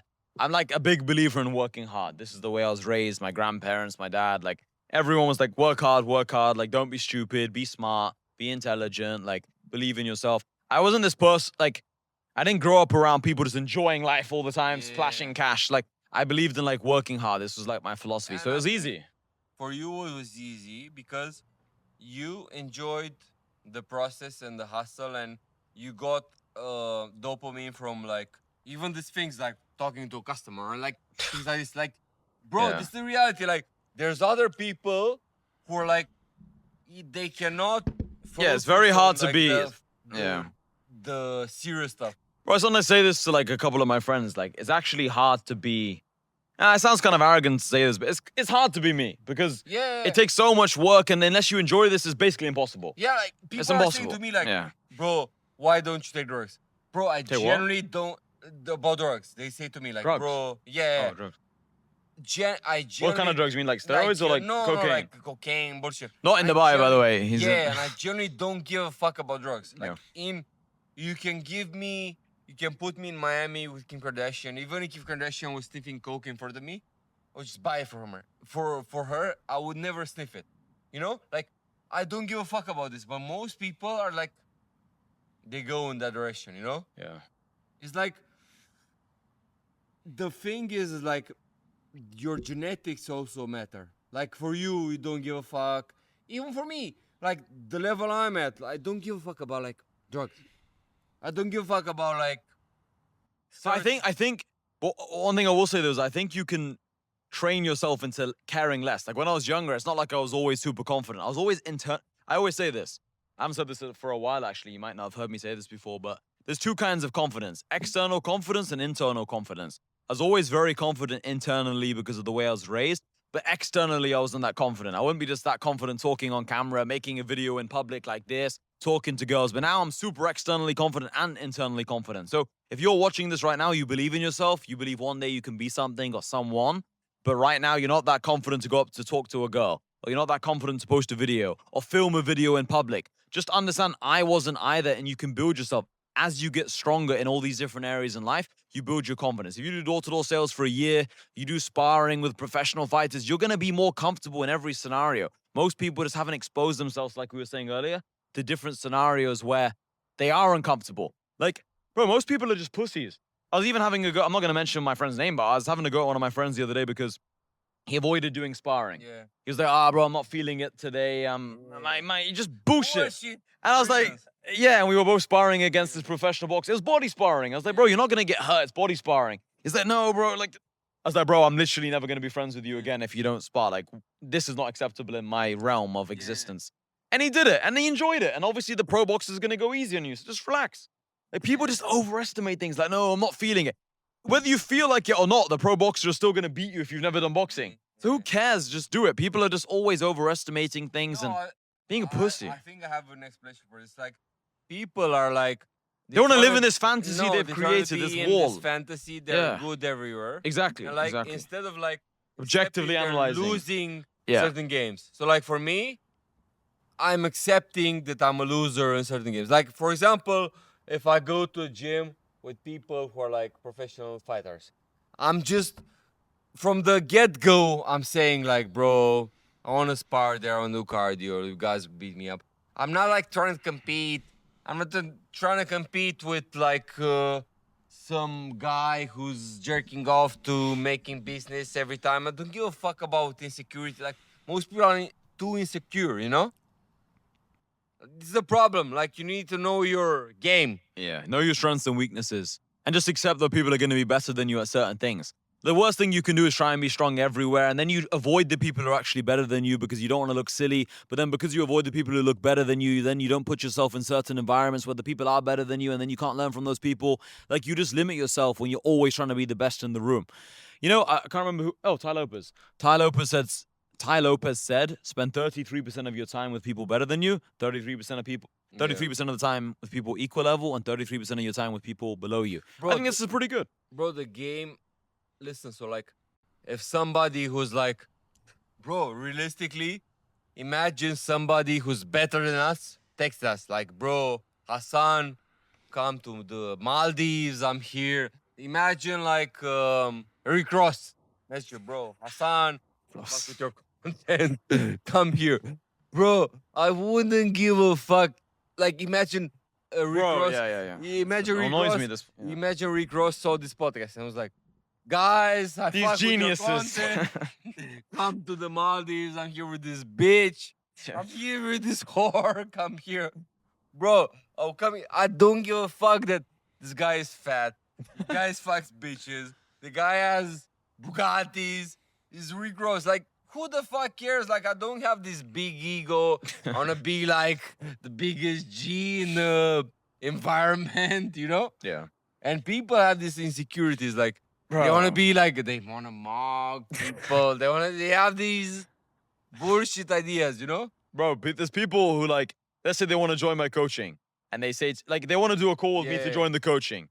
And they say to me, I say, okay, let's do the call. They say, bro, not now. It's late. I'm in bed. I'm like, bro, what the fuck is wrong with you? Yeah. I'm a multi-millionaire. I'm saying I can talk to you directly one-on-one. If I was in your position, I'd love to talk to someone in my position right now on the call. They're like, no, bro, tomorrow. I just block those people. Yeah. Like, if I was in your position, like, I was traveling to other countries to meet people who are high level. Yeah. This idea of I'm in bed, like, put the fucking lights on, wear some clothes. Like, bro, what do they mean? They anger me so much. Bro, They're just built different than us. yeah, We're but, built like, different. Me and you We know the levels. Our come up was like, imagine when you met me, we were like, bro, I'll fly from England to Bulgaria, and then maybe somebody would drive me to Bucharest, and we're like this in these maybes. Yeah, maybes. They want guarantees. Yeah, Like, yeah, what but about... people want guarantees, Bro, pussies. Yeah, if you always want guaranteed things in life, you'll never become successful, because I'll tell you why. The actual definition is the following. If everything was guaranteed, then everyone would make this guaranteed move, you know? And if everyone make this guaranteed move, then everyone will become successful. If everyone was successful, then no one's successful. That's how life works. So to actually become successful, by definition, there has to be risk, there has to be chance. right? You have So to, like, like, it's not supposed to always work. People are like, yeah, but how do I know it works? It's not supposed to always work. Sometimes it's not going to work. That's the whole fucking point. Bro. I could have gone to Romania and like nothing came out of it. But I went to Romania in 2020 February, and then I was living with Vlad January 2021. So 11 months later, and then I started getting value out of that meeting. Yeah. You know, like people are so short-sighted. Like, what about if it doesn't work? Well, then worst case scenario, I spent money on an easy jet flight. It was like $400, I don't know, $300 there and back maybe, and then maybe in total like 1,000 the spending in the what? Who cares? I'll make it back. Yeah, you need to make the gamble. It's like they were saying, like gambling your aura, you know? Like, it's the same with, like, imagine somebody invites me to spar and I want to be the boxer there. I don't want to go there to get beaten up. I want to be Mike Tyson of the group. Bro, you need to, like, you know, just go. You don't wanna be and the don't punching give a bag. fuck, you know, just Yeah. go there. Like, people don't want to gamble their aura. People are Right. stupid, bro. Yeah, like even with this traveling thing, like people don't. Bro, I think like Tate was like, we grew up on this, but like, you remember when he was saying like, I go to DC, maybe I meet Donald Trump Yeah, yeah, Jr. yeah. Blah blah blah. That was my mindset. Yeah. Yeah, we had the same mindset. Bro, I remember I was in Miami. I was in the strip club. I got a bunch of money. I don't know how much it was. Maybe $1,000. It wasn't that much money, but this was like a few years ago. I just threw it on the floor, like just throwing it like this. I stood up on the table or the chair or whatever. The security stopped pulling me off the chair. I remember this was like my pinned tweet on Twitter for a long time. And from this tweet, you know, Ricardo from Money Twitter, Yeah. that Leia Helpen girl, or what, Yeah. I don't know how to pronounce the name, but this Leia girl, a bunch of big accounts, Log Fits, all these Yeah. people, they were following me from this video. They're like, who's this guy just blowing money? I want to know this Yeah. person. This video of me blowing $1,000 probably made me in lifetime value if you want to analyze it. Like 50K, 100K, who knows? Yeah. Because the connections, the things I learned, it got me so much trust. Like people would join my coaching and say, bro, I could tell you're the kind of guy I want to learn from because you don't hold on to your money so tightly. Like, Yeah. just do more. But I also could have posted that video and it got 1 like. Yeah. You have to gamble. You have to take that risk. Like, if you sit there and say, Hassan, well, how do you know that video is going to go viral? I didn't. I just wanted to do it. Maybe you go, you don't like the city, you spend a bunch of money. Like imagine if I came here 3 days and you were like in your period of fasting and wouldn't film anything. Yeah. You know? Yeah. It's like just a gamble. Everything is a gamble, you know?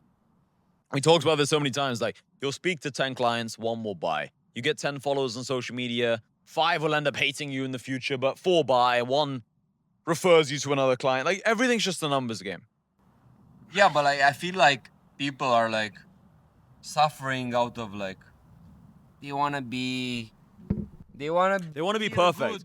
They want to think their way into success. That's why my ultimate mental model, I have it like on my wall in my house, is do more, think less. This is the mental model I use all the time. Like in every scenario I believe in life, it's better to do more. Like this podcast, I literally have no idea how long it's been. You wrote a few things on your phone. We've barely checked it or barely looked at it. Like we read a couple questions. We didn't give a fuck about the other questions. Like we're just talking. You know, we've had like so many conversations off camera anyway. Like why not just talk? You know, maybe 7 people will like it and they might end up being our best friend in the future. Yeah. Like who knows? Like we It's met like each some other through the internet. Warm ass guy was like questioning me like, why you sell webcam bullshit? And I was like, bro, if somebody makes money with my program, he will become my friend. He will come Bro. to Dubai. Yeah. Like, with common sense, why you jerk off this question? Why do you, if something works? Same. Bro, I remember another thing. It's like in 2021 November, I was in Miami at the time. Yeah. You were selling this course. I don't know what it was. This ebook or something. Yeah. I remember, or this video course. I can't even remember. I remember like buying it. It was like $150. And like even me and Yeah, them. it was like Lethal Weapon. Yeah, Lethal Weapon. Yeah. I remember Vlad and I were already good friends at this point. He could send it to me for free. I just bought it. I bought it and posted it on Twitter. Like, guys, buy this. I just supported him. And also, it's just good energy. It's good vibration. And like, I've done this with loads of people. You know, the Saber guys, the supplements. I bought like $1,000 worth of remember, supplements yeah. one time. Put it on Twitter. Like, they retweet it. It's just good energy. Like, people are too frugal and they always think like, well, what about if I buy this and I don't get an ROI? What about if... Just charge it to the game. It's part of the overall who you are. Like, the reason why you have so many stories and we can talk for 6 or 7 hours on a podcast is because we've done so many things that didn't work. We have I think people are like data points. overestimating like the certain move, and they jerk off. We didn't know what we were doing. We just kept making moves and it worked because we tried so hard. That's what I believe. Yeah, Like, we knew the direction, but we didn't know the specifics. bro. be honest, even me with online game. Yeah. Let's say, bro, I tried even like paid ads, low. How do you say to this? Like low, like just cheap ass products, doing like ads to it. I tried everything. Like, bro, you need to try things and not feel like a loser when you're. Don't get discouraged when you're losing. Yeah. Just see it as a numbers game. That's why for me, I like looking at extreme volume. I'll give you an example. Like, let's say you post 6 videos on social media. Maybe all 6 don't do well and like you gain nothing from social media. But I guarantee you, if you posted 600 videos, you'll get something, you know? So what I like doing is just like amplifying the volume. Bro, did you ever suffer from bitches? Suffer as in like not get girls, suffer with heartbreak. No, like suffer from heartbreak, for example. when I was younger, I suffered with heartbreak. Maybe No, but now I don't give a fuck about it. But like now, when you're rich, the last 3 years. No, like no. as a supercar owner. Let's say. The last 3 years, honestly, no. You said this before when we were off camera. Like you said it yourself. I'm more stoic maybe than you. For me, Too stoic. I feel like for me, I'm more believing this world is temporary. I've already seen my dad die when I was 17. I'm more or less understanding that like one day we're gonna die. I've already seen my dad die. I think you don't enjoy it. No, let me explain. Let me explain. Like my granddad died when he was 55. Yeah. My dad died when he was 55. Maybe I die when I'm 55. Maybe I die when I'm 65. Who knows? Technology's getting better. Maybe I get a few more years. But the point I'm making is if I do die at 55, I'm 26 now. I have 29 more years left. I'm not sat here like, oh my God, this girl. And I'm not saying this in like an arrogant way. Maybe this sounds arrogant, but this does sound arrogant. I can't really imagine a girl leaving me now. Yeah. Yeah, it's gonna sound arrogant, but I'll just say it like this. Say it, yeah. This is my answer. Yeah, I really feel like this. Yeah. Yeah, for me, it's like I know where I'm going in life, so it's very easy to not really care. That's the best way to explain it. That's why for me, I can message a prospect 6 times in a row. That's why I can double message a girl. That's why I can send voice notes saying anything. I don't care because I know where I'm going. It's not like no one can make me feel stupid. No one can make me feel embarrassed by my situation.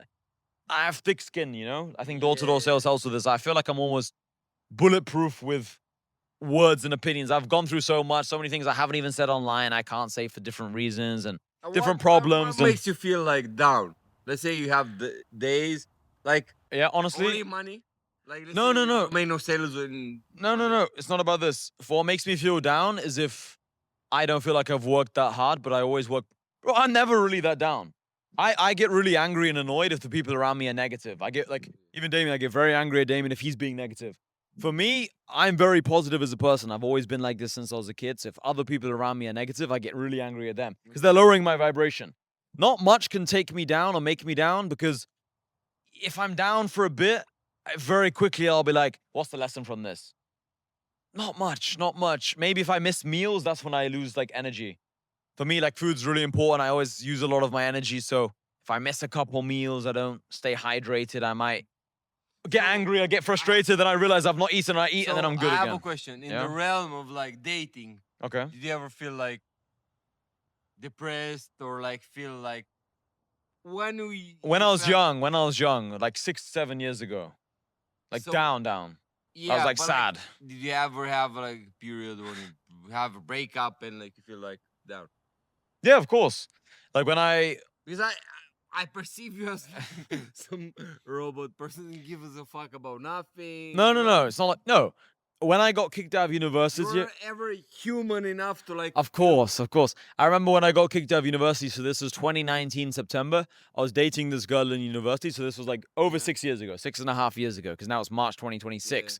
So 6.5 years ago, I remember being a bit upset because me and this girl broke up because I got kicked out of university. She was still in the university, but I remember like we wanted to watch, let's say, Netflix in bed. I remember like I just didn't want to even be next to her. I remember my best friend, because I was living in the student house for a few months. My best friend Max, and my other best friend Finn, all these people. It sounds bad to say, and I've said this so many times before, and I like resented these people. They were my closest friends. They never did anything bad to me, like especially Max. You were like wasting time and stuff like Yeah, just because I got kicked out of university, I felt like angry towards the world. So I didn't want to spend time with my girlfriend. I didn't want to spend time with my best friends. I was like angry at the world. So besides this moment 6.5 years ago, like no girls ever made me feel like down about myself. I've had arguments with the girls. I've been sad a little bit, but not like down. Like, oh my god, like I miss this girl. Or So basically, no girl wanted to like no girl made you feel like down. they make me feel down potentially if they argue with me. But this is like a 20-second down period. Okay. Like, this is annoying me. Whatever. But not like down as an, oh my god, what am I gonna do? Have you I'm ever- always just doing more. Like, Yeah. for example, like now, like my actual philosophy towards life is just doing more, thinking less. Like, you've heard me say this now for 4 years. Like, this is what I believe. I know, yeah. Yeah, you Like, know this mental model. What's your perspective on like daily habits? Like for example, you live in this big ass mansion. You have like the pool here. You have the sun. Like Hassan, what's Hassan's like daily like?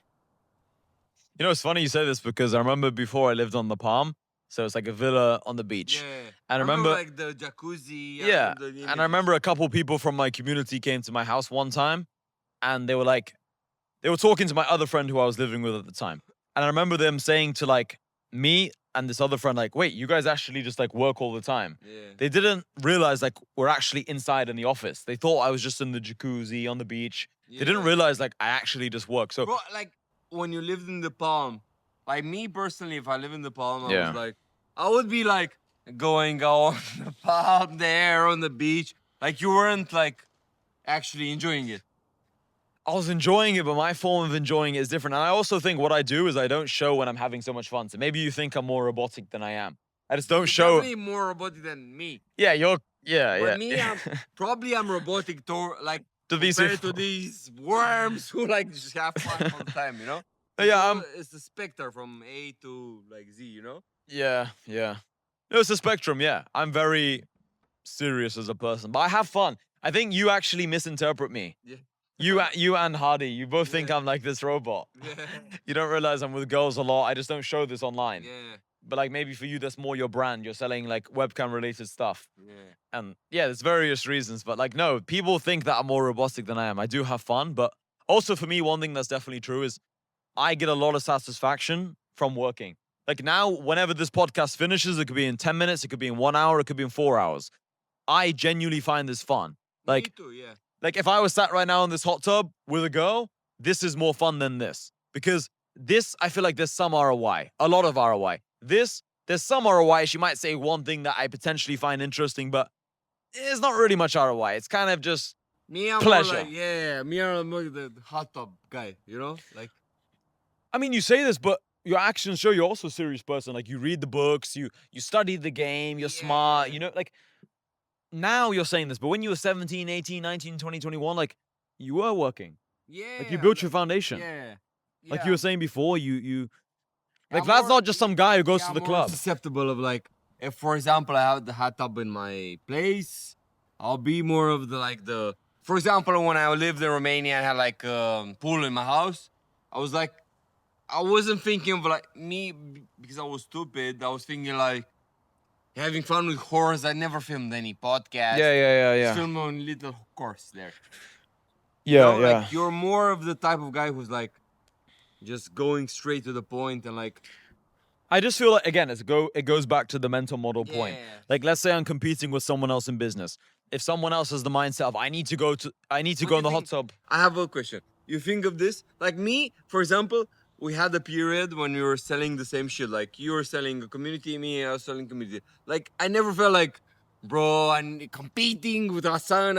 Never when, and even when somebody was messaging me, I was never talking back about you. Like, yeah, this bad my community. Like, think you fuck. Like me, I'm not so. You know how people saying like, business is war. What's your take on it? Me, I would never talk bad about you to sell my program. I never talk bad about someone, but what I would say, if anyone asks me about my community versus another community, I say I'm the best. Because I genuinely believe this. Like, yeah, that's just I think now, like, generally now that you add me to your community, I feel like you're better at this community than my private, my private community that was like the same as yours. Like you're generally giving more attention to it, having like coaches, like it's more active, blah Yeah. blah. Like it's the same. Because I'm passionate about it. It's like you're better at drinking with girls and going to the club. You know that you need to like plan it in advance. Like you tell the girls in advance. About being Like on Saturday, we're going to Face Club. Be there at 8 o'clock. This is Yeah. the address. Like this is your game because you like it more. You know, I really think in life, whatever you're naturally better at, or maybe you just like more, you're going to be better at it. It goes both ways. So for me, like I always just like working hard. I had a lot of energy. Like, why you're so Passionate. Why you're so passionate about this bullshit? When like you have like you have mansion, you have 5 cars. Like why you're so Hey guys, Vlad's like acting like I never have fun, and I'm just like no, this. but like I'm genuinely curious. Like, for example, what's the like when you will say like stop? Okay, I Oh, no, have all never. these objects now. I need to go crazy. One thing. Guys, Vlad doesn't understand. Like, I do have fun. Maybe I just don't show it online and stuff. I do have a lot of fun. So for me, it's never like I never want to stop and like really take my foot off the gas. Yeah.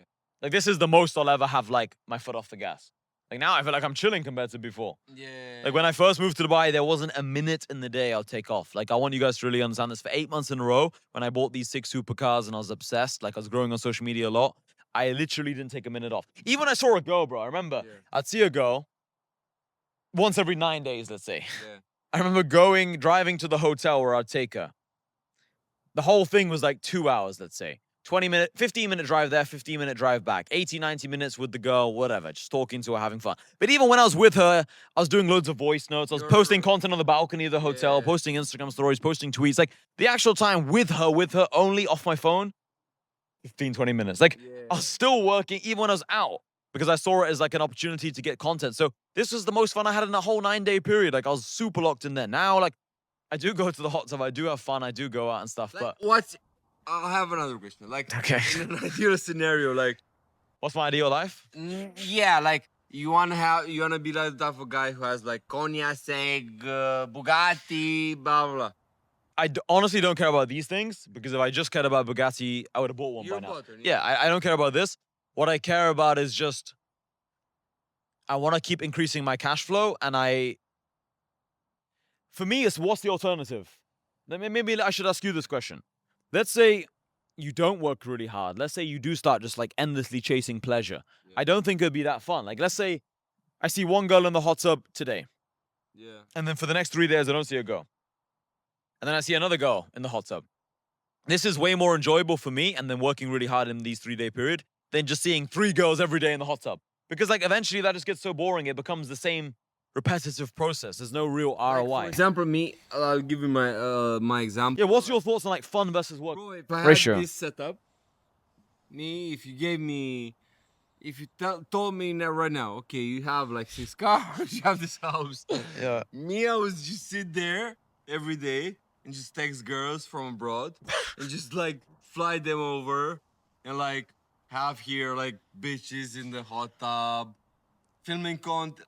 But the filming content would be like just like the extra to write to Yeah, myself yeah, that I'm doing work. No, I went through this period for a while. Like I was going to a lot of restaurants every day, and I'd just like get a quick Instagram story, and I'd lie and say this is content, but this is fake work. Yeah, I use another mental model I have a saying is like clean work versus fake work. Okay. Like I think I heard McGregor talk about this when I was like 16. I was like, I Yeah. like this. He said like this is clean work. This is good work. You know, it's like proper work. It's like if you go to a restaurant with a girl, you're there for 2 hours, and all you do is get Yeah. one picture. Bro, this is fake. Like, it's not real work. It's fake. You But could sit in the trenches and like Yeah, and you could reuse the It's same like, picture. I remember like I was having this girlfriend who was working in my studio. Like she was making a lot of money, and I was like spending it in clubs, and I was like, she was asking me like, "Vlad, Yeah, why I'm you spending-" networking. And no, it's just doing content. It was like bullshit, like overspending, you know? Yeah. No, it's bullshit. It's fake work. Guys, we have some snacks. Yeah, it's fake work. I think it's very important to be honest with yourself, because if you go too much down this direction of like, oh, I'm networking in the club, I'm meeting people, it's good for social media. Networking, yeah. You lose your inner confidence. Like it's like, for example, even McGregor. I'm a big fan of McGregor, but sometimes I see him like hitting the pads in Yeah. like this Raffles hotel, this 5-star hotel in Yeah. Dubai, and he's like hitting the pads, and he's got this like random guy holding the bag for him, the bag, you know, the pad or whatever you want to call it. And it's like he's in a 5-star hotel. He probably was eating some nice food before. He's not with Dylan Dennis. He's not with like the actual training partners. He's on the trends like this is not real work. This is like he's just doing it almost for social media. And I like McGregor. I'm a big fan of his, big fan of his content, big fan of who he is. And if he was to watch this right now, like this is the truth. Like he knows this. Like he just, knows, yeah. yeah, it's fake work. Now maybe he's taking his return quite seriously. I don't. No, Connor, imagine Connor doesn't do fucking worms and like throwing bottle in the chair. But the point is like he knows it's fake work. I'll tell him this. Like, bro, come on, man. Like this is fake work. You're in the 5-star hotel. Like, this is fake. Like, and he knows this because when he was on the come up, why was he not in these hotels? Like, why was he not fucking around in the sun? Like, he was in the rain because one, he couldn't afford the better life, but two, it's because this is the real work. So for me, it's like, you could all just sit there with the three girls in the hot tub. Okay. Yeah, okay. So yeah, this is not real work, blah blah. What's the end goal? Okay, you do real work, blah blah. You have 100 cars. This is my question. You have like Richard Mille, AP, Rolex, big ass bro. He has like elevate. Like you guys don't understand because you're like on the computers. You don't understand like elevator in the house. Like what's the next step? Like what can you buy materially? Like better Richard Mille, there's some worm ass guy and Not this. I already can do this, all this stuff. I actually gave up on material items a while ago. Like, I haven't bought a new watch now for maybe yeah, but like a year and a half, maybe. yeah. My question is, okay, you're focusing. Material-wise, there's no real next level besides What short. can you buy? I don't care about. It's interesting to say this. Like, I never cared about material items. Like, people don't. care, but you're. I did this because it was good for social media. I looked at this as a tool, and there was like, I had a lot of money, so I spent. It wasn't like, oh my god, like, I don't care. Like, I've had these supercars for a few years, like, Yeah. and like one right now is in the garage, is broken, and like, I don't sit there and think I have to upgrade it right now, and I don't care. What's next is just I want more people in my community. I want to have some MMA fights. I want to keep getting smarter. I want to learn more information. My question is, okay, you have the perfect setup. You're in Dubai. You're in the big ass villa. You have hot tub. You have like good weather because it's Dubai. Blah blah. You have like office like Tony Montana. You have like 100 cars. You have like the watches. Everyone jerks off to. Everyone wants like Richard Mille, blah blah. What makes you wanna be a hustler and not be like, for example, Hassan now stops and he's like, I wanna fuck the best bitches in the world. I don't wanna. This is my question. Like, what's your motivation right now? Because me, I cannot relate. Me in your situation, I'll be like, yeah, I have all these perks. I would just be like, yeah, I just wanted to. What drives you in the morning? What do you want more? Be what? Because like the idea of me becoming more successful, maybe more people, or just even becoming smarter, more people like hearing my philosophies, more people hearing my mindset, helping more people. I've helped thousands of people. So you want more fame? I don't know if the word's fame. I don't care about people who don't join my coaching. Like, I don't care if I have 700k followers on IG versus 100k. I actually don't care. In fact, if anything, I'm trying to like get less views now and hit people more with more impact. I want more Damians who know me. I want more people who are like in my community. I want this. But I want more. People join your community. You'll make more money. And what you'll do? You'll buy another. Is it so? What? Can, Lamborghini? What? no, like, I can already buy another Lamborghini. Yeah, It's not this. This is the question. I feel like, okay, so maybe my dad dying really kind of taught me a lot about the world, but like seeing my dad die at 55 made me realize how short the world is. Like, I could actually die at 55. Like I told you, my granddad also died at 55. I almost like assume I'm going to die in my 50s or 60s, Yeah. So if I have like 25 years left, 30 years left, 35 years left, I have a limited number of hours. Like another little mental model I use is if you live 50 more years in the world, that's 292,000 waking hours. It's not much, bro. Like, let's say right now you're 33. You could easily die before 83. Let's just say you live to 83, okay? That's only 292,000 waking hours. It's not that much. Like, hours go by quickly. We just spent 6 or 7 on this podcast. So, for me, my mindset is like, while I'm around, like, I might as well make more content, reach more people, impact more people. Because If I buy more cars, that doesn't change me. It doesn't change how I feel inside. But what changes how I feel inside is if I do a conference, like a Grant Cardone podcast, Grant Cardone conference, let's say 10,000 people are there, 100,000 people are there, and I impact more people. This is a motivation for you to be like do conference like Grant Cardone.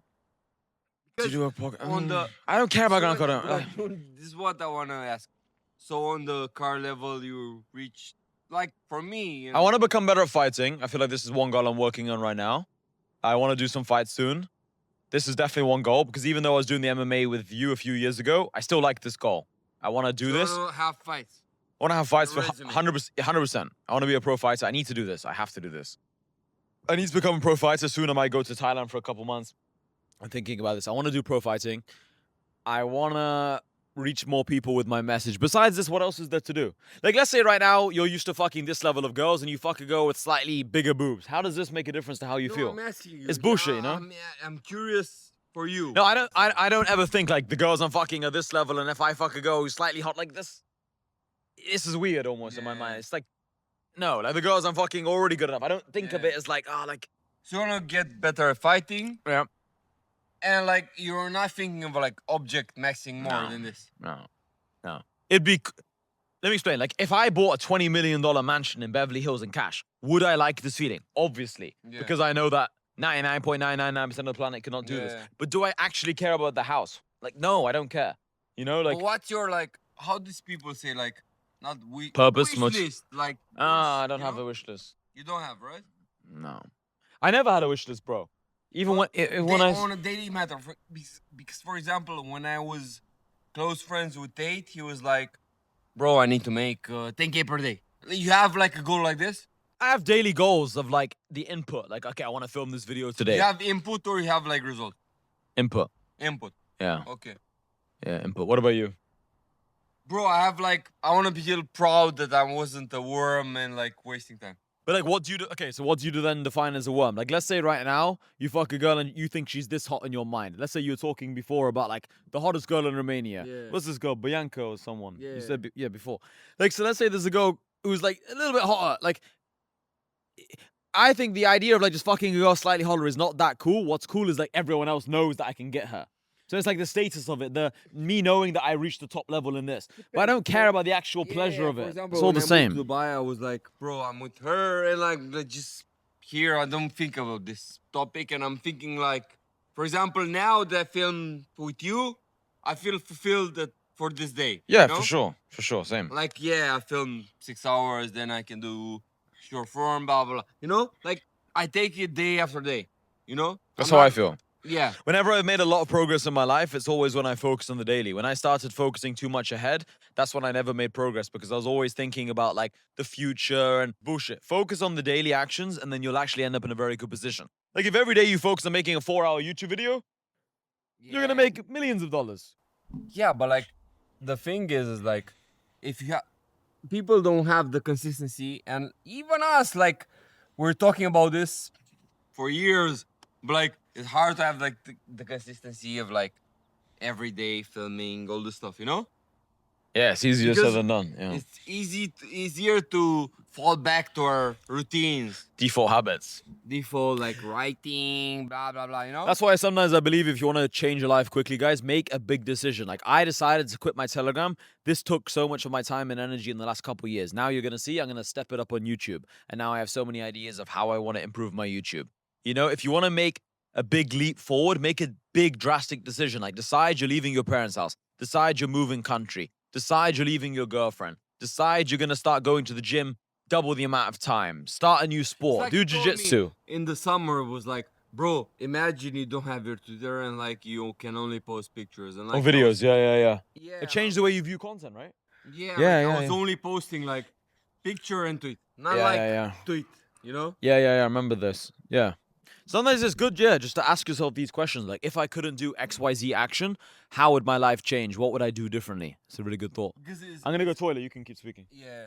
It's like, you need to think about like the highest ROI things you can do. Because most of the time in business, you think about like the things you're more comfortable doing. So like, let's say in a business, in my business in webcam, let's say, the most comfortable thing was like doing the same shit every day, talking to the managers, blah blah. But the highest ROI thing was like hiring more models, because this was the most important thing. Like if I had like 100 models, more money. Even with content, like with content, the most important thing is like having more views, not like nurturing the same audience on Telegram. And this is the thing I was talking about with Hassan. Hassan was telling me like, bro, fuck Telegram, fuck Twitter, like just film more videos because more people need to discover you. And like it's hard, like it's common sense when you think about this, but it's hard to put into practice. Because for me, my go-to move is like writing tweets. I'm a good writer.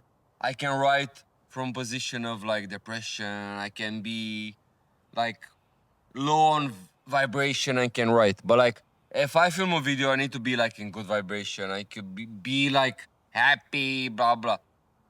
But like the ideal scenario is to just do it, because people don't know how you feel in the inside. So like imagine you post a reel on Instagram, or imagine you post a picture on Instagram. People don't really know the emotions behind it. So maybe you're depressed, maybe you feel like shit, but you still need to post it because you need to promote your product or service. And people don't know exactly what's happening in the background. So this is what I was talking to Hassan. Is like people don't know the ins and outs of like your emotions. Like imagine you're a personal trainer and you want to make more money. And maybe one day you broke up with your girlfriend. Maybe one day you feel like shit. Maybe one day you feel like you're not in the mood to post content. But the habit of posting it day by day, this takes you to the next level. And the crazy thing is, I know in my country, and I'm sure it's available, it's the same principle around the world, is like, it's not necessarily the best people who are making the most money, is like the people who are most consistent and have the good systems. Like, bro, there was a guy in Dubai who was making money with fitness in Romania. It was like fat ass guy. Bro, he even looks worse than me, and I consider myself like looking like average. I'm not like, I'm the worst guy to give an example. This guy makes money from fitness, makes like 50K per month because he's selling a program like lose weight to eat sweet food. Like, bro, you can make money with everything, you know? This is crazy. Like, when I was a kid, you can only make money with certain things and you cannot make money with your passions. And nowadays, you can make money with your passions. It's crazy. 100%. That's why, like, don't listen to your parents' advice. Don't listen to your teacher's advice, all these things, because, like, these people grew up in a different generation. Now you have a different game ahead of you. Like, the rules are different. The game is different. The way you can attack life is different. Back in the day, everyone wanted to be a doctor. Everyone wanted to be a lawyer. Now, the most popular job in the world that people want to be when they grow up is a YouTuber. Why? Because they see Mr. Beast and he's a billionaire. They see Jake Paul. They see all these people. So now the game has changed. Back in the day, everyone wanted to be a doctor or some surgeon or dentist. Yeah, because you didn't have the opportunity to make money out of your passion. Exactly. But now you can make money out of your passion. Bro, have you seen these people on Instagram who are like impersonators? Like, Yeah. they do all these pranks and they pretend to be like Michael Jackson. And they Like, there's so many ways to make. $1,000 to end up at the party. Exactly, yeah. There's so many ways to make money now. Like, just do what you want to do, but just put yourself out there. Like, I think the biggest thing, man, is just posting content online. Like, if we weren't posting content online, you guys wouldn't be watching this. Just now, as I went to the toilet, I was looking at my phone. Some guy messaged me from my community. He was like, bro, I'm watching the personal branding videos now. This is changing my mindset so much. I never viewed social media like this. Like, you need to put yourself out there, guys. You'll get so many more opportunities in life. Like, we know each other from social media. You guys know me from social media. Like, people now meet each other through social media. Very rarely now people are meeting IRL. People are mostly meeting each other through the internet. Like, you might as well leverage this and actually make money and not just be the kind of guy who just thinks, oh, that's not cool.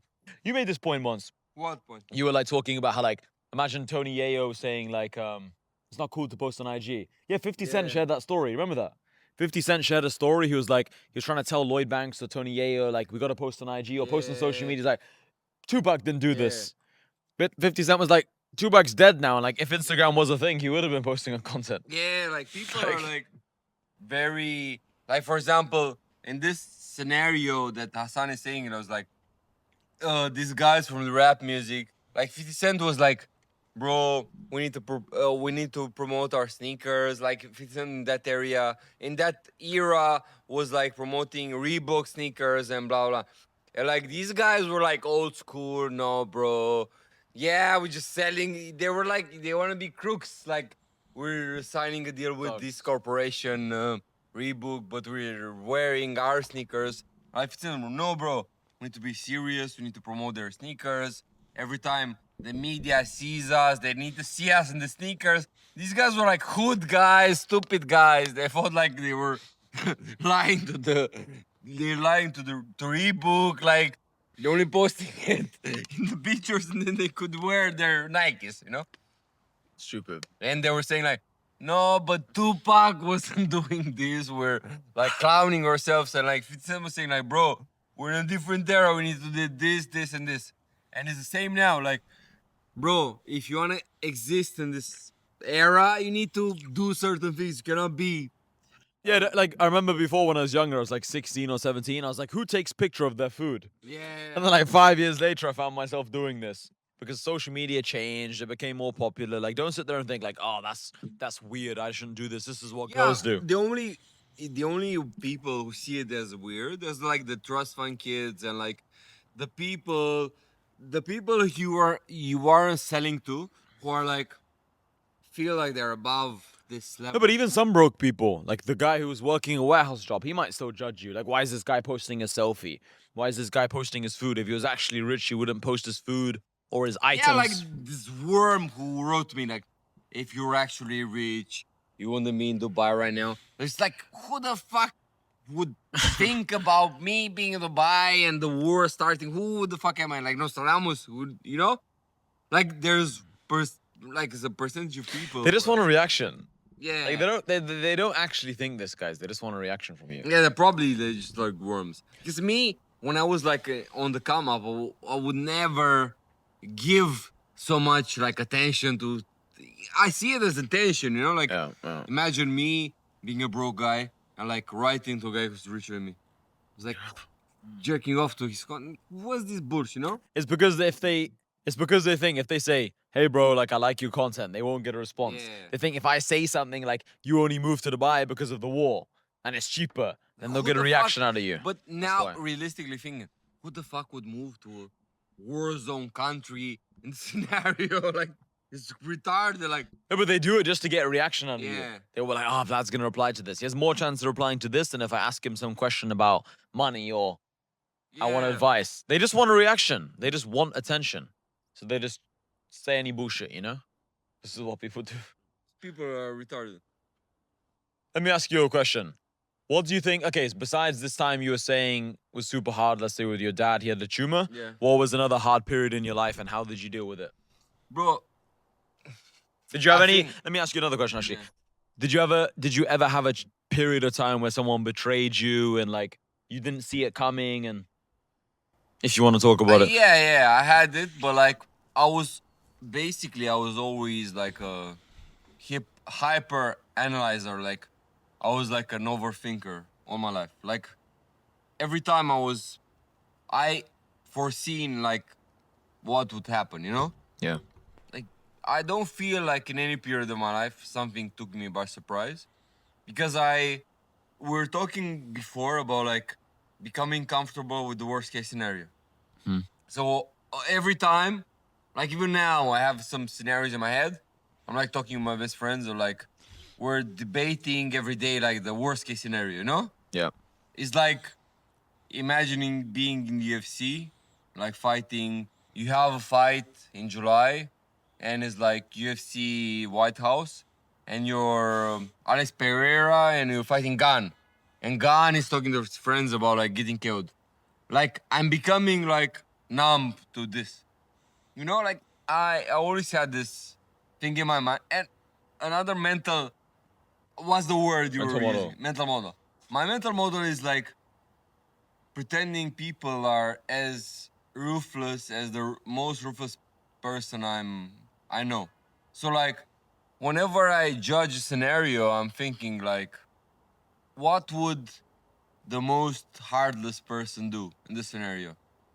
So like, I think I created in my mind like a villain, like the most like Everyone's out to get ruthless, you. like Yeah. the most ruthless person, and like I'm thinking of what this guy would do, and then I'm just having insecurities and having like depression a little bit, but like I'm just accustomed to what Worst that- case scenario. Yeah, yeah. I think it gives you power as well. Like if you know the worst case scenario, then you can just move with more confidence, knowing that it's not even that bad most of the time. Like Yeah, because most people don't have the mental fortitude to implement what the villain would do. Well, I think it's also that most people don't know how to think. Like they just haven't evolved to learn how to analyze because most people are low IQ. No, but for example, in every situation, I think like, okay, what the most ruthless person in the world would do, like the person with no morals, the person with nothing to lose, blah blah, and I just become accustomed to that reality, you know, and then I'm just then I cannot be surprised about nothing. It's a you know? good mental model. Yeah. But like also like, let's say you do consider that opinion, like, okay, what would the worst person in the world do? Yeah. Also just understand that like 99.9 times out of 100, like the person you're dealing with isn't the worst person in the world. Yeah, but like me, I have a problem with this because I What? also think I always think about this. Like you think too much like this is the worst person. Yeah, I always like. I don't, because I have a mental model. Because like one of the mental models is that like life is never as good as it seems and life is never as bad as it seems. So like Yeah. usually it is the most My probable friends always middle. say like I'm pessimistic. Like I'm Yeah. always like thinking like I'm more optimistic. I'm always thinking. Imagine a UFC fighter. Imagine like Yeah. Islam fighting somebody, and he's like imagining Ilia Topuria being better than Khabib. Like I'm always overestimating people. Even when I spar losers in the gym in Romania, it's like friends bullshit and somebody like bro. I remember one time we're sparring between friends and somebody said like, yeah, I'll bring my friend, blah blah. And I told my soldier like, this guy that would come, they would be good. Like I predicted exactly what would happen. Yeah, this guy would bring a guy that would challenge us, blah blah. Like I can always like foresee the moves on the chessboard, you know? Like because I'm always the pessimistic. I'm like an old nagging old guy that thinks about the old like the worst scenarios, you know? I understand what you're saying, but I don't think it's good to be too much like this. Yeah, but I cannot just your habit. abstain. Yeah, I yeah, cannot you like abstain, it. you know? Yeah. What I do is like I analyze the worst case scenario, analyze the best case scenario, and then just say it's gonna be the average. It'll be most likely the middle, you know, because that's usually how life goes. Like, I'm just depressed all the day long, just like thinking about like the worst case. but also I like to use mental models that like kind of just give me more energy. So like even if something's not true, I'll just tell myself it's true. It just gives me more I energy. cannot do this. For Really? example. No. It's really good to practice this, because then like whatever happens to you in life, it was meant for a reason. Like in Arabic, they say maktub, like it's written. Like just see everything as destiny. If you see even the bad things that happen to you as destiny, as part of your big journey overall, then it's easier to just like take the lesson from this and continue going. If you don't believe like everything happens for a reason and you feel like this actually just went bad, then that's like very mentally, it's scary. It's more intimidating. Yeah, but me, I'm the type of person who's like flirting with the worst case scenario and like just becoming accustomed to it. But it doesn't help, I feel. Yeah, I know. Yeah. Because like let's say someone comes in the sparring gym and they're better. Like, okay, like most likely they're not gonna try and KO you. You know, like what's the point? I will tell you the example. Like, for example, I'm usually going to the sparring gym in Romania with my friends, and then somebody says like, somebody new in my community, because I take the Romanians and I put them in a separate community with the Romanians. And I say like, yeah, I will go in sparring, and they were saying like, I'll bring a friend, and I could even understand like they were being the friend that's good fighter, blah blah. And in my mind, I'm telling my soldier like, yeah, he'll bring a friend. We need to be prepared. Blah. And my friend's like, no, I'll beat everyone up. Fuck these guys. And my soldier is like 110 kilos, and like I'm like the old guy that. And even like the last time we did this, we're like, one guy, he joined my webcam class, and like he said he comes with a friend, and he came with a friend, bro. Trust me, he looked like Chimaev, bro. When I did like this with him, he had like hand like this, And like my friend was like, no, fuck these guys, fuck them. And I was like, bro, this is the reason why he brings a friend. I know exactly. Like Not the game. sometimes I feel like I want to be more delusional and have bad predictions, but every time I have like good predictions. Like I want to be delusional. I want to be like lie to myself. I want to be like the guy who has like optimism. Yeah, but then what I'll say. I was like a old ass grumpy guy. I feel like the You're right in the Professor conclusion. Jiang who's like predicting the wars and he knows already, you know. And I don't like this. But Because then my opinion on this, or my feedback to this, then is, why do you allow yourself to be in these situations where you constantly have to be paranoid? So, for example, like in this situation, like, why do you have to let this guy bring his friends? Say, no, bro, fuck your friend. Like, he's not in the community. Yeah, this Say was this. my reaction. But my friends was like, no, just bring them. But the friend I'm thinking of, he's not the smartest guy. Yeah, no, but me, I'm aware of everything. But like, it's very bad because when you have good understanding of the world, Yeah, I it's very understand. scary. Yeah, you know? I understand. I honestly understand. Because you say conclusions that are like very scary and like they're true. Yeah, I understand. No, I get what you mean, but It's like. But then it can limit you from taking action if you think too much into this direction. No, but me, I don't think. Like, just do it anyway. Okay, that's good then. Yeah, just do it YOLO. But like, me and my friends are like, we're seeing life. You know, sometimes I'm talking with my friends and I feel like I have a blackboard in front. We're saying this meme with the coach, with the whiteboard, and like explaining things, and we're dislocating everything like we're in the NBA. Oh, dissecting. Yeah, but we're still doing it, you know? Yeah. Like, I'm still doing it, but like I'm also like overthinking everything. But that's why most smart people don't become successful, because most smart people, they analyze too much and they don't do it. So like, you guys gotta make sure, those of you who are watching this, like, actually, you might analyze something, but just do it anyway. Like, just do more, think less. Like 99 or 9 times out of 10, you know? No, my reasoning behind this, like, I see every game as NBA. So like, What you mean? you know, when those, I don't know, like, you know, in the UFC after a fight, Daniel Cormier and all these guys, they're analyzing the fight, you know? So the games I play in, I see myself as I'm an analyst of the game. Yeah. So like, bro, it's funny. I'll tell you an example. I was talking to my friends. So like, we're watching like Vlad TV. You know Vlad TV? Yeah. So it was this pimp guy, Ben J. So Ben J was talking about like pimping. He was like, yeah, I need to learn more in the game. He was talking about the pimping game as if it's like NBA. Sports. And me, Yeah. And me and my friends were like, bro, if you want to be good at something, It's you shoot wanna on the treat it game. like NBA. Yeah. That makes If sense. you want to analyze every small detail as if it's like something important, because if you take it as a joke, it's a joke, you know? Good point. Like yeah.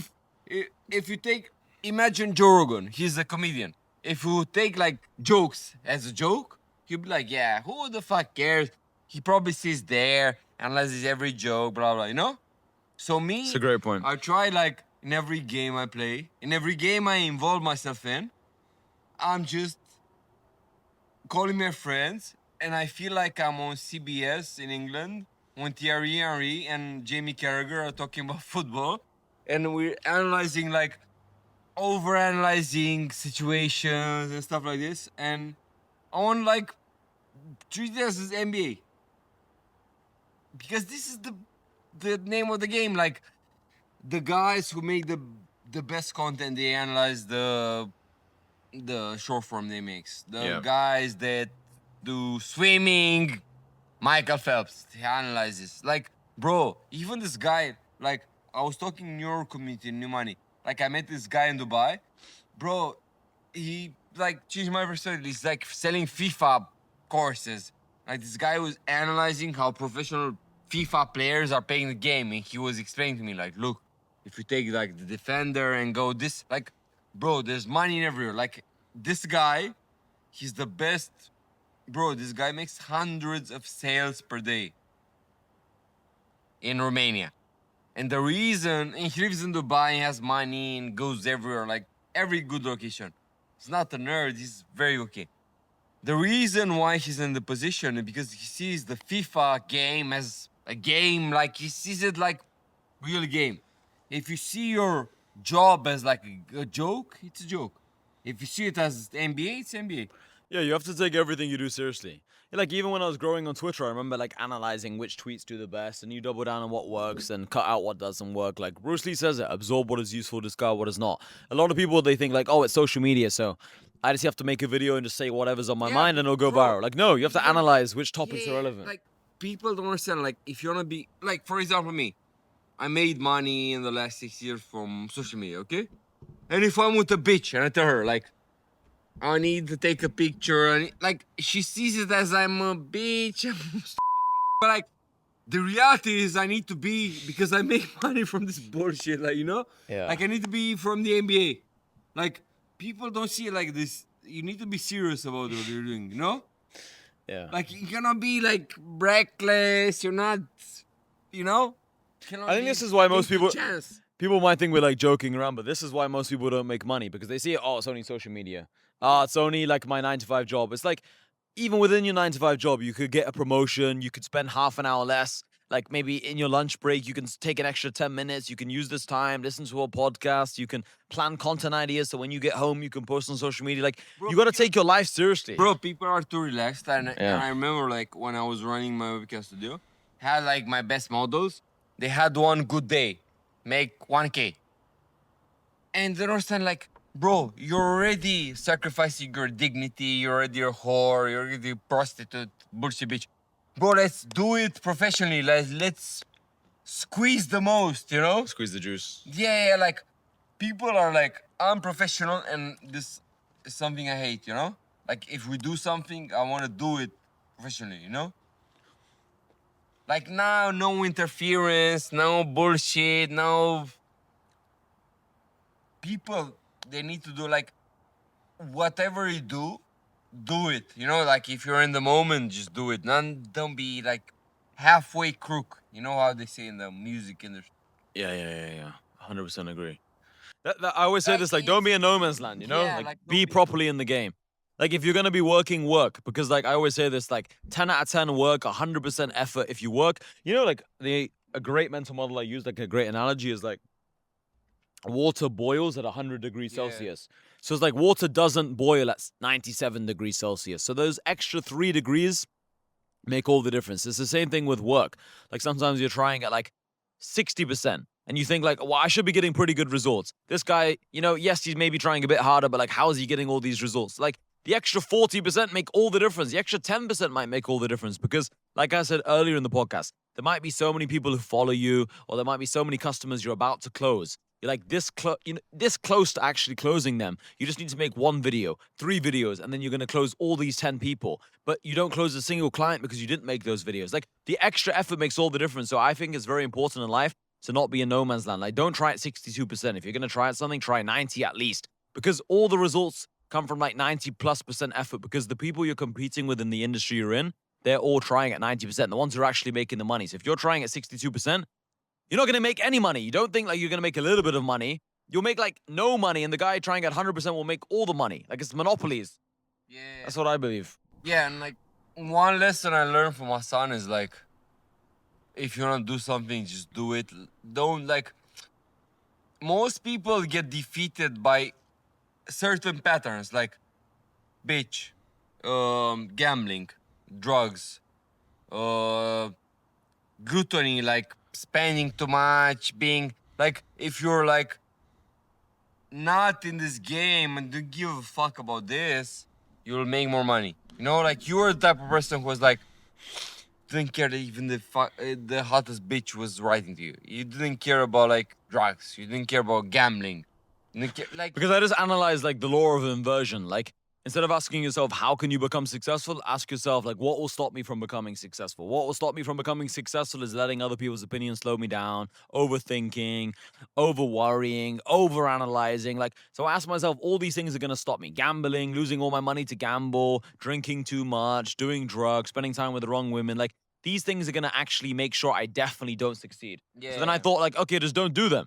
And it's way easier, like what I find, it's way easier to not start doing something than to like try and abstain a little bit. So Yeah. like, for example, like let's say you've got fucking alcohol in your house. You're way more likely to start drinking a little bit.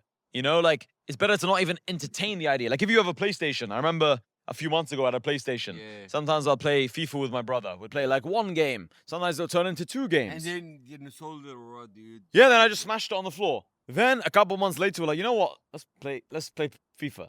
So we bought another PlayStation. Yeah. And then we started playing like 1 game a day. And like, this doesn't sound like much, but just because it's nice time with my brother, blah, blah, blah. This is like 15, 20 minutes. So then we got rid of it again. Yeah. So now we don't have the PlayStation because it's hard to kind of abstain from something because in your mind you justify it and you say, I'm already rich. I'll play a game of FIFA. It's 15 minutes. It's 20 minutes. It's not a big deal. But then I was like, I'd rather just not even be in this game. Now I never think about FIFA. Like this is the first time I even thought about it in months. Like, fuck it. But if I had it there, even if I put it in the wardrobe, even if I put it somewhere else, not in plain sight, like not right in front of me, I still would have played. It's like Like, just remove it. it's like moving strategically. Like That's why fighters like move away from their wife and kids when they're getting ready for a training camp. it's They like don't even want to when get I have a distracted. Girlfriend and like, she's like, oh yeah, let's order 5 Guys. You know, like I want to have this objective, like losing weight. Like I don't want to involve myself in this. You know. That's I the don't thing, want, like, yeah. having in the house. Bro, that's what I remember when I got kicked out of university. I remember I stayed living with some of my friends in the student house for 3 months because I already agreed while I was in university in my first year. So I told my friends, like, yeah, I'll live with you guys. As I was living there, I told you I started resenting them because they were like enjoying life, partying. I didn't really want to be part of this. So I went back to my mom's house after like 2 or 3 months. I couldn't do this anymore. I was like, guys, I have to leave. Like, this is too distracting. I just don't want to be here. Like, I didn't even want to be in that universe. I didn't want to see girls come over to the house. I didn't want to be in this world. You don't want to be in the game when you cannot like play. No, I don't. properly. Yeah, they're in university. I wanted to like just make money now. I remember when I first moved from my home city to Bucharest, had this friend. So I moved with this guy who was like a contextually a trust fund kid, and he was like, like he was like, yeah, let's fuck all these girls from university because we had like the advantage. He had like a good car. He had like an Audi A8.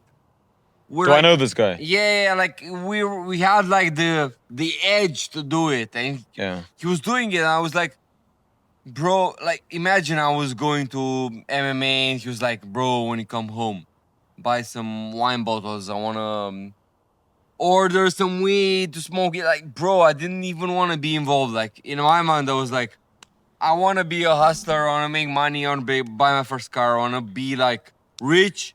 And then I want to be like playing the game. I don't want to play the game in a position of like being a worm. Like me, I play the game with bitches. Like I want to play it from the position of like have popularity, have money. I'm like good in the game. I don't want to play it from a position I'm like weakness, you know?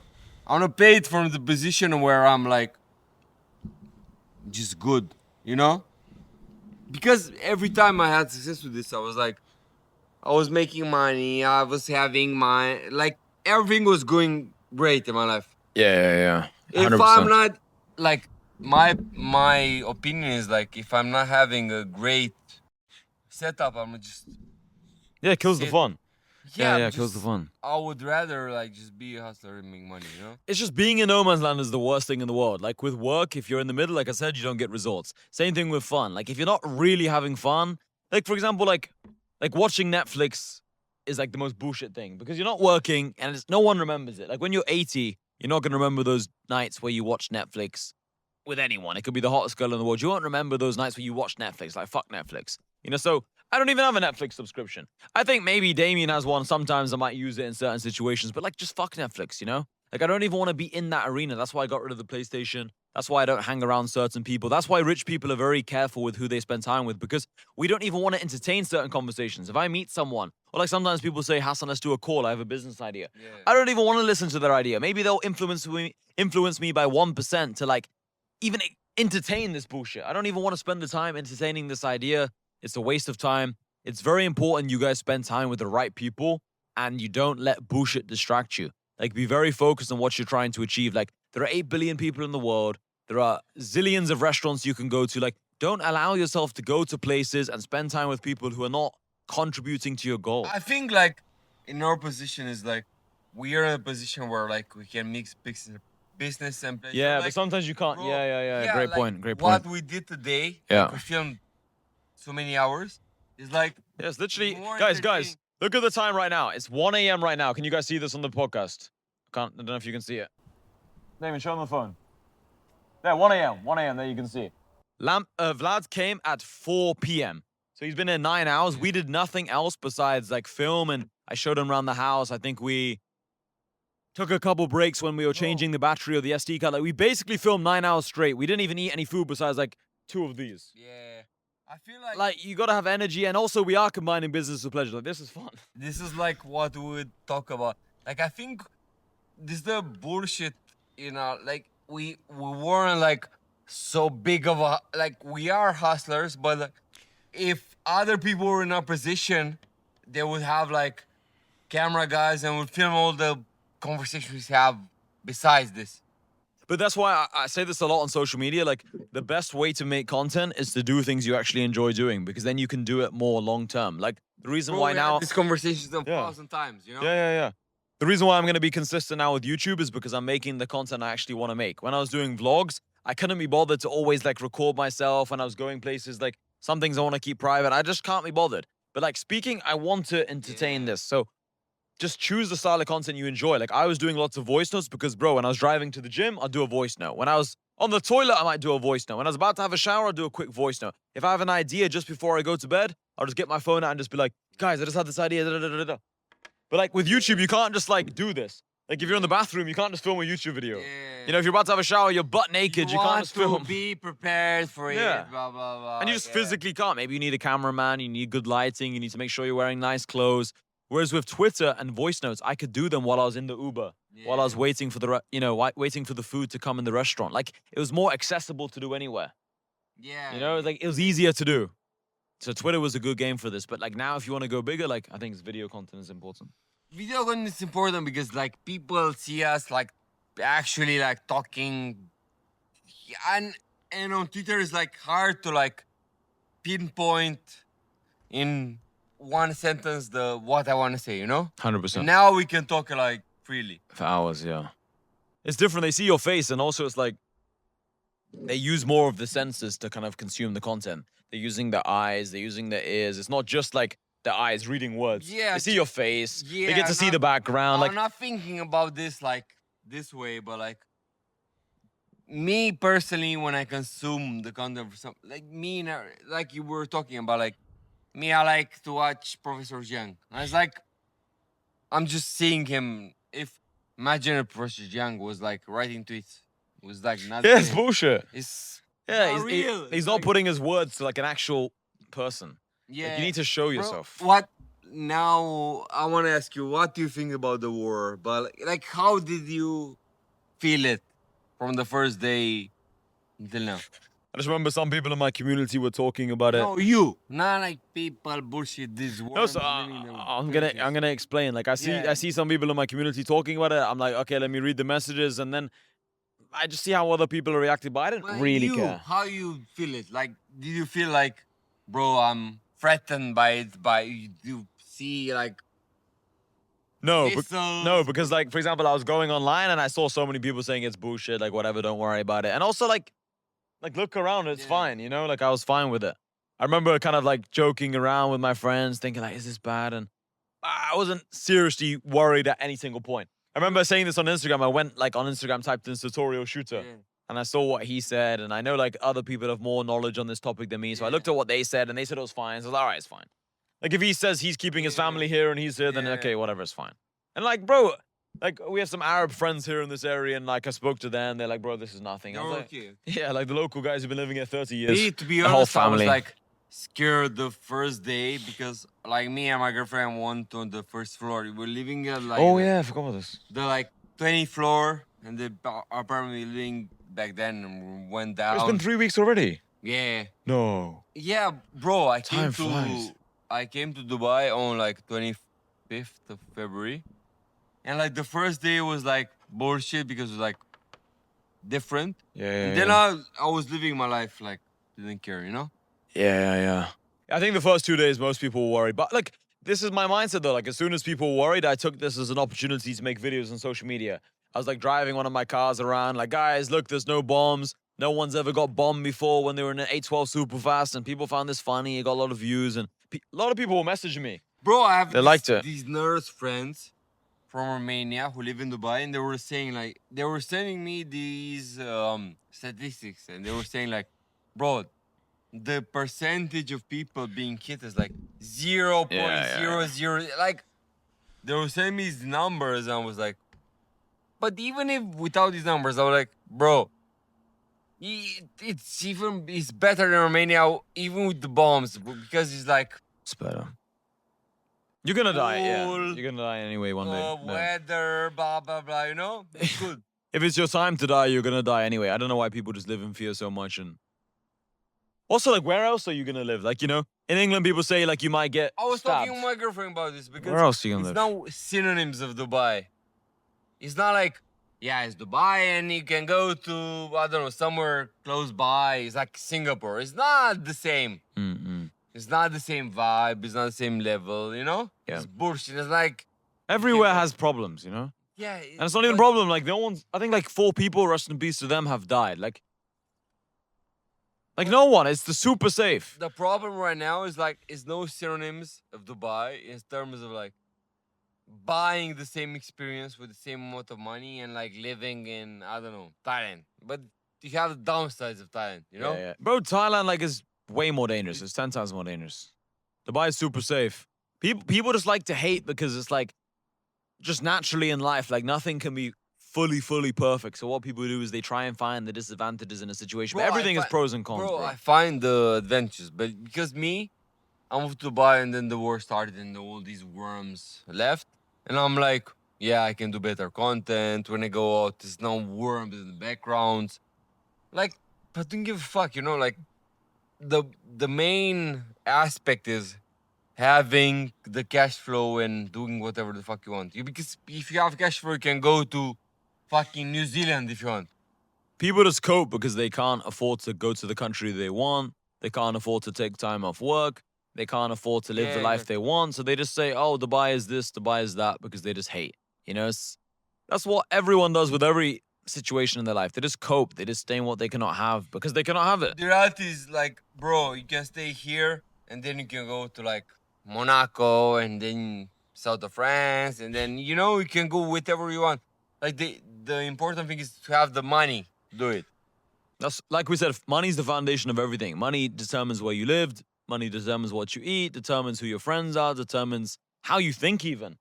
Yeah, You know, it literally influences your thoughts and vibration. If you're broke, every decision is like constrained by the amount of money you have. It's like a horrible feeling. So once you get your money up, it just changes the way you view the world. That's probably one of my biggest motivations. I forgot to answer earlier when you said that.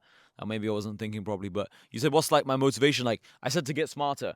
But to like add like another level of analysis on this, is like I feel like I understand the world better when I make more money. Yeah. Like I feel like when I became a millionaire, I became smarter. And like it helped me understand the whole chessboard of life. You understand how the elites probably think. People. Yeah. You become like a better student of the game when it comes to human nature. Yeah, exactly. Like you understand it more. Yeah, I think this is why I don't get affected too much by things, because now I understand things more. So I'm just like, do more, think less.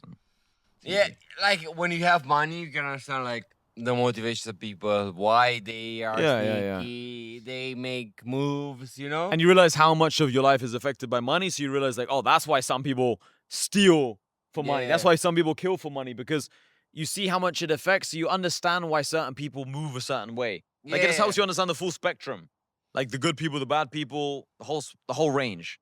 Yeah, I feel like it helps with this. You can understand like how you can maneuver people because they're... Like you said with the podcast. You pay someone 3K and then they come onto your podcast. Yeah. So it makes you think like, whoa, like what else can I do with 3K? If you'd have right now like 10K a month, what would you be like your spendings? If I was making 10K a month, I'd try and join some kind of online community. I'd try and invest in some kind of mentor, someone who can help me scale. I would spend money on making my daily life easier. That's why I think having a mentor is so good. It saves you time. Bro, I wouldn't I spend have a money. question. Yeah, I have a question. Like, you did like some Looksmaxxing procedures, like hair, veneers, stuff like this. When did you do it in the grand scheme of like your upgrade? I think you should do it quite quickly, actually. If I was to go back, I would have done it quicker. Yeah, but my question is like, when you buy your first supercar versus putting your veneers versus putting. So like, I what was your? I bought my don't remember you the whole. yes, I bought my first supercar like towards the end of 2022. I did my teeth in like the end of 2024. It's definitely better to do your teeth before a supercar because it's way cheaper and everyone sees that all the time. Yeah. Okay. But I just didn't know like I ever wanted to do veneers. I Yeah. didn't know it was like an actual thing people do. I was. No, I don't think so. No. Oh. Okay. Can't remember, no. No. So it's like bullshit. That didn't matter. Yeah, you should do it. Everyone should do Yeah. it. Okay. Why haven't, let's say, you not done this, Vinez? What's your Because philosophy on this? Bro, me, I would prefer 5 black guys beating me up rather than going to the dentist. What? Yeah, I'm What do you like mean? scared of this. What? Yeah, I'm scared of. I don't know. I'm scared. What? I never knew this. Even when I do like. No. I'll show. I'll take you to the dentist like I went to in Dubai. Like it's super not scary. No. I promise you. Like, bro, Promise trust you. me. No, like, I promise you. would rather have like. No. Like me Trust me. personally, I have this mentality. Like, bro, I would rather have 5 big guys beat me up, brother. It's like me. I'm like, Lucy, when's the last time you went to the dentist? bro. I went in Romania like 1 month ago to like a cleaning and stuff. Okay. But I was like panicked 1 week before going. What? No. Honestly, if you go to this person I know, like it's not scary. Yeah. No, it doesn't hurt. That's why Oh, you're okay. asking if it hurts. No, Yeah, I'm, it like, doesn't hurt. Super panicked. It doesn't hurt. It doesn't hurt at all. No. Yeah, me in my mind, I have like this. It doesn't hurt. No, like every one of you watching this, I think this is a good investment because like you can't bring a Lambo to the club. You can't wear your watch in all scenarios. You know, like your teeth are always with you. Who you are is always with you. Your stories, your experiences. I think traveling is a good investment. What's the procedures in terms of like Looksmaxxing you did? I did a hair transplant and I did my veneers. So between these two, what was the best? Hair, I think. Hair? For me. Yeah, because You my think? hair wasn't as good. Yeah. For me, hair. But for other people, maybe Oh, okay. teeth. So It depends on your genetics. You know, it depends on who How you are. much you spend on hair? I went to a good place. It was like 14K. 14. Oh, so like $14,000. Oh, okay. So like, It's nothing though in the grand scheme of things. If you're making money, Yeah. that's cheap. You know. but you feel like you made the best decision. It's only been a few months since I got this one, and yeah, I think it's a great decision. So you made 1 or 2? I've done 2 transplants Why 2? because my first one I didn't take any of the pills. Oh, so like if you would take all the pills, it would be good. I don't know. I actually don't. I can't go back in time and see. Oh, okay. Also, I went to some place in Turkey. The first one was like 2K. It was like some bullshit Okay. place. I didn't take any finasteride, any minoxidil. It wasn't good. So any of you guys want to get a hair transplant, I'd recommend you guys to like take the finasteride, take the minoxidil. I just thought I can't be bothered. It was so stupid. Yeah, It's like funny. I didn't respect the process. yeah. I bought the course and then applied the Yeah. information. No, but yeah, I 100% You're like the guys who buy the course and wasn't like, oh, good. I wasn't focused on the game. But no, I can't recommend it enough. Like, do it if you have the money. It's a good investment. But no, you should go dentist. It's worth it 100%. Yeah, I know, but like I'm like a pussy guy. I will do it now. Yeah, Now you should. that we talked about it on the podcast, I'll do it. It's super good. You won't realize how it will actually make you a better speaker as well, I think. Yeah, for sure. Because you'll open your mouth more, Yeah. you'll pronounce certain words better. Yeah, for sure. It'll actually help. You'll probably smile more. It makes you seem more like a positive person because you'll smile more because, you know, like you'll just We're like the same bullshit we're talking about. Like every little attribute makes you better. 100%. 100%. I remember before though, like what I would think as well with these kind of things, like getting your teeth done, I think to Yeah. myself, like, where'd you go? Which dentist? Or, you know, like maybe I get my teeth, but like this isn't the best place. And then after I regret I went to this place. Yeah. But like it's because when it's on yourself, it's like more worrying, it's more scary. Like it's hard to kind of just think, fuck it, I'll just go anywhere. Yeah. But like I just then asked one of my friends who's a millionaire, I just said, like, where did you go? He said this person. I asked another person, I was like, where did you go? He said this person. You went for the teeth. You went in Dubai. Yeah. Oh, okay. It's this lady, like, you know, Jan. Yeah. He recommended this person, this lady, dentist, and another one of my friends recommended this dentist lady. Okay. So I went there. She's cool. I think all the online money guys in Dubai have been there. Yeah. Yeah, she's like the plug. No, she's good. She's really good. It does Yeah. not hurt. It's way more painful to do sparring, let's say, than this. It's nothing. Yeah. Nah, it's nothing.